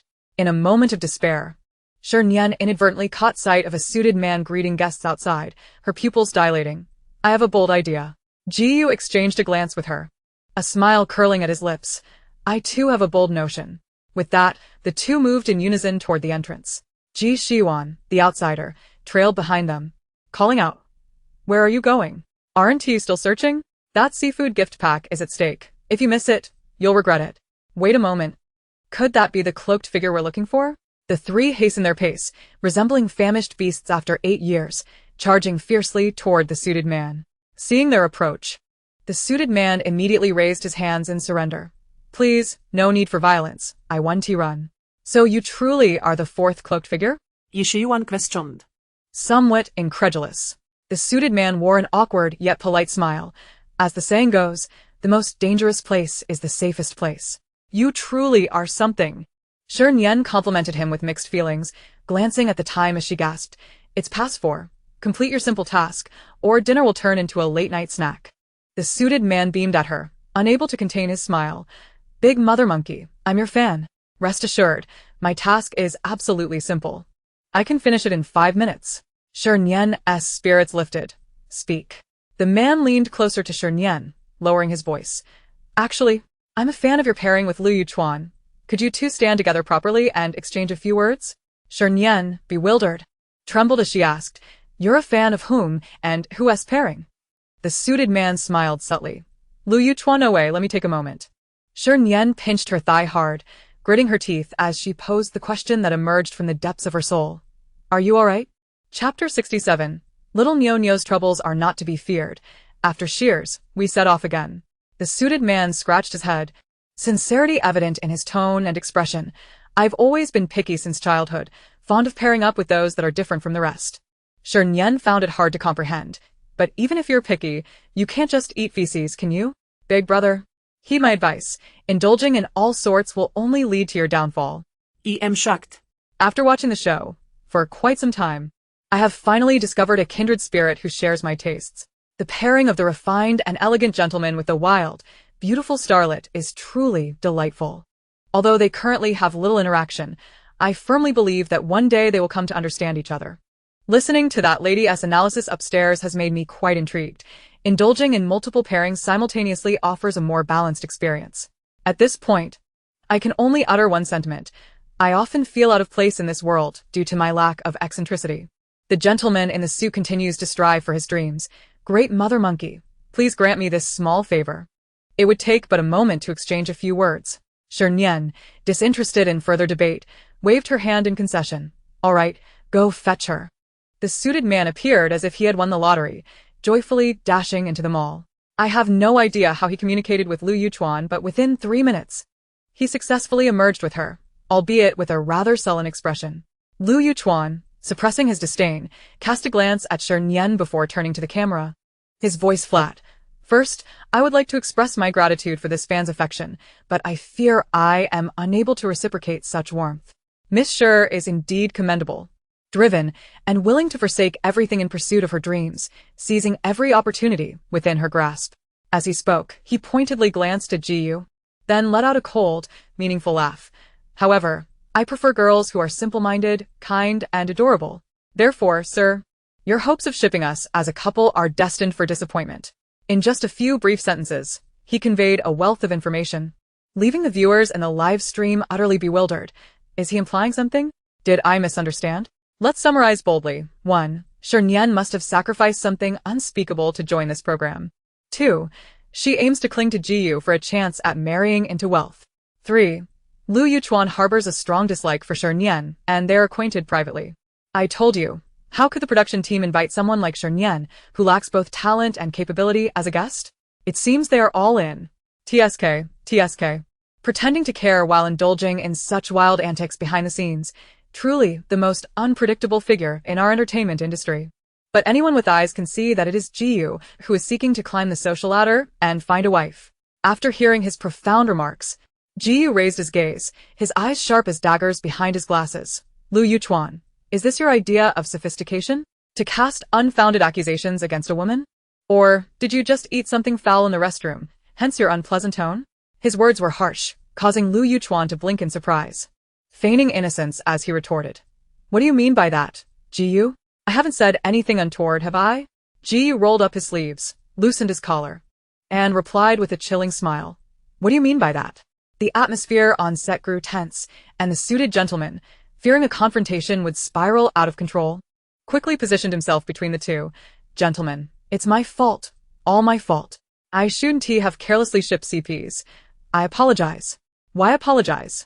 Let us keep shipping. ISNT that the joy of watching the show. Why concern ourselves with others' lives? Shernyen seized him by the nape and pushed him aside, then boldly met Lu Yuchuan's gaze. Mr. Lu, I understand that you harbor animosity towards me. That's perfectly fine. I can be magnanimous. I don't hate you. Come. Let me sing you a song. Amidst a crowd of surprised and puzzled expressions, Shernyen cleared her throat and boldly began. Oh dear. Oh my God. What's wrong with the little bird? The little cow is really so small. No more rumors about girls. Having finished her playful lines, Lu Yuchuan's face turned a shade of green. Zhou Shiwan stifled laughter beside her, but the more he tried to hold it in, the more he wanted to laugh, until he finally burst out, spraying Lu Yuchuan with saliva before gleefully skipping away. The comment section saw a wave of female viewers coming to Shernyen's defense. Well said. If he doesn't present evidence, I'll just assume Lu Yuchuan is the one spreading rumors. If he has grievances, he should voice them directly. What else with these petty schemes? Is this what some fans call a warm-hearted gentleman? His actions towards a female star are anything but sunny. To be honest, I once had a conversation with a certain so-called warm-hearted gentleman. Don't be fooled by his looks. He is truly lacking in that department. Just to clarify, I'm complimenting his adorableness. He is quite cute. Shernyen glanced at Lu Yuchuan's face, which was more grotesque than someone who had just eaten excrement, and smirked disdainfully, turning to the suited man. We've completed our task. Where's the seafood gift package? The suited man, visibly frightened, dare not breathe. It's in the cold storage. I'll go fetch it. Shernyen instructed him. Just deliver it to the villa. We didn't drive. The suited man nodded vigorously, then dashed off. As the commotion subsided, Shernyen shrugged nonchalantly and raised an eyebrow at Jiu. Mr. G, shall we leave? Zhou Shiwan, who had been hiding around the corner, ran over, his admiration evident. Sister Nian, where did you learn that song? It's so lovely. Please tell me. I want to learn too. If any trolls insult me or spread rumors, I'll just sing back at them. It's so dignified. Shernyen replied, well, you can't learn this. It requires a certain level of intelligence. Due to the cow incident, the atmosphere during dinner was far from harmonious. Lu Yuchuan sat in the center, his face dark, more terrifying than a mutated zombie, leaving those beside him too intimidated to utter a word. Yet, that did not deter Shernyen from savoring her meal with gusto. If you want to eat, and I want to eat, then who will enjoy the remaining large crabs? Giant squid, and abalone? After dinner, it was time for the familiar Q&A segment. The production team, eager to stir the pot, called upon Lu Yuchuan first, subtly setting him up. As the video connected, the plant posed a question that sent Lu Yuchuan's mind into a frenzy. From the last episode, it appeared that you and Shernyen are not very familiar, yet this episode you revealed some insider details about her. May I ask how you came by this information? Lu Yuchuan fell silent, his mind racing, almost overheating. Had he known matters would escalate to this point, he would never have let his temper get the best of him on camera. After much contemplation, he steeled himself to defend his words. Regarding the incident this afternoon, I believe there may have been a misunderstanding.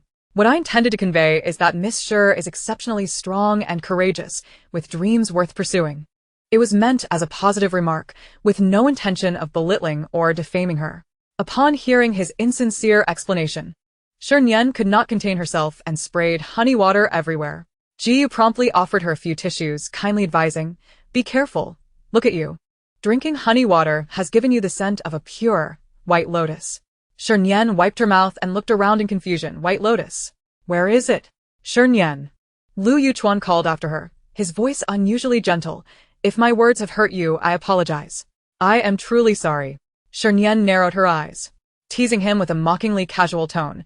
Oh, you can say sorry now? How rare, like the sun rising in the west or a pig climbing a tree. Before he could respond, she quickly shifted her tone to a more considerate demeanor. I'm just joking. No need to apologize. I'm not angry. But Mr. Lu, you might want to retake your elementary Chinese class. You can't even compliment someone clearly. What would people think of your face if this got out? And to some of the viewers, remember that God gave you a brain so you could study hard and improve, not to spread baseless rumors. With those two statements, Lu Yuchuan felt his defenses crumbling. Yet, unable to express his frustration, he concocted an excuse of a stomach ache as a reason to withdraw from the battlefield. At that moment, Zhou Xingyan raised the microphone to call out to him. Mr. Lu, if you could bear with me for a moment. As the chief director of the talk show, I have some important matters I wish to discuss with everyone. Lu Yuchuan slightly closed his eyes and resolutely returned to his seat. Zhou Xingyan smirked, chuckling softly, and continued. In recent days, a faction of individuals online has been spreading rumors, alleging that there are hidden agendas in the selection of guests for our show, claiming that certain guests entered through backdoor channels, while others have purportedly saved my life. Today, I am here to clarify that I, Zhou Xingyan, do not engage in such underhanded tactics. My selection of guests is solely based on their appearance. To those drama queens online, if you are dissatisfied, feel free to send me your barefaced photos. If you are sufficiently attractive, I will invite you to be a guest in the next season. I, Zhou Xingyan, always deliver on my promises. Suddenly captivated by Zhou Xingyan, this move is undeniably dashing. At this moment, he must have seen the online posts criticizing Shernyen and deliberately came out to clarify, right? You are ruthless during mutual digs. And now you're equally unyielding in defending your own. The Shernyen CP is definitely in play. Damn. Shi Nian belongs to you. I wave the flag for Shi Nian and let anyone dare to oppose them. Foes abound, I wield the dog bowl and shoulder the burden of the Civil Affairs Bureau, becoming their banner. Everyone, go ship the CP, allow me to focus on my career. I've sent my barefaced photo to Zhou Xingyan. He must choose me. And once I'm famous, I'll split the appearance fee with you. You all are so cold-hearted and indifferent, only caring about your own happiness, without a thought for Lu Yuchuan's feelings.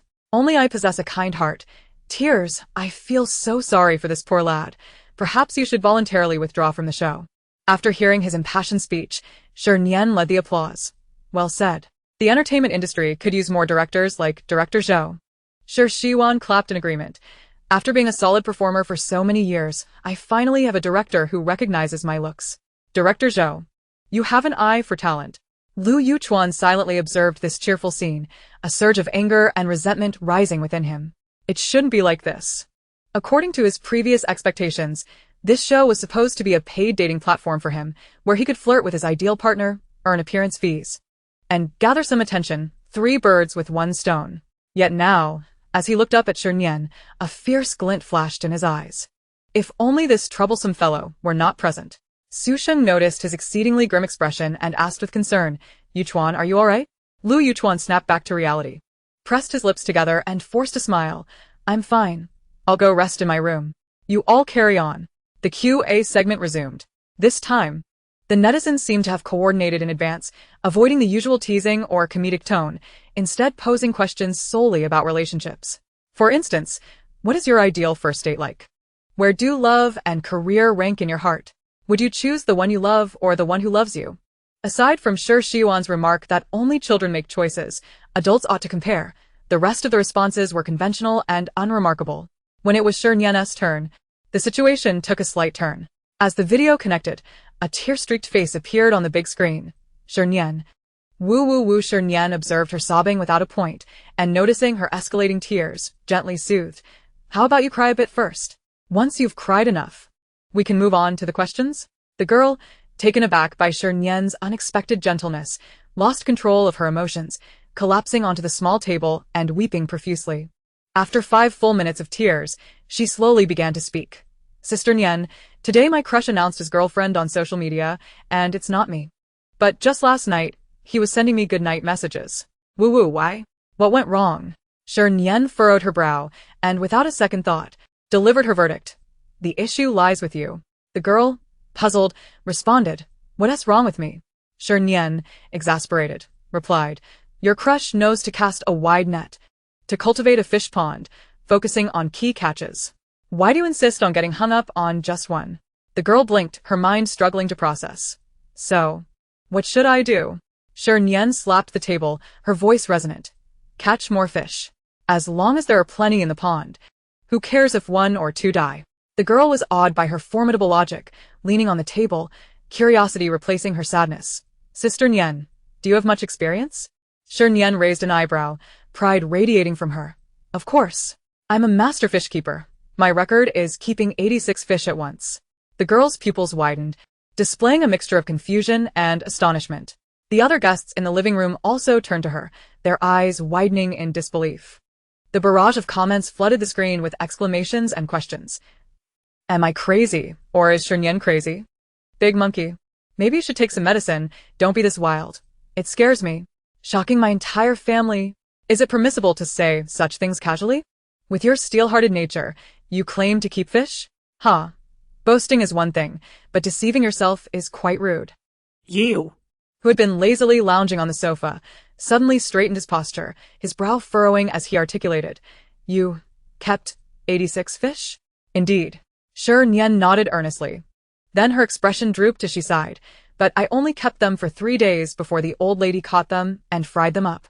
I was at school then, and didn't he get to taste a single one? Chapter 69. You, at best, can only be considered scum. Gu.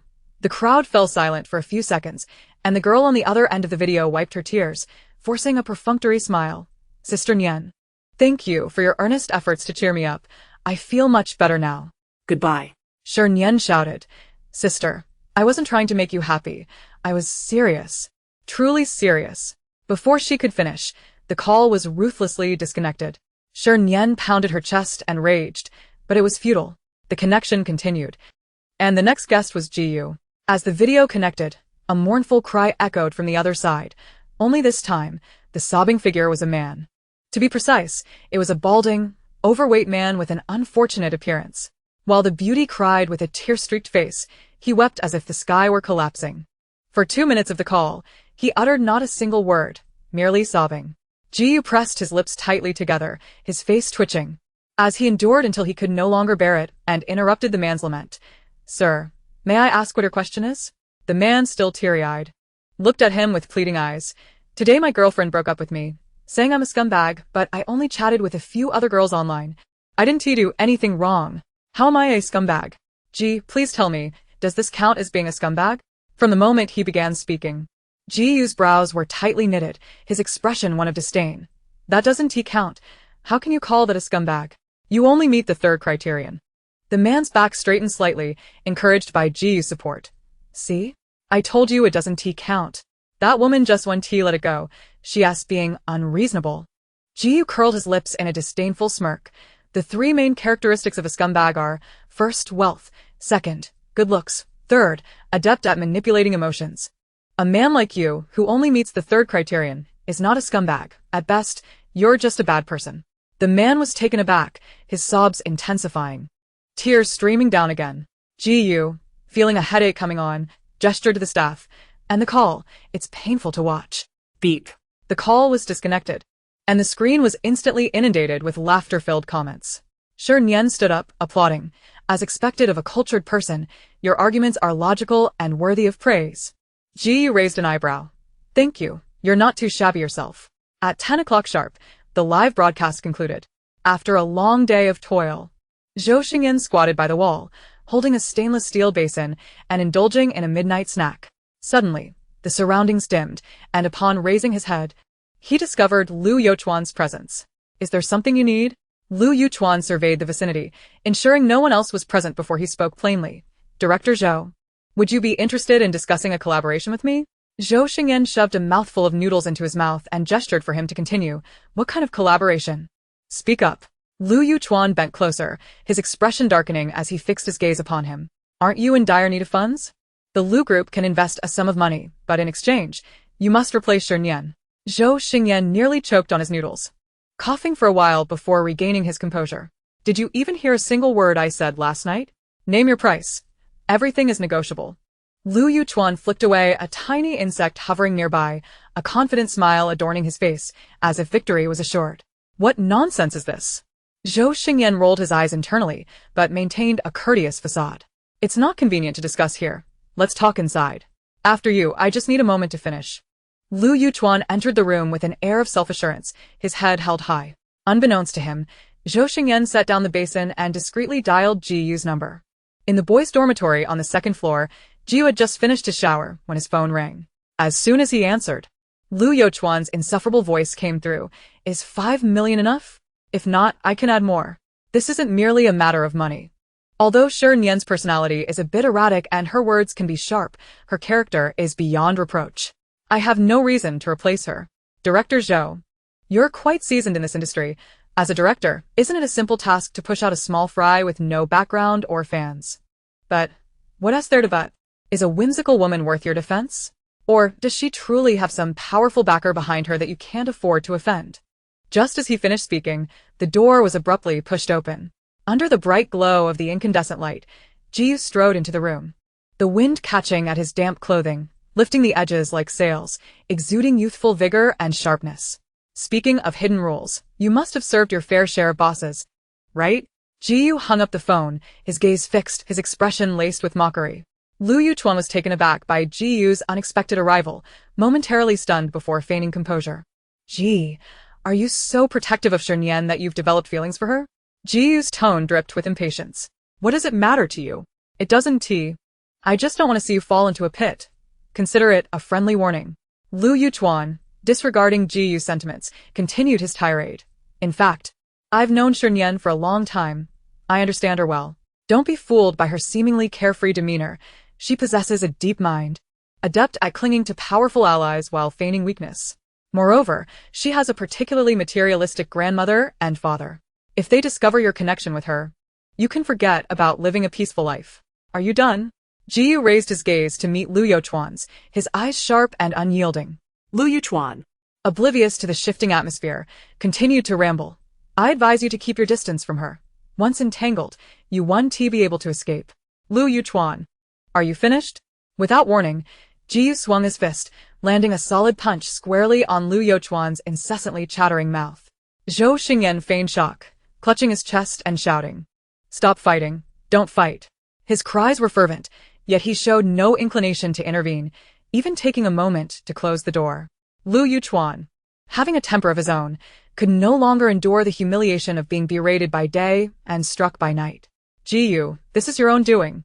He gritted out, his teeth clenched, as he retaliated with his own punch. The two engaged in a chaotic scuffle, Lu Yuchuan twisting while Jiyu landed blows, with another figure providing guidance from the sidelines. "No hitting the face, no hitting the face. We have to record tomorrow. A swollen face won't look good on camera." Outside, Shernyen perked up her ears, captivated by the ruckus. She had merely intended to take a stroll after snacking too much, only to be greeted by such exhilarating sounds.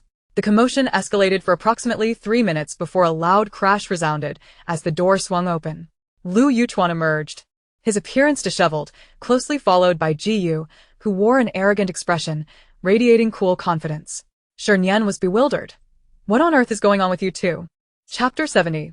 "That kid truly deserves a beating." Lu Yuchuan shot her a fierce glare, wiping the blood from the corner of his mouth, and strode toward the small wooden house without a backward glance. The night breeze carried Jiyu's voice, laced with a chill. "Lu Yuchuan, if you consider yourself a man, learn to handle issues like one. If you want to curse, do it openly. If cursing isn't enough, come find me for a one-on-one. I'm always ready. It's the 21st century, stop with the backstabbing rumors. Of course, if you insist on doing so, I won't stop you. If you dare to employ underhanded tactics today, I'll ensure the news of your impotence spreads across the internet tomorrow." Lu Yuchuan paused, his steps faltering, before he hurriedly fled. Shernyen watched his retreating figure, then turned to Jiyu's austere profile, her eyes wide with shock. "How do you know about Lu Yuchuan's impotence?" Jiyu frowned and raised his hand to cover her curious eyes. "Put away your sordid thoughts and conduct yourself honorably." Shernyen brushed his hand aside, instantly reverting to her innocent demeanor. "What's going on? How did you two end up fighting?" Jiyu dusted off his knuckles nonchalantly. "No particular reason. I simply found him displeasing." Shernyen eagerly chimed in. "That kid truly deserves a beating. I've wanted to hit him for ages." Jiyu brushed off the dirt from his sleeves, pausing momentarily to glance at her. "Oh, then why didn't you hit him?" "Well, I wanted to, but the key is that I can't win." Shernyen sighed, expressing her disappointment while her gaze wandered towards the firm muscles of his arms, her face reflecting envy. "If I had your physique, I'd hit him 800 times a day." Jiyu noticed her fleeting glances, and a subtle smile crept onto his lips. He slowed his movements, but continued the banter. "Then perhaps it's best you don't. I'd rather not spend my days at the police station bailing you out." The mention of this made Shernyen gasp, pointing in the direction Lu Yuchuan had departed. "What if he goes back and reports us?" Jiyu casually tugged at his collar, the bright light cascading over his jawline and illuminating his exquisite collarbones. He smirked, his tone relaxed. "Let him report us. It'll be a mutual brawl at most, and we'll all end up in the station together." "I have a question," Zhou Xingyan interjected, squeezing between the two. Hunched over, and looking somewhat lewd. "What grudge do you have against Lu Yuchuan? It's just a dating show. Why make it so complicated?" Shernyen grinned at him. "Wanna know? Well, I'm not telling you." "Hey?" Zhou Xingyan grew anxious, puffing up as he turned to Jiyu. "Look at her attitude, Ji." Jiyu flicked Zhou Xingyan's stainless steel basin lightly, casually replying, "Why ask so many questions? Just focus on lying back and earning your views." This remark struck a chord with Zhou Xingyan. The previous episode, with Shernyen's lively antics, had seen the show's popularity soar, consistently trending. This episode promised to be even more thrilling, featuring not just her vibrant presence, but also a public confrontation with a delicate flower, perfectly tapping into the audience's love for drama. With such circumstances, who else could prosper if not him? With this thought, Zhou Xingyan's spirits lifted as he waved goodbye to the two, cheerfully announcing, "All right, I won't pry any further. You two carry on. I'll just go grab another bowl of noodles." Jiyu's gaze shifted, landing on the delicate and ethereal fruit green spaghetti strap dress worn by Shernyen. He raised an eyebrow slightly and remarked, "Now that I have addressed my part, it is time to speak of you. Why are you out at this hour, attracting mosquitoes?" Chapter 71. A theme park more suitable for Chinese children. Shernyen lowered her head and pointed to her slightly protruding belly, her expression grave. "I wish I could sleep, but it simply won't allow it." Jiyu followed the direction of her finger, his dark eyes flickering with emotions of shock, confusion, and sudden realization. Finally, with a smile, He inquired, is it a seafood baby, or perhaps a chip baby? Neither, she replied, it's a baby comprised of dried fish, crispy snacks, wang rice crackers, and cotton candy. After listing the snacks, Shernyen smacked her lips, revealing an expression of endless delight. Ah, so delicious. Observing her animated demeanor, Jiyu couldn't help but chuckle, with light dancing in his eyes, swirling within the depths of his gaze like gentle, fragmented meteors. Let's take a stroll together. In the corner, Zhou Xingyan squatted with a rice bowl in hand, gazing blankly at the scene of the two walking side by side. Unable to suppress an exclamation, I must be the reincarnation of the matchmaker. This is incredible. The third day marked the customary date day. The theme for this outing was finding childhood. Each group of guests not only had to complete dating tasks as required, but also had to capture a series of childhood-themed photos during their date. Once the date concluded, several groups of photos would be uploaded online, where netizens would vote for their favorite, and the owner of the chosen photo would gain certain privileges for the next episode, including the rights to allocate rooms and chores. The only consolation was that the production team, known for their frugality, had finally loosened their purse strings, granting each group a dating fund of 500 yuan. With this substantial sum in hand, Zhou Xiwan, shedding his previous despondency, spoke with newfound confidence. Sister Nian, how about we go to the amusement park? A pair ticket costs 350, leaving us with 150 for lunch. It's simply perfect. Upon hearing this, Jiyu immediately turned his gaze towards him, his eyes dark and unfriendly. Do you not have a partner of your own? Zhou Xiwan swallowed nervously, suddenly losing his bravado. I just thought it would be livelier with more people, and besides, we were four last time. Yet do you not think that consistently disregarding the game rules is rather inappropriate? Jiyu's penetrating gaze was serious and upright, making Zhou Xiwan hesitate to respond, as though voicing any dissent would be a grave transgression. Ultimately, he chose to concede. Then let us split up. In the comments section, Zhou Xiwan's fans collectively sighed and covered their faces. They might as well have Don T touch my girlfriend written on their foreheads, and here you are, Zhou Xiwan, wake up. I feel embarrassed to call myself a Zhou Xiwan fan while watching this. It's too foolish. So shameful. Little Yuan, step up and reclaim your lady from the big monkey.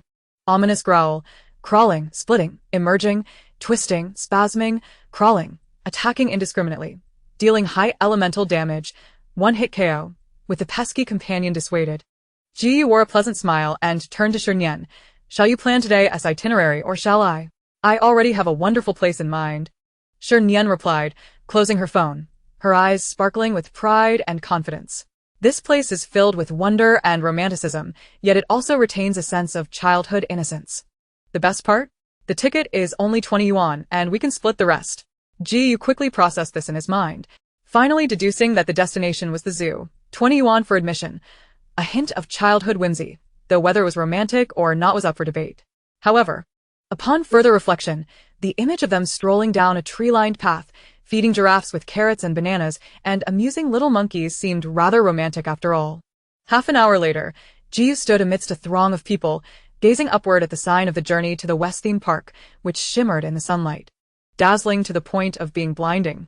The cacophony of children's laughter, screams, and cries mingled with the familiar melody of the show's theme song, akin to a raucous folk drum ensemble, deafening to the ears. At this moment, Ji wished to express his feelings in 2 words, astounding. So astonishing that words failed to encapsulate it. Shernyen grinned widely, her spirits soaring as she enthusiastically introduced, look, the journey to the West theme park. The perfect amusement park for Chinese children, featuring characters like Wukong, Beiji, and the Whitebone Spirit, as well as Black Bear, Da Peng, and the Money Leopard, everything you could wish for. Her exuberance stirred excitement among the viewers in the live chat. Isn't this place more interesting than that other whatever valley? I'm so eager to check it out, no joke. I can already predict the level of screaming inside, all the familiar monsters, it's like a reunion. By the end of the day my hands will be sore from all the shaking. With the journey to the West theme park established, how far off can the Huanzhuan theme park be? I've already thought of the amusement projects. Hua Fei randomly selecting a lucky visitor for a red scarf. Dialogue challenges for small prizes and learning Mandarin with the Empress. Faced with her earnest gaze, Jiyu felt an urge to smile. But glancing at the seemingly endless queue, he found it impossible to muster a grin. The park sounds delightful, no doubt. But do you truly believe we can get in under the current circumstances? Shernyen stood on her tiptoes, peering around, and Upon spotting a recruitment notice hanging at the entrance, beamed with satisfaction. Come, let me take you to enjoy some free fun.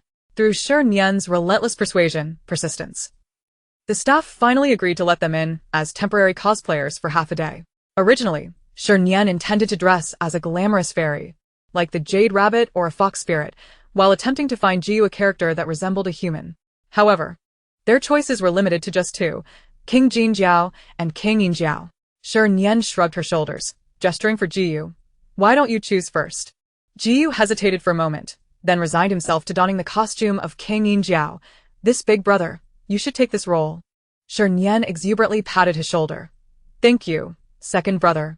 With that, she quickly donned her cosplay outfit. Before long, the pair of handsome figures vanished from the camera, replaced by two glittering monsters. The one in gold fully embraced the role, grinning and swaggering, while the one in silver maintained a serious demeanor. Standing tall and marching with conviction, his eyes unwavering as though he were enlisting in the army. Difficult to judge. I can only wish them success. Jiyu, to fall for such a woman, I must be unfortunate. I say I'm watching a dating reality show, yet others don't believe me. Insisting I'm watching a pirated journey to the west. Family, can someone help me explain? Nonsense. This is clearly the authentic journey to the west. Alternatively titled King Jinjiao and his overbearing little wife. Under the guidance of the staff, the two monsters successfully passed through the checkpoints and entered the park. As they stepped through the entrance, a thick mist enveloped them, instantly elevating the ethereal ambience, reminiscent of arriving at the heavenly banquet for the peaches of immortality. Chapter 72. The house is on fire while I sleep. Others argue while I take photos. Shernyen pointed at the exquisite peach trees lining the path, extolling. Look at this setup, this scenery. Doesn't it surpass the 5 times special effects of those fairy dramas? Yeo responded leisurely. Does your mention of fairy dramas include that one called When Will the Bright Moon Appear? Shernyen immediately frowned, retorting, let us keep the conversation civil, without personal attacks. Jiyu chuckled softly, teasing, I have no intention of attacking you personally, but your acting has already assaulted my eyes. Farewell. As they strolled along the main avenue of the park, they soon encountered a particularly amusing scene, a couple arguing. According to the surrounding spectators, the quarrel arose when the couple came across a monster that looked somewhat familiar. The girl claimed it was a low-budget version of the Bull Demon King, while the boy insisted it was a guardian of the Bull Demon King. Both individuals endeavored to persuade one another, neither willing to yield, leading to a public altercation that escalated to the brink of a breakup. The demon in question, feeling deeply remorseful, squeezed between the two in a futile attempt to mediate and reconcile, with little success. They pointed fingers at each other, trading barbs and insults like roosters vying for food, their spirits undeterred. The online viewers were captivated by the vivid descriptions shared by onlookers, prompting them to urge Shernyen and Jiyu to rush into the throng to observe. Seizing the opportunity, Shernyen bartered with them. She would allow them to witness the couple's quarrel, but only on the condition that they cast votes for her photos afterward. She had offended too many people, and surviving in the show without a leadership role would prove challenging. The barrage of comments in the chat was overwhelmingly positive. True to her word, Shernyen dragged Jiyu into the bustling crowd. The young couple was embroiled in a heated discussion over household chores, with the woman on one side, hands on her hips, and the man glaring back, both passionately hurling words at one another. The little demon, resembling a sandwich, found itself wedged between them, its face devoid of expression, yet upon closer inspection, it was riddled with despair. This was the moment. Help me take a photo. A picture this profound and meaningful will surely win. Shernyen thrust her phone into Jiyu's hands, darting a few steps to the quarrel's epicenter, finding the perfect angle, flashing a peace sign, and capturing a flawless photo with the despondent little demon. Big mother monkey, true strength never complains about the environment. Little demon, do you see me smiling? House on fire, I sleep, others quarrel, I take photos. Big mother monkey, how audacious you are. Equally a working demon. Some do nothing but loiter in the park, while others juggle 3 jobs simultaneously. It's just miserable. I could say it twice. After the photo op, Shernyen felt unsatisfied and resolved to capitalize on her moment of clarity to complete her photography mission in one go. Thus, a wayward demon emerged in the park, brandishing her phone and snapping pictures wherever she went. She photographed the welcoming duo, the Huhua generals, then the border collie adorned in a battle cape as it played the role of the heavenly hound, before flipping the camera to capture herself, the surrounding tourists, amused by her enthusiasm, hesitated to intrude, shifting their attention to Gu. Silverhorn King, may we take a photo with you? Gu's lips moved. But before he could respond, the individual skillfully linked arms with him, entering photo mode. After one photo, without changing his stance, another request followed, and soon he found himself an unintentional attraction, surrounded by eager tourists seeking a snapshot. Meanwhile, Shernyen stood by the roadside, preparing to photograph a birthday celebrant, when suddenly, she felt a tight grip around her thigh. Looking down, she discovered a mini girl with a top knot, clad in a petite pink dress, barely reaching her thigh. Calling out for her mother in a sweet, childlike voice. Shernyen. When did she acquire a child? Stunned for a few seconds, she gracefully bent down, poked the girl's soft, chubby cheek, and offered a smile she believed to be gentle. Little one, do you see me as your mother? The girl, bewildered, looked up, and upon realizing Shernyen's face was dusted with sparkles, she burst into tears. Mama. Wah, I want my mommy. The girl was already distressed, and at that moment, a little boy joined in, fanning the flames. Your mommy was eaten by a demon. She'll never come back.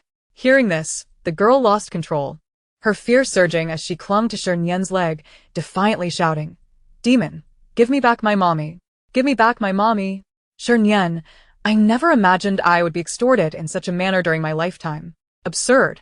Even more ridiculous than a novelist laboring for 2 months to earn $3. Passers-by were drawn in by the girl's cries, surrounding her and pointing fingers. Look at this demon, scaring the child to tears without a thought for comfort. Where's the morality?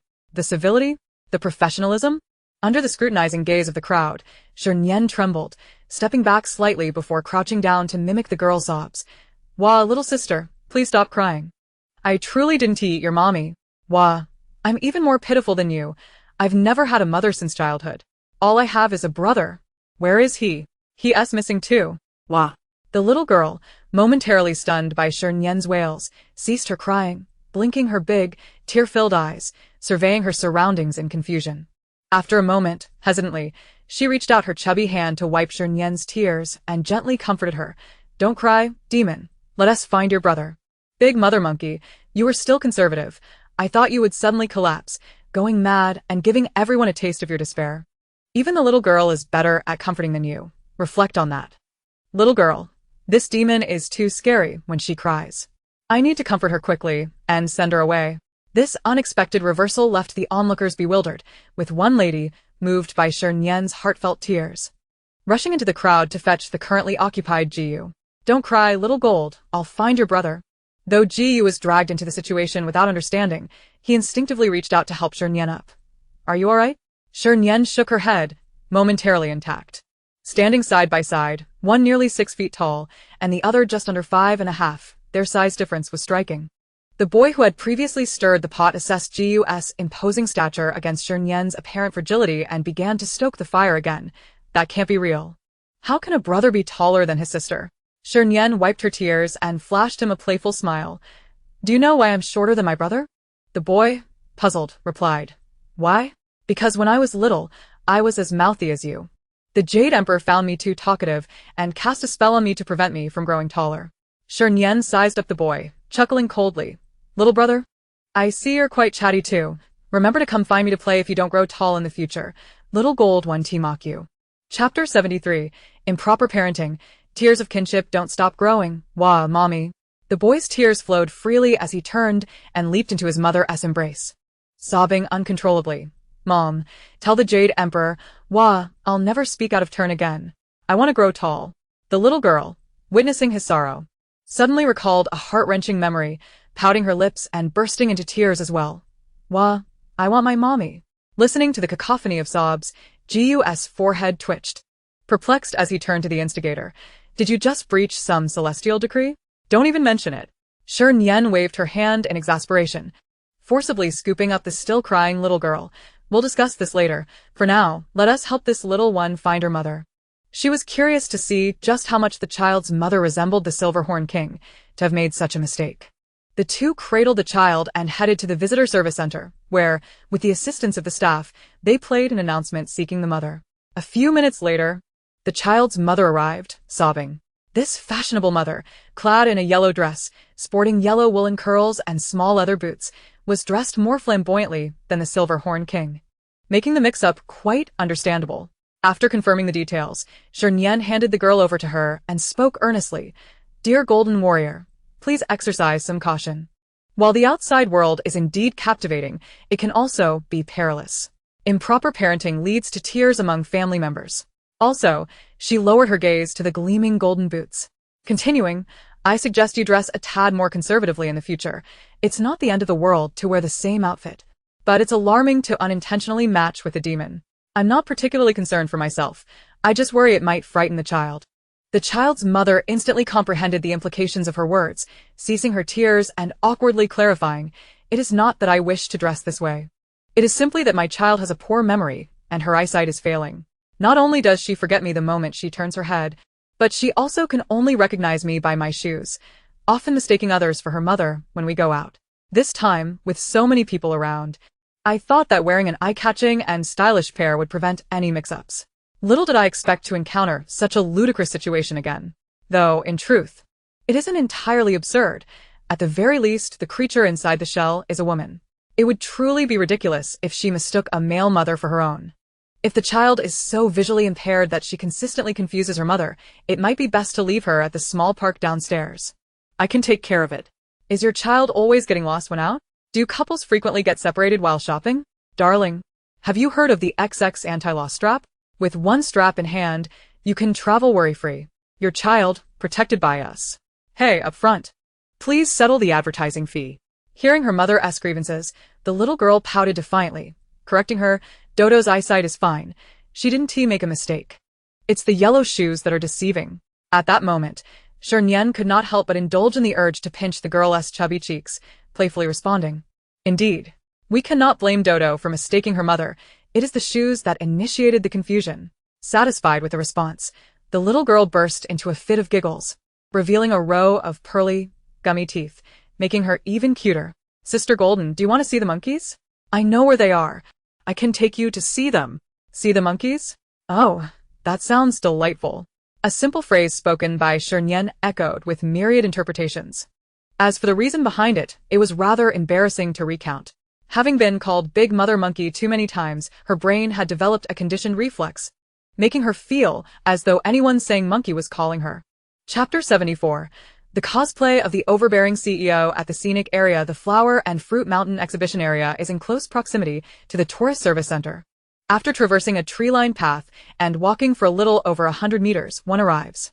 The four of them squeezed into a group of kindergartners, waiting in line for over 10 minutes before finally reaching the chance to interact and take pictures with Wukong. However, Wukong was uncooperative, brandishing his golden staff and erupting in frustration. "Hey, you fairies. Son Wukong, am exhausted from working. It would be one thing if you weren't helping, but to come here and cause trouble? Do you think I am just a pushover?" The lazy Golden Horn King and Silver Horn King stood by, while the little girl, whose head was barely visible between them, gazed in awe at the golden staff, her eyes sparkling. "Wow, the monkey is so amazing. The staff is flying." Clapping furiously, Wukong flushed with pride from the compliment, momentarily dispelling his work-related grievances.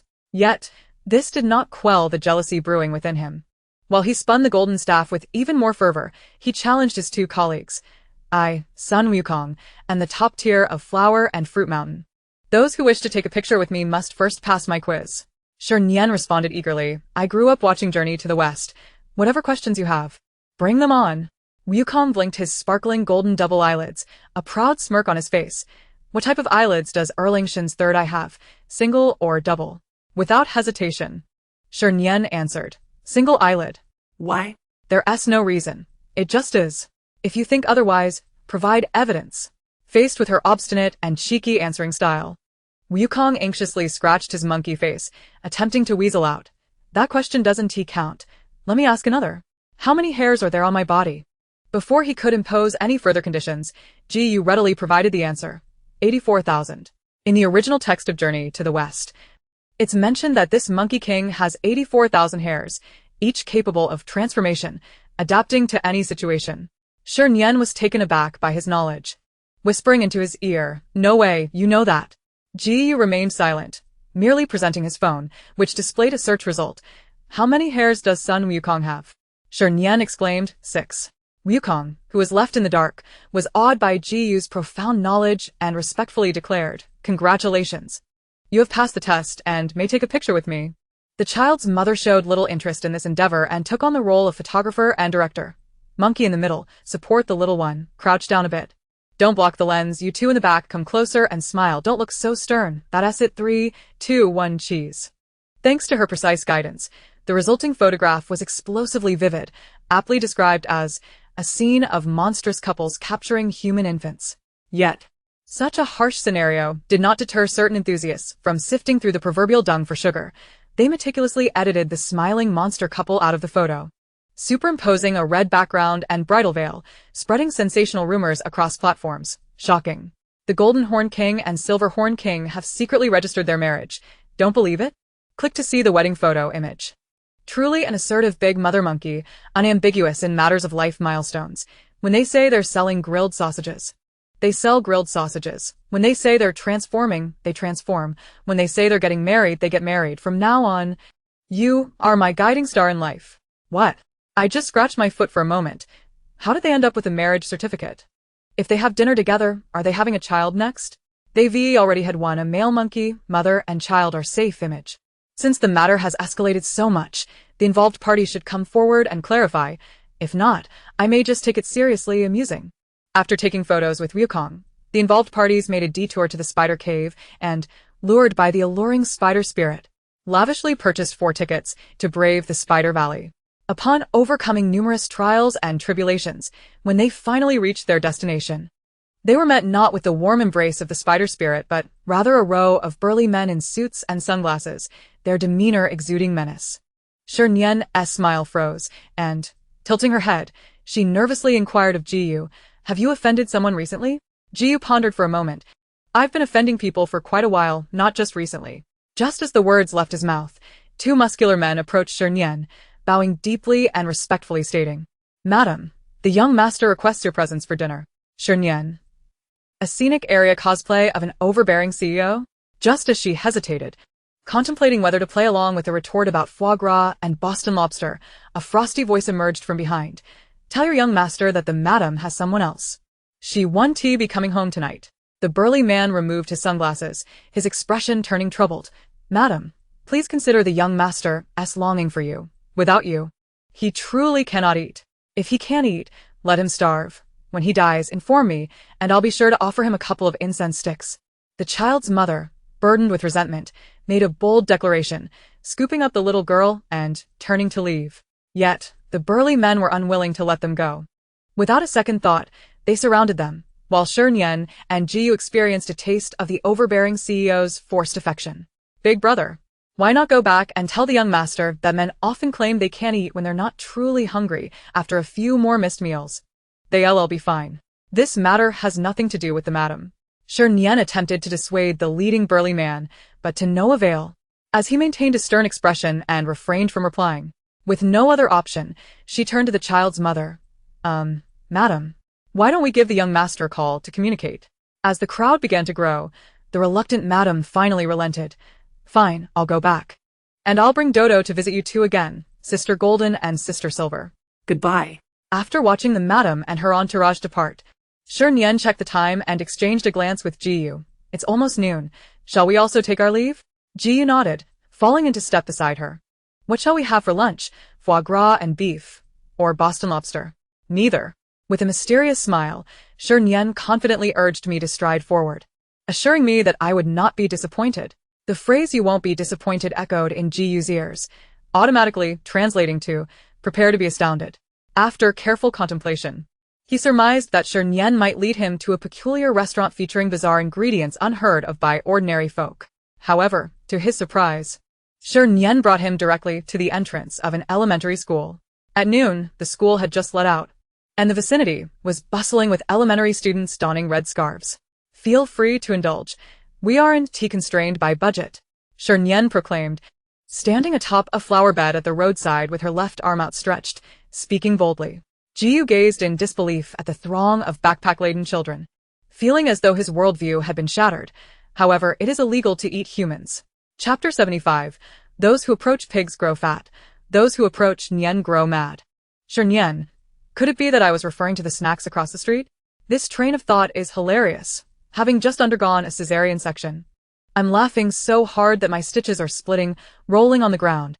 Shop. A phenomenon of cannibalism appears in a dating show. Is this a decline in morality or a distortion of humanity? Welcome to the 4399 live broadcast room with me to explore this mystery. Did you see that? This is what they mean by those who approach pigs grow fat, those who approach Nian grow mad. From now on, everyone should keep their distance from Shernyen. Let me bear this suffering alone. Jiyu navigated through the sea of people and finally spotted a small cold noodle stall, and to the left, a vendor selling skewers. He couldn't help but smile, feeling a mix of emotions. Finding a place like this truly is impressive. Shernyen chuckled lightly. Not at all troubled.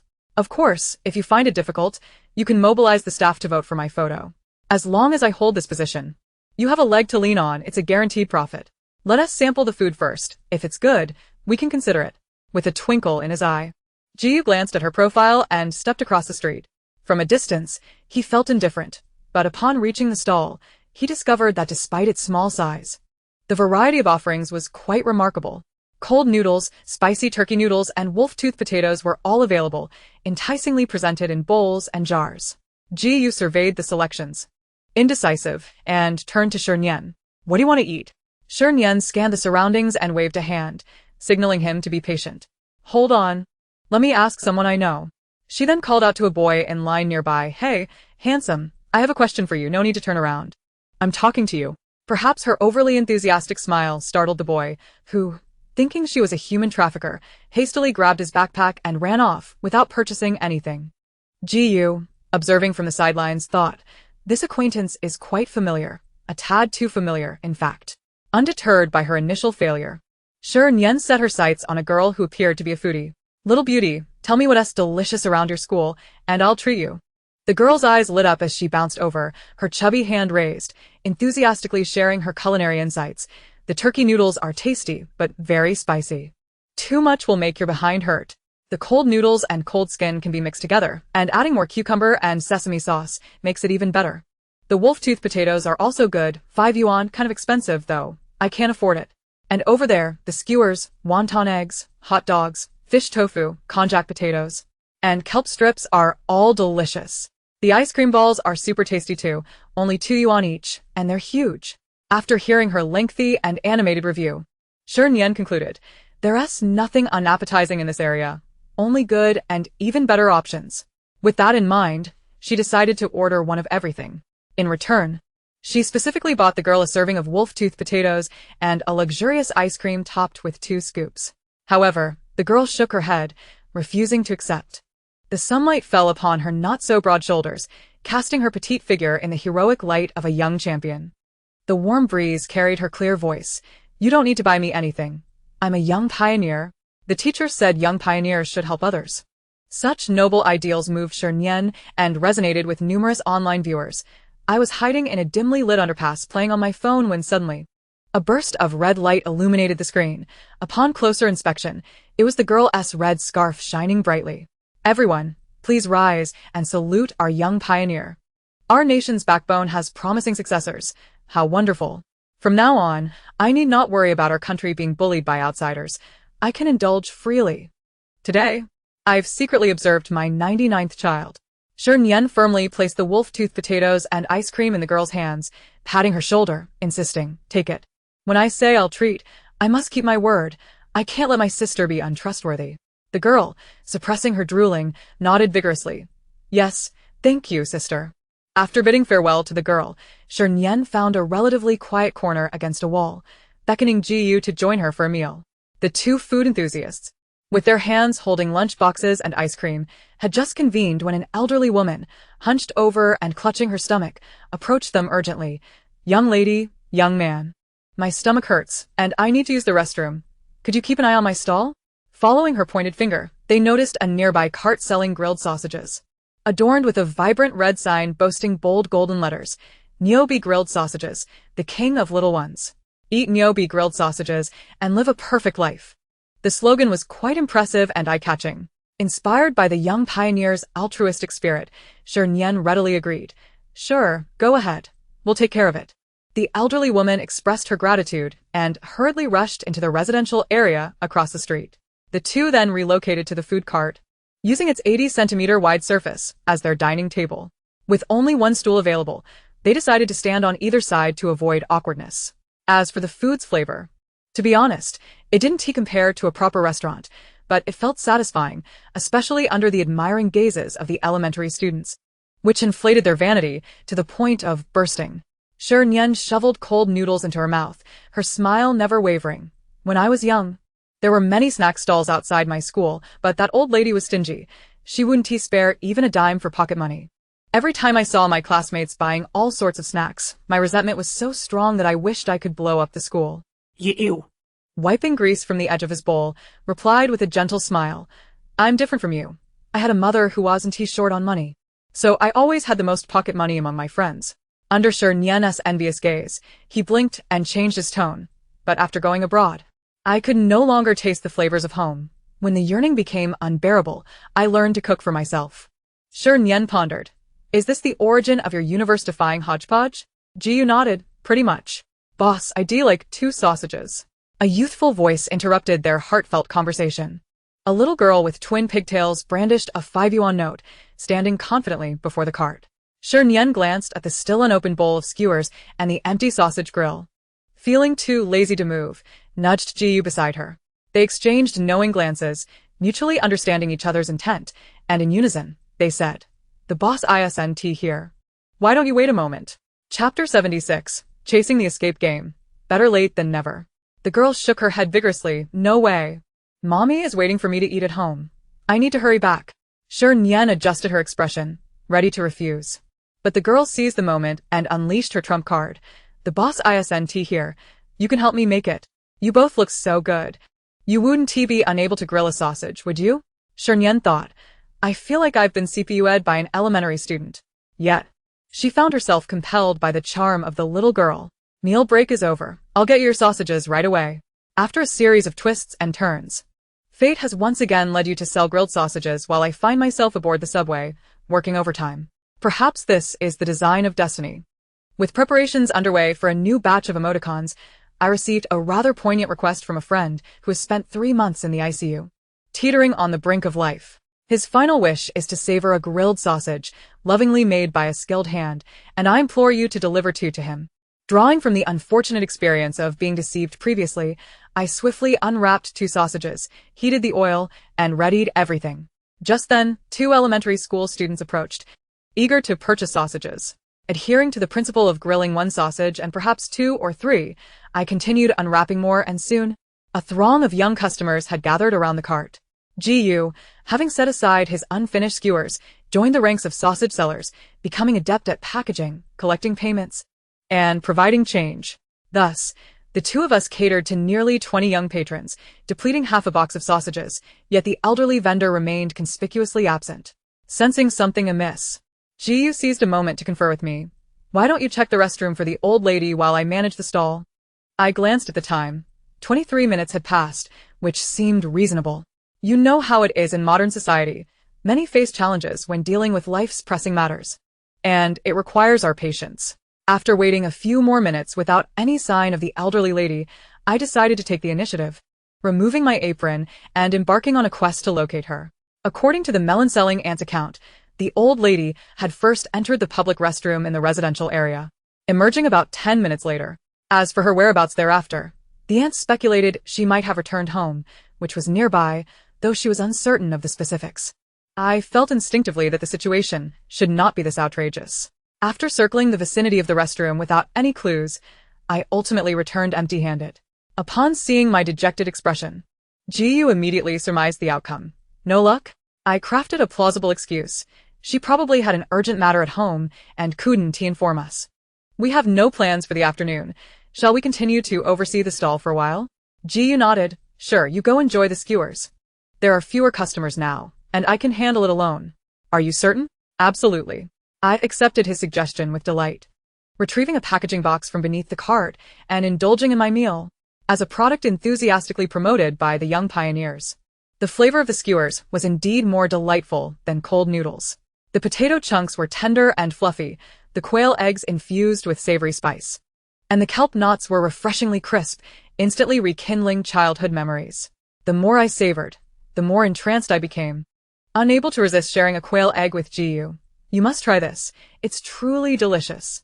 As the morsel approached his lips, Jiyu hesitated, his gaze inadvertently drawn to my smiling countenance. The afternoon sun was bright, yet it paled in comparison to the radiance of my smile. Feeling a sudden warmth in his ears, he feigned calm, lowering his head to take the quail egg, the fragrant and spicy flavor spreading luxuriously across his palate. Indeed delectable. I gazed at him joyfully, my eyes sparkling. Is it delicious? Jiyu, licking his lips with the lingering spiciness, nodded. His cheeks tinged with a faint blush. Very much so. I raised an eyebrow, teasingly reminding him. That's your own admission. Don't forget to rally the staff to vote for me when we return. I must win this round. Jiyu's forehead twitched with tension, unable to contain himself, and queried, Is winning all that matters to you? With a fierce glint in my eyes, I clenched my fist. What? Do you wish to renege? If you want to back out, you must first contend with my fist. Jiyu, feeling fatigued, likened his situation to that of an elderly villager, exhausted after hauling water under the scorching sun only to realize he had watered someone else's crops. Are you allergic to romance, my dear? Such a warm and affectionate scene. And you respond with that? Quick, silence her.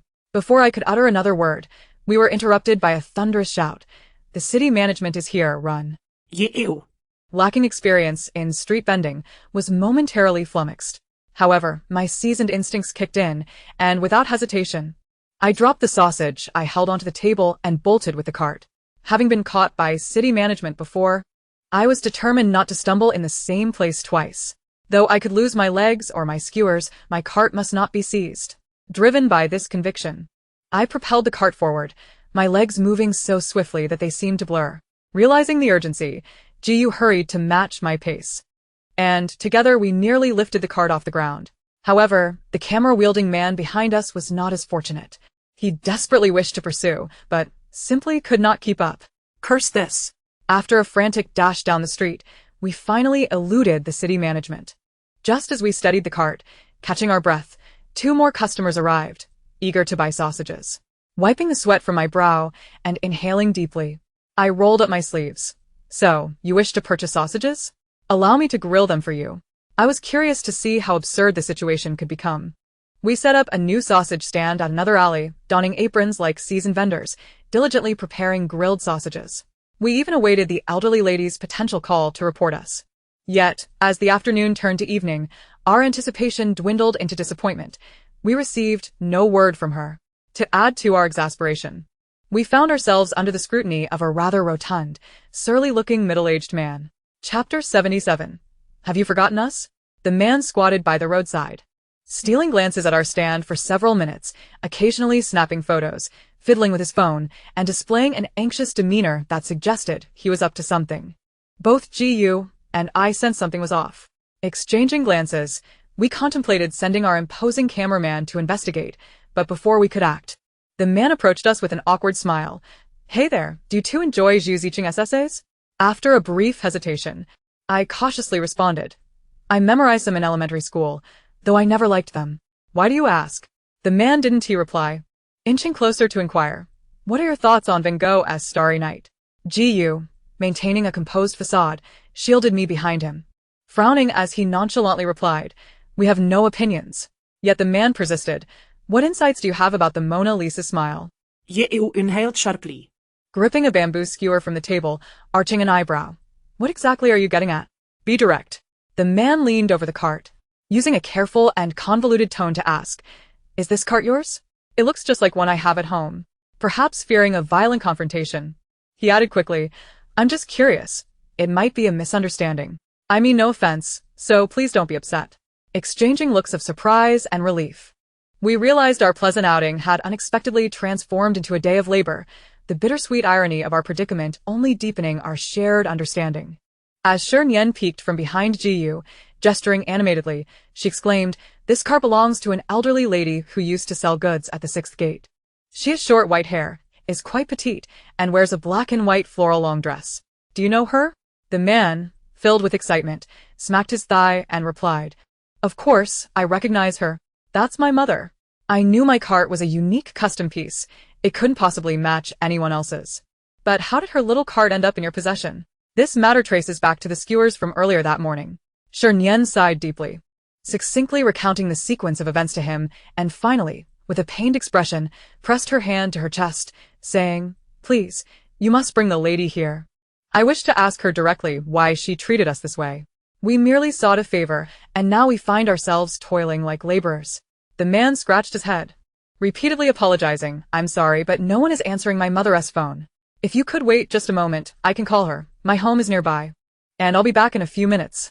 They nodded in agreement, and while waiting, they sold a few more sausages. After bidding farewell to the last customer, they looked up to see the man arriving, supporting the elderly lady. "Young man, young lady, I sincerely apologize for the trouble. My age is catching up with me, and my memory isn't to what it used to be. Plus, it's the weekend, and the doctor mentioned I might be experiencing some dementia. I didn't mean to forget." Upon arriving, the elderly lady began her apologies, her hands clutching the hem of her clothing, her face etched with guilt. Yet her words were disjointed and perplexing. Shernyen's mind raced as she contemplated the situation for a moment before carefully asking, "So, you forgot about us?" The elderly lady nodded. "This afternoon, after using the restroom, I completely forgot that the students had weekend classes and that I was supposed to sell goods. I went home and fell asleep."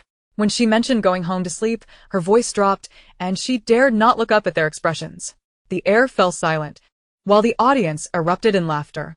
"Ha ha, this is such a sad story. I shouldn't be laughing, but I can't help it. Today's merit. 1.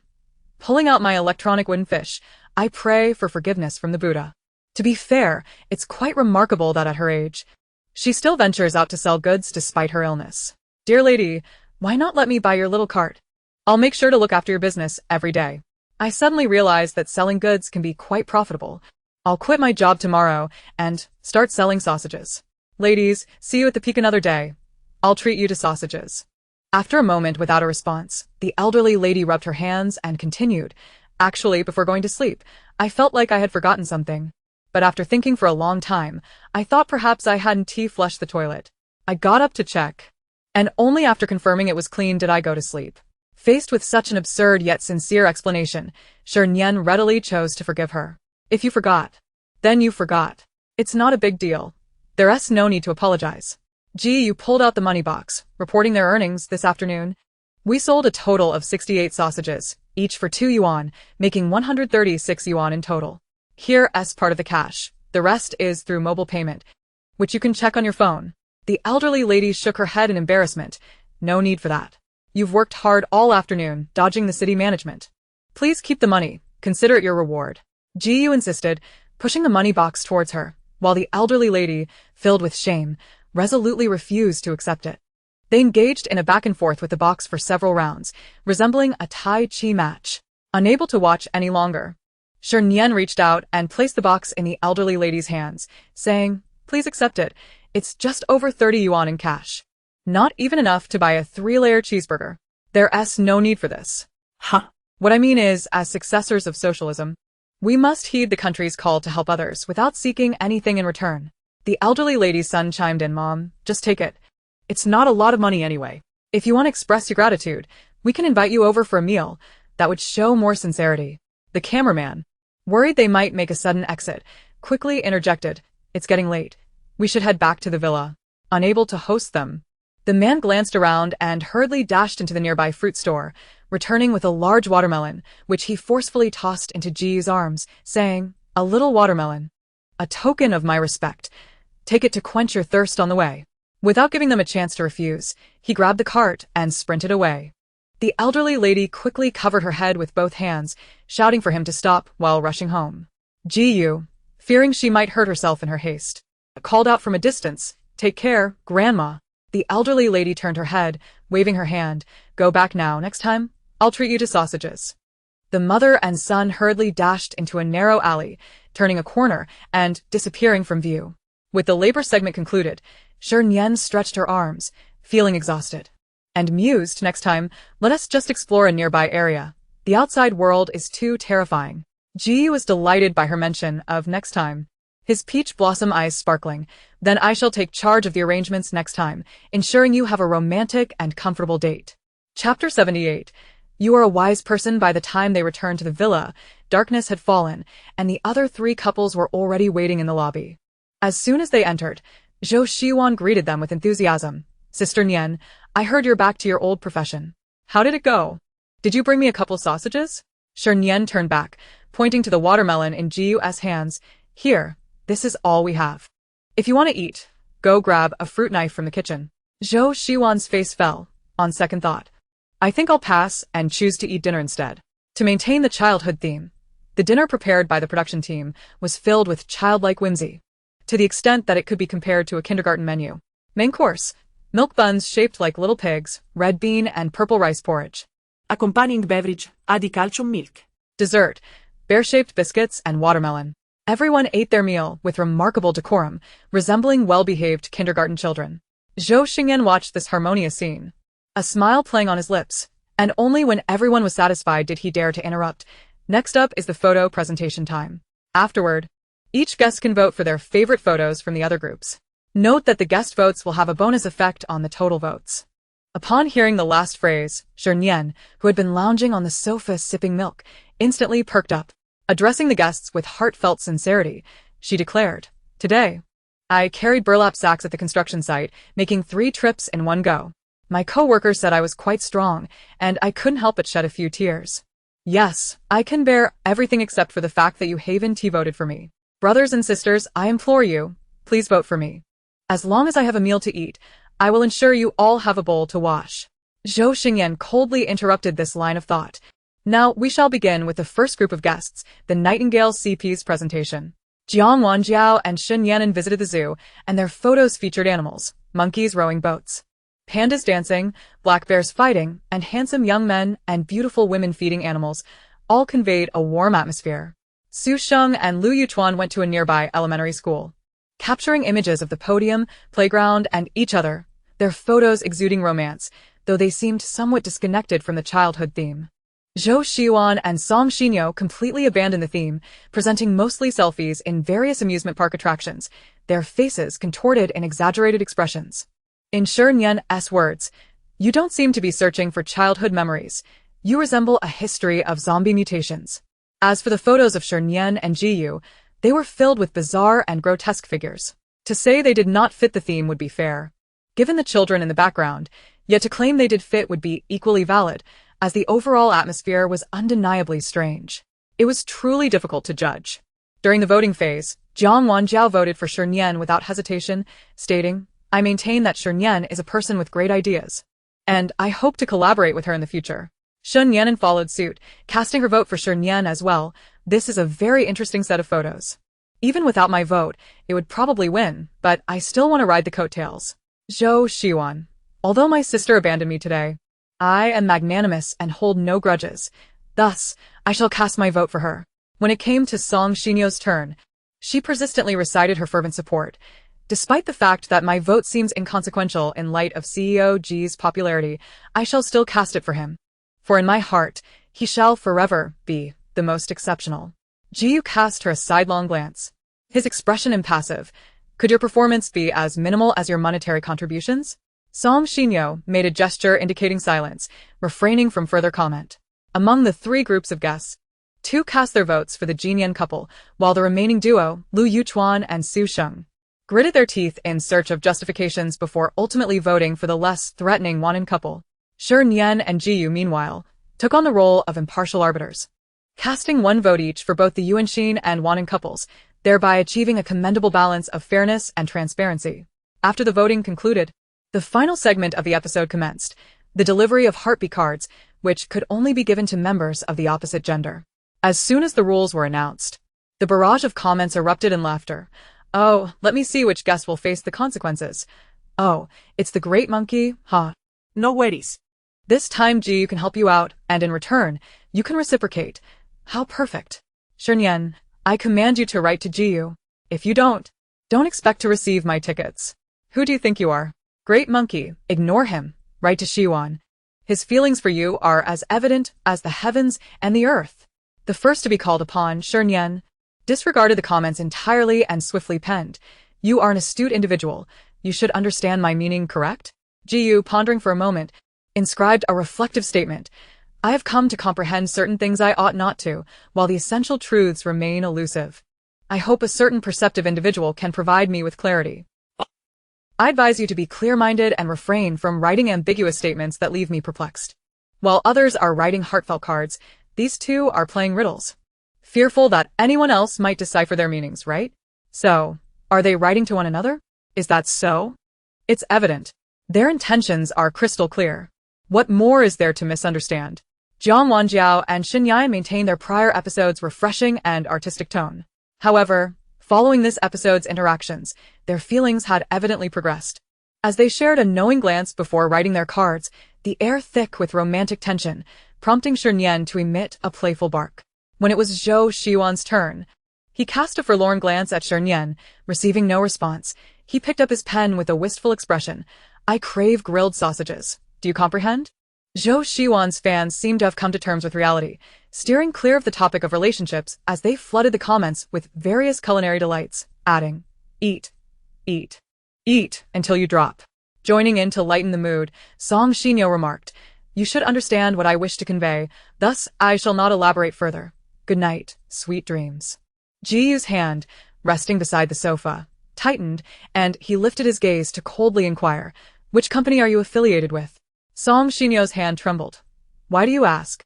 Ji Yu chuckled, his demeanor and tone ominous, out of mere curiosity. Perhaps it's best you remain uncurious, she retorted, quickly erasing her final words. Good night, sweet dreams. Into a smudged inkblot. Finally, it was Lu Yuchuan and Su Xing's turn, their approach shifting from poetic to a touch more realistic. The former wrote, a fresh start. Cherishing every beautiful moment spent with you. The latter penned, I just knew that love conquers all. These succinct phrases elicited a flurry of sugary excitement from netizens. Shernyen, however, perceived the bittersweet struggles behind them, prompting her to post on social media.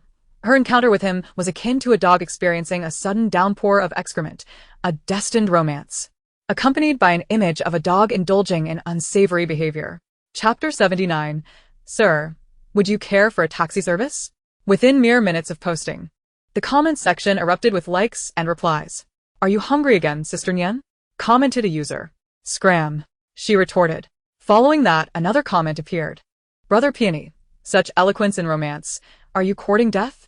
Neighboring villages Shida flower, custom services available, 50 for 1, 8 discount for 2, book swiftly. Brother Peony, not at the moment, I value my life. With their heartbeat cards completed, the recording of the second episode drew to a close.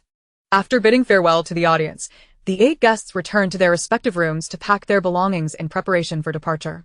Ji Yu intercepted Shernyen at the staircase, hands in his pockets, appearing aimless. Madam, do you require taxi services?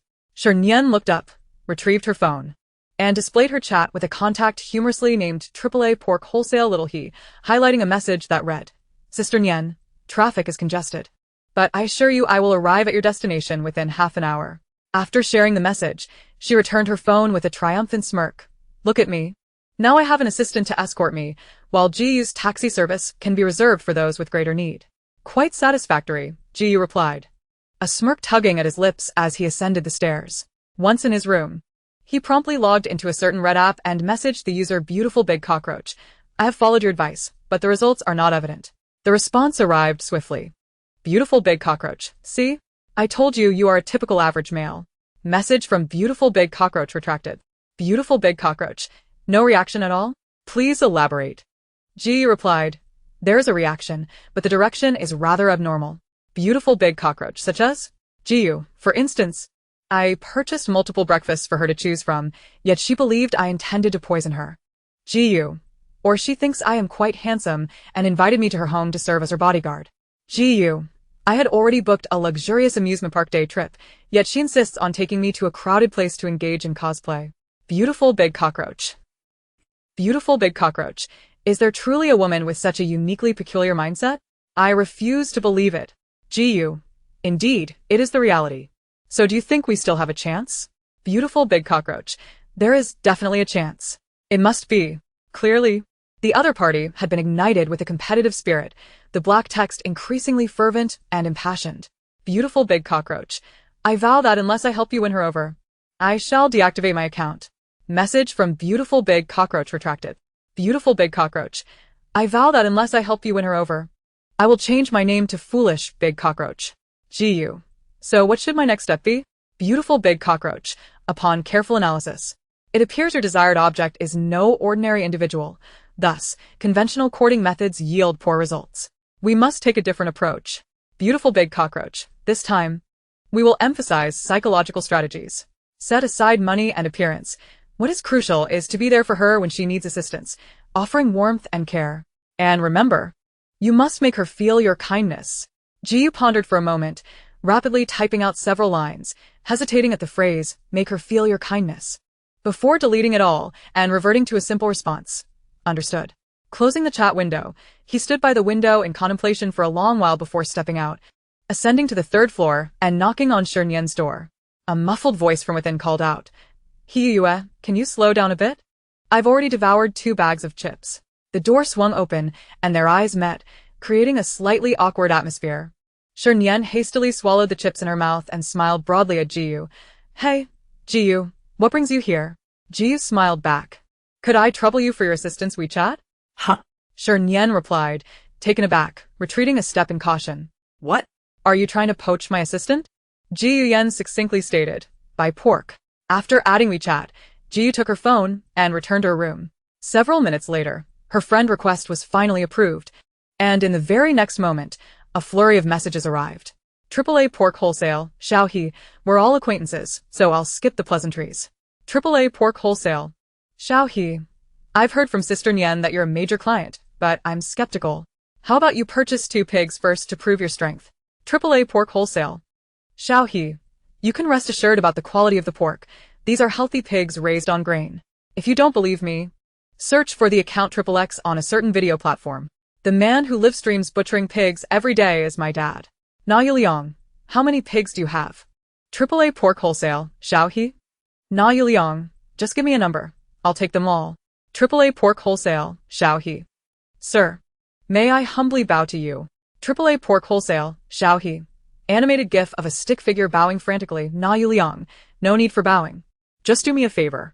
AAA Pork Wholesale, Xiaohe, you say it. I'll go through fire and water for you. Na Yuliang, when Sister Nian needs help, send me a message. AAA Pork Wholesale, Xiaohe.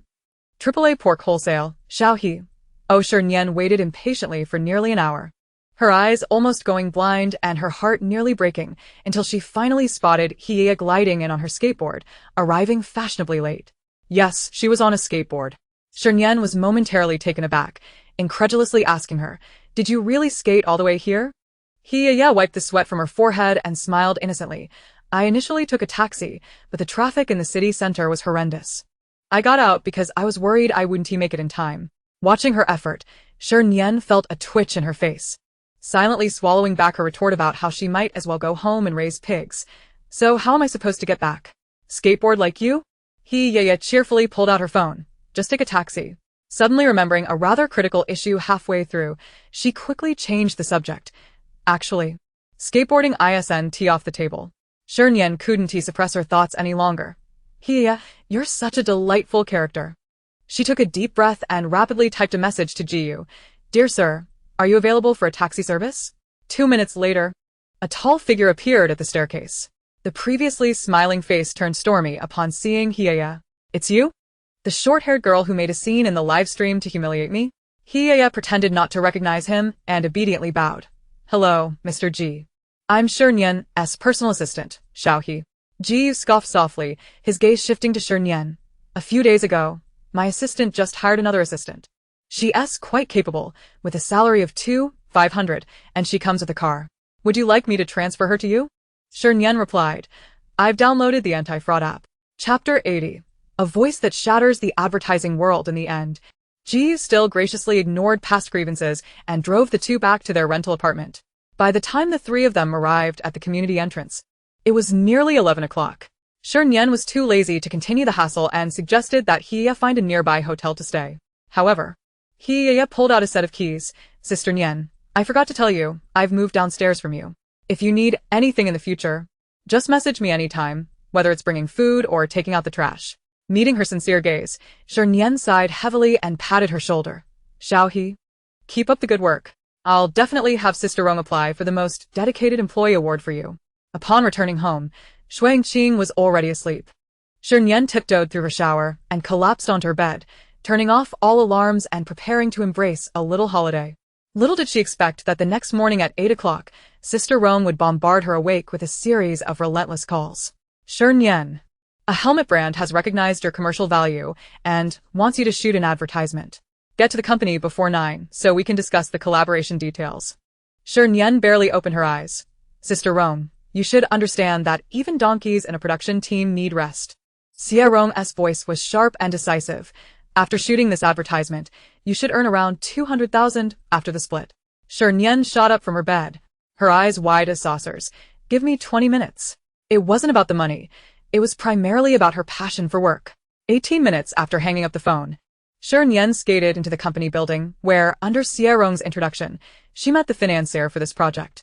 The man was burly, a quintessential northeastern tough guy, appearing rather intimidating, yet surprisingly easy to converse with. When discussing collaboration details, he borrowed a line from Jiang Wanxiao. Shernyen is a person with great ideas. I trust her ability and taste, so she will take the lead on how to shoot this. We will mainly support her. Shernyen was taken aback. Why don't you set some requirements instead? If it's too loose, I might just fly away without coming back. The financier thought for a moment. I'll just mention one thing. The video needs to highlight the excellent quality of our product. Understood, Shernyen nodded, her charming phoenix eyes gleaming with excitement. As for when the ad will start shooting, I suggest the sooner, the better. That way, it won't interfere with the holiday. And it's a win-win. The financier pointed at his own head, astonished. Don't you need to think about it a bit? Inspiration comes when it comes. It's not bound by time, Shernyen replied confidently, her lips curving into a smile. Trust me, you won't be disappointed. All right, I believe you. The financier pushed a pre-prepared contract in front of her. Sign here, and we'll find a place to start shooting. Xie Rong, who had been silent the entire time but was ready for negotiation, noted. The times have changed. It's become quite surreal. By 9:30, the contract was signed. And by 10 o'clock, the filming team was in place. At Shernyen's strong request, the financier sourced a handsome male actor. The first shot was a close-up of a handsome guy in a pink helmet, waiting at a traffic light on his e-scooter as the protagonist Shernyen passed by. Captivated by his striking profile, her eyes widening in awe. In the second shot, the light turned green and the handsome guy rode through the street, with Shernyen sprinting behind, her green dress billowing in the wind as she shouted with all her might, "Handsome guy, wait!" The third shot got stuck because the male actor was too charming. After several attempts, they still failed to achieve the effect Shernyen desired. In desperation, she pulled out a segment from a variety show featuring Lu Yuchuan. After post-editing, with all sorts of flashy effects and captions, the overwhelming oily aura felt like plunging into the Dacheng oil field, suffocating. The male actor frowned, his expression resembling that of an elderly man on the subway engrossed in his phone. Are you saying I should act like him? Shernyen corrected him. Master the essence. I'm the most handsome and coolest man in the world, but when expressing it, a little subtraction is in order. Saying this, she faced the camera, raising an eyebrow and curling her lips into a wicked smile. Sorry, I'm a primitive mountain dweller. I don't have WeChat or QQ. No phone number and no home address. The male actor nodded, his eyes filled with admiration. Wow, I've realized, it's not that you can't act well. It's just that the character has sealed your talent. Next time, play a domineering CEO. I will definitely follow. Shernyen replied. Sure. But there's no need to start filming. In the third shot, the handsome guy parked, turning his head impatiently to deliver the cringeworthy line. Shernyen shook her head and, under his bewildered gaze, stepped forward, tiptoeing to carefully remove his pink helmet. At this moment, the plot was still veering toward an idle drama direction, but the next instant, her furious voice echoed through the street. Who still wears such a lousy helmet these days? You dare wear such trash-quality helmets in public. As she shouted, she grabbed the helmet and smashed it onto the ground, not stopping after one hit, but jumping up to continue her assault. The skirt fluttered, and the sound of the helmet cracking echoed resoundingly. Before long, the pink helmet lay shattered into a heap of debris beneath her furious blows. The male actor gripped the handlebars tightly, his expression vacant, resembling a statue. Behind the camera, the financier paused his laughter, staring blankly at the scene before him, his heart shaken, unable to regain composure for an extended time. Across the street, Fong Ziju's mouth formed an O, taking a long moment to tremble back to closure. Is that Miss Shi? Ji loosened the button at the collar of his shirt, licking his lips, feeling slightly breathless. Once his mental state returned to normal, he set off towards the other side of the road. Meanwhile, Shernyen's explosive performance continued unabated. She kicked aside the shattered helmet and beckoned her assistant, who promptly tossed her a branded helmet. Come. Let me show you my helmet. She seized it and resumed her relentless assault, jumping and spinning as she struck it repeatedly, even after 7 or 8 blows. The helmet remained intact. Did you see that? Such quality. On the battlefield, the enemy would have to surrender in tears. The male actor turned in astonishment. What helmet is this? The quality is remarkable. Shernyen stood squarely in front of the camera, enunciating the advertisement with clarity. Ironhead brand helmets, guaranteed quality upon order. No matter when, your head will remain unscathed. With the final line delivered, the shoot concluded successfully. Shernyen, momentarily deflated, thumped her chest and called to her assistant, "Quick, get me a bottle of water." I shouted so passionately my throat is about to explode. Gu, striding over, took the mineral water from Hie's hands, effortlessly twisting off the cap and offering it to her with a complex expression. "Is it just your throat that's about to explode? Is your mental state all right? I have a doctor friend who's a neurosurgeon." Chapter 81. Even a chicken scattered on the exam paper performed better than him. Shernyen cast a surprised glance at him, then took the mineral water and gulped down half the bottle, grinning. "You should keep such a good doctor for yourself. Normally my mental state is perfectly fine." Ji replied with a faint smile. "And in abnormal circumstances?" Shernyen retorted. "In abnormal circumstances, I would need to consult a sorcerer. No doctor could save me." The financier had been standing nearby, smiling as he observed their conversation. Seizing the opportunity, he interjected, "Mr. Ji, are you here to visit Miss Shi on set? Young people's camaraderie is quite close. You can't bear to part for even a day." Shernyen quickly clarified, "Mr. Zhao, you've misunderstood. We share a purely platonic friendship." The financier winked, his smile radiant. "I understand, a friendship of the lips." He then turned to Jiyu with a fawning tone. "Mr. Ji, I am Zhao Gang, the owner of Ironhead Helmets. It just so happens that it's nearing noon. I've reserved a table at a restaurant. Would you and Miss Shi do me the honor of joining me?" Jiyu did not respond but instinctively sought Shernyen's opinion. "What do you think?" Shernyen sighed with apparent regret. "As much as I would love to go, I promised Ms. Shui that I would take her out for hot pot after earning some money at noon. I'm truly sorry. I hope for another opportunity." "Very well then." The financier did not press further, still smiling brightly. "Mr. Ji, Miss Shi, perhaps we can collaborate again in the future. I want to intrude on your budding friendship." As he mentioned friendship, he cast a meaningful glance at the young pair, his expression one of maternal affection. As a seasoned shipper of couples, Shernyen instantly grasped his ulterior motive. Once he departed, she muttered under her breath, "This Zhao Gang is fine in many respects, but his intentions are rather malicious." Jiyu observed, "He seeks to drag others into the mire, having to kneel on a washboard daily, due to his own wife." Shernyen felt something was amiss with his remark and intended to discuss it further. But he diverted the topic casually by tapping her shoulder. "Shall we go for hot pot? My treat. That last Haidaleo was quite good.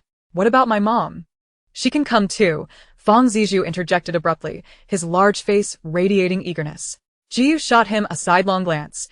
"Do you wish to construct a bridge in Africa? Or perhaps feed penguins in Antarctica?" Fang Zizhu silently turned away. "I think I will go back to the office to work. Boss, Miss Shi, farewell. And may you enjoy your meal." The filming location was conveniently near the World Trade Center, and the two arrived at the supermarket on the first basement level after a 5-minute walk. They hadn't even reached the fruit section when they noticed a crowd gathered around a mountain of durians, chattering animatedly. Shernyen felt a sudden wave of apprehension and, upon approaching, indeed heard a familiar voice amidst the chaotic discourse.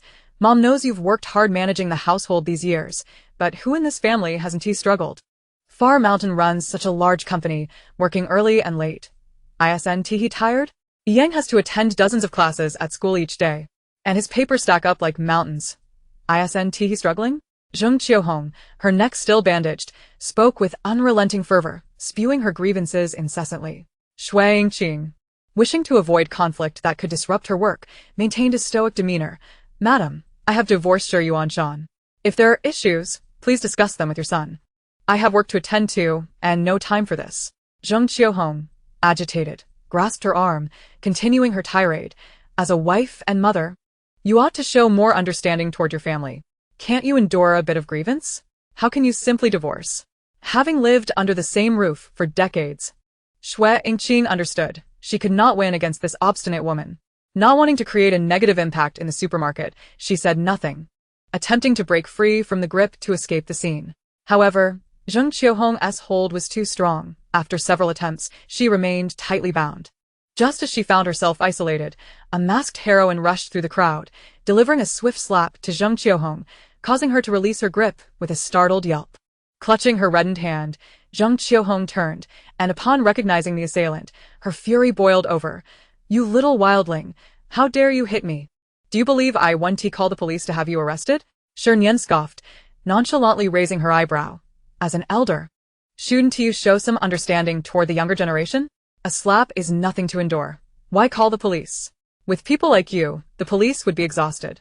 Zheng Qiuhong, unable to counter her, dared not truly call the police. In a fit of rage, she stomped her feet repeatedly, then redirected her ire at Shui Ingqing. "For the sake of some unknown wild child, you're neglecting your own son?"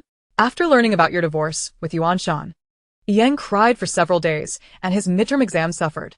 Shui Ingqing felt a pang in her heart, though she knew her words were exaggerated. It was still her own child she had raised, and it was hard to dismiss her concerns. Yet Shernyen had no intention of showing courtesy to this arrogant, ill-mannered younger brother. With a sarcastic tone, she retorted, "Oh, your precious Yang didn't do well on his midterms? With grades like 20 in literature and 18 in math. Even a chicken scattering rice on the exam paper would outperform him."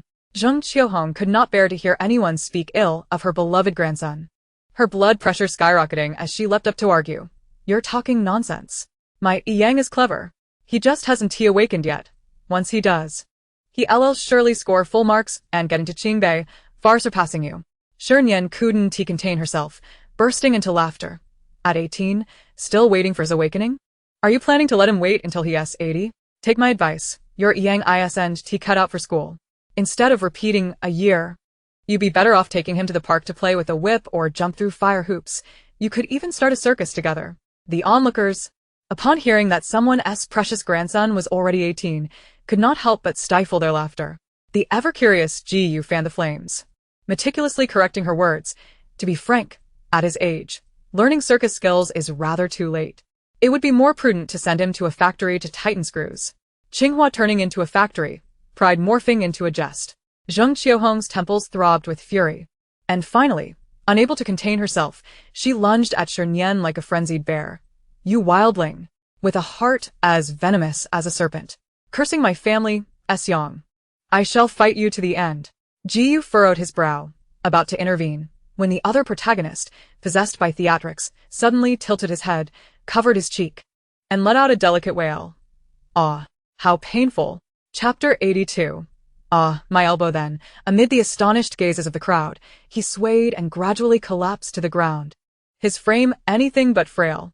Zheng Qiuhong stood dumbfounded, her fist the size of a sandbag, unsure of where to place it. "I didn't touch her. Everyone saw that. I hadn't even laid a finger on her. She's just faking it." The aunt targeted by her ire quickly retreated, her expression one of disdain as if fearing contamination, shaking her head and saying, "Don't ask me.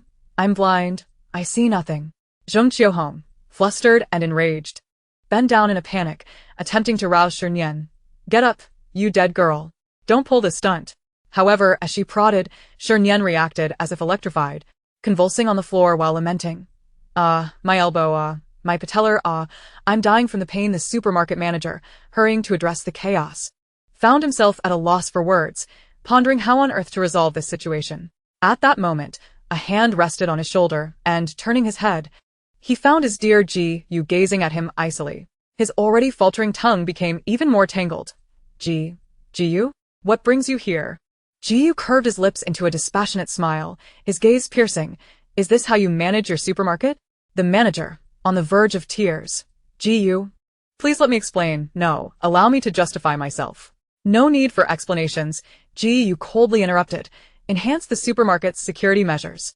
Should a similar incident occur again, you need not concern yourself with this position. Perhaps you could dig for minerals in Africa instead." The manager pointed toward the raucous crowd, cautiously inquiring, "What should I do now?" Is it necessary for me to instruct you on this? With a sigh, he added, All right, I understand.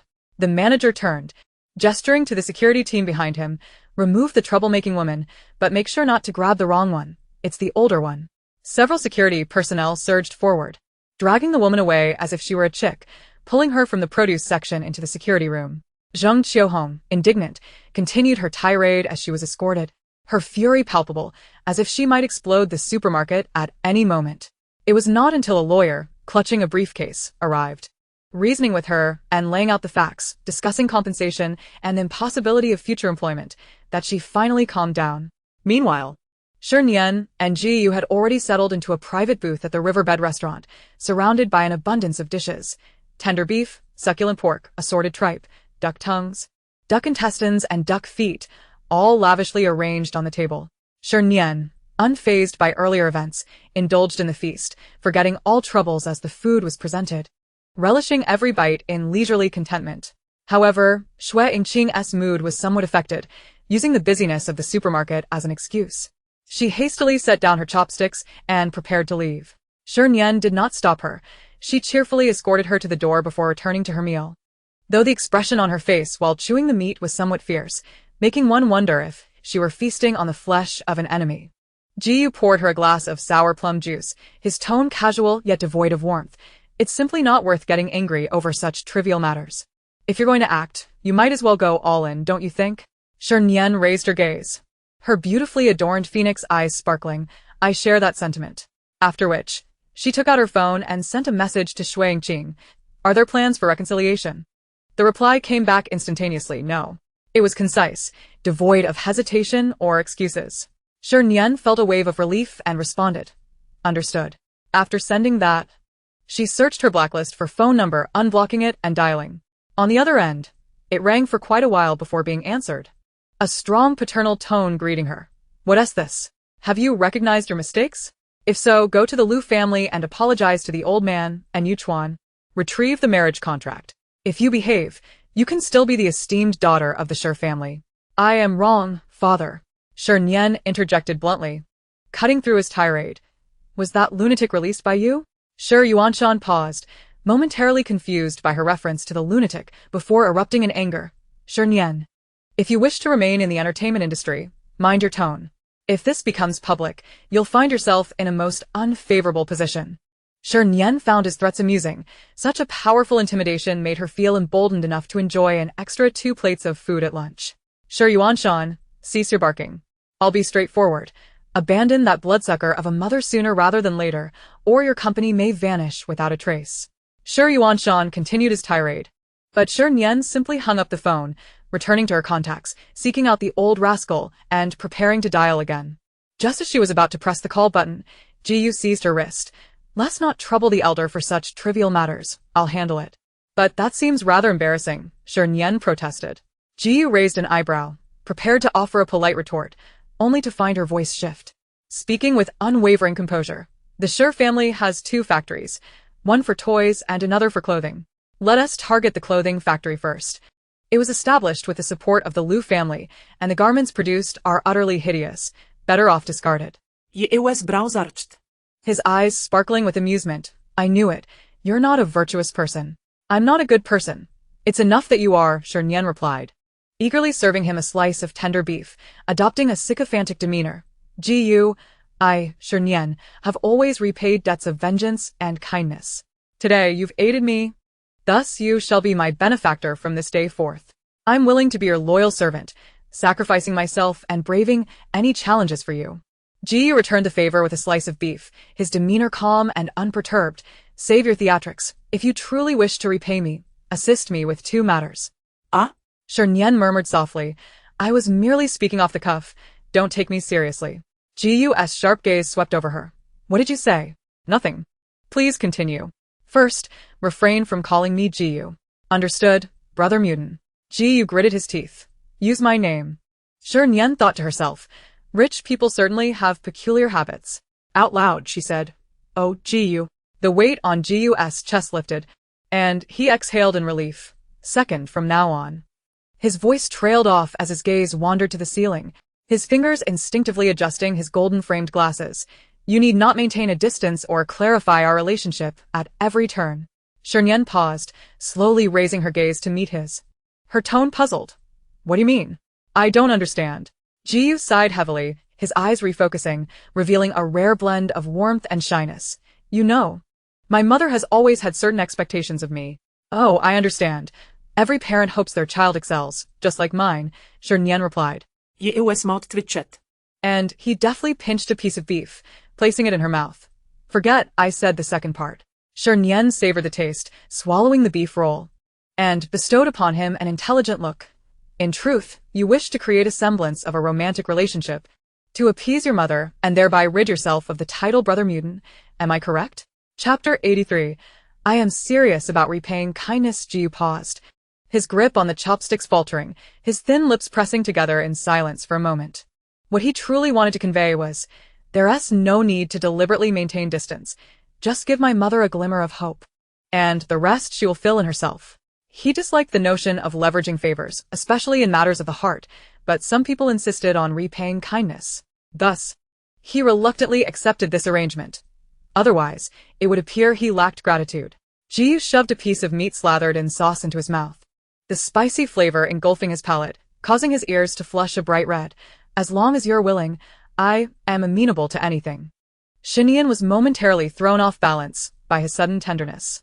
She tilted her head back and gulped down a generous mouthful of sour plum juice. Inhaling deeply before expressing her melancholic sentiments, please refrain from speaking so ambiguously. You refuse to act as my bodyguard, yet when I suggest KTV, you tell me to leave. I am a human being, not an unfeeling block of wood. I too experience sadness, you know? Ji seemed as though he had been struck by an invisible force. His clarity heightened to an extraordinary degree. With a cold smirk, he retorted, sad? You should be. I have ways to make you even sadder. There's a nunnery in H province in need of a floor-sweeping novice. Keep talking, and I'll send you there to sweep leaves for a lifetime. Is that so cruel? Shi Nian inquired. Cruel? I don't think so. Other CEOs are out there extracting blood, kidneys, and even wombs. I can at least leave you with your whole corpse. You ought to be grateful. As the dramatic exchange unfolded, Shi Nian felt a chill run down her spine. Raising her arm to signal a halt. Let's stop this topic right here. If we continue, we might as well end up on today's legal discourse. Let us discuss something more pertinent regarding our CP collaboration. I have much to share. Ji quickly regained his composure, nodding slightly. Go on then. Upon mentioning this, Shernyen's spirits lifted. She retrieved her phone, opened a particular app, and began to chatter enthusiastically. First, let me show you 2 videos. This one is from a while back. The CP of Zhu Beiji and Sir Lang, the pig on the palm. No matter the lifetime or form you take, the moment you appear, my heart is wholly yours. It's simply delightful. Then there's this one. Lazy Sheep and Pig Heroes Lazy Pig CP, the popular little prince of the green pasture, a star agent and superhero. Their fateful union is a divine arrangement, preordained by destiny. Jiu's expression control mechanism crumbled entirely as he furrowed his brow. A complex look crossing his face as he pressed her. So, what exactly are you trying to convey? Shi Nian wiped her mouth, sitting up straight with an authoritative demeanor that seemed to declare, I am an expert. Based on my years of experience in shipping CPs, as long as there is love in the hearts of those wishing to ship, even between a person and a dog, they can create something beautiful. And then? Eu prompted. Then my suggestion is that we proceed as we have before. Let things unfold naturally. As for the CP shipping, the netizens will take care of it. A profound silence enveloped them. After a considerable pause, Ji, with an impassive countenance, inquired, what significance does this analysis hold? Shernyen's expression turned serious as she replied, it serves to prove that I am sincere in repaying kindness. The dinner concluded with Ji's heartless departure. Valuing food, Shi Nian packed up the leftovers, stretching contentedly. The advertisement was shot, the hot pot was enjoyed, and now it was time to relax. However, fate had other plans, and she was beset by a relentless string of calls from Rong just as she succumbed to a peaceful slumber. Yawning, her voice laced with despair, she lamented, Sister Rong, even the life of a paramecia matters. Rong wasted no time with pleasantries, succinctly stating, a princess is hosting a 3-year birthday celebration and has specifically requested you as the guest performer, with a remuneration of 500,000. Can you do it? At the mention of the sum, Shernyen's drowsiness vanished, but the thought of performing was daunting. What can I perform? Breaking stones with my chest, or a monkey jumping through hoops? Rome paused momentarily before responding. I've inquired about that. The princess has heard you sing children's songs and is quite fond of them. She wishes to hear you perform live. Shi Nian fell silent at that revelation. Rome pressed. So, will you accept the gig? Rubbing her eyes, she rolled out of bed. I'd rather not, but for the sake of the money, I can accept. Tonight at 7 o'clock, Intercontinental Hotel Banquet Hall. Just register your name, and someone will be there to greet you. After hanging up, Shi Nian glanced at the time. It was only 2:30 p.m., plenty of time for a few rounds of gaming. Logging into her gaming account, Shi Nian instinctively scrolled through her friends list, noticing that her highly skilled friend was absent, while the 58-year-old single parent was online. Ever since their last encounter in the canyon, she hadn't seen the young master log in again. However, recalling his rather palatable gaming skills, it was quite understandable. While she was lost in thought, a ranking invitation popped up on her screen from the 58-year-old single parent. Without hesitation, she clicked accept. It wasn't that she was ignoring others, rather. Her skills were limited, and she couldn't carry them. The young master likely realized this, sending her a message. There's a pro leading. Are you sure you don't want to join? Shi Nian replied eagerly, I'm coming. Entering the room, the 5-member team was complete. Aside from her and the single parent, there were 2 seemingly unremarkable diamond accounts, one named Village Overlord and another with a blank name, along with a V10 Platinum account named Monkey Fishing for the Moon. Village Overlord was already on the mic, complaining about how twisted their leader was. But upon seeing Shi Nian enter, his tone shifted dramatically. Whoa, big mother monkey. I'm your fan. As Shi Nian opened her mic to greet this enthusiastic fan, a grating voice cut in. Woo Sue, can you keep it down? You've woken the dogs in the next room. The speaker was the 58-year-old single parent, but his voice was noticeably different from before, sharper, more grating, and less pleasant. Shi Nian rubbed her screen, feeling a weighty concern. First floor. Did you go to Thailand for voice surgery? The single parent replied, no, why? Monkey Fishing for the Moon typed on the public screen. Stop stalling, let us get started. During the hero selection phase, Village Overlord chose the assassin hero Li Bai, boasting, I'll carry you, you all do as you please. The single parent scoffed, confidently selecting the hero Xiao Qiao. Give me the blue buff, I'm going to dominate this match. Wait. This isn't the same person who only typed blue words in the chat. Shi Nian exclaimed. First floor, have you switched accounts? Your voice sounds so familiar. Do we know each other? The single parent replied, you only just figured it out? I am Shernyen, the director of the beloved series. A rising star in the King's Canyon. Shernyen? Shi Nian was taken aback, recalling the details from the live stream, and a bold suspicion sparked in her mind, though she hesitated to confirm. So, who was the one who trolled me in the game last time? Shernyen chuckled, his voice taking on an eerie tone. That's hard to say, revealing it might lead to dire consequences. His words essentially confirmed Shernyen's suspicions. Shaking her head in disbelief, she mused, I never would have guessed. It's surprising how some people appear quite clever yet are utterly unremarkable in gaming. Just then, Monkey Fishing for the Moon activated his mic.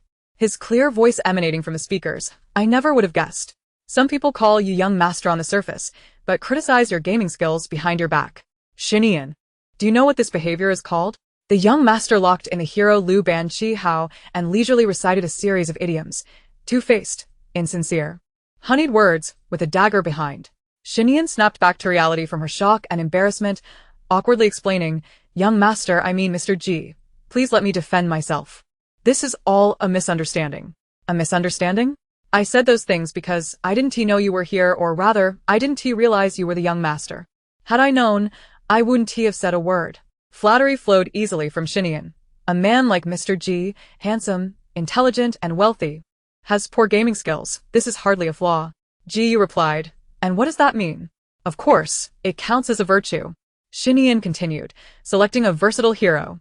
Lu Shan, known for his dual capabilities of support and offense, and praised, this way, I can provide an opportunity for the less fortunate, like myself, to showcase their skills. Mr. G, if I can keep you alive in this match, treat me to a family bucket for 50 after. A chill laced Ji's voice as he responded. Did you listen to what I said at noon with your feet? Old age does impair memory. Ji, you forgive me. The game commenced. Shernyen remained steadfast, firmly anchored in the thicket beside the development road. Her objective was unequivocal: to eliminate all threats, for as long as those threats existed. No hero could pose a challenge to Lu Ban. The moment an enemy marksman revealed themselves, she would swiftly dispatch them, should an assassin attempt to flank. She would counter with equal ferocity. A perceptive teammate, a fan, recognized her intentions and frequently came to lend support. The control from the trapper, coupled with Li Bai's ultimate skill to inflict damage, sent the enemy marksman and assassin fleeing in disarray. Meanwhile, Lu Ban lurked beneath the tower, leisurely clearing minions as they arrived, then taking to the river crab, occasionally snatching an assist, embodying a serene existence. After the enemy marksmen suffered several deaths, they sensed the tide turning and began to flood the chat with messages.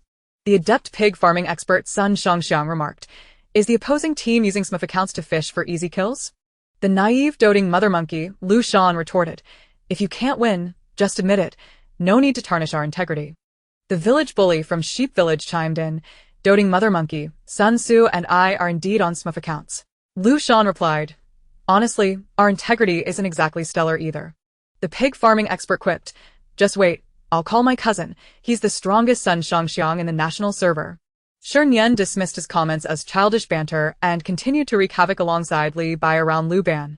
As the game progressed into the 10th minute, the enemy had already lost several towers and faced a staggering 20 kills deficit. Victory was within their grasp. However, a few players began to act recklessly, with Sun Tzu sailing his ship alongside Xiao Qiao to frolic in the enemy fountain, while Li Bai tower dived only to meet his demise under the tower's relentless assault. Lu Shan perished while attempting to rescue Li Bai. The entire team was left with only Lu Ban, who continued to leisurely clear minions. As 3 enemy heroes had just respawned, including the noticeably improved Sun Shangxiang, Shernyen foresaw the grim fate awaiting little Lu Dan, lamenting, "This is it, barbecue. $50 gone in a flash." To everyone's astonishment, little Lu Dan not only evaded a crushing defeat but executed an impressive display of skill.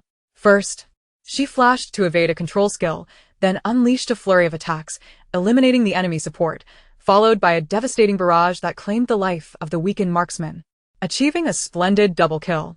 Shernyen fervently typed 666 in the chat. Zhou Xingyan, equally astonished, remarked, "No way, weren't you just a noob last week?" "You see? That was last week," Shernyen replied.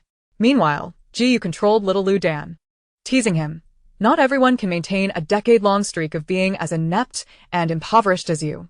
Ultimately, they secured victory, infuriating the enemy Sun Shangxiang, who demanded a one-on-one duel. Naturally, no one paid him any heed. In the following matches, the gameplay remained consistent. Blank Brother and the village bully exhibited true prowess, excelling in every role, while Zhou Xingyan became the king of banter, reveling in the luxury of formidable teammates in the canyon. As for Jiyu and Shernyen, they approached the game with a learning mindset, meticulously observing his strategies, summing them up in 4 words: farm gold, push towers. Other distractions failed to capture their attention. It is undeniable that a prodigy is a prodigy. She swiftly grasped the essence of the game, reminiscent of her former self. At 5 in the evening, Shernyen, having accumulated numerous stars, exited the game contentedly to prepare for her evening performance. She selected a pink-themed gown, accessories, and makeup. After all, it was a princess-themed birthday celebration, and the backdrop had to be pink. As for the performance content, she relinquished control, allowing the platform to suggest suitable songs. With all preparations complete, Shernyen hailed a taxi downstairs, ensuring she arrived at the Intercontinental Hotel before 7. Once a haven of opulence where the ordinary would exit penniless, the hotel was today festooned with balloons and cartoon decorations to celebrate the princess's birthday. The entrance featured a dedicated welcoming passage, manned by dozens of young women clad in dopamine-infused outfits and dapper gentlemen in black tailcoats. Their beauty, figures, and smiles alone could uplift anyone's spirits. Clutching a toy rabbit purchased from the toy store, Shernyen couldn't help but exclaim, "Being wealthy is truly delightful." The male usher stationed at the front of the passage overheard her and cast her a sideways glance, his tone dripping with disdain. "Madam, the Intercontinental Hotel is fully booked by the Gu family today. Please refrain from lingering here." Glancing at the notice board ahead, Shernyen shook her head in disappointment. What a waste of looks on an illiterate. The usher, momentarily taken aback, reddened and asked, "Are you here for the young lady's birthday party? Where is your invitation?" "I have no invitation. I'm part of the performance staff." Kindly inform the person in charge. They should know, she replied. The usher's expression shifted faster than a Sichuan opera performer, transforming 3 times in mere seconds. I'm sorry, I'm busy right now. Look for someone else. With that, he donned a bright smile and went to greet the esteemed guests arriving from luxury cars. Coincidentally, these 2 esteemed guests were known to Shernyen, Lu Yuchuan and Su Sheng. Chapter 85. Communication across species is indeed challenging. Upon encountering each other, an electric tension filled the air. Lu Yuchuan's countenance darkened as he tightened his hands at his sides, his lips parting as if to speak. But Su Sheng interrupted. Nian Nian, I didn't expect to see you here. Are you here for Miss Gu's birthday party too? Shernyen nonchalantly twirled the rabbit's ears and glanced at the large notice board to her left. What is this? Can you not read either? Su Sheng's smile faltered momentarily before he skillfully redirected the conversation. Nian Nian, if you have time, you should visit Grandpa Lu. He mentioned to me today that he hasn't seen you in a while and misses you. Grandpa Lu said he misses me? Shernyen reiterated with emphasis, bursting into laughter. Oh, come off it. Do you really think I don't know his temperament? Not even an explosion would coax a soft word from him. Besides, he was just sharing some funny anecdotes with me at noon. What's there that can't be said over WeChat? Why do you need to act as a messenger? With the rabbit's ears in hand, she sauntered closer and playfully patted Su Sheng on the shoulder. Sheng, aren't you just trying to flaunt that Lu Yuchuan took you to meet his family? If you want to show off, just say so. I'm not one to begrudge blessings. Su Sheng's cheeks drained of color, caught off guard by the revelation of her hidden insecurities. Yet she forced a composed smile. You misunderstand. That is not my intention. Seeing Su Sheng's discomfort, Lu Yuchuan stepped protectively in front of her, offering solace. Some people just have a nasty habit of biting when they see others. Just ignore her. Come, let us go inside. You wanted to meet Mr. Gu, right? I'll introduce you. Su Sheng nodded gently, retrieving an invitation from her handbag to present to the male usher while maintaining her refined persona. Nian Nian, would you like to join us inside? The usher cast Shernyen a disdainful glance before turning back to Su Sheng, explaining with utmost respect. Madam, it's like this. One invitation allows only 2 people to enter, and that lady does not have an invitation, thus she cannot enter. Handsome. Shernyen chimed in cheerfully as she approached him. Could you do me a favor? I promise it won't be in vain. If you find someone, I'll bark like a dog for you. Intrigued, the usher replied. Go ahead. Shernyen raised her delicate fingers, tilting her head and casting a sly glance. That lady does not have an invitation, thus she cannot enter. The female usher across from her was amused by her antics, stifling laughter while covering her mouth. This time, the person in charge is just ahead. Let me take you there. Shernyen laughed as she linked arms with her. Conversing as they walked, communicating with humans is far more efficient. Interspecies communication is indeed challenging. Hand in hand, the 2 strolled through the welcoming passage, filled with laughter and conversation, arriving at the guest registration desk. Upon hearing the name Shernyen, the attendant's expression transformed from one of wooden neutrality to one of radiant delight. Shernyen. The young lady has been eagerly anticipating your arrival, persistently mentioning her desire to treat you to cake. Shernyen could hardly believe her ears. Merely participating in a program, without any effort on her part, had managed to enchant the little princess to such an extent. What immense charm she must possess. However, as she followed the attendant to the banquet hall on the 2nd floor and beheld that familiar face, she realized she had overestimated the situation. The little princess, seated at the center of the hall engrossed in a puzzle, was none other than the girl who had mistakenly identified her as her mother at the theme park that day, Duo. Duo's mother had donned a new outfit for the occasion, a wine-red gown paired with silver stilettos, exuding an air of confidence. Yet as soon as she spoke, her demeanor reverted. Little Jeansy, you truly made me search high and low for you. Last night, Duo was adamant about inviting you to her birthday party, and I sent someone to the theme park early this morning to find you. After a lengthy search, we discovered from the staff that you were both recording a program. Thankfully, Duo's father knows your boss and managed to secure your presence just before the festivities began. Otherwise, she would have caused quite a scene today. Shernyen was perplexed. Did you not see the cameras filming all night? Duo's mother sighed. Nowadays everyone carries their phones and records videos everywhere. It's become quite the norm. I thought your park was merely shooting a promotional video. After reminiscing, an attendant in uniform approached, urging her to proceed with the formalities. Madam, it's nearly 7 o'clock. The birthday party is about to commence. Oh, I'll take duo down shortly. The host and performers are all ready, correct? They are waiting backstage. Rest assured. Shernyen interjected. What about me? The promised 50,000. If it vanishes, I shall surely cry my heart out. Duo's mother affectionately took her hand, smiling. You are a guest invited by Duo, so the priority is for you to enjoy yourself and indulge in delightful treats. There's no need for you to perform on stage. Please, no. Shernyen quickly grasped her hand back, her tone sincere, as a dedicated artist. I have my professional ethics, so I must perform. I will not be able to sleep tonight if I do not sing the song. After a brief moment of silence, Duo's mother turned to the attendant. Let us arrange for little Jeansy to perform as well. Choose an appropriate time, and she can enjoy some food after her performance. The attendant nodded in understanding.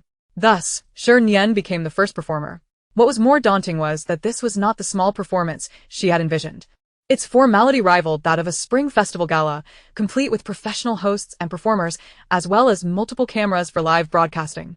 For someone with no performing experience like her, it felt like a grand stage of public humiliation, like being dragged through the streets after a debacle. As the banquet commenced, a surge of viewers flocked to the live stream, and the barrage of comments grew dense. The most anticipated fantasy show of the year is finally airing. I'm eager to see how the wealthy live. Wait, 8 hosts. And the top stars from XXTV? Are you really going this big? Do you think the lives of the rich are as joyful as you imagine? You're mistaken. The happiness of the wealthy is beyond your comprehension. I just want to know which direction I should bow to be reborn into such a family. If you have any reliable tips, please let me know. I'd gladly bow my head off. A thunderous sound erupted, and the old servant made a dazzling entrance. Does the little princess still need a nanny? My requirements are modest. 20,000 a month will suffice. Am I the only one looking forward to tonight as guest performer? With the Goof family's connections, the invited guests must be celebrities. Perhaps my favorite is among them. Some began to flood the comments with the names of industry bigwigs, debating who was worthy and who had too many scandals. When the host announced Shernyen as the first performer, a wave of question marks flooded the screen, and the comments exploded.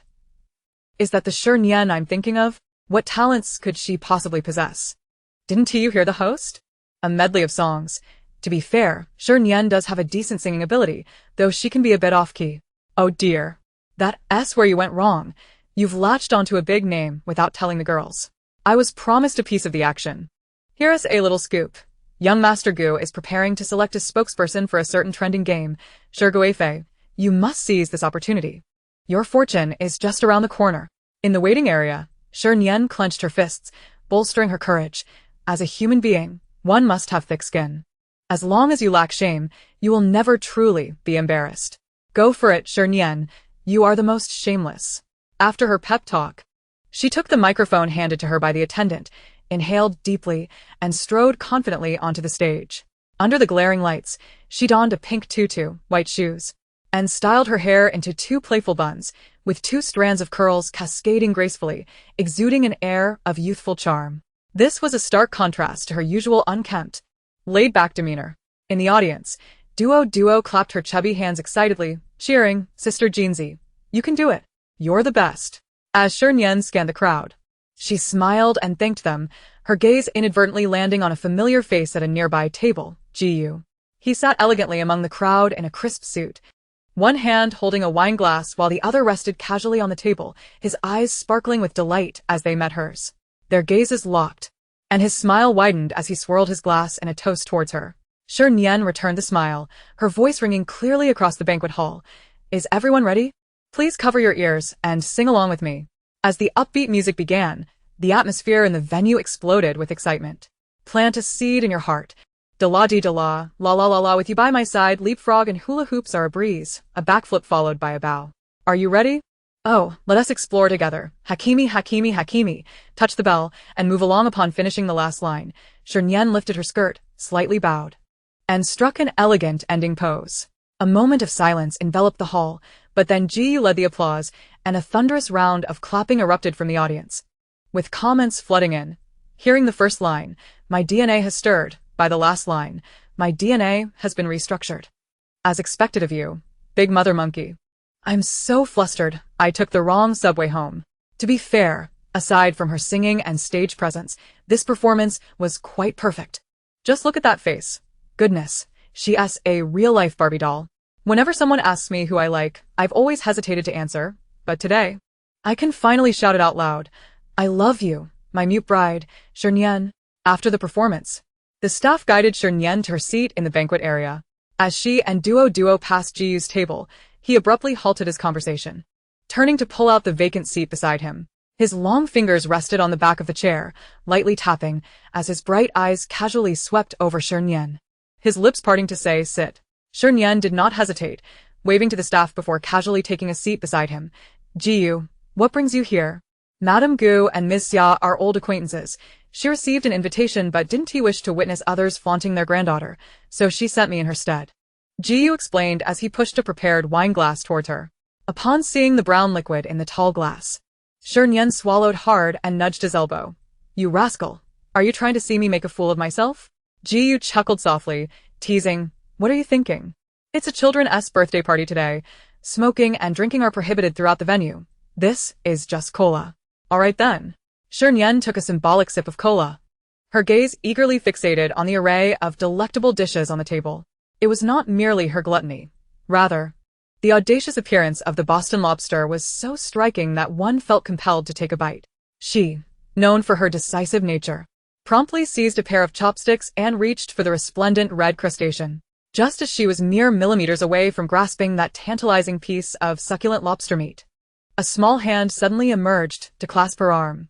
Looking down, she found Duo, squinting with a smile, revealing a row of pearly, glutinous rice teeth, appearing both obedient and adorable. Sister Jeansy, you look beautiful today. Please have some rabbit cake. Despite her heart brimming with reluctance, Shi Nian had no choice but to relinquish her chopsticks, turning to accept the rabbit pastry that the little dumpling offered, murmuring her thanks. The man accompanying the little dumpling exchanged pleasantries with Jiyu. Jiyu, it's been a few years. You've become quite handsome. Jiyu raised his glass of cola, clinking it with his, and half-jokingly remarked, what good is being handsome when it pales in comparison to President Gu, who has achieved both love and success at such a young age? Oh. Do not be envious. Gu Jinheng waved his hand with a sigh. There are downsides to marrying young. Ever since I got married, I hardly dare stay out late for business, fearing my wife might sneak off for a drink. And this little ancestor, always clinging to me, incessantly calling daddy, never gives me a moment's peace. Though he complained, his face bore a smile, revealing several lines of laughter. Jiyu felt a wave of silence wash over him. No wonder Miss Ya was reluctant to come. Encountering such an ostentatious character was enough to induce a heart attack. If you're tired of her, you can send her to my house. My mother is in need of a granddaughter. Absolutely not. Gu Jinheng decisively countered, casting a glance at the little dumpling nestled in Shernyen's embrace, chuckling with abandon. If you want a daughter, you should marry a wife yourself. With your qualifications, securing a spouse shouldn't be overly difficult, should it? As he spoke, he pointedly gestured toward Shi Nian, who was engrossed in entertaining the child. Jiyu perceived the implication behind his gaze, silently sipping his cola, thinking to himself, you know nothing. At that moment, Lu Yuchuan and Su Sheng, holding high-stemmed glasses, navigated through the throngs of guests from the opposite end of the banquet hall. Good evening, President Gu. Allow me to introduce my dear friend, Su Sheng. Lu Yuchuan turned slightly, smiling as he introduced the equally smiling Su Sheng to Gu Jinheng. Hello, President Gu. Su Sheng bowed, her voice gentle. The two stood beside the aisle like students awaiting their teacher's appraisal, eyes filled with a mix of anticipation and trepidation as they gazed at Gu Jinheng. However, Gu Jinheng furrowed his brow in silence for a moment before uttering, Who are you? You, of course, include Lu Yuchuan in that question. A chuckle escaped Shi Nian as she found the dramatic scene amusing. She covered her mouth with one hand, the other swaying slightly. I apologize. The food is a bit spicy. And I couldn't contain myself. Please continue. In truth, she had suspected from the very beginning that Su Sheng's purpose for being there was to seek connections. Chapter 87. If you can't get into Peking University, roast sweet potatoes. Given Su Sheng's status, she should not have been able to secure an endorsement for a certain game. However, in her dreams, the spokesperson was indeed her. The disparity between status and opportunity could only be attributed to one reason. Someone powerful was backing her. And, coincidentally, Gu Jinheng was the hidden owner of that game. Securing such a golden leg to cling to, she could not only endorse a game, but could even defecate on a planner's head. In her dreams, she only knew the outcome, not the process. Today, She had the chance to witness it firsthand. Truly an eye-opener, though her toes were somewhat fatigued. It seemed she needed to find an opportunity to amend her tendency to feel secondhand embarrassment. Lu Yuchuan was clearly taken aback by the response. His grip tightened, and his face paled. I am from the Lu family of South City. We met just last week. Have you forgotten? Gu Jinheng still appeared bewildered. Su Sheng, however, was quick to react, smiling as she provided an escape for herself. It's normal for busy individuals like President Gu to forget faces. If you can't recall, let's reintroduce ourselves. Extending her right hand, she said, Hello, President Gu, my name is Su Sheng, an artist under Angel Media. Gu Jinheng did not extend his hand, yet out of courtesy, he clinked glasses with her. Hello. The atmosphere once again descended into awkwardness. The big boss and host stood idly by, while the guests at the table hesitated to pick up their chopsticks, exchanging awkward glances as the tension mounted. After staring at the lobster for what seemed an eternity, Shi Nian surveyed the room, suppressing her eager right hand, and, amidst the cheerful drumbeats, finally spoke. I see everyone is doing well. Why not sit down and enjoy a bite? Good fortune upon good fortune? Gu Jinheng turned back, raising his glass to the guests. Enjoy your meals, everyone. I have matters to attend to, so I shan't disturb your dining any longer. Farewell. With that, he scooped up the little dumpling, who had been nibbling on potato strips, and departed from the contentious scene. Shi Nian picked up a large piece of lobster meat she had coveted for a long time, turning to invite Lu Yuchuan and Su Sheng, who had been left in the hallway. Would you like to join us? Oh dear, there are no seats left. If it's not too much trouble, you could sit on Jiyu's lap? Jiyu interjected. My legs are weak. I can't bear this weight. I suggest you sit on Shernyen's lap instead. Su Sheng, Listening to the two bantering back and forth, felt a twinge of discomfort. After waiting so long, she finally had the opportunity to walk openly with Lu Yuchuan. But instead of feeling joy, she felt overshadowed by Jiyu's excellence and Gu Jinheng's indifference, not to mention the numerous impeccably dressed business elites in the banquet hall. A wave of negative emotions, self-doubt, disappointment, and a fierce desire to prove herself enveloped her like a nightmare. After a moment, she lowered her eyelids, said nothing, and turned to leave. Clutching her skirt, Lu Yuchuan hurried after her, explaining, Sheng, I'm sorry. I didn't expect it to turn out this way. But don't worry. I still have connections that can help you. Su Sheng turned back, offering a slight smile as she regained her gentle and intellectual demeanor. Let's go back to eat. I'm hungry. How about you? Lu Yuchuan matched her pace, his eyes filled with affection. Let's go, I'm hungry too. Meanwhile, Jiyu placed the freshly shelled shrimp into Shernyen's bowl, wiped his hands, and casually brought up a topic. The game we're playing this afternoon is selecting a spokesperson. Did you know? Shi Nian had just savored a piece of exceptionally tender lobster meat, blissfully unaware of her surroundings, and replied nonchalantly, What? Do you want to be one? With your looks? Being a spokesperson is easy, but you should keep the previous scandals under wraps, or people will criticize you harshly. I'm not interested in that. I'm asking if you want to. Jiyu used public chopsticks to serve her a large abalone, a hint of pride creeping into his voice as he added, There are things Lu Yuchuan cannot achieve that I can. Without a moment's hesitation, Shi Nian rejected the idea. Forget it. Money is just for spending. There's no need to exert effort on such frivolous matters. There are many roads leading to Rome. If one path is blocked, another can be taken. If I can't get into Peking University, I'll just roast sweet potatoes. Why must I fight for the same path? Isn't that just stubbornness and foolishness? If only the version of me in my dreams had realized this sooner, I wouldn't have faced such hardships. Jiyu regarded her with unexpected interest, then recalled her earlier eagerness to withdraw from the program. He furrowed his brow slightly, a question surfacing in his mind, but due to the context, he refrained from voicing it.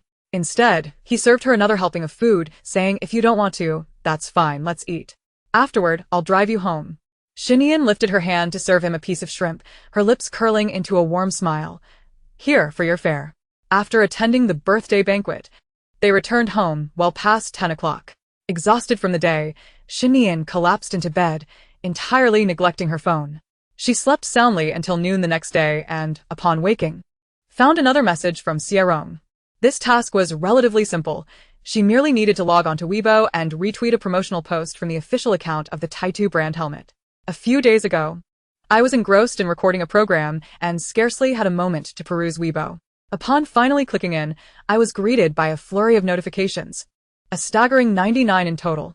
Originally possessing merely a few 100,000 dormant followers, her count has now soared to over 4 million.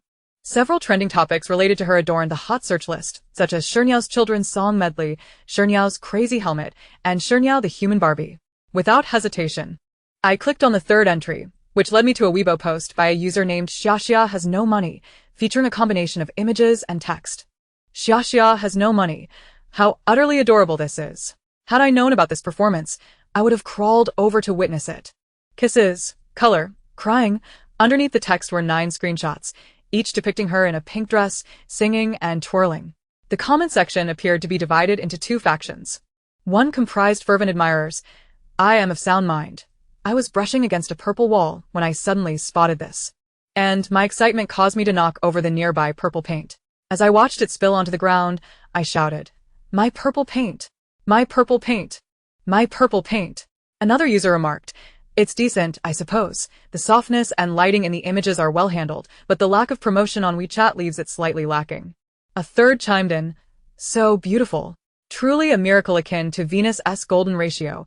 I weep for the beauty of this wonder, my soul trembling. Tears flowing like the Yangtze, the Yellow River, and the Pacific Ocean." The other faction consisted of skeptics, questioning the blogger. "I am not sisterly. Blogger, have you awoken? That was the birthday party of a wealthy family's daughter. Is this an event mere mortals can easily infiltrate? One punch to Li Kuei. You can't just crawl into such an event. One would have to wait until death to become a ghost to drift in. Or perhaps you might just perish. Momo. Has no one noticed the blogger's nickname? Could she be the wealthy lady who went on a spree in the Great Mother Monkey's live stream last time?" Chapter 88. The gaming experience was mediocre. I shall not repurchase. Shernyen was grinning broadly while perusing the comment section, and upon encountering one particular remark, she sat up straight in surprise. At 58, divorced, and raising a child, Jiyu's mother, who was the affluent aunt in the live stream, was none other than Xiaoyingqiu. So, this Weibo account belonged to Xiaoyingqiu? She felt uncertain and decisively clicked on the homepage to seek evidence. The homepage's background featured a picture of her alongside Jiyu, with all but their faces adorned with vibrant, colorful hearts, giving off a rather trendy vibe, so much so that it could induce rheumatism. Her signature read, "I now reside in the doghouse of your love. I suggest you fill my bowl with dog food." She followed only one account, hers, and boasted 2,500 fans, a significant portion of whom were CP fans of her and Jiyu. The sheer volume of her Weibo posts was astonishing, exceeding 800 in total. Scrolling down from the pinned post on the hot search list, the first one was a rebuttal to a negative comment. Chuan, the handsome guy, dressing so provocatively, isn't it just to attract men? Xiaxia has no money. Are your eyes connected to your bladder? How can you see everything as suggestive? The second post was yet another retort to criticism. Big teeth. Am I the only one who finds women like Shernyen repugnant? Xiaxia has no money. Indeed, only you are insufferable. The third continued in the same vein. Is Sheng. Those thick legs, can you refrain from scaring us? Xiaxia has no money, and your foul mouth, keep it from spewing filth. After scrolling to the 10th post, I finally encountered a different sentiment. Xiaxia has no money. I cried for 4 hours in bed, collapsed 1,000 times, slapped myself 299 times, and fainted. I've just awakened to find the sky dark outside, and I am overwhelmed again because I simply cannot fathom why you two are not together. Before the phone screen, Shernyen felt her silence was deafening. This mental state hardly resembled that of Xiaoyingqiu. Unsure, she decided to investigate further. Continuing to scroll, it became evident that Xiaxia was indeed a die-hard fan. Tirelessly defending her idol across both personal and official accounts, wherever there were disparaging comments, there was Xiaxia valiantly wielding her keyboard in battle. From insults concerning personal health to ancestral lineage, her combat prowess was remarkably fierce. In addition to her tirades, Xiaxia was also passionate about disseminating various forms of fervent literature, predominantly centered around the Ji and Xia CP. Every glance or smile exchanged between the two could send her into a frenzy of enthusiasm. During the program's airing, she could post dozens of such fervent writings in a single day. Truly, she was relentless. Had she exhibited such determination during her school years, she could have easily gained admission to Tsinghua or Peking University. After scrolling through over 200 Weibo posts, Shernyen was essentially convinced that this Xiaxia was not the same as the one she initially presumed. For even with boundless imagination, It was challenging to envision a dignified and affluent 48-year-old aunt contorting, crawling, screaming, and frantically indulging in her CP obsession while clutching her phone in bed. As she categorized this user under the silly column, preparing to return, her eyes inadvertently landed on a comment. Cold-blooded contractor. May I inquire which CP you are fervently supporting? It is far better to share the joy than to revel alone. Do enlighten us. Xiaxia has no money. Of course, it's my son and my future daughter-in-law. Cool. Upon reading this, Shernyen paused in silence, clicked back, and refrained from further scrolling. The disguise had slipped. Continuing would be impolite. At her age, it was not easy to find amusement, and she did not wish to cruelly strip that joy away.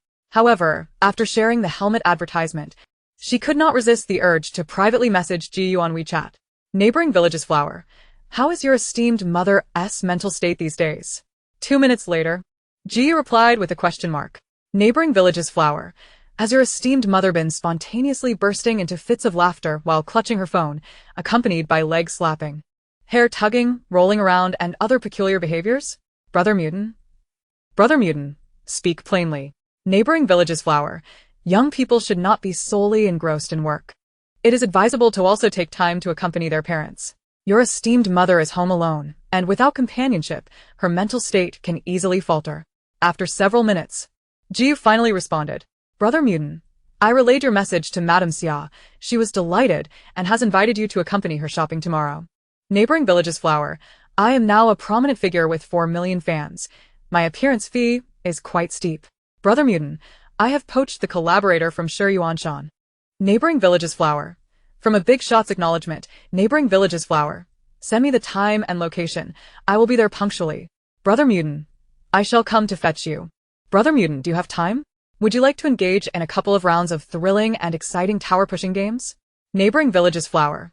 Why have you recently taken such a liking to video games? While games can be enjoyable, do not let them consume you. Brother Mutant, the next recording location for the program is at a gaming club in H City. Do you wish to excel or to embarrass yourself? Neighboring village's flower. Count me in. In pursuit of distinction and to dazzle the audience in the upcoming episode, the two spent an entire afternoon devising countless strategic combinations. 1. The fatal combination against the opponent. Facing the heroes Sun Tzu and Ji. Sun Tzu would charge through recklessly while Ji unleashed her ultimate ability to dart about wildly. However, due to Ji's lackluster sailing skills, frequently colliding with walls, this plan was temporarily shelved. 2. The eightfold scope combination. Opposing the heroes by Li Shouyu and Moz. Moz would fire artillery to control the enemy, while Shouyu aimed for headshots. This required accuracy, and after a trial run, they ended the game amidst their teammates' friendly jests. 3. The standstill combination. Facing the heroes Zhang Liang and Dong Huang, regardless of how formidable or skilled the opposition might be, they would have to meet their demise on the spot. These two heroes had simple controls, yet their damage output was low, necessitating teammate cooperation to deal damage. However, with teammates being less than stellar and uncooperative, it was best not to count on them at all. Late into the night, Shernyen rubbed her tired eyes, set her phone aside, and sighed softly. Let me share my gaming insights from today. A low, husky voice emanated from the receiver. Proceed. The canyon's topography is exceedingly intricate. The river's depths are formidable. The defensive towers are akin to structures made of tofu. The minions are remiss in their duties, and my teammates are less than stellar. Overall, the gaming experience was mediocre, and I have no intention of making a repurchase. Should I threaten Zhou Xingyan to change the recording location? That is unnecessary.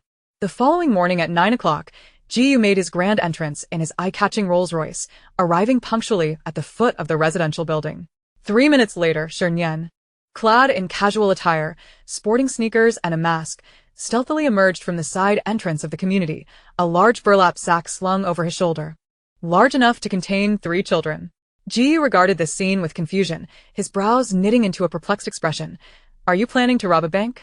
Look how much it can hold. Shernyen unfurled the burlap sack, taking a deep breath and proudly showcasing its contents. With this, Mom will never have to worry about fitting things in again. Chapter 89. Choose freely. Money is no object. Jiyu, with an impassive demeanor, offered his assessment. Excellent. Very professional.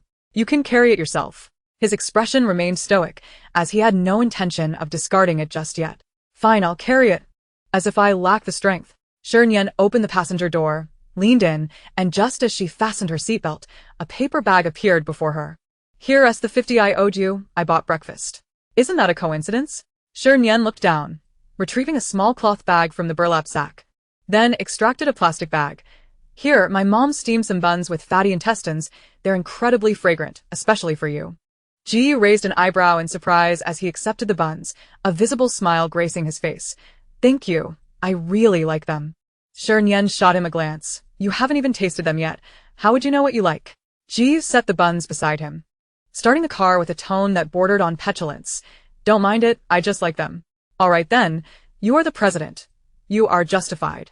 The Rolls-Royce seamlessly blended into the traffic, arriving smoothly at the World Trade Center. Xia Yingqiu, sipping coffee on the first floor of the mall, caught sight of the two from a distance and hastily set her cup down to greet them. Today, she sported a new look, cascading waves, a black long dress, and vibrant makeup, utterly unrecognizable as a woman nearing 50. Under normal circumstances, Shernyen would have showered her with compliments, but today was different. Gazing at her radiant, opulent visage, Shernyen's mind conjured an image of Xia Yingqiu fiercely battling on the internet with a keyboard. The stark contrast was a significant challenge to her ability to suppress laughter. Noticing Shernyen's tightly pressed lips and uncharacteristic expression, Xia Yingqiu's heart raced. "What's wrong? Did you have a quarrel with Jiyu?" Shernyen couldn't contain her laughter any longer. "No. I just suddenly remembered something particularly amusing." Xia Yingqiu, ever the gossip, pressed on. "What is it?" "In high school during PE class, I sprained my left ankle while playing badminton. Not wanting anyone's assistance, I hopped down the stairs on one leg and ended up spraining my right ankle as well." Jiyu interjected with a deadpan expression. "So, how did you manage to descend in the end? Did you do a handstand and sprain your neck too?" Shernyen glared at him. "What are you thinking? Am I really that foolish? Then, how did you finally get down?" "I crawled down. At that point, I couldn't bow my head, or else the effort of spraining that leg would have been in vain." Jiyu gave her a thumbs up. Impressive, very resilient. As they entered the mall, Xia Yingqiu exuded an even more commanding presence, linking arms with Shernyen on her left while wielding a black card in her right hand. Declaring grandly, "Choose freely, money is no object." Shernyen, not one to be modest, skillfully dashed to the milk tea shop, purchasing 3 cups brimming with toppings, and then headed next door to the fruit stand, acquiring 3 large bowls of fruit. Xia Yingqiu was displeased with her combat prowess, slurping her milk tea as she made a beeline for the women's clothing department on the 3rd floor. The staff, recognizing the affluent and generous regular, were wide-eyed, eagerly assisting with the burlap sack, moving chairs, and even bringing out all the lime green garments. Xia Yingqiu waved her hand dismissively. "What is this? Are you trying to pass off last week's unsold stock on me?" The staff replied, "These are all new arrivals from just a few days ago. Specifically curated for you, our most esteemed customer." Xia Yingqiu, uninterested in further conversation, demanded, "Change it. This time I want pink, the more vibrant the better." Shernyen couldn't help but think of that trending Weibo post, and she stifled a laugh. Hearing her giggles, Jiyu turned his head away from the staff member he was blocking. "Have you thought of something else amusing?" Shernyen shook her head.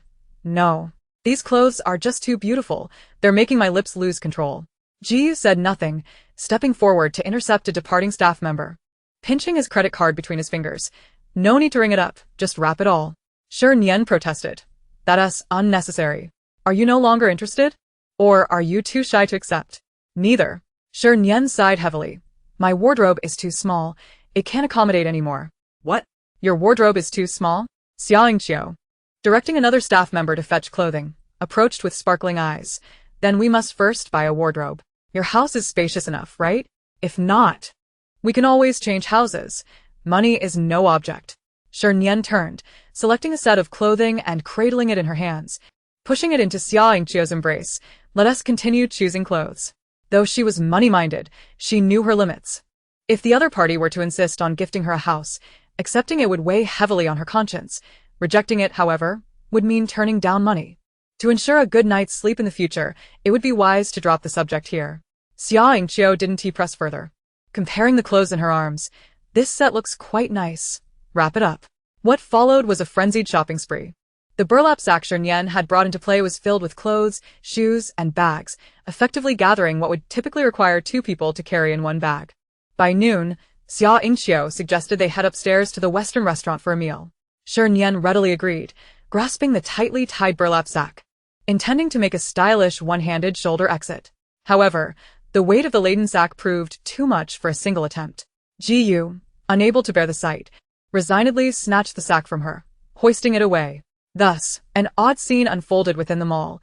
A young man in a suit, wearing a mask, navigated the crowd with a burlap sack, moving briskly while occasionally glancing back as if searching for something.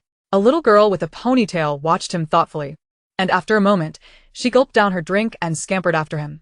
"Uncle, here's a bottle for you." "You?" After a moment's hesitation, he couldn't bear to disappoint the little girl's innocent expression, taking the bottle and thanking her. The girl beamed, waving goodbye. "Uncle, good luck. Uncle, see you." Upon reaching the upper floor, they arrived at the Western restaurant. The staff, momentarily taken aback by his appearance, began to stammer. "Welcome. Are you here to collect recyclables?" Ji. Silence was his first language. In a small private dining room, the three of them settled in. After uttering this phrase, he strode directly into the dining area, with Shernyen and Xiangqiu following closely behind, arms linked. The staff, demonstrating impressive professionalism, quickly regained their composure, smiling as they escorted them to the private room. As they passed another dining room, loud voices erupted from within. "What are you doing? Get up. Ha, do you think I will relent like this? Impossible. Never." Shernyen halted, her eyes widening. Was this a live broadcast of a tumultuous romance between a domineering CEO and his wife? She was intrigued. Just as she stealthily moved closer to the door, straining to hear more, the door to the private room swung open unexpectedly. "I had a dream. A dream where my novel garnered over 100 million in daily earnings, an endless stream of wealth that I could never exhaust. Upon waking, I found myself in despair, crying for an entire morning, to the point where my computer short-circuited and I couldn't type a single word. Who can understand this kind of suffering?" Chapter 90. Do you really have to spend money on a stupid game? A corpulent middle-aged man burst forth from within, while another protagonist knelt solemnly at the threshold, tears glistening in her eyes, her expression a portrait of anguish. This man was none other than Shi Nian, her former stepfather, a figure she recognized all too well. Their eyes met, and for a fleeting moment, the air became thick with tension. Shernyen silently cursed her misfortune and turned to leave. However, Shi Nian, resembling a frenzied beast scorched by fire, trembled as he charged out. "You little wildling. It must be your doing, right? It's not enough that you've stolen my house and cash, now you want to ruin my company. If I had known it would come to this, I should have choked the life out of you back then." Ji seized him by the collar and, as if discarding refuse, flung him against the wall. "Mr. Shi, please be mindful of your words and actions." The chilling tone was like a bucket of cold water doused over him, awakening the reason he had so carelessly cast aside. Shi Nian rubbed his face, the malice in his eyes dissipating to reveal nothing but a pitiful plea. Nian, your father realizes his mistakes. I beg you, grant me a chance for redemption. As long as you wish it, you will always be the Shi family's precious daughter, my daughter." Shernyen lowered her lashes, her phoenix eyes shimmering with an inscrutable emotion. In her dreams, she had smoothed out her sharp edges, learned to cook, to give massages, to manage household chores, all in a desperate bid to win his affirmation. Yet, after years of effort, she had achieved nothing but disappointment. This time, she was resolute in severing ties with that family, yet it was someone else who took the initiative to profess sincerity. How ironic. A derisive snort escaped her lips as she turned her head away, tauntingly remarking, "Do you think the name Shernyen is an unparalleled treasure that everyone covets?" Shi Nian's face flushed crimson as he stammered, "So, what do you want? Take care of your mother and yourself, and do not disturb our lives any further." Shernyen replied, her tone devoid of warmth. "Fine, I agree to your terms," Shi Nian exclaimed, sensing a glimmer of hope. "But you must help me retrieve that business partner from earlier. The factory urgently needs supplies, and we cannot afford further delays." Shernyen cast him a sidelong glance. "That can be arranged, but I have a condition." Shi Nian's face was plastered with a forced smile. "What is it?" "Rewind time to 2 days ago. And stop your mother before she causes a scene at the supermarket." "Isn't that asking the impossible?" he retorted. "You are also imposing difficulties on me," she shot back, a cold laugh escaping her lips as she departed with an air of indifference. Shi Nian contemplated pursuit, but a glance at Ji's warning gaze quelled his intentions. It seemed futile to approach Shernyen, he would need to devise another plan. The name Shui Yingqing surfaced immediately in his mind. Having lived under the same roof for over 20 years, he understood her disposition well. Weak, foolish, and overly sentimental. If he could retrieve their biological daughter and persuade her to mediate, perhaps he could win Shui Yingqing back and remarry her. After all, Shernyen was most susceptible to the words of foolish women. The thought of Shernyen, kneeling and weeping for mercy, made Shi Yuanshan inwardly applaud his own cunning. Brilliant! With the collaboration on hold, he would return to his hometown to find someone. At 8 a.m. on Friday, the third episode of You Must Fall in Love aired promptly. 8 guests gathered in the club's training hall, and after greeting the audience in the live broadcast, the production team dove straight into the theme, unveiling the heart-thumping cards from the previous episode, with each guest drawing one at random to read aloud.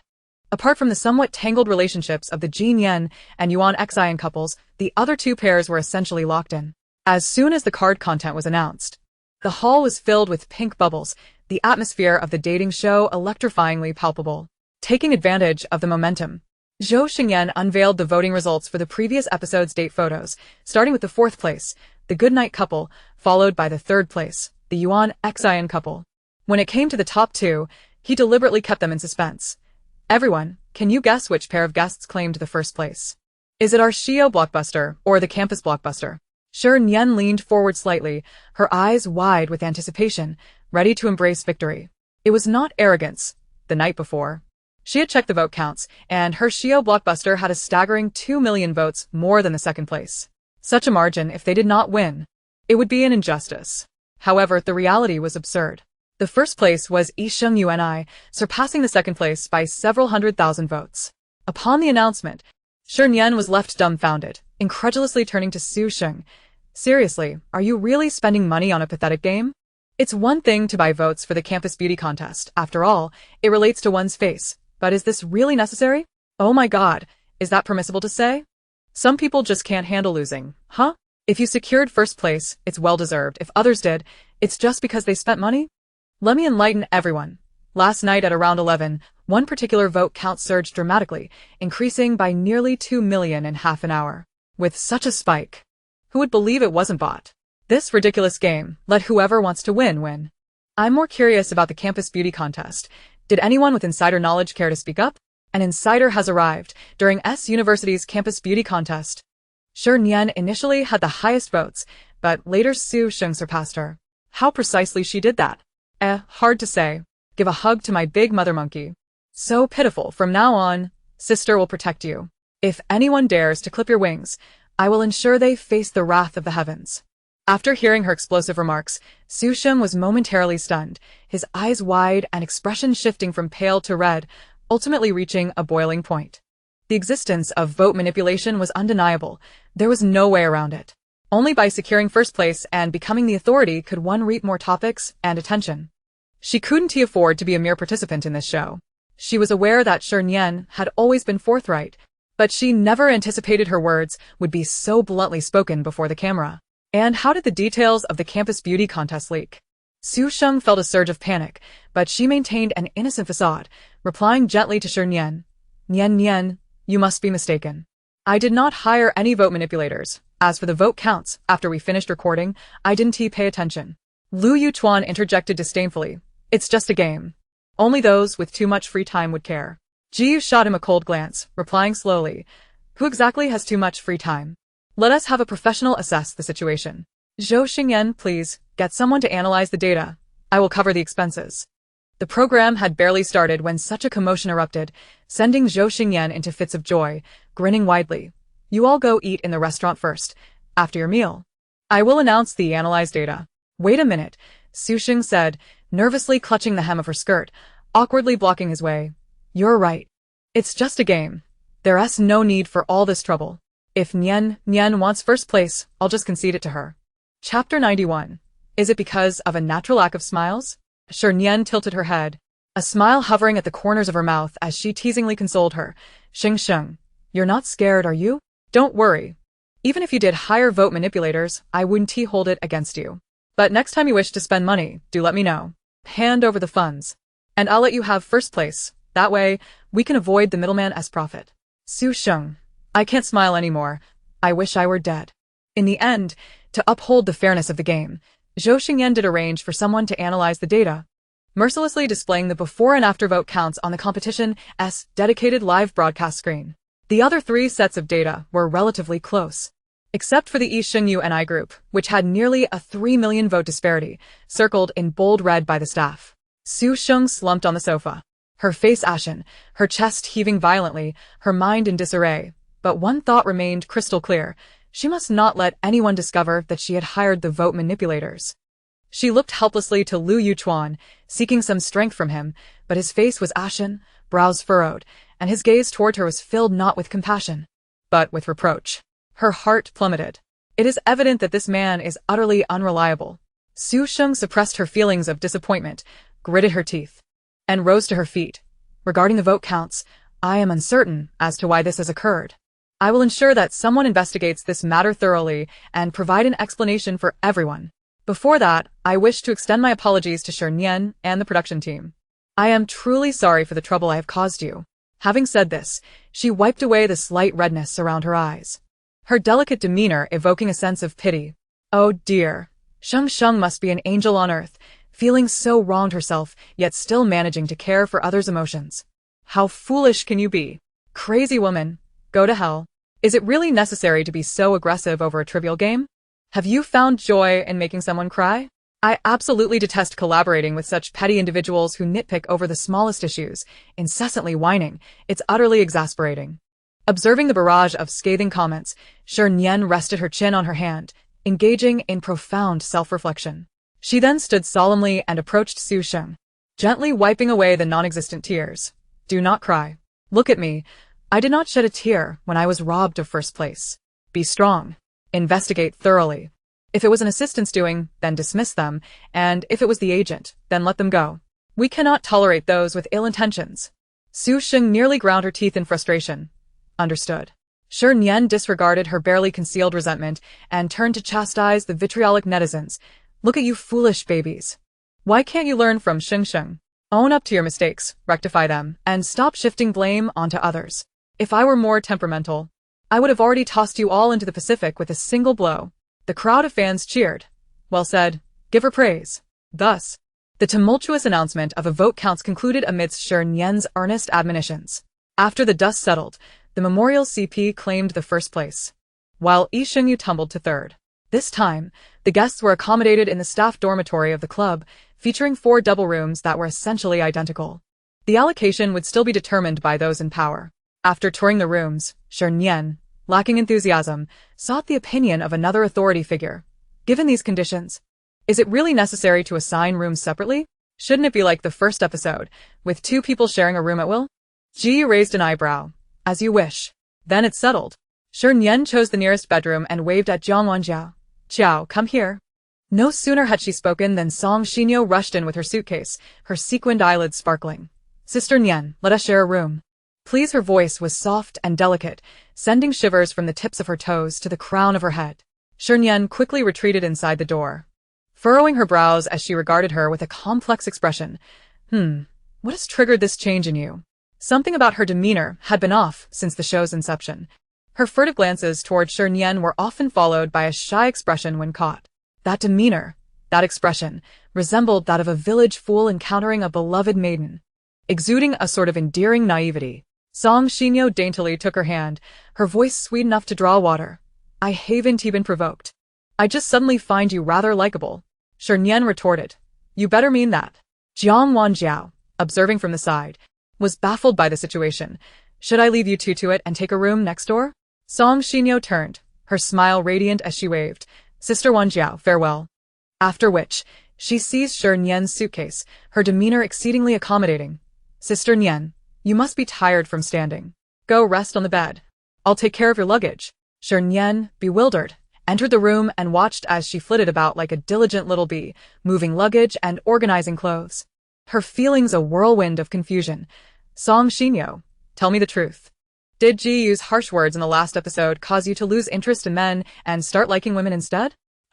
And upon turning around, did you realize that not only am I beautiful, but also virtuous and kind-hearted, awakening your romantic feelings? As Song Xinyo stuffed the last few garments into the wardrobe, She glanced at the camera, suppressing the urge to roll her eyes. About that, it's not convenient to discuss at the moment. But don't worry. My sexual orientation is perfectly fine. I won't harbor any improper thoughts towards you. Shernyen replied. Oh. With that, she decided to let it go. A devoted little maid at her service was an opportunity not to be missed. Once everything was organized, the production team announced the next task, to select props for a cosplay game of heroes. Each guest had an hour to prepare, after which they would showcase their characters. 5 professional gamers would score their performances, and the rankings would have a mysterious impact on the afternoon's gaming segment. The heroes each guest would portray would be determined by a draw. Shernyen was fortunate, drawing a relatively simple character, Cheng Yaojin. Meanwhile, Jiyu drew the beautiful hero Diao Chan, Zhou Shiwan drew the vivacious young girl Xiao Qiao, Song Xinyo drew Zhang Fei, Su Sheng drew Niu Mo, Lu Yuchuan drew Ji, Zhang Wanjiao drew Lu Ban Qi Hao, and Shen Yan drew Angela. After the draw, all but Shernyen wore expressions of despair. However, soon enough, she too found her smile fading. This was due to the subpar props provided by the production team, which, to put it kindly, tested one's imagination and craftsmanship, but to put it bluntly, were merely a heap of junk, several pieces of plain fabric. A few sets of plastic trinkets beloved by kindergartners, several cardboard boxes, a pile of plastic wigs, and a range of DIY tools, paints, needles, threads, and scissors. The 8 stood silently before the shabby pile, their expressions grim as they glared at Zhou Xingyan, brimming with resentment. Zhou Xingyan remarked, "Hey, why aren't you all smiling?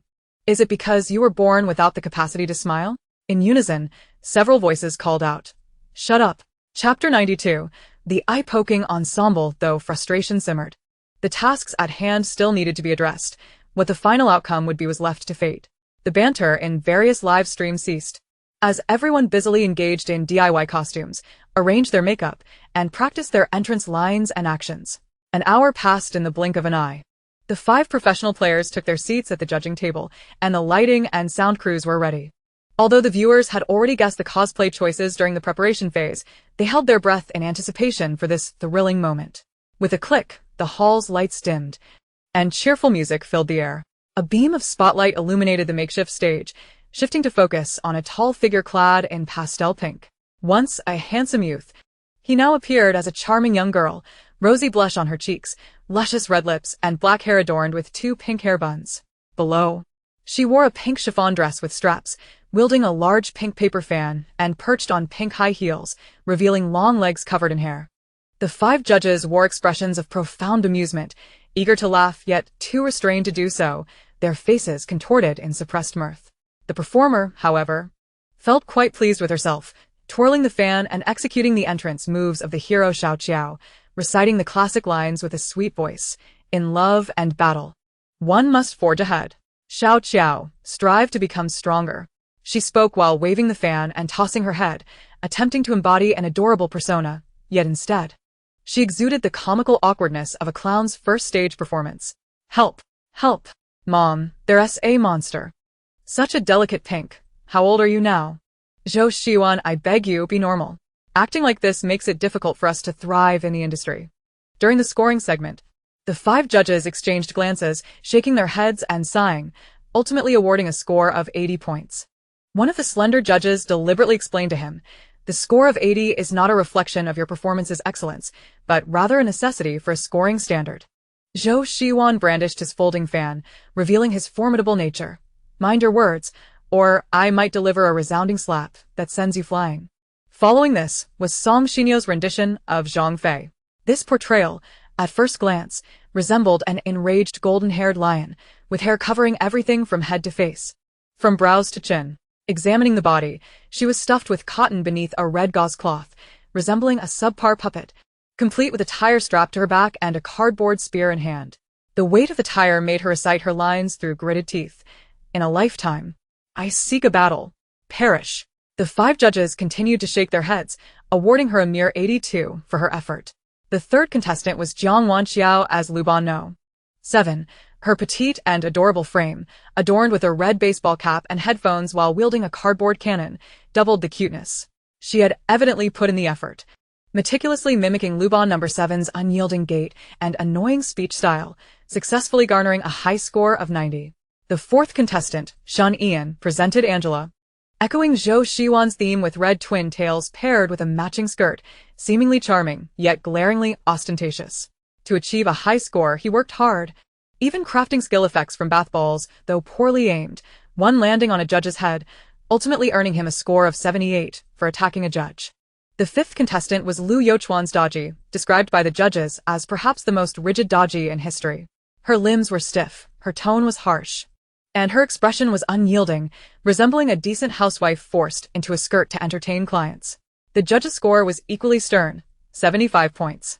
The sixth contestant, Su Sheng as the bull demon, suffered from limitations in props and abilities, leading to a thoroughly lackluster performance. Aside from the plastic bull horns, there was little connection to the character. Realizing this, she became emotional after her heroic entrance, choking back tears as she apologized. "I'm sorry. My performance this episode is not up to par, and I have disappointed everyone. Sheng, you will always be the best in my heart. Don't cry. It's just a game." Seeing her cry breaks my heart. Can't the production team show some humanity? A round-faced, slightly plump judge sympathetically offered a tissue, reassuring her, "Sue, don't cry. Your performance was quite good, and you captured the bull demon's demeanor well, deserving high marks." The previously speaking slender judge disagreed. "Do you have no conscience saying that?" The plump man countered. "The production team provided limited resources, no matter how hard she tries. She cannot conjure what isn't there." The slender judge, leaning on the table with an imposing presence, retorted, "If the props are lacking, her actions, performance, and lines should at least be on point, right? Did she excel in any of these aspects?" The debate over her score raged on, and they ultimately settled on an average of 83 points, incensing Zhou Shiwan to the point of nearly tearing his fan apart. The seventh contestant was Shernyen's Cheng Yaojin, embodying love and justice. She donned green overalls, wielding a large green heart-shaped axe, her flesh-colored bodysuit stuffed with cotton, showcasing robust muscles paired with striking crimson lips. Accentuated by a small yellow mustache beneath her chin, an intriguing blend of rustic charm and allure. Fully immersing herself in the role, she paraded around the stage with her weapon, then set it down to flaunt her muscular arms, punctuating her performance with playful kisses. Even in failure, one must stride forth boldly. "Mua, just one word. Let's do it." "More. Come on, let's do it." "I'm all set, not really." "Ah. My eyes. Too spicy." "You should team up with Zhou Shiwan and Shernyen. I've even thought of a name for your duo. Poke your eyes out." While others charge for performances, you charge for eye damage. During the scoring segment, the judges found themselves at odds once more. The slender judge pounded the table, exuberant, as if he were an 800-pound baby. 100 points, it must be 100. The lines, the performance, the outfit, I deem it a masterpiece. The plump judge countered. "Really? I find it rather average. 80 points will suffice." Shernyen raised her cardboard axe, placing it before his neck. "I'm giving you a chance to rephrase that." The plump judge replied, 99 points will do, right? Ultimately, they averaged it out to 95 points, the highest of the day. Then came the eighth contestant, Jiyu. As the lights dimmed, a long, jade-like hand appeared, adorned with a white sleeve edged in pink. The camera zoomed in to reveal a pair of enchanting, peach blossom eyes accentuated with rosy eyeshadow. At that moment, the upbeat background music shifted to a melodious Guqin tune. With her flowing sleeves dancing gracefully, the alluring tails of her peach blossom eyes slightly arched, and the depths of her gaze shimmering with brilliance, she outshone even the large pink flower tucked in her synthetic hair. Such stunning beauty incited fervor among the audience, who erupted into applause and cheers. Especially Cheng Yaojin, who pounded the table and slapped his thigh, his voice and image exceedingly boisterous. Good.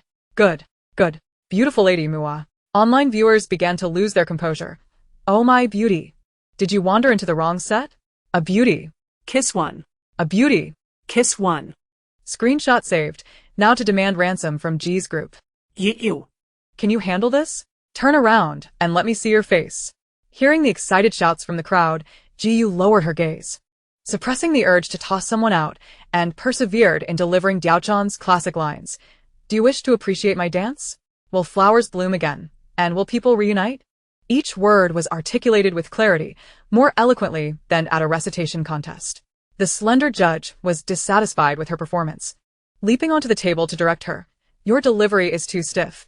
Turn around, twirl, and recite again, preferably with gestures. I will give you a perfect score. In response, she offered him a haughty profile as she departed. The slender judge sighed wistfully at her retreating figure. Chung Yaojin remarked, "Indeed, such a pity." They exchanged glances, a silent current flowing between them. "Do you remember me, sister? I'm your fan." The slender judge leaned forward, his eyes sparkling, revealing a pair of adorable little tiger teeth. Shernyen narrowed her phoenix eyes, scrutinizing him. He appeared quite normal with his 2 eyes and a nose, though somewhat unfamiliar. I have quite a few fans, over 4 million. Can you be more specific?" The slender judge excitedly patted his chest. "I'm the village bully from Yang Village. We played a game together a few days ago. Don't you remember?" "Oh, the village bully." Shernyen winked at him, an impish look in her eyes. "You seem quite spirited. I have my eye on you. When we split into teams for the competition, remember to head over to the other side." The village bully exclaimed, "Huh? Did I not perform well enough?" Shernyen hushed him, shifting closer, whispering, "Go over to the other side to act. You get 50 for a kill, 100 for a buff, and for a main control. Why are you tugging at my overalls?" Upon returning from changing, Jiyu pulled her to the other side of the table, leaning against the edge, subtly blocking her path. His dark brows arching slightly, his tone casual. "What are you scheming over there?" Shernyen tiptoed, leaning toward his ear to whisper. "Sure. We're planting a mole on the other side." Jiyu tilted his head slightly, and all he saw was her stubbly face and blood-red lips, prompting a sharp intake of breath as he averted his gaze. "Mole? I see you as a traitor." Shernyen brandished her axe, glaring fiercely. "You little rascal. What are you saying? You may call me ugly, or you may deem me foolish, but to label me a traitor to my nation is to insult my very soul. You trample upon my patriotic sentiments." Before the lunch commenced, the 5 judges hesitated before announcing Jiyu's score, which rested at a rather mediocre 85 points. The midday meal consisted of the club staff canteen offerings, a delightful array of chicken, fish, meat, eggs, seafood, and fruits, all in abundant variety and undeniably delectable. More importantly, it was served without limits. With a spoon in hand, one could claim the world. Song Shinyo was the first to dash into the canteen, seizing a ladle and assuming the role of the canteen server. The first portion she served was to Shernyen, piled high with an abundance of meats, impossibly generous in its portion. With a smile, she added, "Sister Nian, if that is not enough, just come back to me. I'm always at your service." While others did not receive such lavish treatment, they were still catered to with their requests readily met. However, when it was Jiyu's turn, her previously cheerful demeanor turned icy. "Mr. Ji, I won't serve you. You'll have to serve yourself." Jiyu cast her a blank stare, neither inquiring nor displaying any surprise, calmly taking the ladle and serving himself.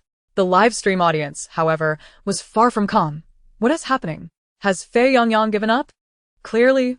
This episode portrays Fei Yongyang's change of heart, as he has fallen for Shi Yongyang. In the world of the affluent, things are never that simple. I suspect that Mei Yongyang has employed some underhanded tactics to force Fei Yongyang to relinquish his beloved and endure humiliation for his rival. To the one in front, "Heiress a pen. Please continue writing." While others were still savoring their meals, Zhou Shiwan had already devoured his first plate with a whirlwind pace and was ready for a second.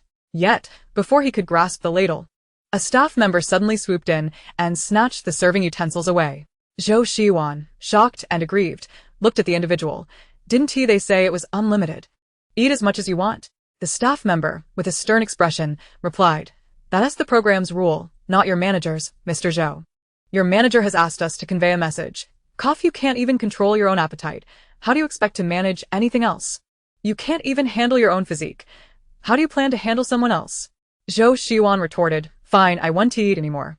It's just a couple of bites. Who cares?" After the meal, Zhou Xingyan raised a loudspeaker, beaming as he announced the afternoon's task, to familiarize everyone with the Game King of Glory. The production team has collaborated with Shark Club to invest heavily in creating a 3D canyon experience. The 8 guests and 2 professional players will form 2 teams of 5 for a real-life showdown. Simultaneously, a large screen displayed the layout of the canyon and the specific game rules. From the images, the 3D layout closely mirrored that of the game, with river paths, wild areas, and 3 lanes, top, middle, and bottom, while the core rule remained unchanged: push down the enemy's towers to ultimately destroy their crystal for victory. However, some details had been adjusted for convenience. Each guest could select a hero from one of 5 positions, each hero possessing corresponding attack points. Attacking either remotely or up close would decrease the opponent's health. The health points, attack values, and methods of attack for the 5 positions were uniformly set. The marksman had a health of 1 and an attack value of 5. The mage had a health of 2 and an attack value of 4. The assassin had a health of 3 and an attack value of 3. The top laner had a health of 4 and an attack value of 2. The support had a health of 5 and an attack value of 1. And the defensive tower would deduct 1 health point with each attack. Destroying towers and jungling had been replaced with completing NPC tasks. Finishing the blue buff challenge would increase defense, while completing the red buff challenge would enhance attack. Completing small monster challenges would summon minions to absorb damage from the defensive towers. Furthermore, the top 4 guests from the morning's cosplay competition would receive an additional skill boost. The news prompted Shernyen to immediately focus on the higher-scoring Jiang Wanxiao and Jiyu. As the evening bell tolls, eerie sounds echo through the village, and children mysteriously vanish. At 2 o'clock this afternoon, follow Captain Shernyen into the canyon to unravel the mystery. Will you join? Chapter 94. Nayukalu Zhenhuan's dragon-slaying team. Before the 2 main characters could respond, the onlookers Zhou Shiwan and Song Xinyo rushed forward, flanking Shernyen to corner her against the wall. Sister Nian, Zhou Shiwan implored with his big, doe-like eyes, his voice laced with unspoken grievances. Are you truly going to abandon us and venture off alone? Feel your heart. Can you truly bear it?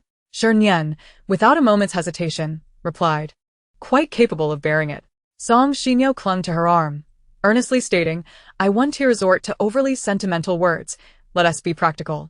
Take me along, and I shall be your devoted maid, catering to your every need. Such a life is not merely a dream. Shernyen countered, I'm a tad tempted, but the Qing dynasty has fallen for over a century. Isn't this an inappropriate reference? Just then, Su Sheng arrived, gracefully striding in high heels, and casually linked her arm with Jiang Wanxiao's, saying, Wanxiao, how about we team up? With 2 skill boosts it would be fair. Jiang Wanxiao, wishing to alleviate Shernyen's dilemma, readily accepted her proposal. With the 8 guests having formed their teams, each group could now select a teammate from the 5 judges. Su Sheng chose the slightly plump judge who had been most supportive during scoring, while Shernyen's plan to insert a mole failed. And she tearfully selected the highest jumping village bully. With the 2 teams assembled, it was time for each guest to choose their positions and skill boosts. As the only professional player on the team, the village bully confidently assumed the role of commander and offered his suggestions. The marksman is the core of our output. It's best to select someone agile who can both attack and evade. I suggest Jiyu, with his long limbs, if he can't overpower the enemy. He can always climb the defensive tower. The support has the highest health and generally needs to closely protect the marksman, requiring a close cooperation between the marksman and support. So, Sister Nian, you shall take on the role of support. The assassin typically roams to provide support, which tests one's overall awareness.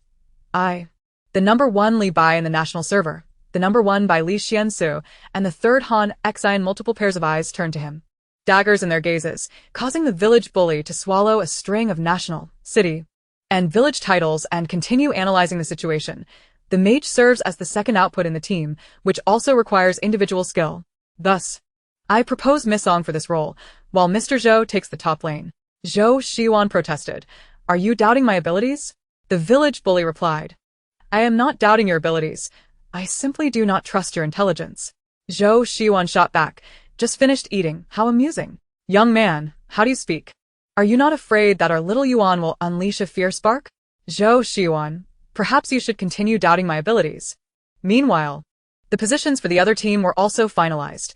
Su Sheng as the marksman, Lu Yuchuan as the mage, the slightly plump judge as the assassin, Jiang Wanxiao as the support, and Shi Nian as the top laner. The production team also announced 4 skills available for selection. 1. Resurrection, allowing a full health revival at the same spot. 2. Flash, pausing time to relocate to any defensive tower or crystal to support teammates or escape. 3. Defense, granting immunity from all damage for 30 seconds. 4. Damage, providing double attack value for 30 seconds. All 4 skills had an 8-minute cooldown. Ranked first, Shernyen chose without hesitation the resurrection skill. Jiang Wanxiao opted for the flash skill. Jiyu selected the defense skill, and Su Sheng naturally received the damage skill. However, given that the marksman Su Sheng had already maxed out her damage, the additional skill hardly made a difference. Is this a joke? This is akin to Zhuang Zhou wielding purification, a rather lonely choice. Production team, come forward and explain. Are you targeting someone here? Zhou Xingyan never anticipated that despite convening 3 meetings and exhausting his ingenuity to devise game rules, a bug would arise even before the game commenced. After a meticulous contemplation, he proposed a solution. Why not swap within your team? Of course, if you prefer not to exchange, you may proceed as is. I have no objections. Su Sheng retorted. Of course you have no objections. When have you ever taken on the role of a human? After deliberation, Su Sheng and Jiang Wanjiao exchanged skills. Before the official match commenced, each group was allotted 15 minutes for strategic planning. Commander Village Bully, clutching the canyon terrain map, began analyzing his understanding and insights about the game. This game not only tests individual skill but equally demands teamwork and lane management capabilities. We could initiate with an amp, and then follow up with another amp. After reciting the final sentence, he exhaled deeply, eyes gleaming as he gazed at his 4 teammates. What do you all think? Zhou Xiwan wore an awkward yet polite smile. Your analysis is commendable, though I must confess I did not comprehend it. Shernyen graciously applauded. An excellent analysis. But I am not inclined to adopt it. Do you have an alternative plan? Shernyen grinned broadly, waving to the 4. Pray, lend me your ears for a moment. Before long, the 15 minutes of strategic planning elapsed, and the group collected the battle items distributed by the production team, boarding the vehicle to the gaming venue. With a resounding whistle, the real-life kingly confrontation officially commenced, both sides standing by their respective crystals. Proclaiming their formidable team names and slogans, we are the Nayukalu Zhenhuan Dragon Slayer team. The newly initiated Zhenhuan has perished. We are now Nayukalu Zhenhuan. Any who obstruct our path shall be slain. Slay, slay, slay. In contrast, the other team maintained a more conventional demeanor. We are the Fierce Tiger team. The fierce tiger descends from the mountain, ready to conquer all. After chanting their slogans, both teams executed their prearranged strategies. The Fierce Tiger team's personnel distribution and gameplay were consistent, with guardians stationed across the top, middle, and bottom lanes as well as the jungle. While the Nayukalu Zhenhuan Dragon Slayer team members, akin to disoriented mosquitoes, all ventured into the jungle. The jungle NPCs, unaccustomed to such a spectacle, were momentarily bewildered. Do you harbor some misunderstanding about this game? Shernyen, blunt and straightforward, replied. Present the task. Should you fail to do so, I shall consider it a successful challenge. The NPC quickly adjusted, adopting a broadcast tone. Please recite 5 lines of lyrics containing the word father. Shernyen promptly began. What is your father's name? Your father's father is called grandfather. What is your father's mother's name? Your father's mother is called grandmother. What is your father's brother's name? Your father's brother is called uncle. What is your father's sister's name? Your father's sister is called aunt. I have another line. Do you wish for more? The NPC was left speechless. During the span of half a song, the NPC's brain CPU nearly overloaded. What is this? This, Shernyen retorted. 5 lines of lyrics containing father. Is there a problem? Chapter 95. The beautiful woman's misfortune begins with her affection for men, no problem. Not a single issue, haha. Maintain the style. I am eager to see when Zhou Xingyan will come to apprehend you. This nursery rhyme segment seems to have clarified the game for you. Thank you. I have long since forgotten the meaning of father. Faced with her assertive counter, the NPC fell silent, ultimately surrendering the badge for summoning minions. Before the red buff, the assassin village bully was grappling with a tongue-twister task. The cowherd loves the Lu Nyang each year. Lu Nyang repeatedly recites the cowherd. The cowherd loves Lu Nyang. Lu Nyang recites the cowherd. The lad loves the lass, and the lass recites the lad. A brief tongue twister, yet for village bully, whose accent was so heavy he could mispronounce a drink as urine, it was a hellish challenge. After repeating it dozens of times without success, village bully despairingly clutched the NPC's leg, voice forlorn. Brother, why not just end my misery? Passing by, Shernyen seized him, waving grandly. Isn't it just a tongue twister? Allow me. The NPC sneered in disdain, confidently brandishing the task card. You may try. Shernyen barely glanced, requiring no familiarization with the segment. The cowherd loves the Lu Nyang each year. Okay, done, badge. Observing her outstretched arm, the NPC's eyes nearly bulged. Wait, you consider that completing the task? Shernyen haughtily shot him a glance, challenging a tongue twister. I have completed it, have I not? NPC, I do not expect you to articulate each word flawlessly, but at the very least, your speech should resemble human language. Shernyen refrained from debating, opting instead to let her actions speak. turning to village bully. What do you say? Is my pronunciation accurate? Village bully comprehended immediately, respectfully giving her a thumbs up. Absolutely. Spot on. Did you hear? Others can understand it. Your inability to comprehend indicates an issue with your hearing, not my pronunciation. NPC. To have such a guest. What misfortune indeed. Take the badge. Do not return next time. Soon, the other three successfully completed their tasks and acquired the summoning badges. The group reconvened as agreed before the second tower in the middle lane, then set off towards the first tower in the middle lane. At that moment, enemy mage Lu Yuchuan had vanquished the minions and was fulfilling the task assigned by the tower NPC, reciting 5 Tang poems related to summer. Upon reaching the second poem, a group of towering men suddenly sprang from the nearby bushes. He barely had time to call for help before being subdued beneath the defensive tower. The loudspeaker blared Zhou Xingyan's emotionless announcement. The mage of the Fierce Tiger team has been defeated, entering the respawn mode. Wait time 3 minutes. 2 minion NPCs, wearing sunglasses appeared, roughly dragging him away. After an initial defeat, chaos ensued within the Fierce Tiger team. Su Sheng attempted to utilize a flash skill to teleport to the middle lane to defend the tower, but Jiang Wanjiao disagreed. All 5 of them are in the middle. Your arrival would be tantamount to self-sacrifice. Why not take advantage of their absence to take down the first tower in the bottom lane before we reinforce the middle? Su Sheng remained resolute. No, with all 5 of them, they will dismantle the tower too swiftly. We must return to defend. How about this? You remain in the bottom lane to destroy the tower, and the assassin should refrain from collecting jungle monsters, hastening to the middle to defend. I shall play it safe and hold out as long as possible. Wow, Su Sheng is quite the professional. Have you studied beforehand? As a fun fact, our Sheng has been playing this game for 2 years, achieving the highest rank of king, and is an exceptional marksman. No wonder she is my wife. She excels at everything. Charge forth. Defeat that group of clowns. Meanwhile, the Nayukalu Huan Dragon Slayer team wasted no time, swiftly eliminating the enemy minions. Consuming a jungle monster badge to summon 2 minions at the enemy defensive tower. The enemy NPC produced a task card, reciting each word slowly. As is widely known, King XX is a game that profoundly tests team synergy. To evaluate, Jiyu frowned, impatiently interrupting him. Get to the point. The NPC tucked away the task card, standing tall. 50 deep squats. Shernyen glanced at her teammates and quickly devised a plan. Village bully. You and I will form one group. Jiyu, you and Xiaozhou will be in another group. Xiao Song will keep count. Both groups will perform together to save time. Without hesitation, she directly approached Village Bully to embrace him. Village Bully. NPC. Here? The world fell silent for 3 seconds. The NPC blinked in disbelief. What did you just say? Village Bully jumped behind Zhou Xiwan, Sister Nian. That is unacceptable. I have my dignity. I also wish to live. Without uttering a word, Jiyu decisively unbuttoned his collar, striding forward with purpose. One hand slipping under Shernyen's arm, the other firmly gripping her waist, lifting her without hesitation. In the fleeting moment of ascension, Shernyen's heart quivered, and instinctively, she clutched the collar of his shirt.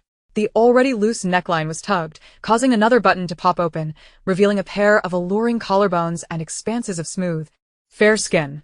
Further down, the well-defined muscles of his chest subtly emerged. The barrage of comments erupted instantaneously, a flurry of chaos. With her face aflame, Shernyen released her grip, but halfway through, feeling it inappropriate, she raised her hand to fasten the button back up. Jiyu, feeling the coolness of her fingertips, swallowed hard, a barely perceptible smile curling at the corners of his lips, his voice husky and enticing. Hold on tight. I'm about to begin. Shernyen, caught off guard, responded with a simple "oh" and instinctively wrapped her arms around his neck, drawing their bodies closer. So close, in fact, that with each squat, she could feel the taut muscles of his arms and shoulders, firm and somewhat abrasive. She could also discern the hues within his eyes, reminiscent of a clear spring pool adorned with vibrant blossoms, beautiful enough, tender enough to drown a sow. Her heart began to race, hinting at a loss of control. The unfortunate fate of a beautiful woman began with her affection for a man. Silently, Shernyen recited a calming mantra, and upon completion, she averted her gaze and closed her eyes. Zhou Xiwan, equally unwilling to concede, hoisted the village bully, while Song Xinyo assisted by counting and promptly summoned the next wave of minions before the enemy tower could eliminate the previous ones. As the two groups labored fervently on their tasks, a voice blared from the loudspeaker. The marksman from the fierce tiger team has activated their flash skill. All members are to cease activity and await further instructions. Zhou Shiwan, upon hearing this, grew anxious. But I'm still holding someone. Can't we finish our task first? No, came the cold and irritable voice of Zhou Xingyan. Look to your left. The other person is also being held. Why is it that you are the only one whining? Zhou Shiwan, are you incapable? Zhou Shiwan retorted. You're the one who is incapable, and your entire family too. In a bid to prove himself, he gritted his teeth and jostled the person in his arms. Jiyu shot him a glance, tightening his hold on her silently. Shernyen, firmly ensnared in his embrace, murmured, Big brother, we needn't be so obedient. Chapter 96. Hold me tight. Jiyu tilted his head, his eyes sparkling with mirth. Warm breath brushing against her ear as he spoke seductively. What is this? Spreading rumors about my size and still wishing for me to bear the brunt of it? Shernyen, what advantage do you gain from tarnishing my reputation? Highlight, size rumors, I am more than capable. Hearing the clarification from the party involved reassures me. Such a handsome man, I will not allow him to be inadequate. Jiyu, have you taken a class? How suddenly you've become so charming, ah. I might just lose myself. As time ticked by, Zhou Shiwan ultimately succumbed to exhaustion, letting out a cry as he unceremoniously flung the man from his grasp. Jiyu maintained his princess carry position, standing upright until the silhouette of the enemy marksman appeared by the river. His gentle peach blossom eyes suddenly sharpened, akin to a hunting eagle, precisely targeting its prey. Shernyen noticed the commotion by the river and promptly tapped his shoulder, advising, when the loudspeaker sounds, put me down immediately. I'll cover you while you attack. We must be swift. Not necessary, Jiyu asserted, suddenly exerting strength, effortlessly transitioning to a one-handed carry. While his free hand retrieved the laser pointer tucked at his waist, his low voice grazed her earlobe. Hold tight to my neck. The barrage of comments erupted in unison. Hold tight. Quickly, hold tight. Mere holding isn't sufficient. Give him a kiss. Kiss him passionately. Jiyu truly embodies boyfriend material. Those delicate guys in the entertainment industry who can't even carry female stars should take notes. Mom. I've encountered the living embodiment of Ganjiang and Mo Xia. The loudspeaker blared once more with Zhou Xingyan's monotonous tone. The fierce tiger team marksman is in position. The game continues. No sooner had he finished speaking than Jiyu raised the laser pointer with one hand, a beam of red light shooting forth, hitting the light-sensitive area affixed to Su Sheng's chest with pinpoint accuracy. The sensor instantly illuminated in a kaleidoscope of neon colors, accompanied by a shrill alarm. I'm dead. I'm dead. Zhou Xingyan quickly grasped the loudspeaker he had just set down and continued the announcements. The fierce tiger team marksman has been defeated. Entering revival mode, with a wait time of 3 minutes. The enemy assassins approaching the battlefield, sensing the situation had turned unfavorably, swiftly altered their course towards the mid-lane second tower. But it was already too late. Song Xinyo, with keen eyesight, spotted them. Their assassin. Quickly take him down. As she spoke, she drew her laser light and fired repeatedly, though her aim proved lacking, missing several times as the opponent evaded. You. His instincts, quicker than his thoughts, turned at the sound without hesitation, unleashing a laser that elicited another round of absurd sound effects. I'm dead. I'm dead. Shernyen was astonished. How is he so accurate? Have you taken a class? Ji responded with a nonchalant smile. Just a hobby, blessed with talent. With the enemy's interference eliminated, the Niu Kulu Zhen Huan dragonslaying team pressed on, completing their squat task and dismantling the enemy's mid-lane first tower. At this moment, Lu Yuchuan revived and approached the mid-lane second tower, while top laner Shi Nian and support Jiang Wanjiao also arrived to assist, igniting a skirmish.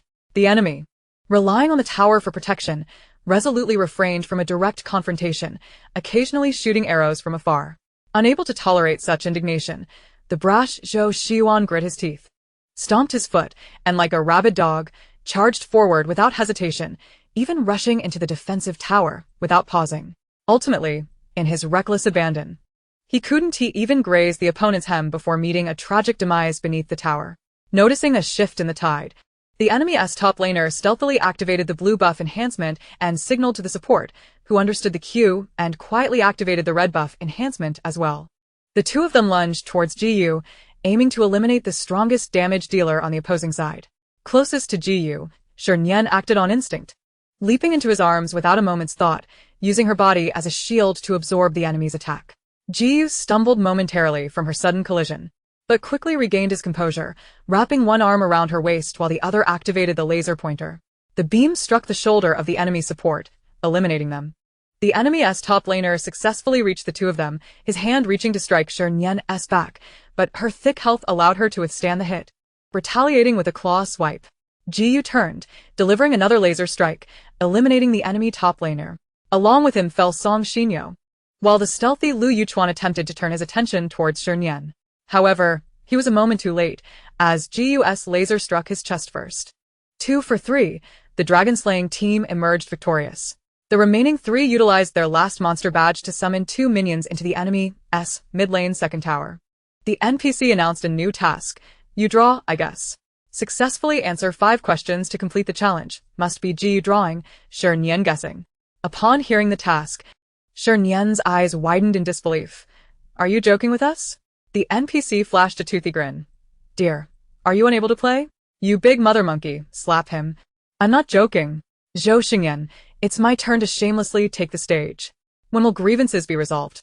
Zhou Xingyan, be a kind and loving person. I actually quite enjoy this segment, haha. I can't wait to see Gu's terrible drawing, how delightful. The game commenced. The first question, Shernyen.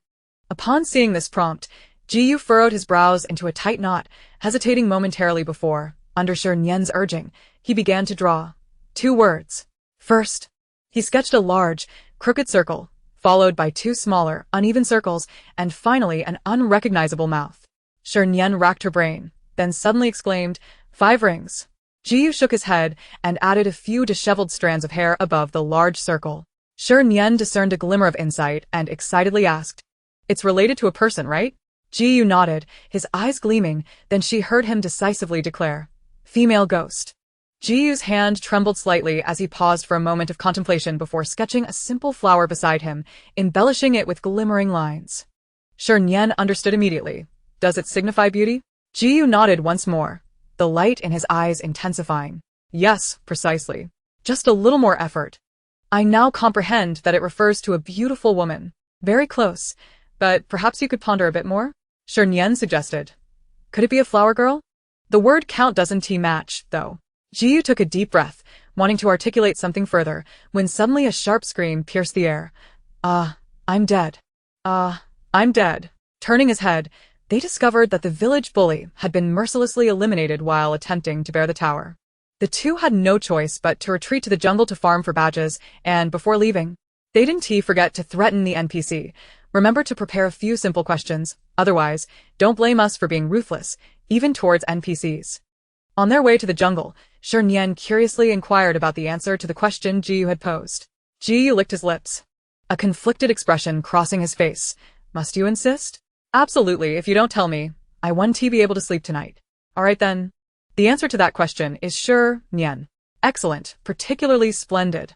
Shernyen scoffed. You better keep your head well hidden while you sleep tonight. Chapter 97. The rogue version of You Draw, I guess confronted with the unconventional strategy employed by the dragon-slaying team, the members of the Tiger team hastily convened to discuss countermeasures. Without a real-time map to display the precise locations of enemy heroes, the few who were lurking at the fountain could only rely on their imaginations to deduce the opponent's next moves. Shi Nian was the first to voice his thoughts. The enemy will likely continue to regroup in the mid lane, so once the marksman and assassin respawn, they should head straight to defend the tower mid lane, playing it safe and avoiding confrontation until we respawn. At that point, in a 5v5 scenario, we'll have the defensive tower as cover, and as long as we eliminate their marksmen, our odds of victory will significantly increase. Su Sheng's perspective was, in fact, quite the opposite. I believe it would be best for us to play normally. If the enemy anticipates our regrouping in mid lane for defense, and instead opts for the top or bottom lanes, wouldn't we then lose our tower? They can't be that complicated, can they? Jiang Wanqiao quietly expressed her skepticism. Such bizarre tactics are clearly conceived by Shernyen, given her straightforward and blunt nature. She wouldn't consider such intricacies. Lu Yuchuan chuckled coldly. How could they not? Some members of their team are quite cunning, and who knows what devious plans they might be concocting. The chubby boy, a fan of Su Sheng, unconditionally supported her. Why not he teach her Su's advice and play normally? However, let us all play steadily and refrain from running around, adapting based on the enemy's moves. Shi Nian and Zhang Wanxiao observed that the other three shared a unanimous opinion and chose to go along with the majority. After all, it's just a game. It's not as if they couldn't afford to lose. Before long, Su Sheng and the chubby boy respawned, heading to the bottom lane and jungle as per their plan. Shernyen and Jiyu farmed in each other's jungle before stealthily returning to the vicinity of the enemy's mid-lane second tower. Seeing that the defensive tower remained unguarded, Shernyen was elated. Now's our chance. We'll push the second tower. Xiao Zhou, Xiao Song, and the village bully, once you respawn, farm the jungle before joining the fray. The two summoned minions to the defensive tower and resumed their unfinished game of you draw, I guess. Both sides took their positions. The NPC had just raised the first question card when Shernyen loudly proclaimed the answer. Shernyen. The NPC responded. That was from the previous round. We're switching questions now. Shernyen protested. On what grounds? I reckon you didn't stipulate that the game must pause for a change of question, did you? If you must switch, then return the time we wasted on the last question to us. The NPC was at a loss. Wasn't he lying on the bed at home with the air conditioner and playing on the phone more enjoyable? Why bother with this chaotic scene for a mere $80? With a weary sigh, he conceded. Fine, you've passed the first question. Here's the second one. Jiyu glanced at the card, which read the 4 characters Golden House to hide beauty. The barrage of comments erupted in laughter. Haha, he can't even draw something as simple as a ring. And you expect him to depict an idiom? Are you crazy? Jiyu, withdraw my investment. I want to withdraw my investment. NPC. If you lack kindness, don't blame me for being ungracious. Let us all hurt each other. Big Mother Monkey, wishing you good luck. Purely is a blessing. No malice, don't ask me why I'm laughing, I just love to laugh by nature. However, Jiyu did not respond as the netizens anticipated, by bypassing or attacking the NPC in frustration. Instead, he seemed possessed by the spirit of Ma Liang, picking up the brush without a moment's hesitation. With a few swift strokes, a crooked, oracle-like character appeared on the paper. The barrage. Wow, is it possible to play like this? NPC. Shocked for a century. What on earth are you doing? Jiyu casually shot him a sidelong glance. If you don't need your eyes, you could donate them to someone in need. Having said that, his gaze fell upon Shernyen, reminding her, it's a 4-character idiom, starting with this. Shernyen understood instantly. Golden House to hide beauty. Quick, next question. The NPC wanted to say something, but under Jiyu's piercing gaze, he chose to relent. Albeit selecting a question with an excessive number of strokes to express his protest. A mantis trying to stop a chariot. Jiyu pondered for a moment, drew a crooked character for vehicle on the board and reminded, it's an idiom, ending with this. Shernyen's mind raced. Lessons from the front of the vehicle. A drop in the bucket, a wealth of knowledge? No. Will, you're quite the vehicle. A mantis trying to stop a chariot? Correct. Next question. Before long, the remaining 2 questions were also cleverly navigated by the duo through their cunning tactics. With the enemy's second tower dismantled, Shernyen felt elated. Already planning to sneak 2 more monsters from the opposing jungle, when suddenly a red light shot from the bushes towards her back. Be careful. Jiyu's quick reflexes allowed him to grab her just in time, simultaneously raising a laser pointer to the source of the red light. Instantly, the bushes illuminated with a spectrum of neon colors, starkly contrasting with Lu Yuchuan's despondent face. He had merely seized an opportunity to attempt a surprise attack, hoping to take down one opponent as a gain. If that failed, he could swiftly escape using the terrain. Little did he expect that his attempt would result in his demise. With this, he had died 3 times already. While others played a tower-pushing game, he was stuck in a cycle of respawns. It was either waiting at the fountain for revival or on his way to the next respawn. There was no need to think. The barrage was undoubtedly filled with curses directed at him. A thick layer of defeat surrounded him. His mood was already bleak enough. And at that moment, Su Sheng's voice crackled through the headset in an accusatory tone. Yuchuan, what is going on? Didn't we agree to play it safe and wait for support? Lu Yuchuan seized the opportunity to vent his frustrations, shouting in exasperation, there are 2 of them, and just me. Jiyu's aim is impeccable. How can you expect me to play defensively? Is that really Lu Yuchuan? Why is he so fierce? Isn't that Sheng Sheng on the other side? He dares to shout at his wife. Does he not fear kneeling on the washboard when he gets home? This doesn't seem like an act. Could this guy be a gentle, warm-hearted man on the surface, but a crazed domestic abuser behind closed doors?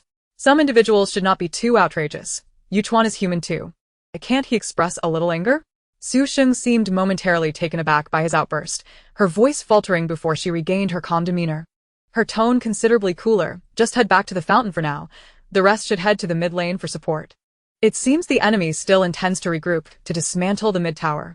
Lu Yuchuan recognized that his emotions were out of control, softening his tone to apologize. I'm sorry. You all do your best. Apart from the fallen Lu Yuchuan, the entire Tiger team hastened towards the mid-lane high ground tower, while Zhou Shiwan and others were still engaged in completing NPC tasks in their jungle. Shernyen and Ji Yu also realized this, having dismantled the second tower. They retreated to the nearby jungle, eyeing the enemy's wild boar. The wild boar NPC was quite straightforward, presenting a practical task. Name 10 idioms that praise directors. The two exchanged glances and spoke in unison. One mentioned, a fish sinking and a goose falling, a moon concealed by flowers, talented in both literature and martial arts, shameless. Well-versed in both the arts and martial skills. Another voice spoke, with beauty like flowers and a moonlit visage, delicate brows and captivating eyes, cunning and shifty, possessing the beauty of a nation. NPC, it seems something peculiar has slipped in, but it matters not. He will feign ignorance. Chapter 98. I have perished, yet I am alive again. He smiled cheerfully, extending his hands with the props. Congratulations to both of you on completing the task. Here is my little soldier badge. Please take it. Shernyen cast him an appreciative glance. You, my friend, have a promising future. Meanwhile, Zhou Shiwan, Song Xinyo, and the village bully successfully obtained their badges and arrived near the enemy's second tower. The two groups converged, advancing towards the high ground tower with a formidable and imposing demeanor, 5 of them marching forth as a force capable of wreaking havoc. At the base of the high ground tower, the 4 members of the Tiger Squad had also readied themselves for battle. The archer stood beneath the defensive tower. The support raised her shield firmly in front of her, while the assassin and top laner positioned themselves on either side, seeking opportunities for a counterattack. Seeing their formation, Zhou Shiwan felt a surge of anger and unleashed his ancestral skill, gesturing wildly outside the tower. If you're a man, step out for a one-on-one. Let us fight honorably. Don't hide beneath the tower like cowards, for that only earns my disdain. Jiang Wanjiao retorted. Do you take us for fools? 4 against 5 is not a fair duel. Why don't you summon Shi Nian? What kind of top laner is he if he want to engage in a solo fight? The named Shi Nian. He cannot hear. He hears nothing at all. Regardless of Zhou Shiwan's taunts, the opposing side maintained their defensive posture, refusing to engage, and eventually ceased all conversation. Soon, Shernyen grew impatient and whispered to her teammates, how about I charge in with the blue buff enhancement to tank the tower? The village bully can rush in with me. Let us kill if we can, and if not, at least disrupt their formation. While Ji Yu and Xiao Song capitalized on the opportunity, the village bully glanced at Zhou Shiwan, who was still barking like a dog, and asked, what about him? Forget him. If necessary, he'll figure it out on his own. Having concluded their discussion, Shernyen decisively launched her attack, dashing into the enemy's defensive tower. With the village bully following closely, roaring as he ran, embodying the spirit of an entire battalion. Zhou Shiwan paused upon hearing the commotion, snapped back to reality, and without a second thought, charged forward, chanting, wait for me. The universe's number 1 top laner Zhou Shiwan is coming. The 3 were purely brutish in their approach, devoid of any finesse, with one singular goal, to tear apart anyone in sight. If they couldn't tear them apart, they would collide with them, ensuring none could escape. Thus, chaos ensued beneath the defensive tower. Zhou Shiwan clutched Shernyen by the neck, both locking their hands tightly, exchanging blows. The village bully knocked the slightly plump man to the ground, and the two rolled and tugged fiercely. Shernyen, while dodging the lasers emitted from the defensive tower, attempted to snatch the shield from Jiang Wanjiao. Su Sheng, seizing opportunities, utilized his laser pointer to deal damage, but with limited precision, he managed to eliminate only Zhou Shiwan, only to be swept by Ji Yu's laser pointer, regrettably exiting the scene.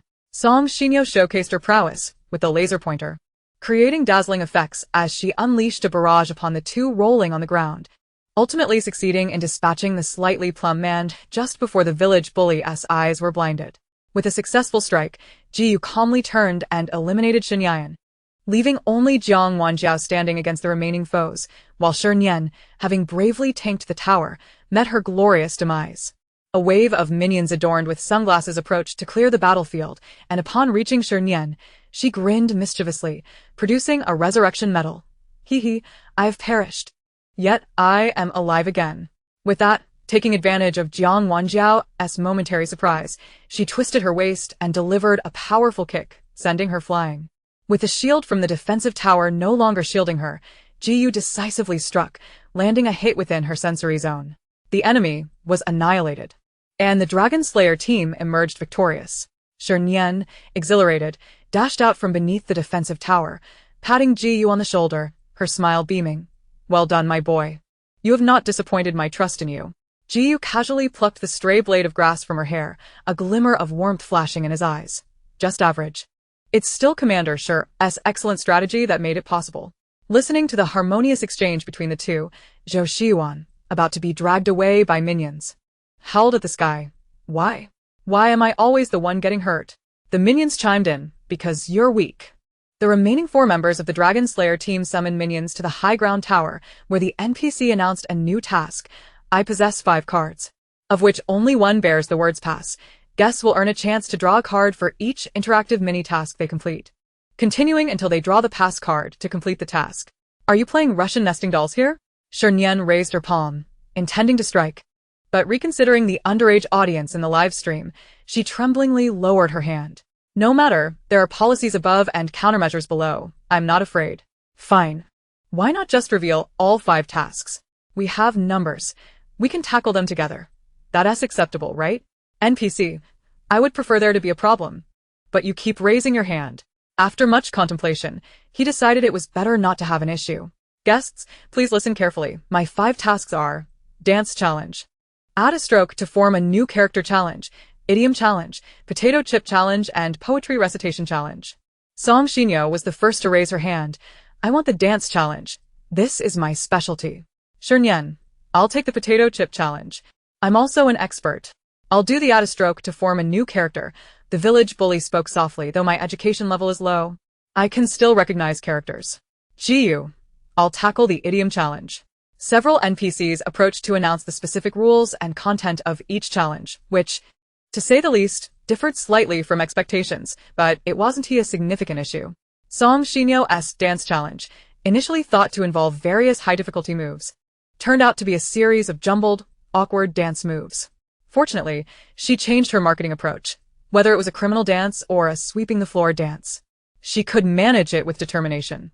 Shernyen's Potato Chip Challenge, expected to involve consuming as many bags of chips as possible within a set time, instead required counting how many chips were in a single bag within a given time frame. If you're so bored, why not scoop the dung at the village entrance? Shernyen rolled her eyes, resigned to her fate, as she opened the bag of chips and began counting. Jiyu's Idiom Challenge, anticipated to involve stating as many idioms of a certain type as possible, instead required explaining the meanings of 8 idioms, and not just any idioms, but 8 obscure ones seemingly unearthed from some ancient relic. For instance, Jinouki, Pianshou Shizu, Yuan Chiguishi, Bimengido. After struggling through 2 questions, Jiyu gritted his teeth, unable to endure. Do you know what the idiom Jia Hishichu means? NPC, I'll choose a few easy ones. The only possibly normal task was the village bullies, which required adding a stroke to transform into 8 new characters.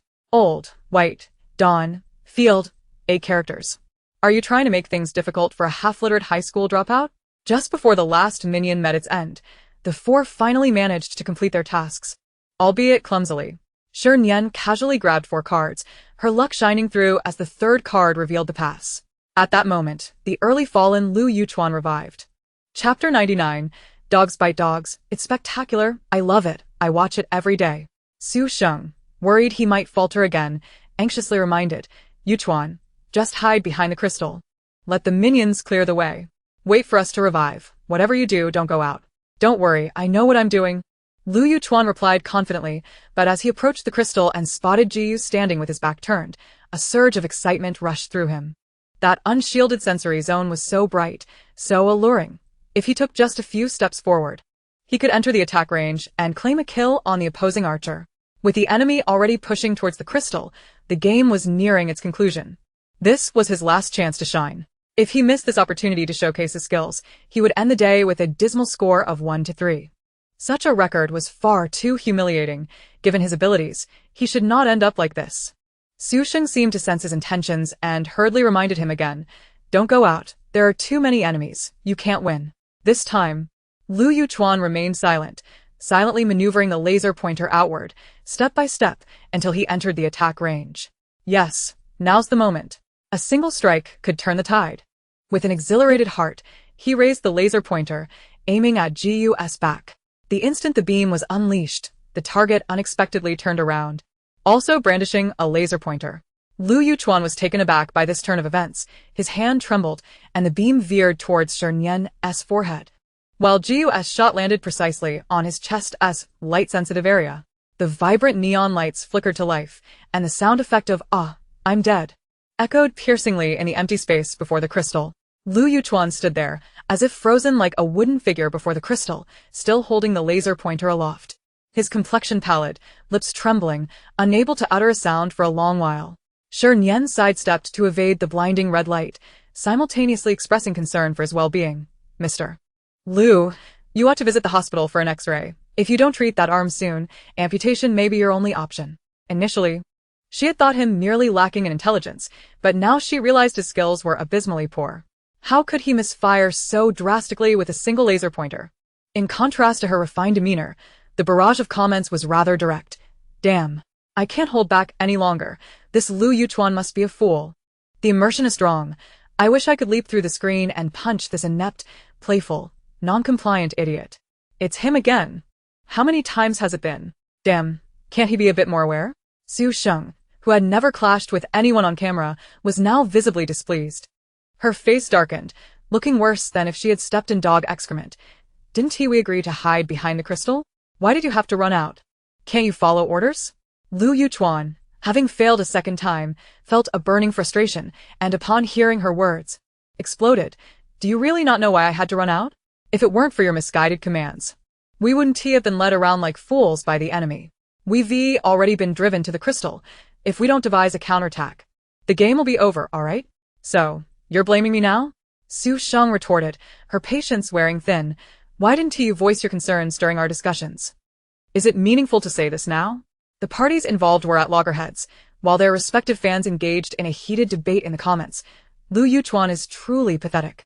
He clearly made a mistake, but insists on shifting the blame to others. Where's his gentlemanly demeanor? What's wrong with Yuchuan? He merely wants to contribute to the team. Shouldn't his teammates understand that? Why must they criticize him like this? I must have been blind to ship their couple. The male lead is a lifelong disappointment, while Sheng Sheng is stunning. Now you realize she is stunning? What about when your sister shamelessly pursued him on set? Oh, it's a dog-eat-dog scenario. Entertaining to watch, love it, can't stop watching. Sensing the tension, Shen Nian and Jiang Wanjiu stepped in to mediate. Alright, let us all tone it down. It's just a game, after all. The most important thing is to have fun, it's not a big deal. Su Sheng cast a glance at the camera, pursed her lips, and fell silent. Yet the fire of her frustration still burned brightly within her. She had originally intended to shine in this episode, aiming for a gaming endorsement to elevate her status. Now, it seemed all was lost. The turmoil of the Tiger Squad did not affect the Dragon Slayer Squad. After a brief celebration, they summoned another wave of minions to invade the enemy's crystal. The crystal NPC swiftly announced the ultimate task, a photo game requiring them to strike 5 poses in succession to complete the challenge. The first was a solo pose, a horizontal split in midair, arms outstretched as if to embrace the earth. In simple terms, it resembled a figure floating in the sky. Song Xinyo volunteered to take on this daunting task, jumping 6 times before finally capturing an acceptable photo. The second was a duo pose, the man in a half squat, arms outstretched, one bracing against the wall, the other raised above his head to form a heart shape. The woman perched on the man's left shoulder, her left arm also extending to brace against the wall, while her right arm dangled at her side, forming half a heart with the man's. This maneuver undoubtedly presented a substantial challenge to the man's leg and shoulder strength. One misstep could lead to orthopedic repercussions. Shernyen watched, her mouth agape. What a spectacle! Is this truly necessary? The village bully chimed in exactly. If you want to see acrobatics, go to the circus next door. Why must we be subjected to this? A booming voice echoed from the loudspeaker. What's wrong? Can't you handle it? Shernyen couldn't abide such taunts and immediately rolled up her sleeves and pant legs, crouching beside the crystal.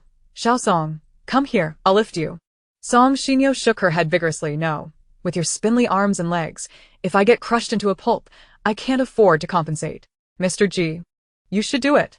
This time, it was Ji who shook his head vehemently. Can't you be more realistic? Yes, even heavier. Ji rolled up his sleeves to reveal well-defined muscles, looking at her with a sardonic smile. Shernyen, could you please be more sensible?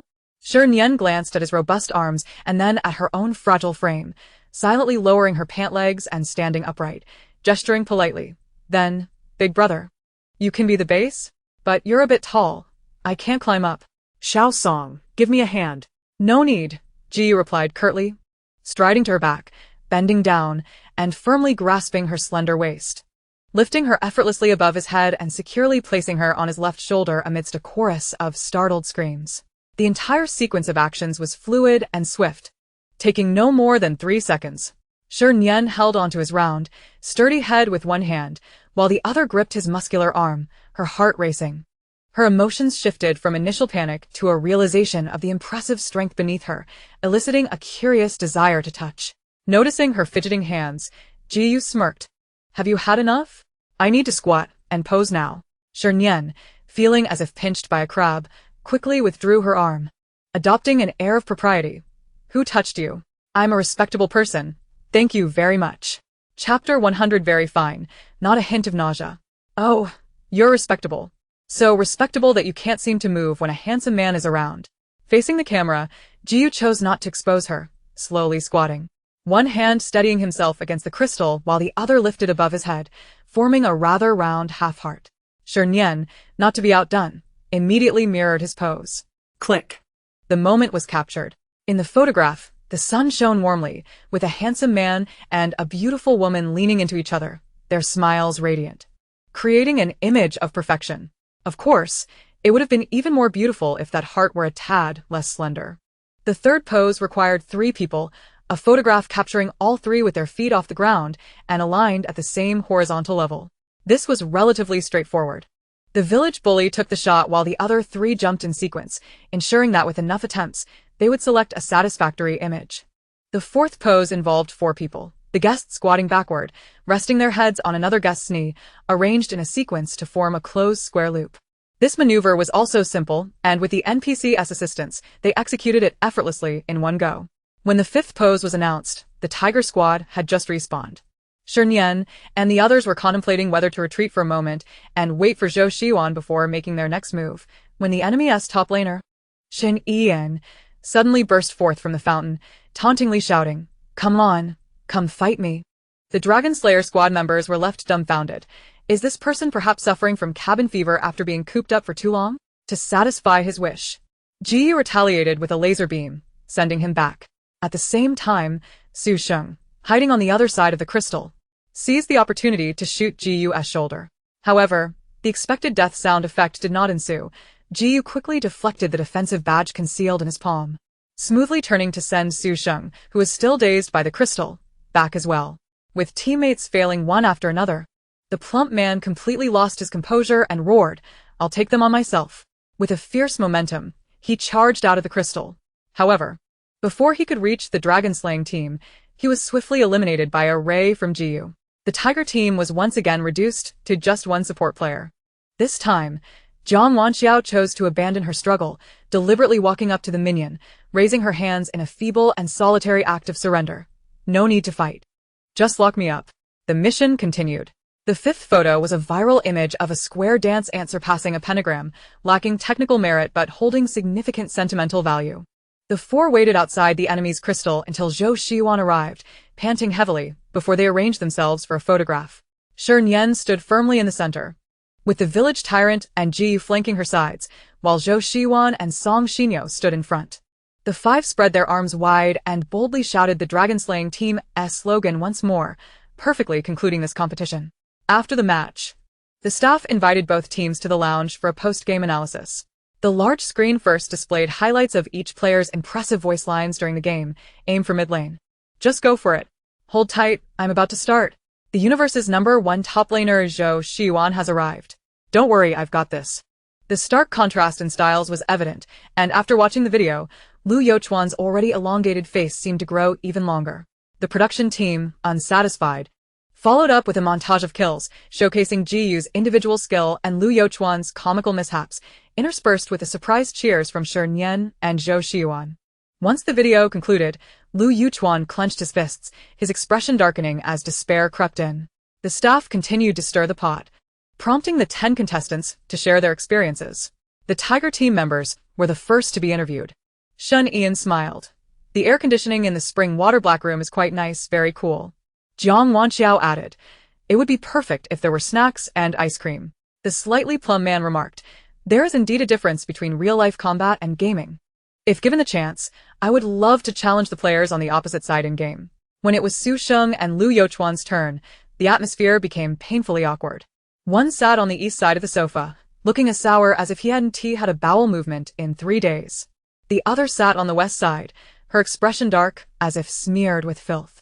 Under the staff's urging, Su Sheng, with reddened eyes, apologized to her teammates. Today's match was due to my poor judgment. I'm sorry. Jiang Wanxiao handed her a tissue, displaying great magnanimity. It's fine. It's just a game. Wins and losses are normal. Su Sheng choked back her tears and continued, and to my fans, I'm sorry for disappointing you. Lu Youchuan, seeing her so distressed, felt a pang of guilt and awkwardly offered an apology. Sheng, I'm sorry for being a bit harsh today. I hope you won't take it to heart. Su Sheng looked at him with tear-filled eyes, her heart swelling with disappointment for the man she had waited years for. It seemed she no longer wished to harbor feelings for this emotionally unpredictable and ineffectual man. Yet, casting her gaze downward over the row of cameras, she suppressed her unwarranted emotions and gently shook her head. It's all right. I was also at fault. I didn't consider your feelings and spoke too harshly. Wan Xiao is right. It's just a game. No need to take it too seriously. Sheng, having you around is truly wonderful. Lu Youchuan smiled at her, his gaze tender and lingering, almost tangible. Thank goodness they reconciled, otherwise, I would have found it difficult to sleep tonight. Sheng, Youchuan, please be well. If there's any fire, take it out on me, don't argue. It's too painful to watch. Hey, you there, have something good to eat. Even after such a ruckus, you can still ship them. You're quite the talent. Is it really that unusual for a couple to quarrel? Haven't your parents ever fought? Sandwiched between them, Shernyen, Ji-Yu, and Zhou Xiyuan maintained a unified demeanor, sitting upright and gazing ahead with solemn expressions. Although they did not speak, their foreheads seemed to sport a clear message. I'm fine, very fine. Not feeling queasy at all. When it was the dragon-slaying team's turn for interviews, Zhou Xiyuan was exuberant, like a victorious rooster returning from battle. I, Zhou Xiyuan, am genuinely strong. If any club is in need of players, feel free to recruit me for matches. The comments read, I've seen shamelessness, but never such shamelessness. The village tyrant transformed into a praise machine, extolling each teammate. Shernyen. She's truly insightful. It would be a shame if she didn't lead. Ji-Yu. His skills are exceptional. He's the best I've seen. Zhou Xiyuan, just like on TV. Not the brightest, but humorous. Miss Song. Quite nice, not pretentious, unlike what the internet says about her. In summary, being teammates with this united and thoughtful group is truly a blessing. The comments read, you truly understand how to compliment and convey meaning. As it was Song Xinyo's turn, she smiled warmly, gazing affectionately at Shernyen. After this game, I deeply realized that Sister Nian is far more outstanding than I had imagined. She is beautiful, knowledgeable, and wise, like a sun rising slowly. Through her radiance, I see a world I have never known. Shernyen swallowed hard, shyly smiling. That's enough. If you exaggerate too much, people might think you're boasting. Song Xinyo detected the nuance in her words, straightened her face, and earnestly addressed the camera. Everything I said is heartfelt. There is no falsehood or exaggeration. Sister Nian is truly wonderful, very wonderful. Something feels off. The green tea lacks flavor, and the white lotus hasn't bloomed. It has the taste of grape juice mixed with Sprite. A friendly reminder, don't try that combination. You'll regret it for a lifetime. Regardless of whether she asks green tea or white lotus, I'm shipping this couple. The crazy big sister and her crazy little sister are a perfect match. Ji-Yu. Youngsters these days lack chivalry. If you can't pursue me, why pursue my wife? When the staff noticed this comment, they slyly shifted the topic to Ji-Yu. Mr. G, it seems your teammate Shernyen is quite popular. What are your thoughts on that? Jiyu shifted his gaze from Shernyen's face, his tone indifferent. I don't need to have thoughts. Exceptional individuals are naturally accepted and loved by the masses, just like me. It's normal. The staff continued. Now it's time for Shernyen to speak. She, uninterested in frivolities, simply stated, what is the reward for winning the game? The staff teased, dear, the rewards for winning will be personally announced by the director tomorrow morning. However, to ensure everyone could relax thoroughly after the game, the production team had specially booked the King-themed restaurant, where all guests could now go to relax and dine. The King-themed restaurant, as the name suggests, was entirely themed around the game. The decor was styled like the wild areas of the canyon, and the dishes were named after game equipment. The staff members were dressed as various heroes, and it was said that even the chef in the back looked like Bai Li Shouyue and Cheng Yaojin. Professionalism at its finest. Shernyen gazed at the handsome Li Bai welcoming guests at the entrance, exclaiming from the depths of her soul, when I grow old, I must open a restaurant like this, inviting all the handsome men to benefit my sisters. Jiyu glanced at Li Bai's appearance, then compared it to his height, silently relieved, and then pulled her inside. Let's eat something good. Eating everything will only harm you. Shernyen corrected him. No, eating everything will only make me happier. As they entered the restaurant, a handsome Zhuge Liang suddenly emerged from behind the door, his striking features and sharp gaze captivating. Shernyen beamed with a dazzling smile, ready to greet Liang, but unexpectedly, she was blocked by a short, stout man with a round face. You must be Shernyen, right? Indeed, quite remarkable. The reality surpasses even the allure of television. Speaking of beauty, the man deliberately slicked back his glossy hair, exuding a blend of confidence and lewdness, as if to proclaim, my dear, have I utterly captivated you? In her mind, Shernyen rolled her eyes dramatically and took a step back, inquiring, pray tell, from whence do you hail, you worldly creature of excess? Unfazed by her exasperation, the man, with his protruding belly, leaned in once more, his face brimming with pride as he declared, I am the director of the Shark Club, as well as the proprietor of this very establishment. Impressive, isn't it?